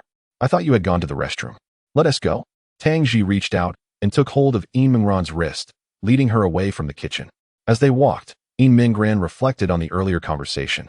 Glancing at Tang Ji beside her, she was quite concerned about how she was perceived in Tang Ji's eyes. Since Tang Ji had spoken so fondly of her to her mother, it suggested that she must hold a favorable view of her.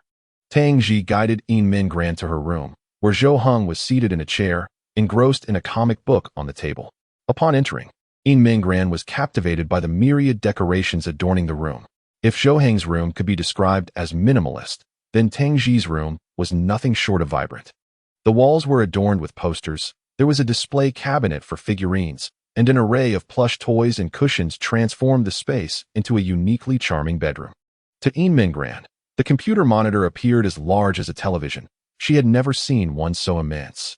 Yin Mingran was aware that Tang Ji was an avid gamer, as her keychain bore miniature charms from video games.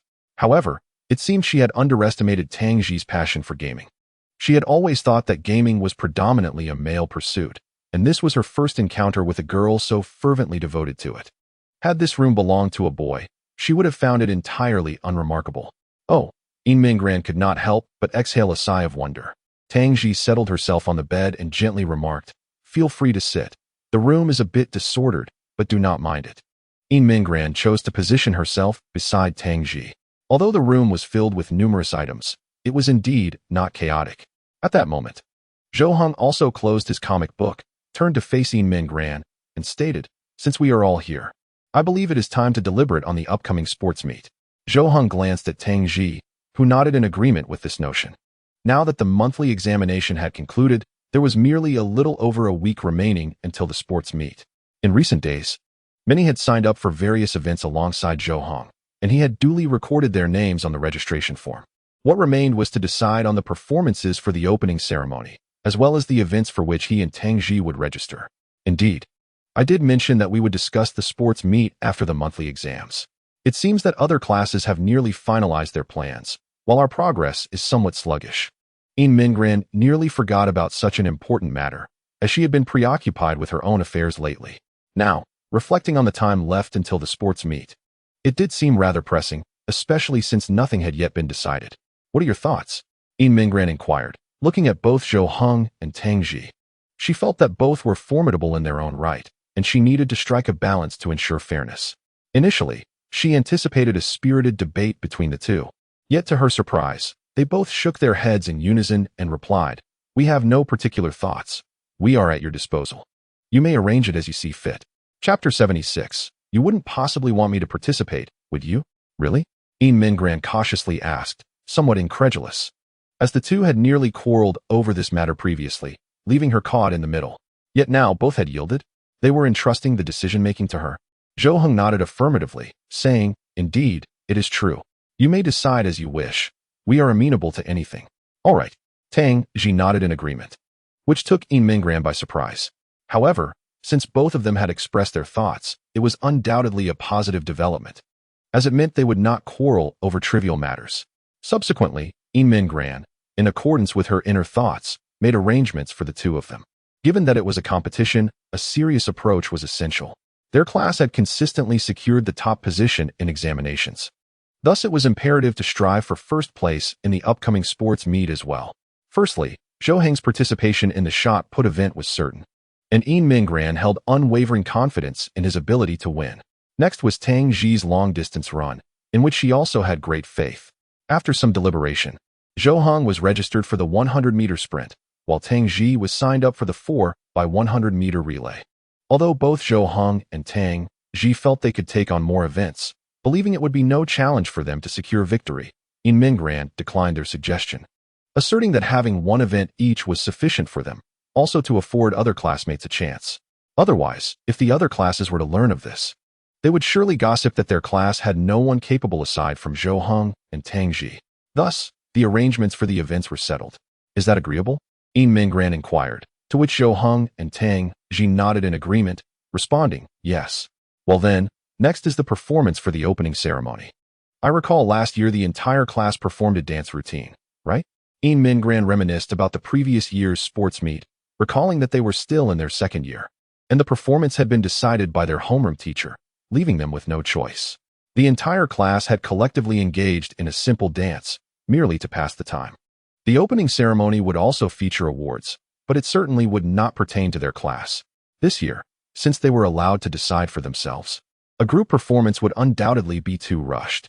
Not to mention they could not even determine the type of performance. Even if everyone agreed, there was insufficient time for rehearsals, as they were already exhausted from daily classes. Therefore, it would have to be a few individuals or a solo act.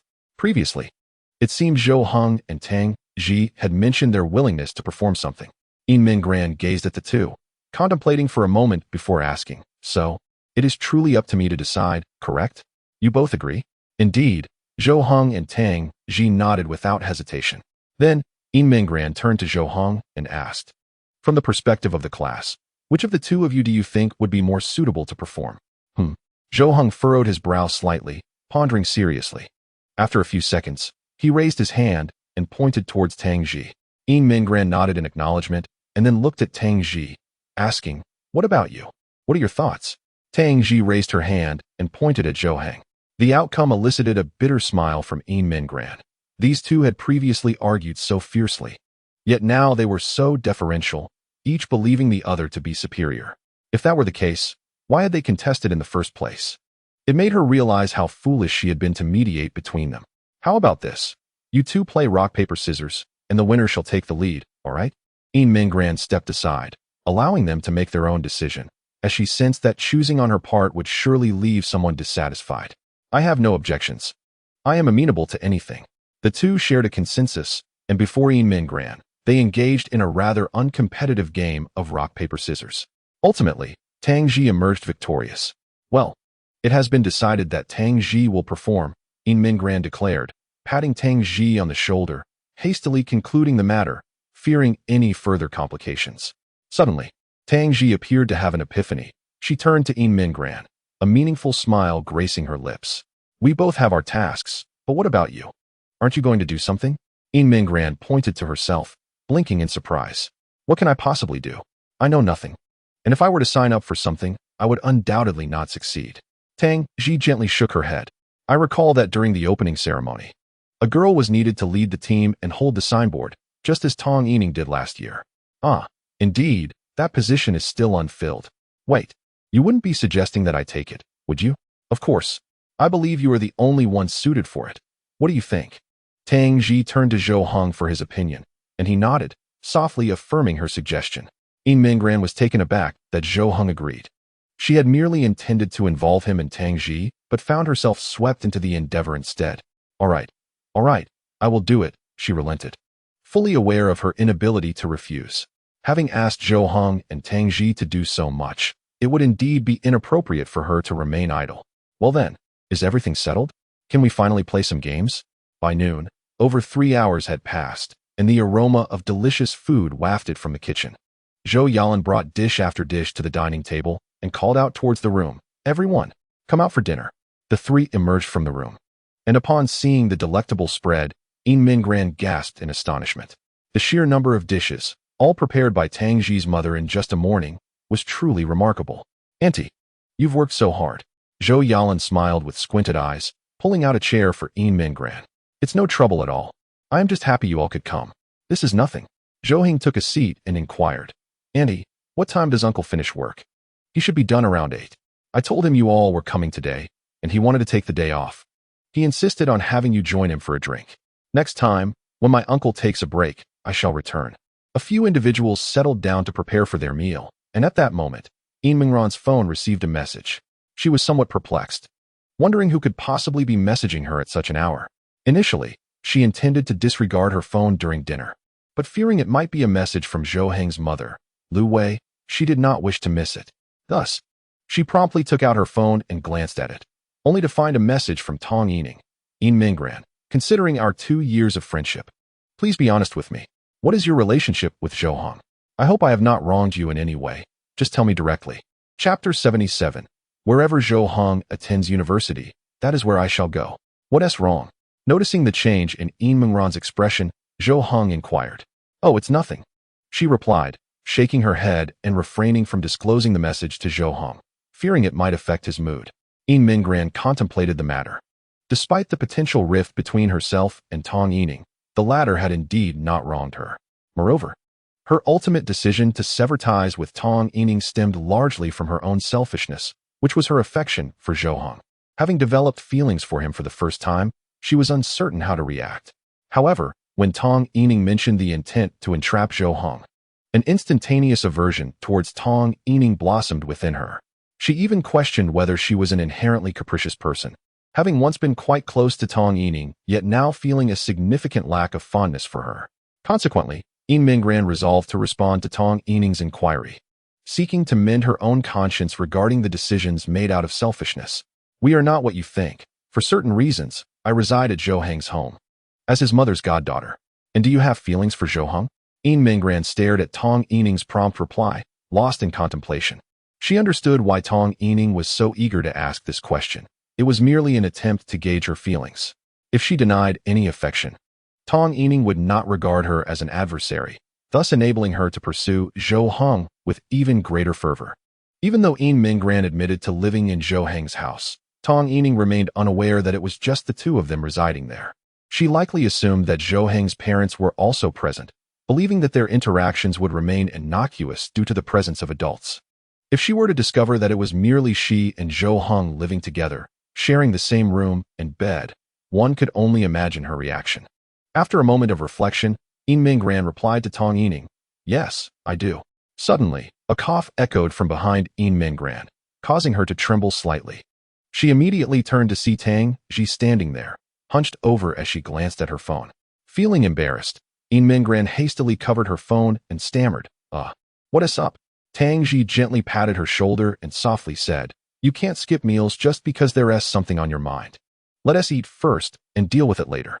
At that moment, Zhou Yalan quietly inquired, "What is the matter, little Minggran? Is the food not to your liking? If you have something in mind, just tell Auntie, and I'll prepare something else for you." No, Auntie, the food is delicious. It's just that I had a minor issue earlier, but it's nothing serious, Yin Minggran quickly replied, placing her phone on the table and picking up her chopsticks to continue eating. She had momentarily forgotten that they were at the dining table. She had merely intended to glance at her phone before setting it aside, but a lapse in attention had led her to misstep. Thankfully, Tang Ji had reminded her, or else her mother would surely have overthought the situation. After all, it would be quite impolite to focus on her phone while her mother had prepared a lavish meal. Zhou Heng cast a curious glance at Yin Minggran, his eyes reflecting a hint of doubt, yet he remained silent. After finishing their meal, the three of them assisted Zhou Yalan in clearing the table, while they had Tea helped in the kitchen, fearing they might complicate matters. It was only proper to lend a hand in tidying up after the meal, as it was a fundamental courtesy.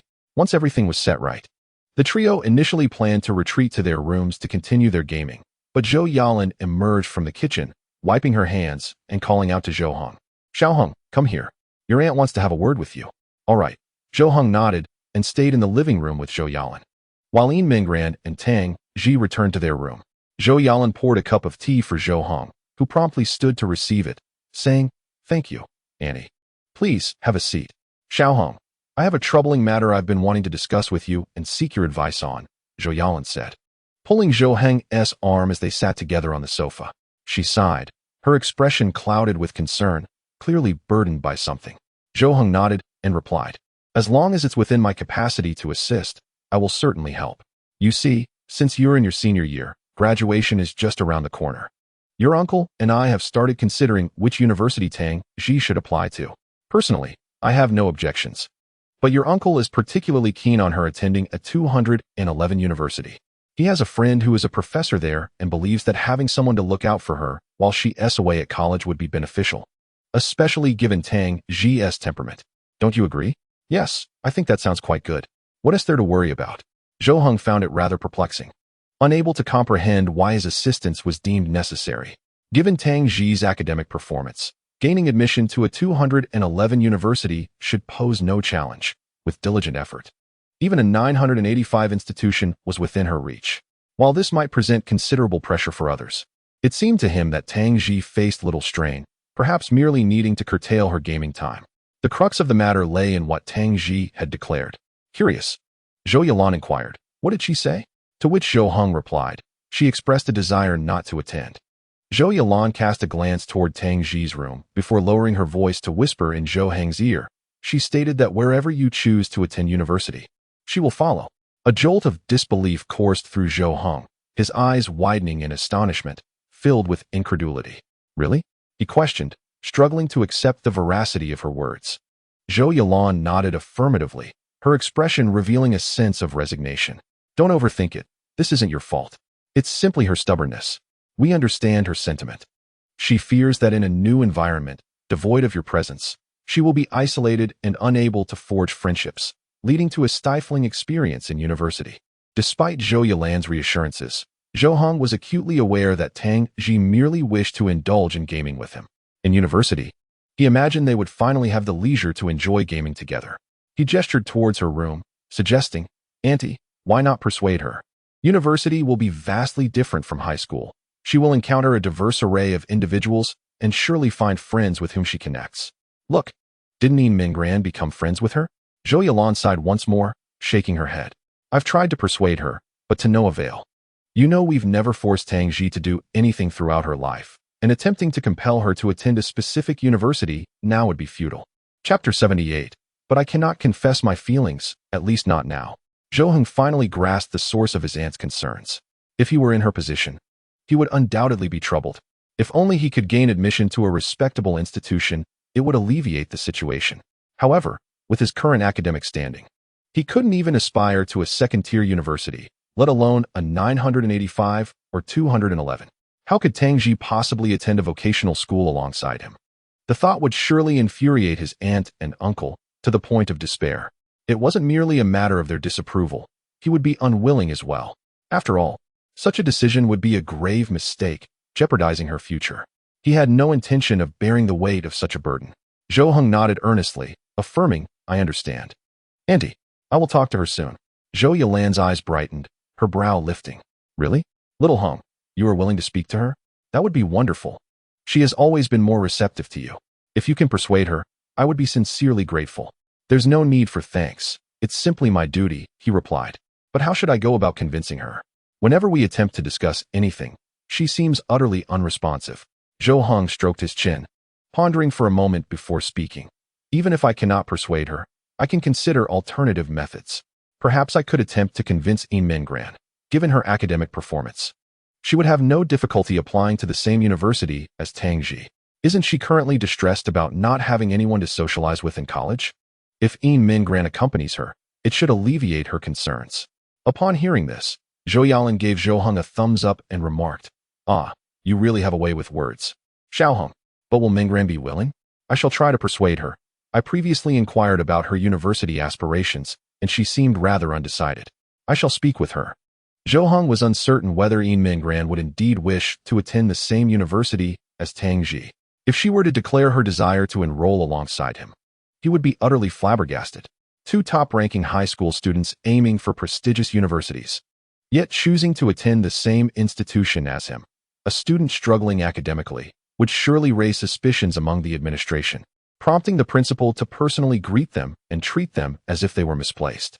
The thought alone sent a shiver down his spine, particularly regarding Yin Mingran. Zhou Heng firmly believed that if he hindered her from attending a reputable university, his mother would undoubtedly have his head. It was not inconceivable that he might be banned from playing video games and deprived of his allowance thereafter. Zhou Yalan nodded, a look of satisfaction gracing her features. Before continuing, "If only you could attend that university alongside Tang Ji and Mingran. That would be the ideal outcome, wouldn't it?" Auntie, you're overthinking it. I can't get in. With my grades, how could I possibly attend such a prestigious university? Why make such premature conclusions? Tang Ji has told me that you've made remarkable progress in this exam. And considering you've only been studying diligently for a short period, it's a testament to your intelligence. There's still a year until the college entrance examination. A holiday is the perfect opportunity for a surge in performance. If you put in the effort now, you will surely succeed. Zhou Yalan gently patted Zhou Heng's hand, encouraging him. In that moment, he felt a flicker of hope. For an instant, he truly believed that perhaps he could indeed succeed. He had begun to find his footing in his studies, and it no longer felt as torturous as before. Can I really do it? Of course you can. Isn't your significant improvement proof enough? Work hard and strive for continuous progress. In that fleeting moment, Zhou Heng felt a surge of confidence. He straightened his posture, nodded earnestly, and declared, "I will." Meanwhile, in the room, Tang Ji was not in a hurry to play games. Instead, she observed Yin Mingran, who was sitting on the bed engrossed in her phone. Lost in thought, sensing Tang Ji's gaze, Yin Mingran looked up, surprised, and asked, What's the matter? I was just curious about who you were chatting with during dinner. You even mentioned your feelings for Zhou Heng." Yin Mingran hesitated, struggling to articulate her thoughts for quite some time. She had not anticipated that Tang Ji would witness the situation. Fortunately, it was only Tang Ji who saw. She was already aware of her feelings for Zhou Hong. If others, particularly Zhou Hong himself, were to discover this, it would undoubtedly be mortifying. As for Tang Yining, she still had the audacity to reach out to you, and it was concerning Zhou Hong, no less. Yin Minggran nodded helplessly and admitted, "She learned that I am staying at Zhou Heng's house, and then she confronted us about our relationship. Then simply tell her that you are in a romantic relationship. That should dissuade her. After all, if Zhou Hong understands that this is to prevent Tang Yining from pursuing him further, he would undoubtedly agree," Tang Ji suggested. "How can I do that? I cannot fabricate such a lie. What if it gets discovered? Then transform it into reality. You and Zhou Hong could truly be together. Couldn't you? After all, you do like him." As soon as Tang Ji's words fell, silence enveloped the room. Yin Minggran lowered her head, lost in thought. And after a moment, she stammered, "But Zhou Heng, are you afraid he does not harbor feelings for you? I believe there is a high probability he does. Would you cohabit and share a bed with someone you do not have feelings for?" Yin Minggran raised her head, resolutely stating, "I still cannot confess, at least not now." "Why not?" "Because my mother is so pleased to see Zhou Hong making significant academic progress. She genuinely hopes for his continued success. If I were to confess and enter a relationship with him now, it would surely impact his studies, and I cannot do that." Despite her firm words, a hint of melancholy flickered in her eyes, which Tang Ji observed keenly. "Would it be acceptable for Zhou Hong to remain entangled with Tang Yining? You claim you would affect his studies, but that assertion is flawed. Being together may not necessarily hinder his academic pursuits. Conversely, if he is perpetually pursued by Tang Yining, do you not think that would be a true distraction?" Yin Minggran fell silent once more, aware that even without confessing her feelings to Zhou Hong to protect his studies, someone else, Tang Yining, would still be a source of distraction. She felt an internal conflict, uncertain of the right course of action. Noticing Yin Minggran's silence, Tang Ji stood up and gently said, "All right, I understand your perspective. Here's the plan. Being Zhou Heng's desk mate, I can find a way to gauge his feelings. If he truly has no interest in romance at the moment, I will inform you, and you can wait. However, if he does have romantic inclinations and is fond of you, I will do my utmost to encourage him to confess. How does that sound?" Chapter 79. Is there any way to separate the two of them? Tang Ji's words astonished Yin Minggran. "Is that really possible? I could take the initiative to confess. But will it genuinely not affect Zhou Heng's studies?" Upon hearing Tang Ji's suggestion, Yin Minggran felt a stirring in her heart, yet she was beset by concerns. She did not wish to become a source of influence over Zhou Hong, nor did she want to disappoint his mother. These apprehensions rendered her indecisive. "I doubt it. It might affect his studies, which could imply a lack of self-discipline. Do you think Zhou Hong would allow that? He has the fortitude to forego games, dedicating himself to diligent study each day. He consistently prepares his own meals without succumbing to laziness, and he maintains a disciplined routine despite living alone. Isn't that a testament to his considerable self-control?" "That is indeed true." Yin Minggran nodded in agreement, acknowledging Tang Ji's perspective. She comprehended the magnitude of Zhou Heng's self-discipline, recognizing that few could achieve such feats. In contrast, it seemed that only those with particularly poor self-control would find their studies adversely affected. Thus, it was improbable that Zhou Hong would encounter such a predicament. "So what is your stance? If you agree, I shall assist you. If you choose to hold on to your thoughts, that is also acceptable," Tang Ji said, spreading her hands and smiling faintly as she inquired about Yin Minggran's thoughts. Despite her words, her demeanor suggested she already anticipated Yin Minggran's response. With a deep breath, Yin Minggran exhaled, as if that very inhalation had solidified her decision. She lifted her gaze to meet Tang Ji's, her eyes resolute. "I wish to be with Zhou Hong. Please help me. I am willing to do anything." Tang Ji, satisfied with this affirmation, nodded appreciatively and took a seat. "You need not do anything in particular. I merely believe that you and Zhou Hong are well suited for one another, far more so than with that Tang Yining." No sooner had Tang Ji uttered these words than Yin Minggran sprang into action, enveloping Tang Ji in a warm embrace. Whispering softly in her ear, "Thank you." Tang Ji's eyes widened in surprise, her expression one of bewilderment. After a few moments of stunned silence, she stammered, This is nothing. I just thought it would be fun, merely seeking some amusement." Yin Minggran released her hold, gazing into Tang Ji's eyes, a gentle smile dancing in her gaze. "And I thank you as well." Taken aback, Tang Ji turned her head away, her hair cascading to shield her face. "What is it?" "Nothing at all," came the reply. Zhou Hong and Yin Minggran lingered there until around 4 or 5 in the afternoon, at which point Zhou Hong excused himself under the pretext of needing to study. As they walked home in silence, each was lost in thoughts intertwined with the other. Yin Minggran occasionally stole glances at Zhou Hong's profile, pondering whether, should this endeavor succeed, she and Zhou Hong would indeed enter into a romantic relationship. Would it then be permissible for her to be embraced by him at night? Could she hold his hand openly at school? Would Zhou Hong's demeanor towards her shift? Would he converse more freely? Would he treat her with greater kindness? Upon reflecting on these thoughts, Yin Minggran felt an exhilarating rush within her, almost a sense of impatience. She had previously asserted that she did not wish to hinder Zhou Hong's studies or confess her feelings. Yet now, after being persuaded by Tang Ji, her anticipation grew immensely. Yin Minggran, Zhou Hong called out, snapping her back to reality as she turned to face him. You mentioned that you had no expectations for university, correct? What if you and Tang Ji applied to the same institution? That university is quite reputable, and I am confident you both would gain admission. Plus you would have each other for support. Really? That sounds wonderful. But what about you? Yin Minggran initially responded with enthusiasm, as attending the same university as her close friend would indeed be a delightful prospect. However, a moment later, a more pressing concern crossed her mind. Would Zhou Hong also attend that university?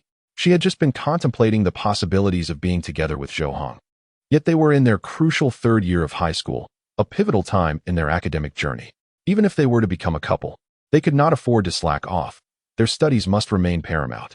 At this moment, she merely desired a clear definition of their relationship. As long as they could establish their bond, she would ask for nothing more, wishing only to continue their lives as they had before until the college entrance examination concluded. Once they entered university, they could fully devote themselves to their romantic relationship, a phase she eagerly anticipated. Yet, what if Zhou Hong did not attend the same university? Such a scenario was utterly unacceptable to her.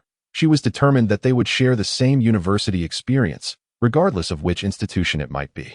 She would even consider foregoing university entirely, opting to find work and take care of Zhou Hong's daily needs, resolute in her desire not to be separated from him. After contemplating for a moment, Zhou Hong retorted, "Do you truly believe I can gain admission to the university you and Tang Ji are applying to?" His tone bore a hint of self-deprecation, leaving one to wonder if he was genuinely inquiring or merely feigning ignorance. Nevertheless, Yin Minggran answered earnestly, "I believe you can. Zhou Hong, you are very intelligent.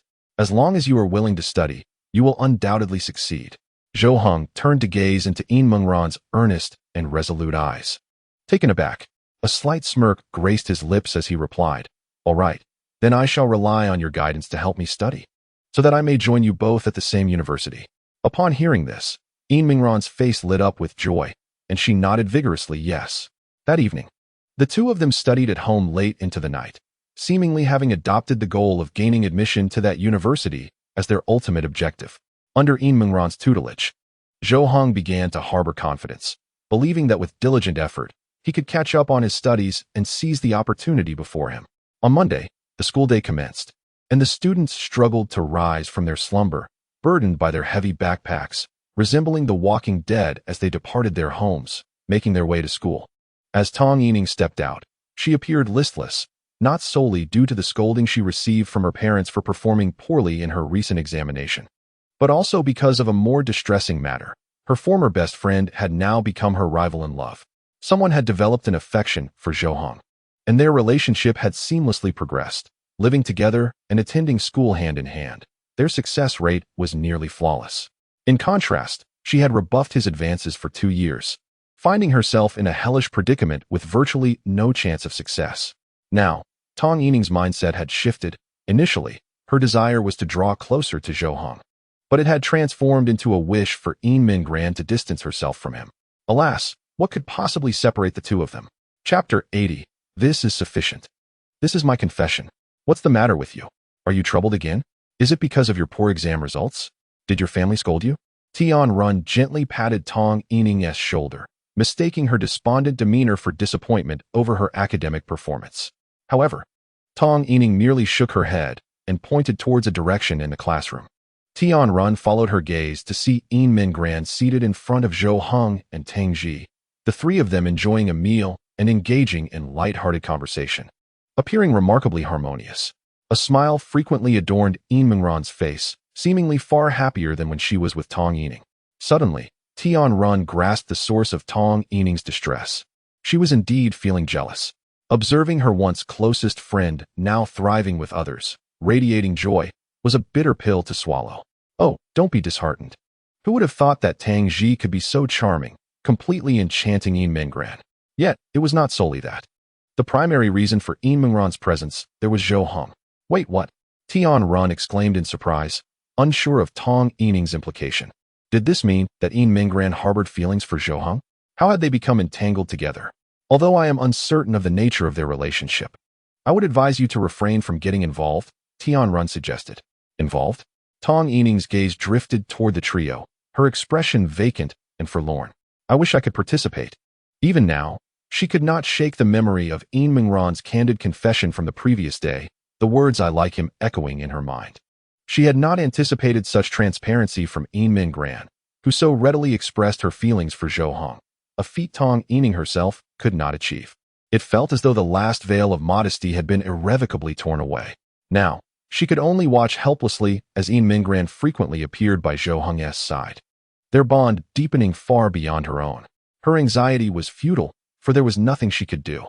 After school in the evening, Tong Yining witnessed Yin Mingran and Zhou Hong departing together. The mere thought of the two heading to the same home clenched her heart tightly. As she exited the school gates, she found herself lost in contemplation, so much so that she failed to notice a figure standing ahead.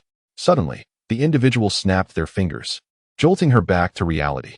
She looked up in surprise to see a boy standing before her, wearing glasses and sporting a neat hairstyle, exuding the aura of an exemplary student. The boy spoke softly, "Classmate, I have something to discuss with you. May I take a moment of your time?" "Liao Haomiao from Class 1. She queried. The boy raised an eyebrow in mild surprise, asking, "You know me?" "Of course, you're the top of the grade. Who wouldn't he know you? Isn't your photo hanging in the corridor? Since you're already aware, I shall spare you the introduction. May I have a moment of your time to chat?" Liao Haomiao stepped closer to Tong Yining, causing her to feel a twinge of nervousness.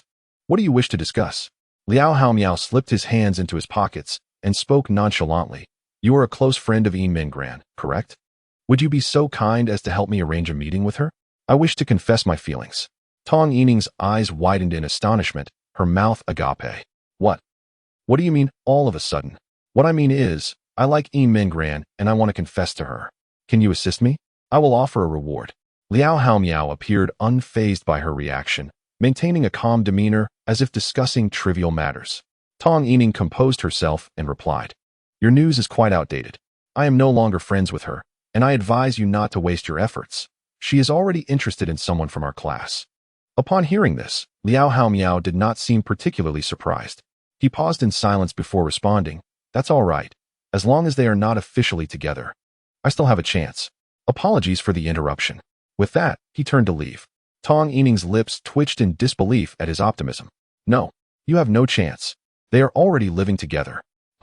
Liao Haomiao turned back to her, a look of confusion crossing his face. After a moment, his expression relaxed as he replied, "It's fine. I'm not concerned. I don't have a fixation on virginity." "Are you serious?" "That is not the point. The key issue is that they have already taken their relationship to the next level. Is it really necessary for you to interfere? Have they officially declared their relationship?" "No."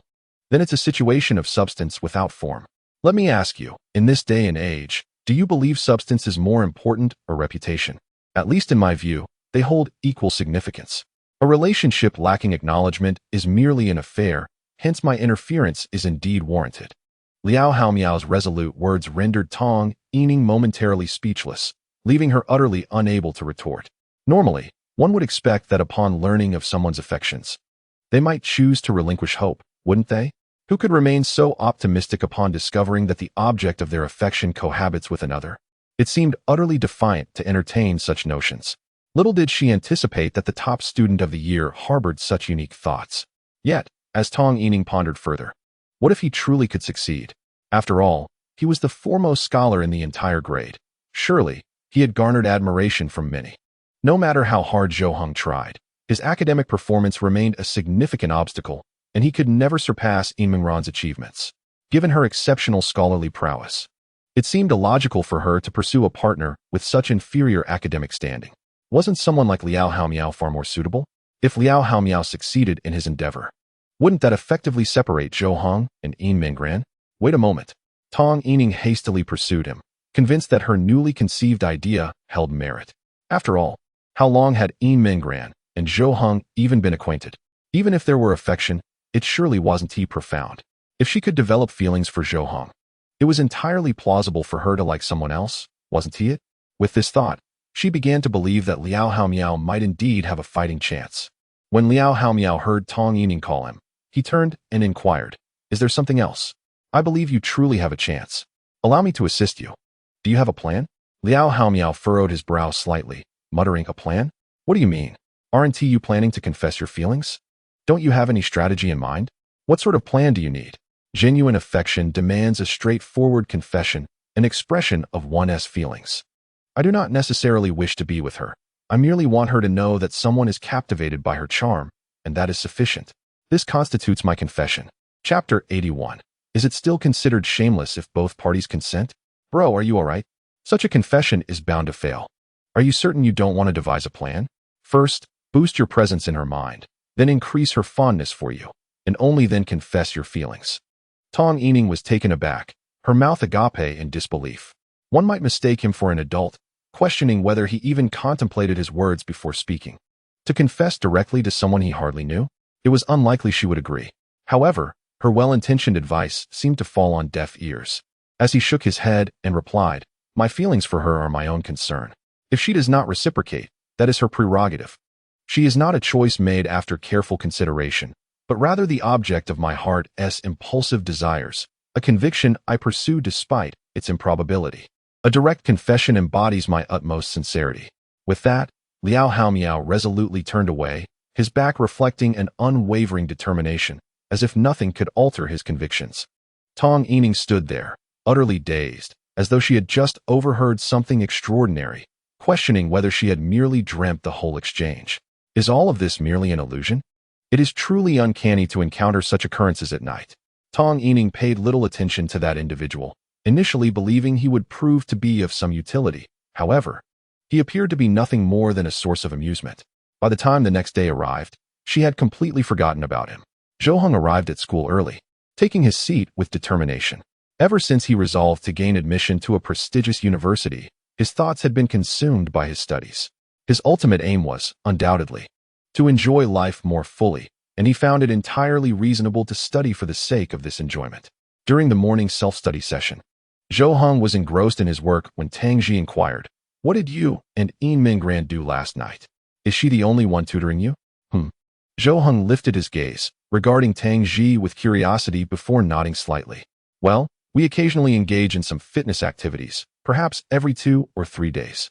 The rest of the time, I am nearly always studying." He recalled the previous night, when they had studied until the wee hours. He felt confident in his progress, believing that if he were to take a test immediately, his ranking would undoubtedly improve, especially with someone as academically gifted as Yin Minggran as his tutor.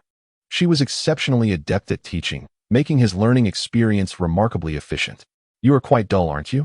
You have a beautiful girl living in your home, and you remain utterly indifferent?" Tang Ji's remark caused Zhou Hong to pause, lifting his eyes toward Yin Minggran's direction. He was well aware of her beauty. While the entire school might not recognize it, she was certainly the belle of the class, especially given her amiable disposition.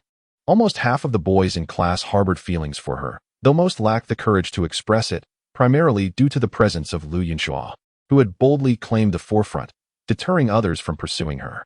His advantage lay in shielding Yin Minggran from a multitude of admirers. Zhou Hong averted his gaze, casting a glance at Tang Ji as he replied, "What else would you suggest? Should I take advantage of the situation? She is merely staying with us, and I have no intention of turning a good deed into something inappropriate." "How do you know she is unwilling?" Tang Ji countered. "If both parties are amenable, can it truly be deemed inappropriate?" Zhou Heng's brow furrowed, and he slowly set his pen down, casting a profound look at Tang Ji. "What do you mean by that? Are you about to inquire whether I have feelings for Yin Minggran?" "See, you are quite perceptive," Tang Ji remarked playfully. "It seemed to me that you both engaged in numerous discussions about romance yesterday. I was curious if you both had an interest in such topics. Was it all a setup for me?" Tang Ji shrugged with a mischievous smile, continuing with her probing. "So, what is your answer?" The statement seemed to freeze Zhou Heng in place, plunging him into a profound silence. His pupils flickered intermittently, as if engaged in deep contemplation. Tang Ji refrained from urging him, patiently awaiting his response. After a considerable pause, Zhou Heng took a deep breath and confessed, "What I feel for her is primarily sympathy. Her experiences and circumstances evoke my compassion. If I could do more for her, that would undoubtedly be ideal."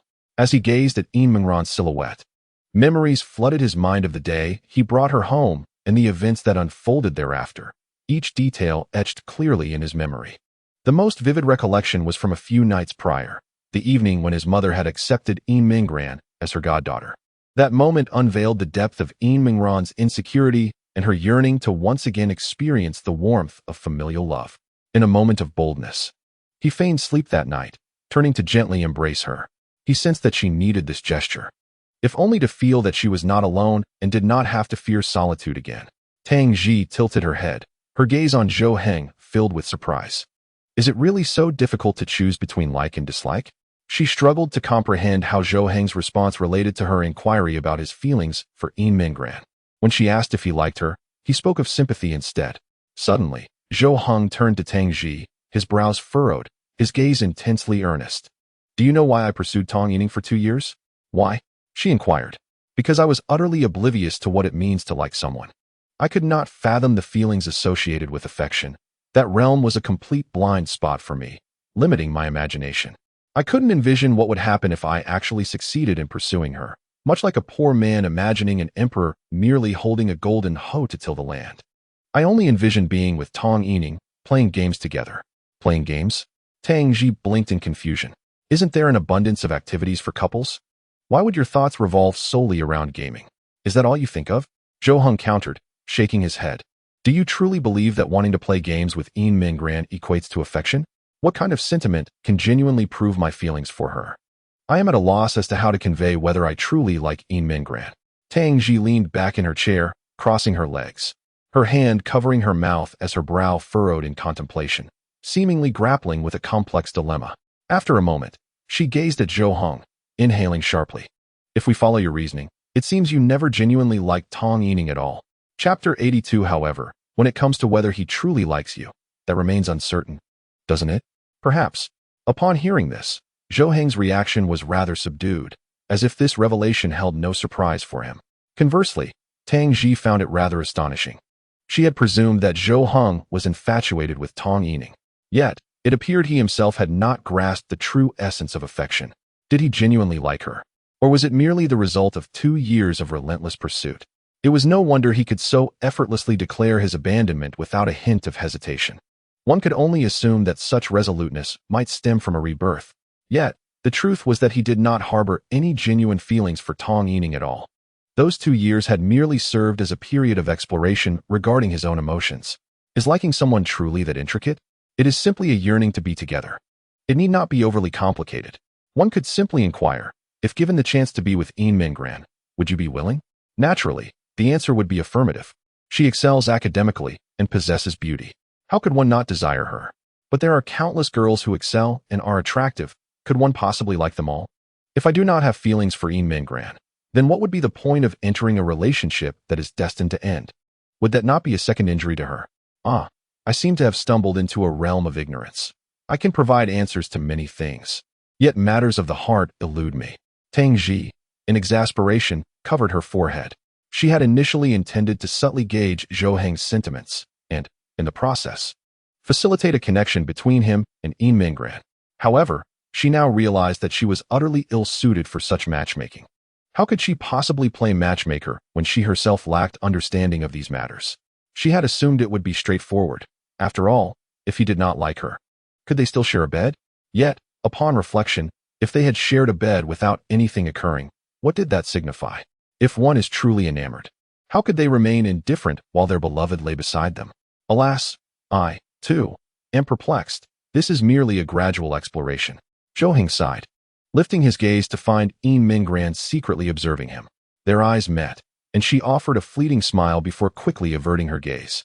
Zhou Heng lowered his head, picking up his pen, prepared to continue his work, yet he found himself staring blankly at the exercise book for several seconds, unable to write a single word.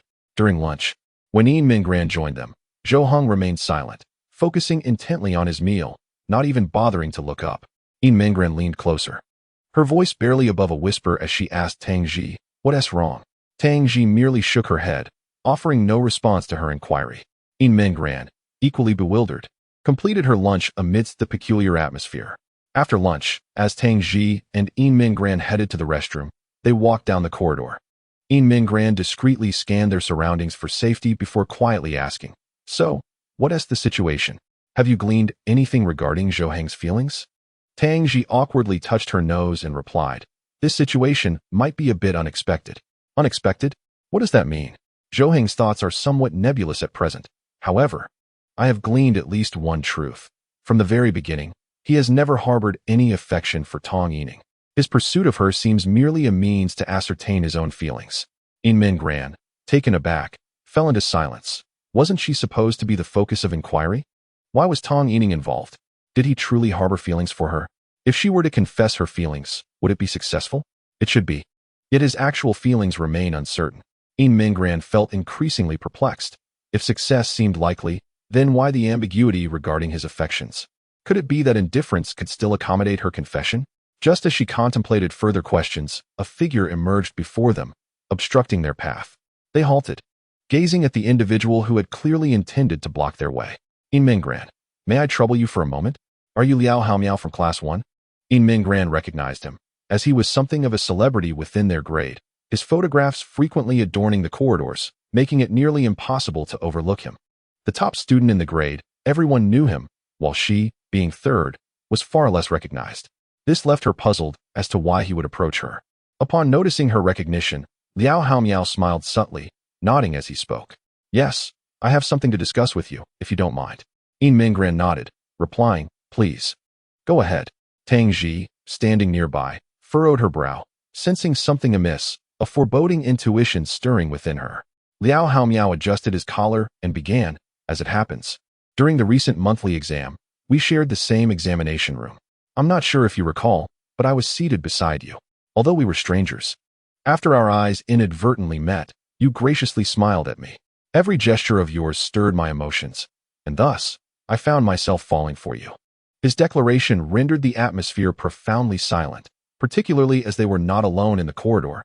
Passers-by could not help but overhear his words. Yin Mingran stood in stunned disbelief, her eyes wide with incredulity, while Tang Ji's mouth twitched and her brows danced in astonishment, rendered speechless. This was her first encounter with such an event.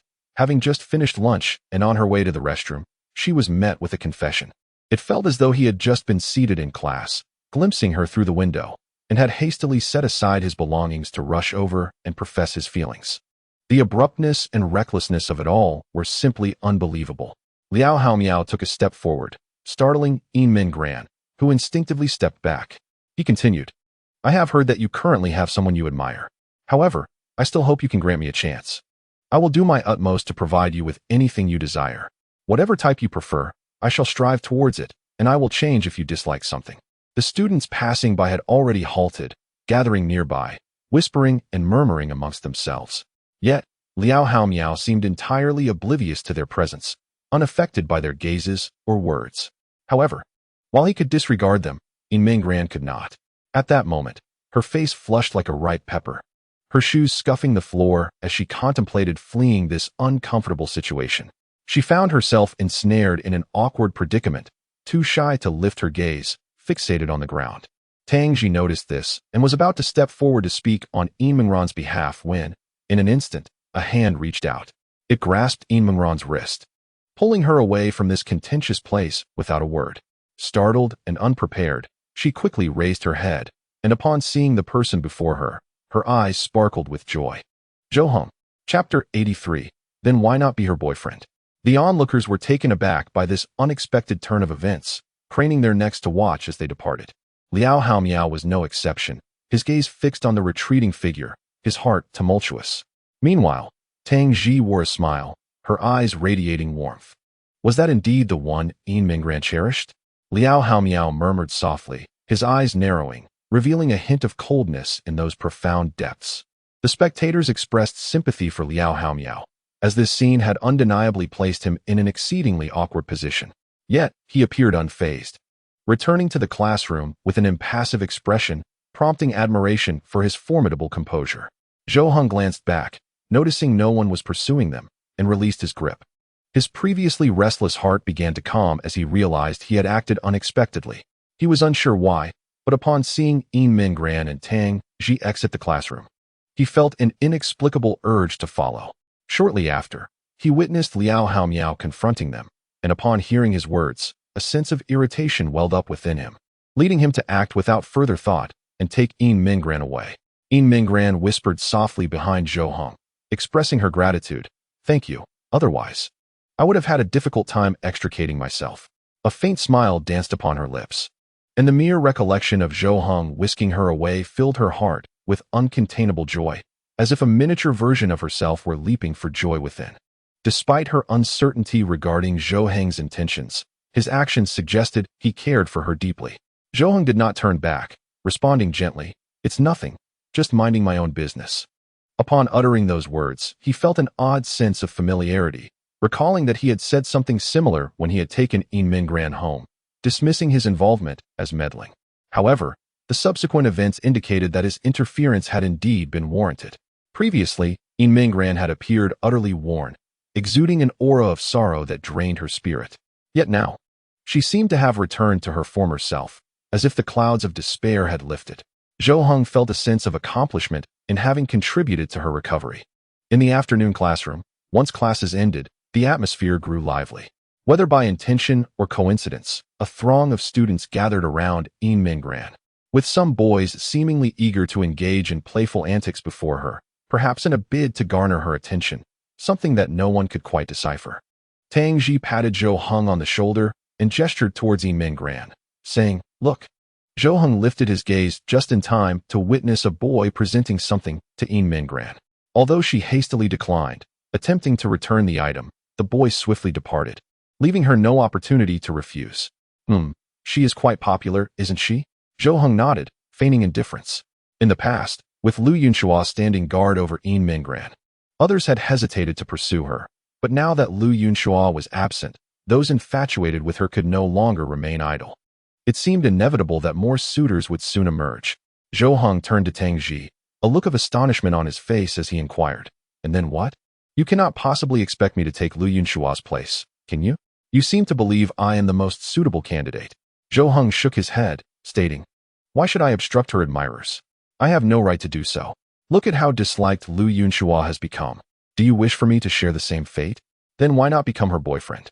That would grant you the authority," Tang Ji replied, her eyes filled with intrigue. Zhou Heng regarded her with perplexity, his brow furrowed in confusion. "Is it truly you, Tang Ji? I thought you were disinterested in such matters. Why then? Have you been so fixated on this topic today?" Even though he longed to feign ignorance, the situation with Tang Ji was undeniably conspicuous. She typically refrained from discussing such topics, yet today she seemed intent on merging her fate with Yin Minggran's. Tang Ji recognized that she had overstepped by broaching such a subject in front of Zhou Heng. It was imperative to tread carefully. A careless word could easily displease him, leaving her powerless to rectify the situation. "All right, I shall say no more. You understand my meaning," she declared, waving her hand dismissively, choosing to abandon the topic. Zhou Heng let out a heavy sigh, his demeanor reflecting a deep sense of resignation. However, when he attempted to resume his studies, his mind was a chaotic jumble, utterly devoid of the desire to concentrate. "Ugh, I need a nap," he muttered, casting his pen aside and resting his head on the desk, ready to indulge in a long-overdue slumber at school. Shortly after Zhou Heng lay down, Yin Minggran caught sight of him. Her eyes widened in shock, and she immediately rose to approach his seat. Just as she was about to draw nearer, Tang Ji raised her hand to stop her. Understanding the unspoken cue, Yin Minggran hesitated, feeling somewhat lost. She placed her hand on her forehead, feigning a temperature check, silently inquiring of Tang Ji whether Zhou Heng was unwell. It had been a long time since she had seen him sleeping at school. He was always engaged in his studies whenever she glanced his way.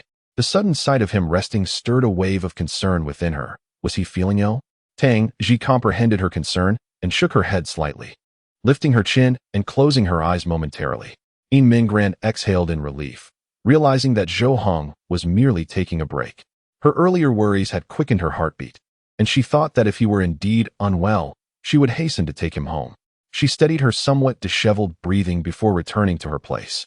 The corners of Tang Ji's mouth curled into a subtle smile as she turned to glance at Zhou Heng, who was lying sideways on the desk, his face directed toward her. He had not closed his eyes, observing Tang Ji's prior actions with keen interest. It seemed she was aware of his attention, and when their gazes met, she chuckled softly, saying nothing, yet their eyes exchanged a multitude of unspoken sentiments. Zhou Heng then shut his eyes, allowing himself a brief respite. As evening dismissal approached, Tang Ji swiftly gathered her belongings and announced, "I must leave now. We have a guild battle tonight. I won't wait for you." "Ah, go ahead," came the response.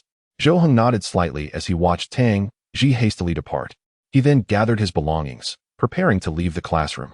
However, as he reached the doorway, he paused, glancing back at Yin Minggran, who was still busy packing her things.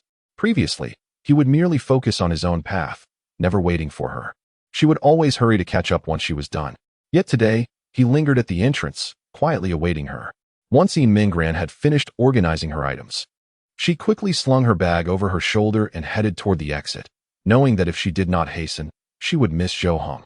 But as she took a few steps forward and lifted her gaze, she was taken aback upon seeing Zhou Heng standing at the door. She blinked in surprise, her mouth slightly agape, astonished that he had not left, but was instead waiting for her. "Let us go," Zhou Heng said softly before turning to exit the classroom. After a brief moment of disbelief, Yin Minggran confirmed that he indeed awaited her. A subtle smile graced her lips as she hurried to follow him. Arriving at Zhou Heng's side, she whispered, "Thank you." "For what?" He replied, "Thank you for waiting for me. Is that really worthy of thanks?" "Yes." As they engaged in quiet conversation, Zhou Heng felt an unusual sensation in his heart, one he had never quite experienced before. Even though this was not their first time walking side by side, it felt distinctly novel. As they strolled down the dimly lit path home, the night was shrouded in darkness, yet the streetlights illuminated their way. Zhou Heng seemed to have emptied his mind, focusing solely on the act of walking without a single thought occupying his mind. In contrast, Yin Minggran was engulfed in contemplation, her thoughts swirling with uncertainty and conflict. After hearing Tang Ji's words earlier, she had pondered in the classroom. If Tang Ji believed her confession would succeed, it implied that Zhou Heng did not harbor any aversion to the idea of dating her, did it not? Furthermore, Zhou Heng had come to her rescue during that moment. Tang Ji had been present too, after all. Even if Zhou Heng had not intervened, Tang Ji could have easily extricated herself from the situation. Zhou Heng's appearance had instilled a sense of confidence within her, regardless of the outcome. It was already set in motion. Why delay her confession any longer? Especially since Zhou Heng had intentionally waited for her after school, an unprecedented occurrence. Surely, this was the perfect moment to seize. Zhou Heng and Yin Minggran were suddenly interrupted as she took a step forward, turning to stand before him. Her gaze fixed intently upon him. Zhou Heng, slowly emerging from his stupor, halted in his tracks, staring at Yin Minggran in bewilderment. Taking a deep breath, Yin Minggran closed her eyes momentarily and exhaled, then turned to Zhou Heng and began, "I wish to say that I..." Just then, a sharp sound of fingers snapping pierced the air, cutting off her words. Both of them turned towards the source of the noise, discovering a familiar figure standing beneath the streetlight. Zhou Heng's brow furrowed as he instantly recognized Liao Haomiao, the very person who had confessed his feelings to Yin Minggran earlier that day. What was he doing here? Did he intend to profess his feelings to her again? Yin Minggran instinctively took a step back, retreating behind Zhou Heng. Grateful for his presence, she knew that if she had been alone on this path and encountered Liao Haomiao, fear would have certainly gripped her. Liao Haomiao approached slowly, his gaze fixated on Zhou Heng, completely ignoring Yin Minggran. "What do you want?" Zhou Heng asked, his tone laced with skepticism and even a hint of hostility. Liao Haomiao stood before him, responding coolly, "I'm not here to cause trouble. I merely wish to talk." "Talk? With me?" Zhou Heng pointed at himself, incredulity evident in his voice. He had presumed Liao Haomiao was there for Yin Minggran, not to engage him in conversation. Was it possible that the earlier incident had led Liao Haomiao to view him as a rival? Yin Minggran wore a worried expression, convinced that Liao Haomiao's intentions were sinister. She reached out, gently tugging at Zhou Heng's sleeve. In response, he shifted slightly, positioning himself to shield her from view. Liao Haomiao glanced sideways, a smirk escaping his lips as he remarked, "Are you really afraid of me because of your physique? How foolish would I have to be to cause trouble? I'm merely a bookworm, yet I believe we need to have a conversation." Zhou Heng's demeanor shifted as he sensed something amiss. His expression darkened. Liao Haomiao's intentions seemed far from innocent, and the notion that he needed to talk now raised alarm bells in Zhou Heng's mind. What could they possibly discuss? "Whether you choose to engage or not, it won't harm you. Just the two of us, a private conversation," Liao Haomiao said, stepping back and adjusting his glasses, seemingly preparing to leave if Zhou Heng declined. Although Zhou Heng found the situation peculiar, he sensed no malice in Liao Haomiao's demeanor, even if there were ill intentions. Did he really have to be afraid? If he wanted to talk, why not indulge him? It might serve as an opportunity to sever any lingering feelings he had for Yin Minggran. "Very well," Zhou Heng replied nonchalantly, raising his chin in agreement.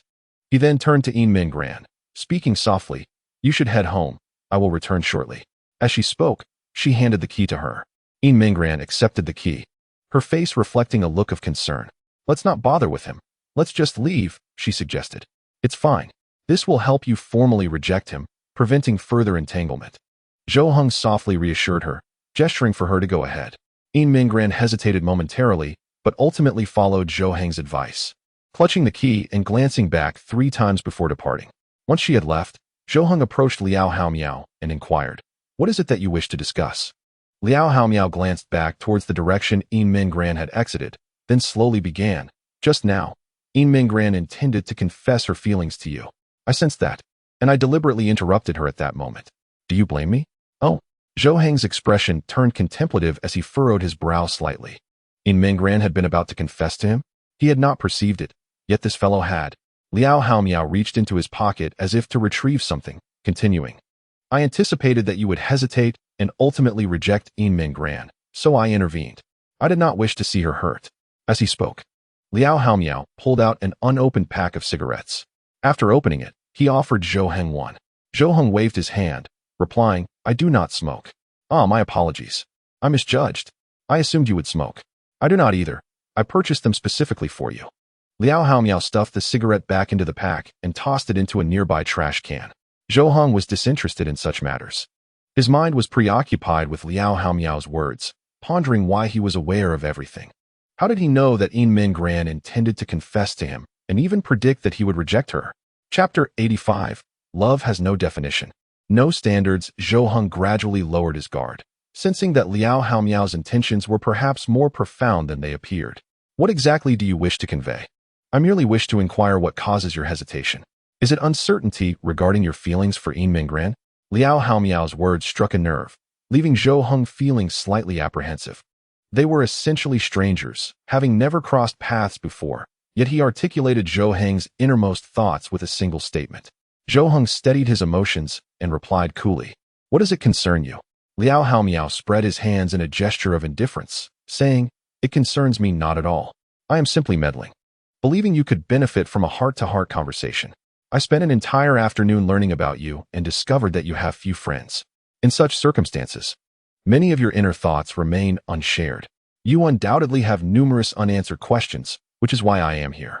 Zhou Heng found himself momentarily speechless, his tongue seemingly knotted in confusion.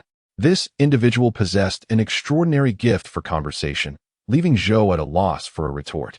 In fact, he even experienced a fleeting moment of internal acknowledgement that perhaps the other was right.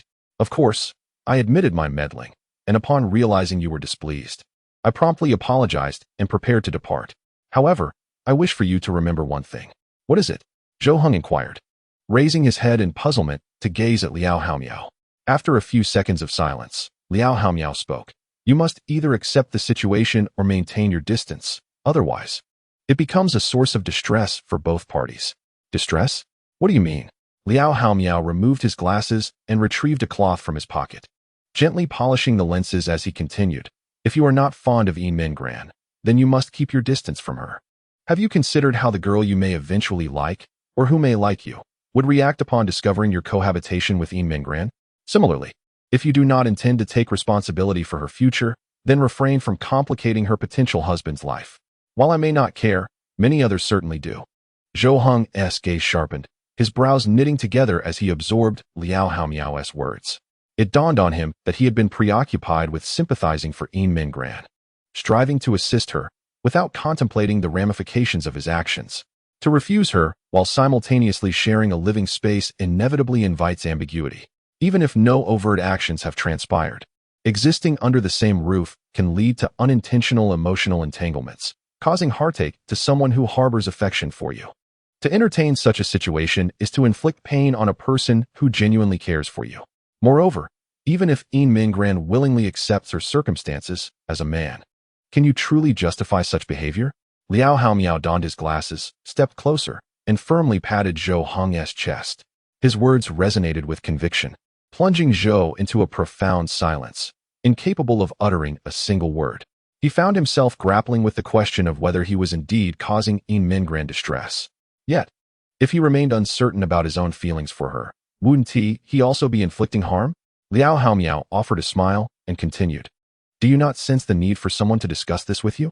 Zhou Hong sighed, cautiously inquiring, what benefit does this bring to you? No benefit, Liao Haomiao replied. Didn't I mention? I simply wish to spare Yin Mingran from sorrow. My feelings for her have reached their limit, and ultimately, is it wrong to desire to protect her smile? Zhou Hong turned away, directing his gaze toward the street lamp, fixated on the light until it stung his eyes. Before finally averting his gaze, he remained silent for an extended period, lost in thought. After 2 or 3 minutes, he finally spoke. How do you determine that you like Yin Mingran? How can you be certain that your feelings are genuine? Affection lacks a definitive definition or standard. If you believe you like her, then that is what it is. But I still don't understand. Zhou Hong took 2 steps forward, gazing intently at Liao Haomiao. His emotions somewhat heightened as he expressed, I once pursued a girl for 2 years, but it was merely because no one paid me any attention during middle school. When she did, I mistakenly believed I liked her. I didn't even consider what would happen if I actually won her affection. Would I take her gaming? Showcase the skins I purchased at great expense and the equipment I acquired? Would she then regard me as impressive and fall for me? Clearly, that seems improbable. How would I sustain a relationship? How could I ascertain if my feelings for her were genuine? Liao Haomiao extended his hand, gently pushing the agitated Zhou Hong aside. Adjusting his glasses as he remarked, allow me to share my perspective. After all, I possess some romantic experience. I was in a relationship during middle school that lasted a year. Zhou Hong paused, stepping back, his expression filled with confusion as he inquired, middle school? What could one possibly comprehend at that age? What thoughts could one harbor? Leaning against a nearby wall, Liao Haomiao gazed at the night sky and began, during that time, being with her brought me immense joy. Even on my most sorrowful days, the mere thought of her infused me with vitality. I yearned to share every interesting, joyful, or even disheartening encounter with her, constantly wondering what she was doing. For no apparent reason, I felt an urge to be near her. My gaze would invariably linger on her, and even the slightest interaction from her would fill me with happiness, causing my lips to involuntarily curl into a smile. Zhou Hong joined Liao Haomiao at the wall, quietly absorbing his words. He sensed a flicker of understanding within himself. Yet deeper still was a fear of her displaying even a hint of impatience toward him, a trepidation that she might deliberately avoid him. He felt that her every action could sway him, that he might feel an inexplicable jealousy over some other boy, and he feared she might come to dislike him. He wished to convey his thoughts to her, yet feared he might be indulging in self-deception. In essence, harboring affection for someone is truly beautiful, a sanctuary in the heart. A glimmer of hope, a guiding light leading one forward toward her. In those moments, one might readily acknowledge themselves as hopelessly infatuated. A gentle smile played on Liao Haomiao's lips, his eyes crinkling with warmth. Zhou Hong, sensing the peculiarity of this expression, inquired, what happened next? If you cherished her so much, why didn't you remain together? Liao Haomiao turned to Zhou Hong, a subtle smile gracing his face as he replied, eventually. Her mother found out. I had poor grades in middle school, and she forbade her from associating with someone who did not excel academically. She even approached my family, claiming I was hindering her daughter's studies, and thus, we were separated. Zhou Hong was momentarily taken aback, a flicker of surprise crossing his eyes. Observing Liao Haomiao recount this incident with such ease, coupled with his current academic standing, it was difficult to fathom the extent of his efforts since then. Yet, no matter how hard one strives, some things simply cannot be reclaimed. Zhou Hong extended his hand and gently patted Liao Haomiao's shoulder, offering words of comfort. If her family knew how well you were studying now, they would surely be astonished. If she had not stayed by my side, I would not have achieved my current results. It was merely my own lack of effort at the time. After speaking, Liao Haomiao turned to Zhou Heng and inquired, "So, has this been helpful to you? Have you begun to grasp the essence of your own affections?" Chapter 86. I like you. Will you be my boyfriend? It has indeed sparked some thoughts. I have experienced similar feelings myself. Zhou Heng quieted his mind, reflecting deeply on the emotions he felt while interacting with Yin Minggran. He was uncertain if this was the sensation of affection, yet he recognized that he had not felt this way towards Tang Ji or Tong Yining. It was a sentiment uniquely reserved for Yin Minggran. Liao Haomiao approached Zhou Heng, gave his shoulder another reassuring pat, and stated, "I can sense that you undoubtedly harbor feelings for Yin Minggran. The reason you haven't acknowledged it is because you've never truly liked someone before. Is that so?" "Indeed. Let us wait and see. After some time, you will come to understand your own heart, and you will realize you genuinely like Yin Minggran. However, by then, it may be uncertain whether she still likes you, so you must ponder this carefully." With that, Liao Haomiao turned to leave, but paused momentarily to add, "Remember what I said. Either accept it or maintain your distance. It's for the best for both of you." After that, Liao Haomiao departed, leaving Zhou Heng in contemplation. He could not deny that this conversation held profound significance for him. It unraveled many of his uncertainties and helped him clarify his feelings. Albeit he was still unsure if this sensation truly constituted affection. He recognized that Liao Haomiao was correct. His confusion arose from never having genuinely liked someone before. Even if he felt a spark of affection, he would not have cared enough. Zhou Heng stood in place for a long while, lost in thought, before finally taking a step forward, preparing to return home. He was uncertain how he would face Yin Minggran upon his return. Had she truly intended to confess her feelings? Would she still express them when he got back? As Zhou Heng rounded the corner, he suddenly halted, struck by the sight before him. On the familiar steps sat a recognizable figure. Just over 10 days prior, on a night marked by torrential rain, he had encountered a heartbroken girl on those very steps beneath a street lamp. Today, the same night, the same place, the same person, only this time, there was no rain. And the girl was not crying. The memories of that moment flooded back vividly. Yet now, Yin Minggran sat on the steps, holding the key to her home, gazing at the phone he had given her, a joyous smile illuminating her face. As Zhou Heng beheld the scene before him, his gaze flickered, and a subtle smile graced his lips.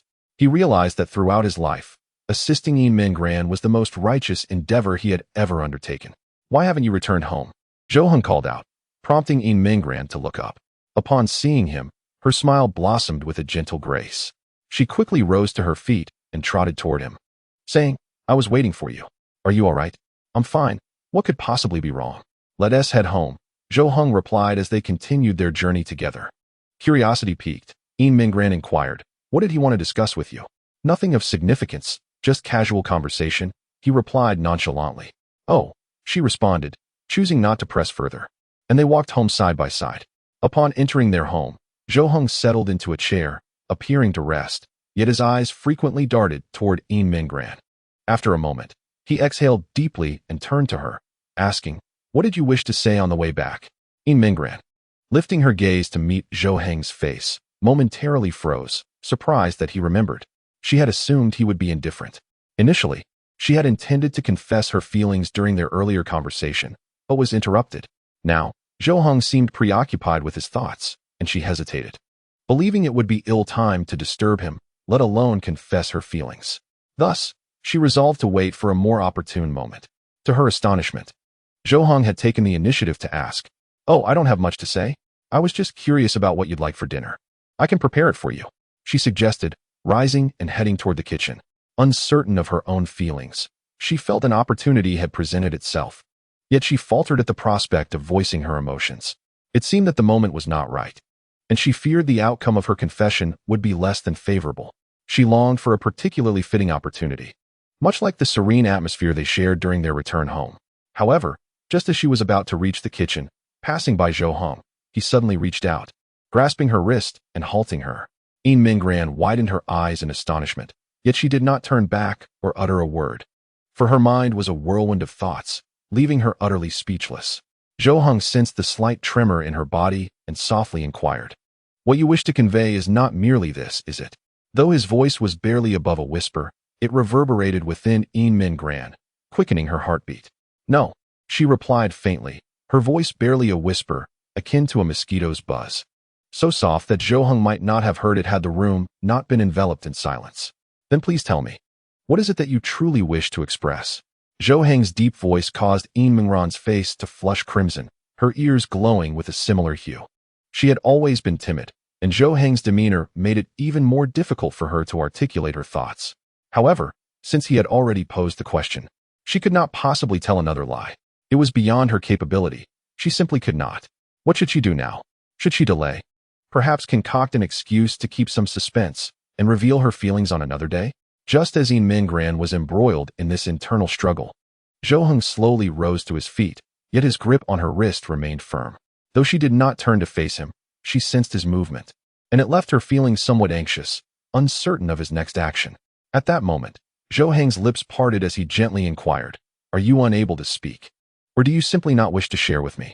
Ean Mingran's body quivered slightly at his words, for she detected not only curiosity in his tone but also a hint of disappointment, even a trace of vulnerability. This was the first time she had heard such a tone from him, and it resonated deeply within her, striking at the most fragile part of her heart. It was a devastating blow that breached her psychological defenses. She found herself utterly defenseless. Taking a deep breath, Ean Min Gran abruptly turned to face him, her gaze resolute and earnest. "Zhou Heng, I understand that my words may seem somewhat audacious, for all that I have gained thus far is thanks to you, Tang Ji, and my mother. Yet, I have developed feelings for you. I am empty-handed and unworthy of you, but I still wish to be brave this once. Zhou Heng, I like you. Will you be my boyfriend?" Chapter 87. Otherwise, I might inadvertently upset you without realizing it. As soon as Ean Mingran's words fell, a profound silence enveloped the room, so still that one could almost hear the echo of her confession. Zhou Heng's expression was one of utter astonishment. He had anticipated that she would confess her feelings, but the reality of her declaration struck him like a thunderbolt. Despite being mentally prepared, he found himself unprepared for the emotional impact, as if her words had pierced straight to his soul. His mind went blank, seemingly devoid of the ability to think. Yet internally, he was shouting, "What? Is this what it feels like to be confessed to? Is this sensation truly real?" After speaking, Ean Mingran's determined gaze and serious demeanor seemed to fade rapidly, replaced by an unmistakable blush on her cheeks. She lowered her head, appearing shy and bashful, yet inwardly, she was elated. She had finally voiced her innermost thoughts. In the past, she would never have dared to utter such words. The ability to express herself now was a testament to her transformation, a sign that she had overcome her former timid nature. After a brief moment, Zhou Heng finally spoke. Upon hearing his voice, Ean Min Gran immediately lifted her head, her eyes sparkling with anticipation as she gazed at him. She was uncertain of the outcome of her confession. However, even if it resulted in disappointment, she would not allow herself to feel disheartened. From the very beginning, she had approached her confession with the understanding that failure was a possibility. She possessed a clear awareness of her circumstances, living under someone else's roof, with nothing to her name aside from her academic achievements. Furthermore, she believed she lacked any qualities that could attract Zhou Heng. Thus, while she harbored hope, she was also prepared for the possibility of failure, merely wishing that, should it come to that, their relationship would remain unchanged and not deteriorate. "Do you really, truly like me? This isn't a joke, is it?" Zhou Heng blinked repeatedly, as if his eyes were dry, stuttering and hesitating as he spoke. "It's true. I'm not joking," Ean Min Gran replied without hesitation, finally convincing Zhou Heng of her sincerity. Yet, he still struggled to comprehend it. After all, he had been a figure of ridicule throughout high school, a laughingstock for 2 years, with a notably low presence, ranking at the bottom in academic performance. How could someone like him be liked? The one who harbored affection for him was none other than the top student and class monitor, renowned not only for her excellent grades, but also for her amiable personality, earning the trust of every classmate. Her looks were beyond commendable, making her the object of desire for half the boys in their class, and countless suitors from other classes as well. It was unfathomable that someone like her could possibly like him. Was it merely because he had lent her a helping hand? Zhou Heng released Ean Mingran's wrist and took a step back, his throat constricted as if a bone was lodged within, rendering him speechless. It was as though he wished to articulate something but could not find the right words. Feeling as nervous as if he were stepping onto a stage for the first time. Observing his demeanor, Yin Minggran squinted slightly, offering a gentle smile as she softly said, "It's all right. You don't need to answer me. I know you are reluctant to reject me. I'll go prepare dinner now. After we eat, we can begin studying. Just pretend that what just happened didn't occur and don't let it affect your mood for studying." With that, she turned to head toward the kitchen. "No, wait, hold on." Zhou Heng appeared to be in a state of utter urgency as he quickly called out to Yin Minggran, who was startled and turned around with a perplexed expression, unsure of what was amiss. Zhou Heng, panting heavily, felt as though his heart was lodged in his throat. After a moment, he swallowed hard, his Adam's apple bobbing, and spoke, "I lack romantic experience. Although I am aware that you do as well. I must express that if I falter or err in any way, please do not hesitate to point it out. I shall make the necessary corrections. Otherwise, I may inadvertently upset you without realizing it." Yin Minggran was momentarily taken aback, her eyes widening in surprise. Her delicate lips quivered slightly as she took a step forward, blinking her jade-like eyes in disbelief, and stammered, "What you mean is." Zhou Heng nodded, inhaled deeply, and exhaled slowly, "I wish to be your boyfriend." Upon uttering these words, time seemed to freeze for a moment. Yin Minggran stood motionless, and in the next heartbeat, her lips moved, tears shimmering in her eyes. Zhou Heng was instantly thrown into a panic. Before he could utter a word, glistening tear streaks appeared on her rosy cheeks. "And no, what did I do wrong? Please don't cry," Zhou Heng implored, his hands unsure of where to rest, his entire demeanor radiating confusion. He scanned his surroundings, fervently wishing for some miraculous tool to immediately halt Yin Minggran's tears. In that moment, Yin Minggran recalled her first day at Zhou Heng's home when she too had cried in front of him, and he had not reacted in such a manner. She had even scolded him then, her words sharp. Witnessing Zhou Heng's current reaction elicited a chuckle from her, even as tears streamed down her face. "You haven't done anything wrong. I'm simply shedding tears of joy." "Ah, you startled me." Zhou Heng sighed in relief, his heart feeling as though a great weight had been lifted. He had feared that he had inadvertently upset her shortly after they began their relationship. Zhou Heng stood there, frozen like a statue, unsure of what to do next. "I have a girlfriend now? Just like that? And it's Yin Minggran, the goddess in the eyes of so many boys. This is infinitely better than pursuing Tong Yining for 2 years. Have I traded in my bicycle for a sports car? What now? Should I celebrate? Or perhaps call my mother to share the news?" It was at that moment, seeing Yin Minggran wipe her tears, that Zhou Heng realized he ought to take action. At the very least, he should hand her a tissue. Why stand there like a zombie? Subsequently, Zhou Heng hurriedly fetched some tissues and handed them to Yin Minggran, saying, "Wipe your tears, please do not cry." Yin Minggran accepted them, dabbing at the corners of her eyes, and then revealed a joyful smile. "You must be hungry. Let me prepare a meal for you. You should rest for a while." Zhou Heng, quick on his feet, stepped forward and interjected, "Oh no. Today, allow me to cook. You should take a break." In the end, neither of them yielded, and they both squeezed into the kitchen to prepare the meal together.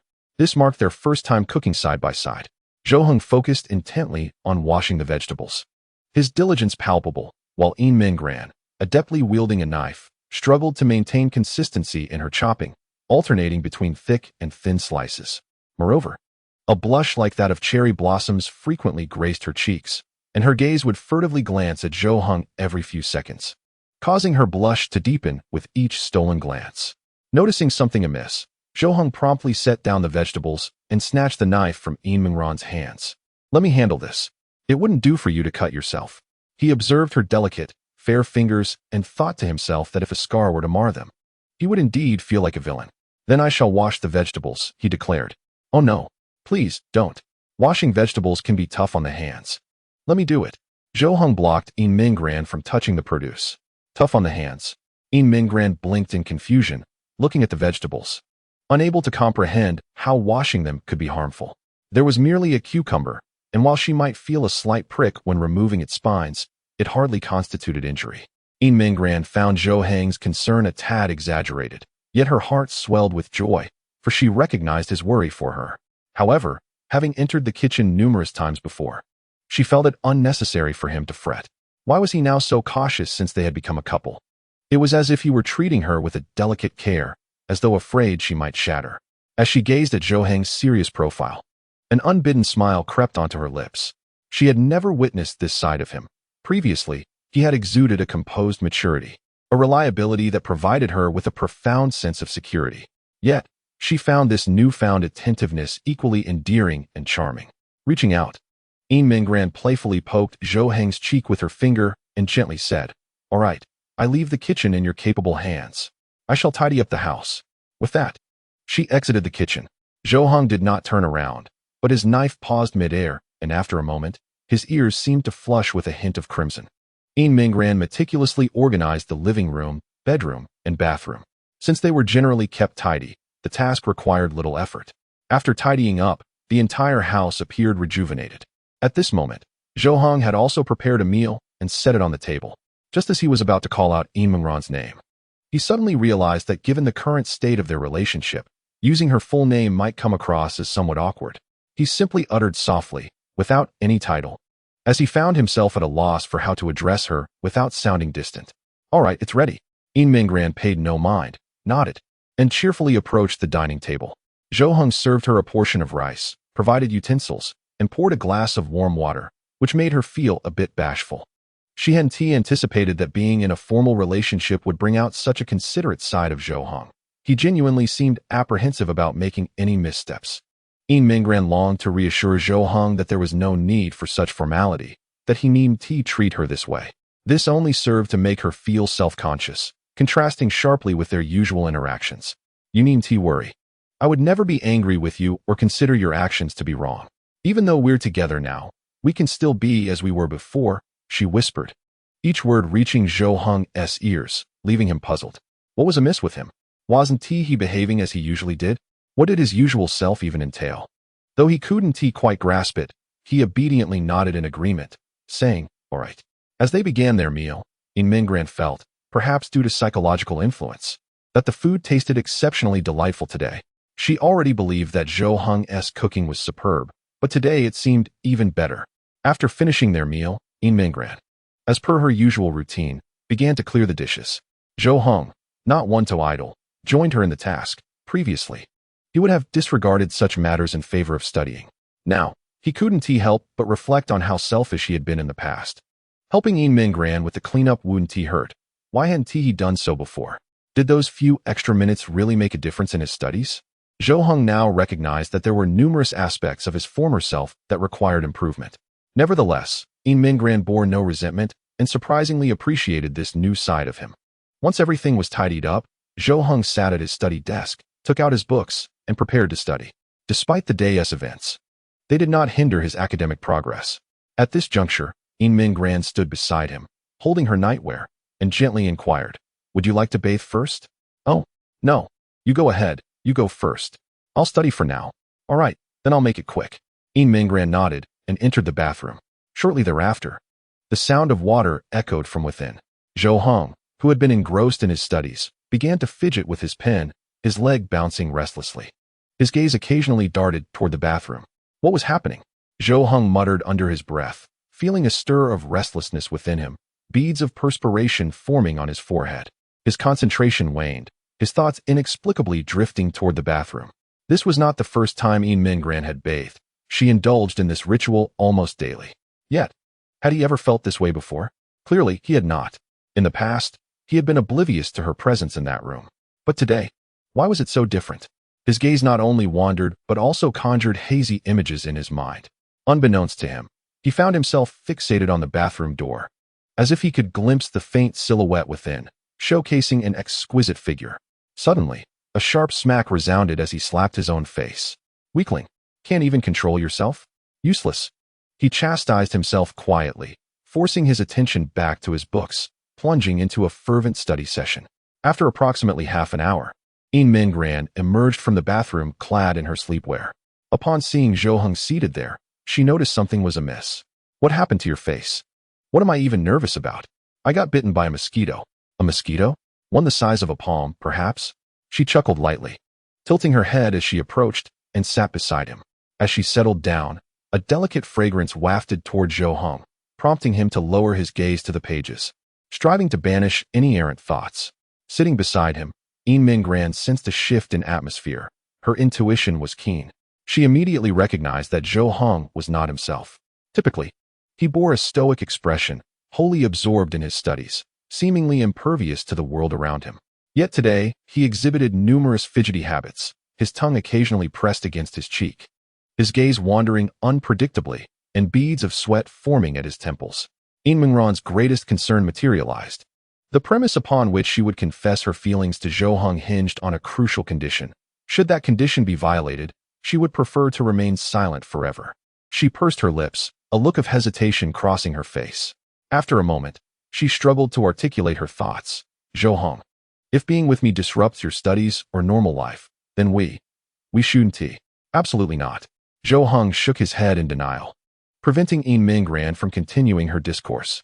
He was acutely aware that his current circumstances were unlike any he had previously encountered, and he found it rather intriguing. The emotions and state of mind he experienced filled him with a sense of novelty, akin to a vibrant palette adding color to his otherwise monotonous existence. In the past, only gaming had been able to evoke such feelings. However, he never anticipated that the freshness brought by Yin Mingran would far surpass that of any game. Though these sensations were undeniably captivating, they would not encroach upon other aspects of his life. He was capable of temporarily setting aside his favorite games to maintain his focus on studies, and thus, pursuing a romantic relationship could be managed similarly. Yin Mingran's lips curved into a gentle smile as she placed her hand on Zhou Heng's, softly saying, "I believe in you." In that moment, Zhou Heng momentarily forgot the nature of their relationship and, as usual, allowed Yin Mingran to guide him through his studies. Both were earnest in their learning, seemingly intent on demonstrating that the evolution of their relationship would not disrupt their endeavors. As the night deepened, Zhou Heng recognized that they had studied sufficiently, and it was time for him to cleanse himself and retire for the evening. He entered the bathroom, preparing for a shower, while Yin Mingran returned to the bedroom. She gazed thoughtfully at the blanket that lay between them on the bed, contemplating its significance. It served as a divider, splitting the large bed into two sides for their separate slumbers. However, given the status of their relationship, was such a barrier truly necessary? As a couple, did the presence of a blanket between them not create an emotional distance? After a brief moment of reflection, Yin Mingran decided to remove the blanket that separated them. As she looked at the spacious bed before her, a faint blush crept onto her cheeks as she found herself contemplating the prospect of taking one of the pillows away. If she did so, would they not then share a pillow, thereby truly embodying the essence of sleeping side by side? Yet, despite her musings, she resolved against this action. They had only just begun their relationship, and she would not wish to displease Zhou Heng. Lying on the bed, with only a wall separating her from the bathroom, she could faintly hear the sounds emanating from the other side. Her mind began to wander, imagining Zhou Heng's physique. Previously, she could only envision it. Having witnessed his form during a workout, she now wondered if she could touch those muscles. She had long desired to do so, but had always hesitated. Now that she possessed a legitimate claim to him, was it so inappropriate to indulge in such a desire? As these thoughts swirled in her mind, Yin Mingran found herself swallowing hard, her face flushing crimson as she hastily pulled the blanket around herself. What am I thinking? She chided herself. In the vast expanse of the bed, she rolled from side to side, ultimately enveloping herself in the blanket. She quickly urged herself to regain composure, recognizing that if she continued to entertain such fanciful notions, it could lead her down an inexorable path. To be together with Zhou Heng was already a delightful surprise for her. How could she dare to make any further requests? If her pride were to provoke Zhou Heng's disdain, leading to their eventual separation, she would undoubtedly regret it deeply, perhaps even to the point of tears. Suddenly, Yin Mingran peeked her head out from under the covers, recalling something important. Should she share this joyful news with Tang Ji? After all, her ability to be with Zhou Heng was largely thanks to Tang Ji's assistance, and she felt a sense of obligation to express her gratitude. Yin Mingran retrieved her phone, opened the chat interface with Tang Ji, and typed a few words. "I am now with Zhou Heng." No, that was not quite right. She deleted the message, typed and deleted repeatedly, feeling that she could not adequately convey her emotions through text. Ultimately, she resolved to wait until school the next day to tell Tang Ji in person. That would be far better. At that moment, she heard the sound of water in the bathroom cease, indicating that Zhou Heng had finished his shower. She quickly set her phone aside, striving to appear nonchalant. Should she lie down? Sit up? Pretend to be asleep? No, that surely wouldn't work. What on earth was she so nervous about? Yin Mingran tucked her head back under the covers, blushing as she whispered to herself. Why did it feel as if it were her first night sleeping next to Zhou Heng? The first time had been filled with anxiety and fear, whereas this time, she felt a mix of shyness and anticipation. They had shared the same bed every night, but today their relationship had transformed. What might transpire? What would Zhou Heng do? Yin Mingran pondered silently, resolving that whatever Zhou Heng chose to do, she would not refuse him. After a while, the bedroom door creaked open, and Zhou Heng entered. Upon seeing Yin Mingran lying on the bed, he couldn't help but feel puzzled. Why was she hidden under the covers? Was it cold in the room? Meanwhile, beneath the blanket, Yin Mingran scolded herself for her timidity, unsure of how to present herself to Zhou Heng, so she concealed herself further. Zhou Heng initially thought Yin Mingran was asleep, but noticing the blanket moving, he realized she was wide awake. He then observed that the blanket dividing the bed had been pulled aside. Here is a cup of warm water I've placed for you. Are you feeling tired? Would you like some fruit? I can wash some for you, he asked softly as he set the cup down on the table beside her. Yin Mingran was momentarily taken aback. Then she tightly shut her eyes and bit her lip, her repressed emotions threatening to overflow. She was bewildered. Had they not just gotten together?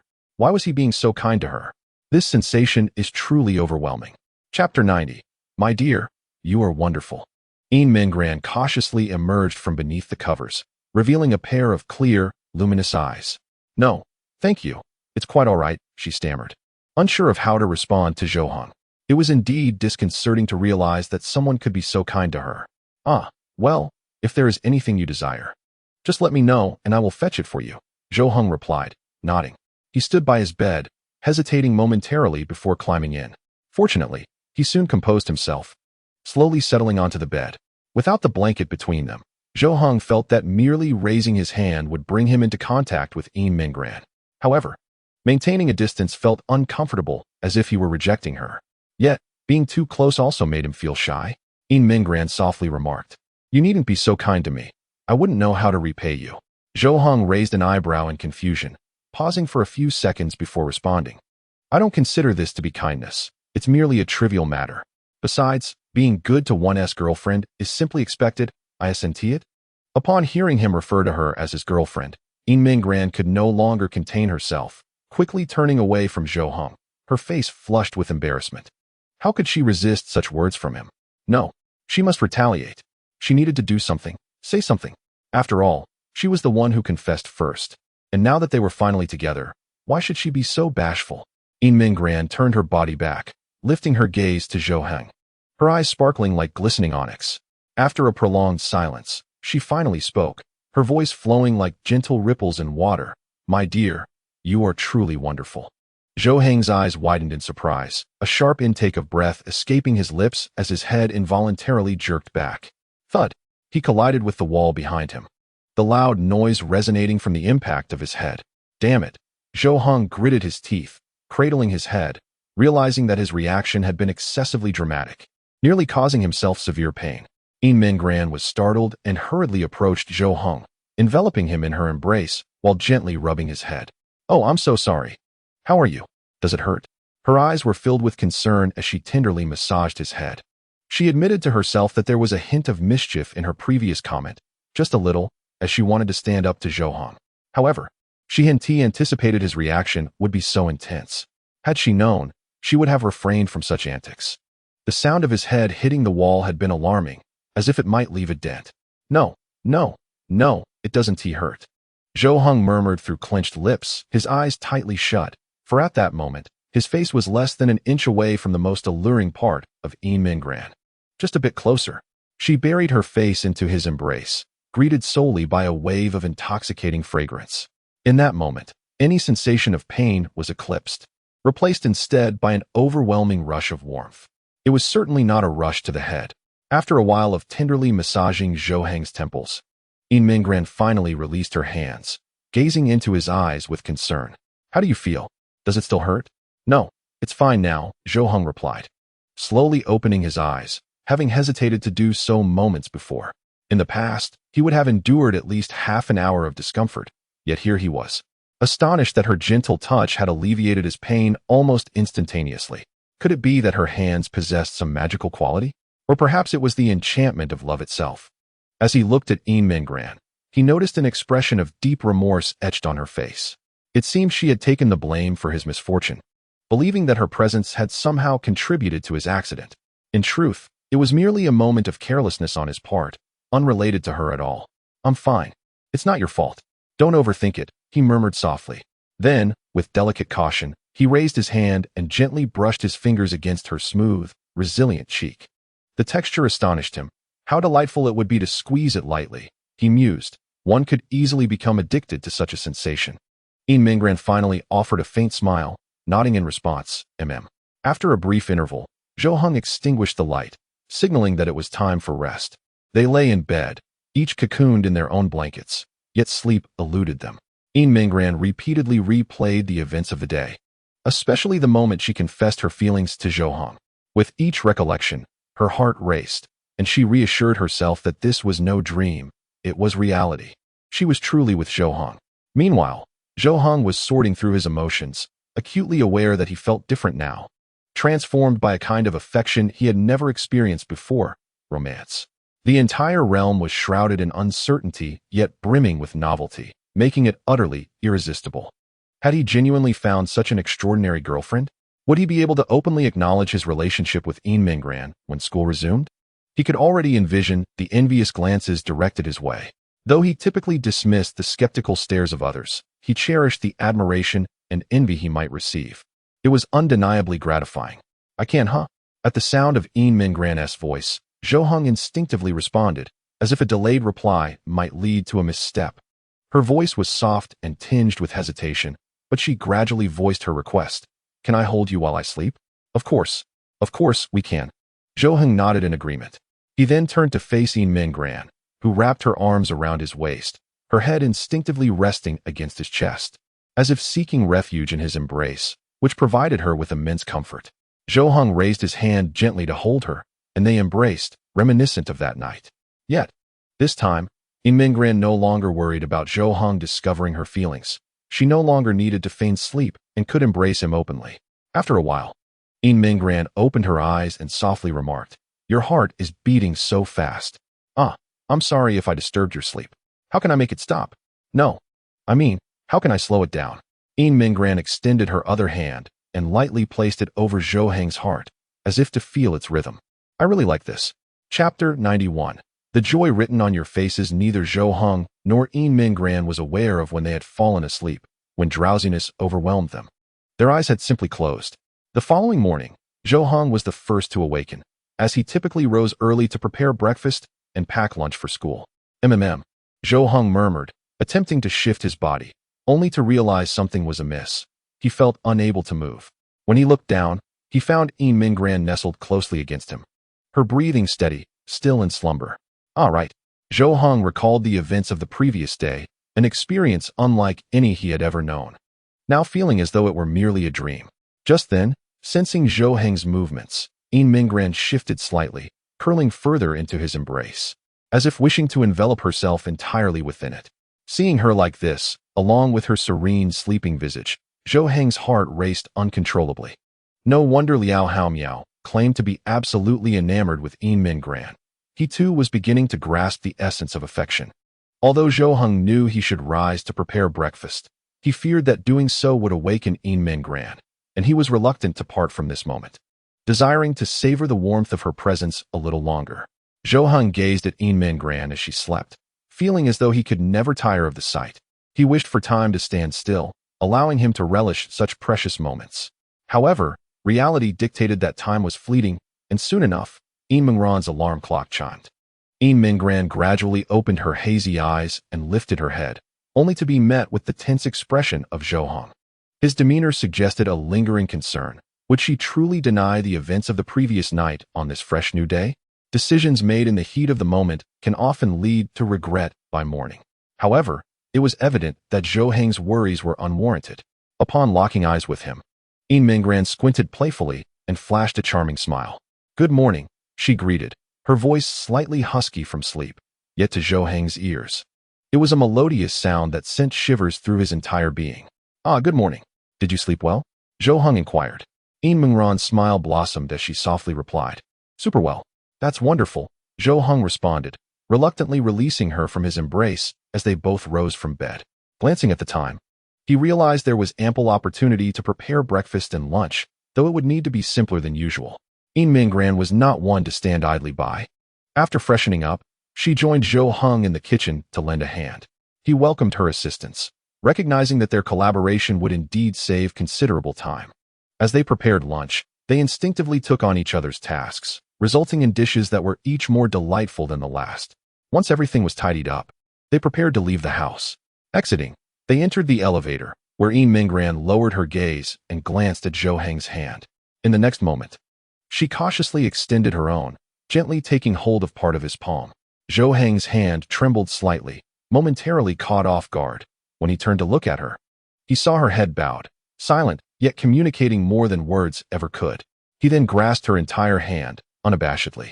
Yin Mingran lifted her head, casting a glance at Zhou Heng's profile, and smiled sweetly. Hand in hand, they made their way to school, parting briefly at the entrance to avoid drawing attention. As the institution forbade romantic relationships among students, and being caught would likely result in consequences.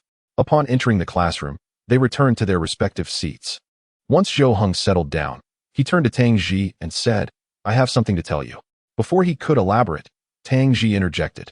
"You and Yin Mingran are together, aren't you?" "Huh. How did you know? Did she tell you?" "No, I guessed.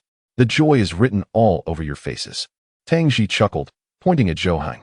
"Really? Is it that obvious?" Zhou Heng furrowed his brow, touching his cheek. Could he truly appear so elated? Absolutely. Especially Yin Mingran. She looked as if she could hardly contain her happiness, practically bouncing into the room. Tang Ji pointed toward Yin Mingran, noticing her seemingly carefree swaying of the head. From behind, her silhouette radiated joy. "Well, regardless of everything, I wish you both the best. You seem quite compatible and should be able to stay together. But aren't you going to inform your aunt?" "For now, I have no intention of doing so," Zhou Heng replied, shaking his head.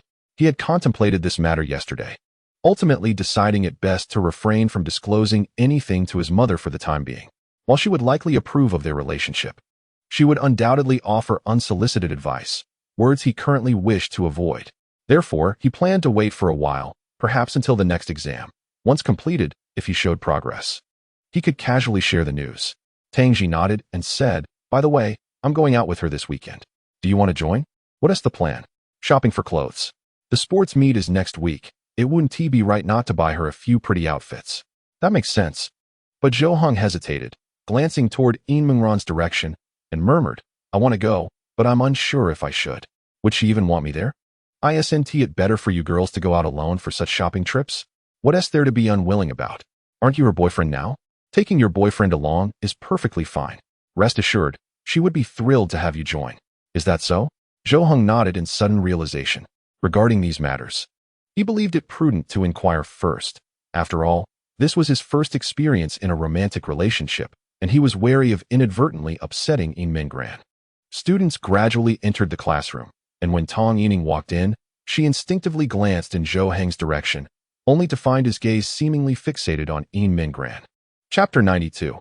Has Yin Mingran trained you well? During class, Tang Yining keenly observed Zhou Heng and Yin Mingran, noticing something peculiar about them today.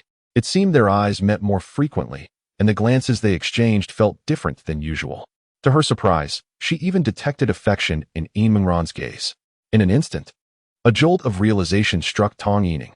Could it be that they had officially gotten together? Was it truly that sudden? Just 2 days prior, during the weekend, when she asked Yin Mingran, she had insisted they were not in that kind of relationship. What about Liao Haomiao? Where had he disappeared to? Did his confession not succeed? Was there nothing to obstruct their union? "Now, let me see a classmate's response," the teacher said, surveying the students in the classroom. At such moments, students would instinctively lower their heads, hoping to evade the teacher's gaze, though, generally speaking, this tactic proved ineffective. At this moment, Zhou Heng remained lost in thought, seemingly reminiscing about the time spent with Yin Mingran. The mere thought of snuggling together each night filled him with anticipation. Now, let us call upon Zhou Heng, the student who has shown the greatest improvement in this monthly examination, to answer this question. The teacher's words jolted Zhou Heng from his daydream, and he lifted his head, staring blankly at the instructor. Tang Ji, seated nearby, nearly burst into laughter upon witnessing his expression. Simultaneously, Yin Mingran and Tang Yining, seated in front of him, turned their gazes toward Zhou Heng.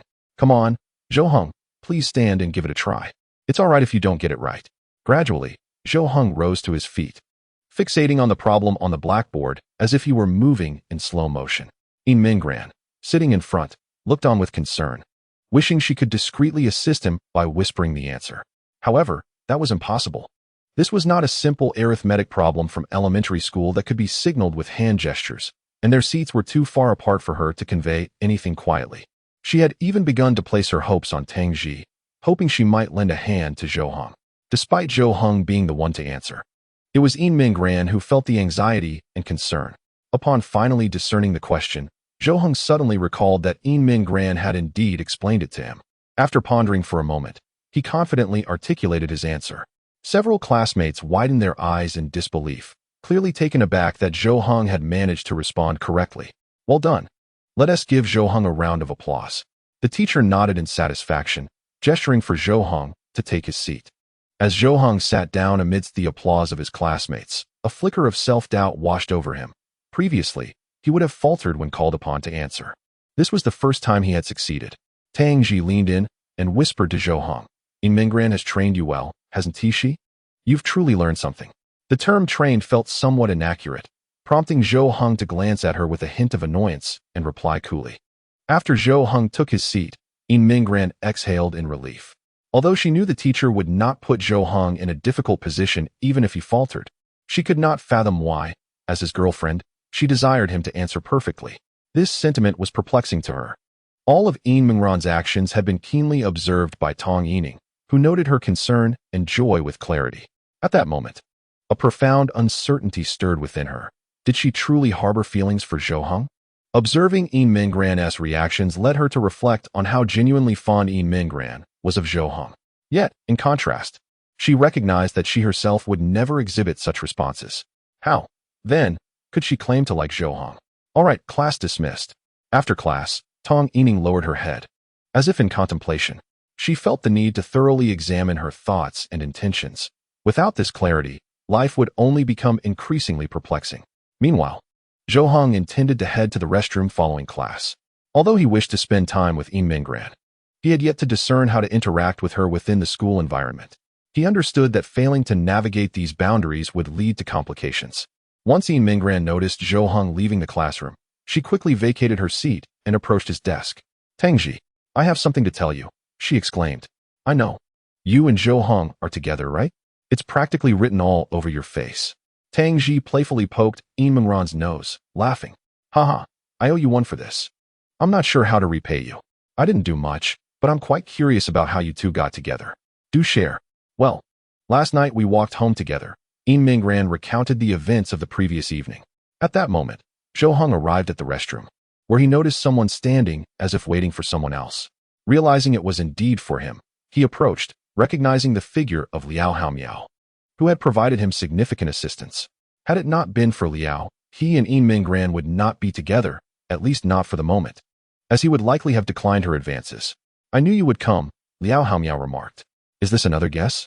Zhou Heng frowned, observing Liao, who for some reason seemed less bothersome than the day before. Liao Haomiao's lips curled into a subtle smile. Of course, just as I anticipated. You must have had a delightful evening last night. I must admit, you indeed offered considerable help. Thank you. No need for thanks. It was not I who made you act, but rather you who chose your path. I merely facilitated your self-discovery, Liao Haomiao replied, shaking his head. He then produced something from his pocket and handed it to Zhou Heng. Upon receiving it, Zhou Heng discovered a pair of couple bracelets. A gift of blessings for you both. May you always be together. With that, Liao Haomiao brushed past Zhou Heng, preparing to leave. Just as he was about to exit, Zhou Heng called out to him. Hey, yes? Liao Haomiao turned, a look of curiosity on his face. Zhou Heng tucked the bracelets away and slowly inquired. Do high achievers like you befriend those who struggle academically? Liao Haomiao paused for a moment, and after a few seconds, he comprehended the implication, chuckling lightly. Are you referring to yourself? Chapter 93. Have you two kissed each other? What else could it be? Am I truly in a position to criticize others for their lack of academic diligence? Liao Haomiao turned around and approached Zhou Heng, standing before him. Are you certain you wish to befriend me? I once harbored feelings for Yin Minggran. Does that not concern you? Concern? Why would I fret over the possibility of you stealing Yin Minggran away from me? Do cease your jesting. Zhou Heng's casual demeanor momentarily startled Liao Haomiao, who then nodded and remarked, "Is this the confidence of a victor? Very well, if that is the case, I shall assume the role of your advisor. Feel free to consult me on any matters, including academic inquiries. Do I truly need your counsel regarding studies? My girlfriend is more than capable." "Huh, quite right, quite right. It seems I have overstepped. In that case, it is a pleasure to make your acquaintance, Zhou Heng." Liao Haomiao grasped Zhou Heng's hand, giving it a brief shake, and patted him on the shoulder before turning to leave. As Zhou Heng watched him depart, he couldn't help but reflect on how many high achievers surrounded him. Each possessed unique qualities, yet they all shared a remarkable intelligence. Upon returning to the classroom, Zhou Heng noticed a peculiar glint in Tang Ji's gaze directed towards him, prompting his inquiry, "What is it? Is there something on my face?" With a knowing smile, Tang Ji shook her head and replied, "It's nothing. I merely feel that you have changed quite a bit." "Have I?" Zhou Heng retorted, but almost immediately recognized that he had, indeed, transformed significantly. Likely since that fateful day he met Yin Mingran. This newfound change, he mused, was rather pleasant, as it rendered his existence increasingly intriguing, in stark contrast to the previous monotony.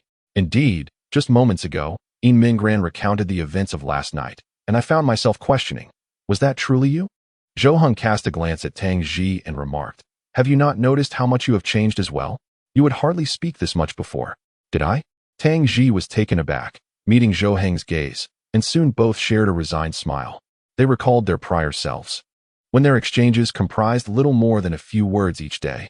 However, with Yin Mingran's arrival, both had gradually undergone a transformation, engaging in more conversation and drawing closer in their relationship. They could not deny that it was indeed Yin Mingran who had instigated this change. At noon, during lunch, Yin Mingran seemed to have been eagerly awaiting this moment. As soon as class concluded, she swiftly retrieved her lunchbox to seek out Zhou Heng and Tang Ji. The two students seated in front of them appeared to have grown accustomed to this routine. Upon noticing Yin Mingran's approach, they willingly vacated their seats, opting either to dine at the cafeteria or to occupy Yin Mingran's usual spot, displaying remarkable thoughtfulness. As soon as Yin Mingran settled down, Tang Ji could not resist teasing her with a smile. "What's the rush? Zhou Heng isn't going anywhere." Upon hearing those words, Yin Mingran's face flushed with a delicate hue. It seemed she had harbored a touch of excessive anticipation. After all, having spent an entire day at school, this was a rare moment to draw closer to Zhou Heng. Noticing that Yin Mingran offered no rebuttal, Zhou Heng's gaze became somewhat erratic, though internally he was quite elated, experiencing for the first time the sensation of being cherished so profoundly. As they opened their lunch boxes, the meal was particularly sumptuous today. Tang Ji peered in and remarked, "You both have quite a delightful spread. It looks appetizing." Instantly, Yin Mingran picked up a piece with her chopsticks, intending to offer it to Tang Ji. However, Tang Ji shot her a glance that subtly directed her attention towards Zhou Heng. Momentarily taken aback, Yin Mingran then understood and hesitated before gradually moving the chopsticks towards Zhou Heng. Zhou Heng blinked, momentarily at a loss, gazing across at Yin Mingran, who lowered her head, avoiding his eyes. Yet, her flushed ears betrayed her shyness. Such an act surely made her feel embarrassed, especially in the classroom surrounded by numerous classmates. Not wishing to let the situation grow awkward, Zhou Heng leaned forward, opened his mouth, and took the offered food. He then reciprocated in kind, using his chopsticks to bring food to Yin Mingran's lips. Without hesitation, she accepted it, and their eyes locked in a moment of silent communication, the atmosphere thick with an unmistakable air of intimacy. Observing their expressions, Tang Ji suddenly interjected, "Have you two ever kissed?" Both Zhou Heng and Yin Mingran widened their eyes in disbelief at Tang Ji's question. Without needing a response, she nodded knowingly and muttered, "Well, it makes sense. Your relationship isn't progressing that quickly." Zhou Heng turned his gaze towards Yin Mingran, fixated on her rosy lips, feeling an involuntary swallow. He had never contemplated this before. As someone inexperienced in romance, he instinctively believed that such matters unfolded incrementally. Having already held hands, he assumed their progress should be swift. But was kissing perhaps a step too soon? Meanwhile, Yin Mingran recalled a conversation with Tang Ji, who had previously suggested a punishment of kissing Zhou Heng's hand. She had mentioned that if they weren't in a romantic relationship, such an act might provoke his ire. Now that they were indeed a couple, could she initiate a kiss? Would Zhou Heng be receptive if she took the initiative? After school in the evening, Tang Ji was the first to depart. She was acutely aware that the time after school signified the private realm of Zhou Hong and Yin Mingran, and she had no desire to intrude upon their intimacy. Once Zhou Hong had tidied up, he remained seated in his place, awaiting Yin Mingran. The anticipation of their impending solitude stirred excitement within him. He had never before yearned for such moments with her. Now that they were together, he found himself desiring her company at every moment. This sensation was perhaps the essence of affection, and he began to grasp its meaning. Upon noticing Zhou Hong waiting for her, a subtle smile graced Yin Mingran's lips, prompting her to hasten her preparations. Once ready, she eagerly approached Zhou Hong, who stood to accompany her as they exited the classroom and subsequently the school. Upon stepping beyond the school gates, Yin Mingran grasped Zhou Hong's hand, marking their first hand-holding.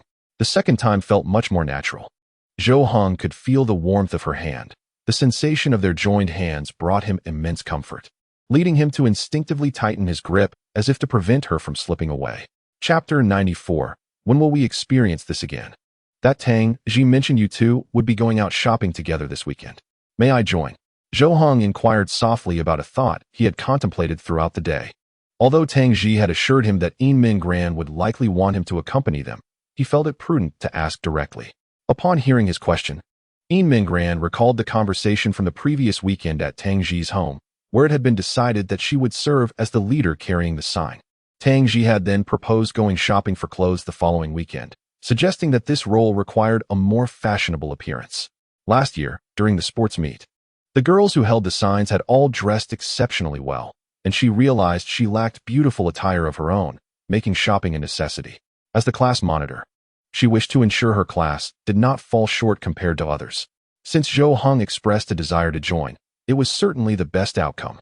The prospect of going out with Zhou Hong filled her with joy. He was not only her closest friend, but also her boyfriend. The thought of shopping together was almost unbelievable, and she envisioned herself as a cheerful girl that day. Of course. Would you like to go? I hesitated to invite you since weekends are a rare opportunity to relax, and I thought you might prefer to enjoy some games. Yin Mingran had witnessed the joy that gaming brought to Zhou Hong. Seeing him so elated was also her heart's desire. Thus, she hesitated to invite him out, fearing he might decline, unwilling to sacrifice his precious gaming time. It's fine. Games can be played anytime. Zhou Hong paused, turning his head to the side before softly admitting, I now find you far more significant than any game. In an instant, Yin Mingran lowered her head, her cheeks flushing crimson, her heartbeat quickening as she held Zhou Hong's hand, which trembled slightly. His words struck a profound chord within her, igniting feelings of intense affection.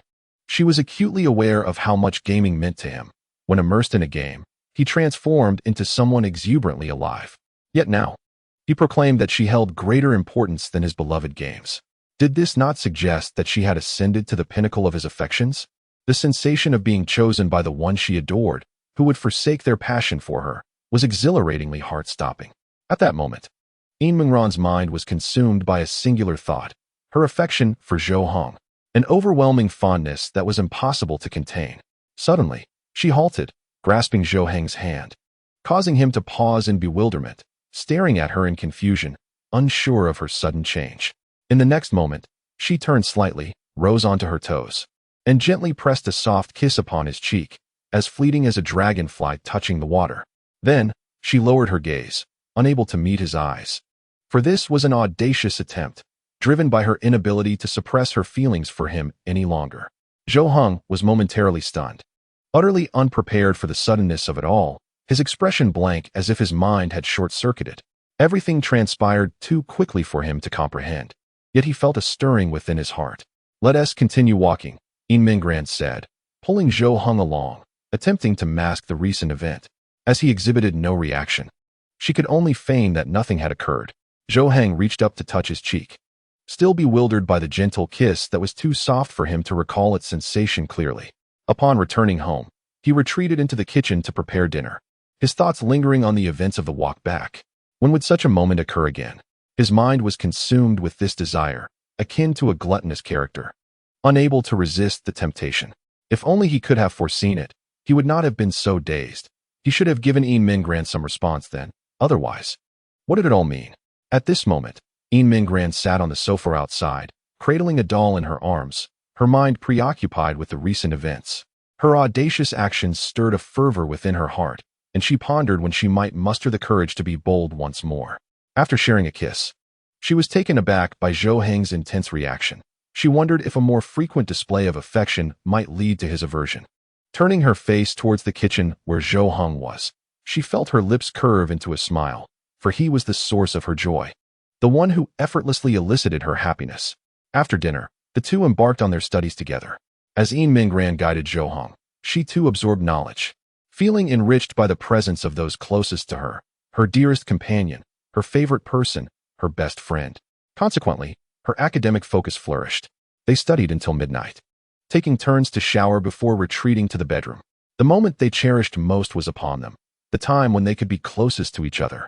With the lights extinguished, they lay side by side beneath the covers, gazing at the ceiling, sleep eluding them. They both longed to drift off in each other's embrace. Yet neither dared to voice their desires, feeling it best to prepare themselves mentally first. After approximately 10 minutes, they turned simultaneously to face one another, lying side by side. In the darkness, their features remained obscured, but they could distinctly feel the warmth of each other's breath softly brushing against their cheeks. Zhou Heng had something to say, yet the words lingered unspoken on his lips. Yin Mingran, however, extended her arms and, with a particularly tender tone, whispered, "Hug me." This simple request stirred Zhou Heng's heart, unleashing a torrent of emotions within him. He wrapped his arms around Yin Mingran, holding her tightly, savoring her warmth. She nestled closer into his embrace, her head resting against his chest, feeling utterly comfortable and reveling in this sensation. This feeling lulled her into a peaceful slumber, despite her wish to experience it while awake. Noticing that Yin Mingran had fallen asleep, Zhou Heng gently loosened his hold, concerned for her comfort. After a moment's hesitation, he leaned down and placed a soft kiss on her forehead, whispering to himself, "Let me be cunning this time. Next time, I shall do it while you are awake." Good night. Chapter 95. I yearn to see you in more beautiful garments. A week swiftly passed, and although Zhou Heng and Yin Mingran experienced each day in a similar manner, they never grew weary of it. The moments they cherished the most were those spent at night, when they could embrace each other in slumber. The sense of security provided by one another enabled them to drift into sleep with ease. One morning, Yin Mingran awoke first, lying in Zhou Heng's arms, enveloped by his warmth. Noticing that he was still asleep, she decided to remain in bed a little longer, relishing the weekend that allowed Zhou Heng to rest a bit more. The rigors of the past week had taken a toll on him, as he often studied late into the night and exerted himself diligently during school hours. Though she wished to alleviate some of his burdens, she understood that academic endeavors ultimately required individual effort. With her large, expressive eyes, she gazed at Zhou Heng's peaceful visage, and despite their few days together, her heart swelled with joy. As her gaze descended, it fixated on his rising and falling chest and abdomen, deep in thought. She had longed to express her admiration for him, but had yet to find the opportune moment. She was utterly enamored with his robust physique. Zhou Heng slowly opened his eyes, only to find Yin Mingran intently observing him. The heat in her gaze made him feel a touch bashful, as if she were fixated on his muscles. While the purpose of his fitness journey was not solely for admiration, receiving such appreciation from his girlfriend was undoubtedly a delightful surprise. However, it was the weekend, and they had planned to venture out together. With this thought in mind, Zhou Heng promptly opened his eyes, shifted slightly to signal to Yin Mingran that he was awake. Upon sensing his movement, she lifted her head, met his gaze, and offered a gentle smile. "Good morning," she whispered. "Good morning. Have you just woken up?" he queried. "Yes, I've been awake for a little while." "Shall we get up then? We are going out today, right?" Indeed, Yin Mingran had eagerly anticipated this outing with Zhou Heng for an entire week. While spending an entire day at home together was delightful, the prospect of shopping together was equally thrilling. They rose from bed, freshened up, and enjoyed breakfast. Shortly thereafter, Yin Mingran sent a message to Tang Ji, inquiring about their departure time. Tang Ji quickly replied, "I'm on my way to you now. I assume you two must be getting ready by this time." Just then, Yin Mingran's phone emitted a notification sound. She glanced at the message and was astonished to discover that it was from Zhou Heng, who was sitting nearby. It was a transfer notification, without any explanation. He had sent her 2,000 yuan. "What is this?" Yin Mingran lifted her head, looking at Zhou Heng with a mixture of surprise and confusion. Zhou Heng replied softly, "Aren't we supposed to buy some clothes today? Why not purchase a few more?" He observed the garments adorning In Min Gran, which she had worn just the previous weekend. He was acutely aware that she possessed a scant wardrobe. This particular outfit had been acquired shortly after her arrival at his home, while his own clothing collection was modest. Being a male limited his options further. However, in comparison to other girls, In Min Gran's attire was undeniably insufficient, and he certainly did not wish for her to experience a lesser existence than her peers. No, no, no, I cannot accept this. In Min Gran quickly waved her hands in refusal. I have my own funds, and besides, I haven't even spent the money my mother gave me last time. The substantial sum was simply too much for her to accept. She could sense Zhou Heng's intentions, and that alone was sufficient for her. Zhou Heng anticipated her refusal, yet having made the decision to offer her the money, he was resolute in ensuring she did not decline. Please accept it. I wish to see you in more beautiful clothes. His words caused In Min Gran to hesitate, her hand poised to return the transfer. She genuinely did not want to accept the money, feeling she had already received so much. It seemed improper to indulge further at Zhou Heng's expense. However, his statement stirred a conflict within her.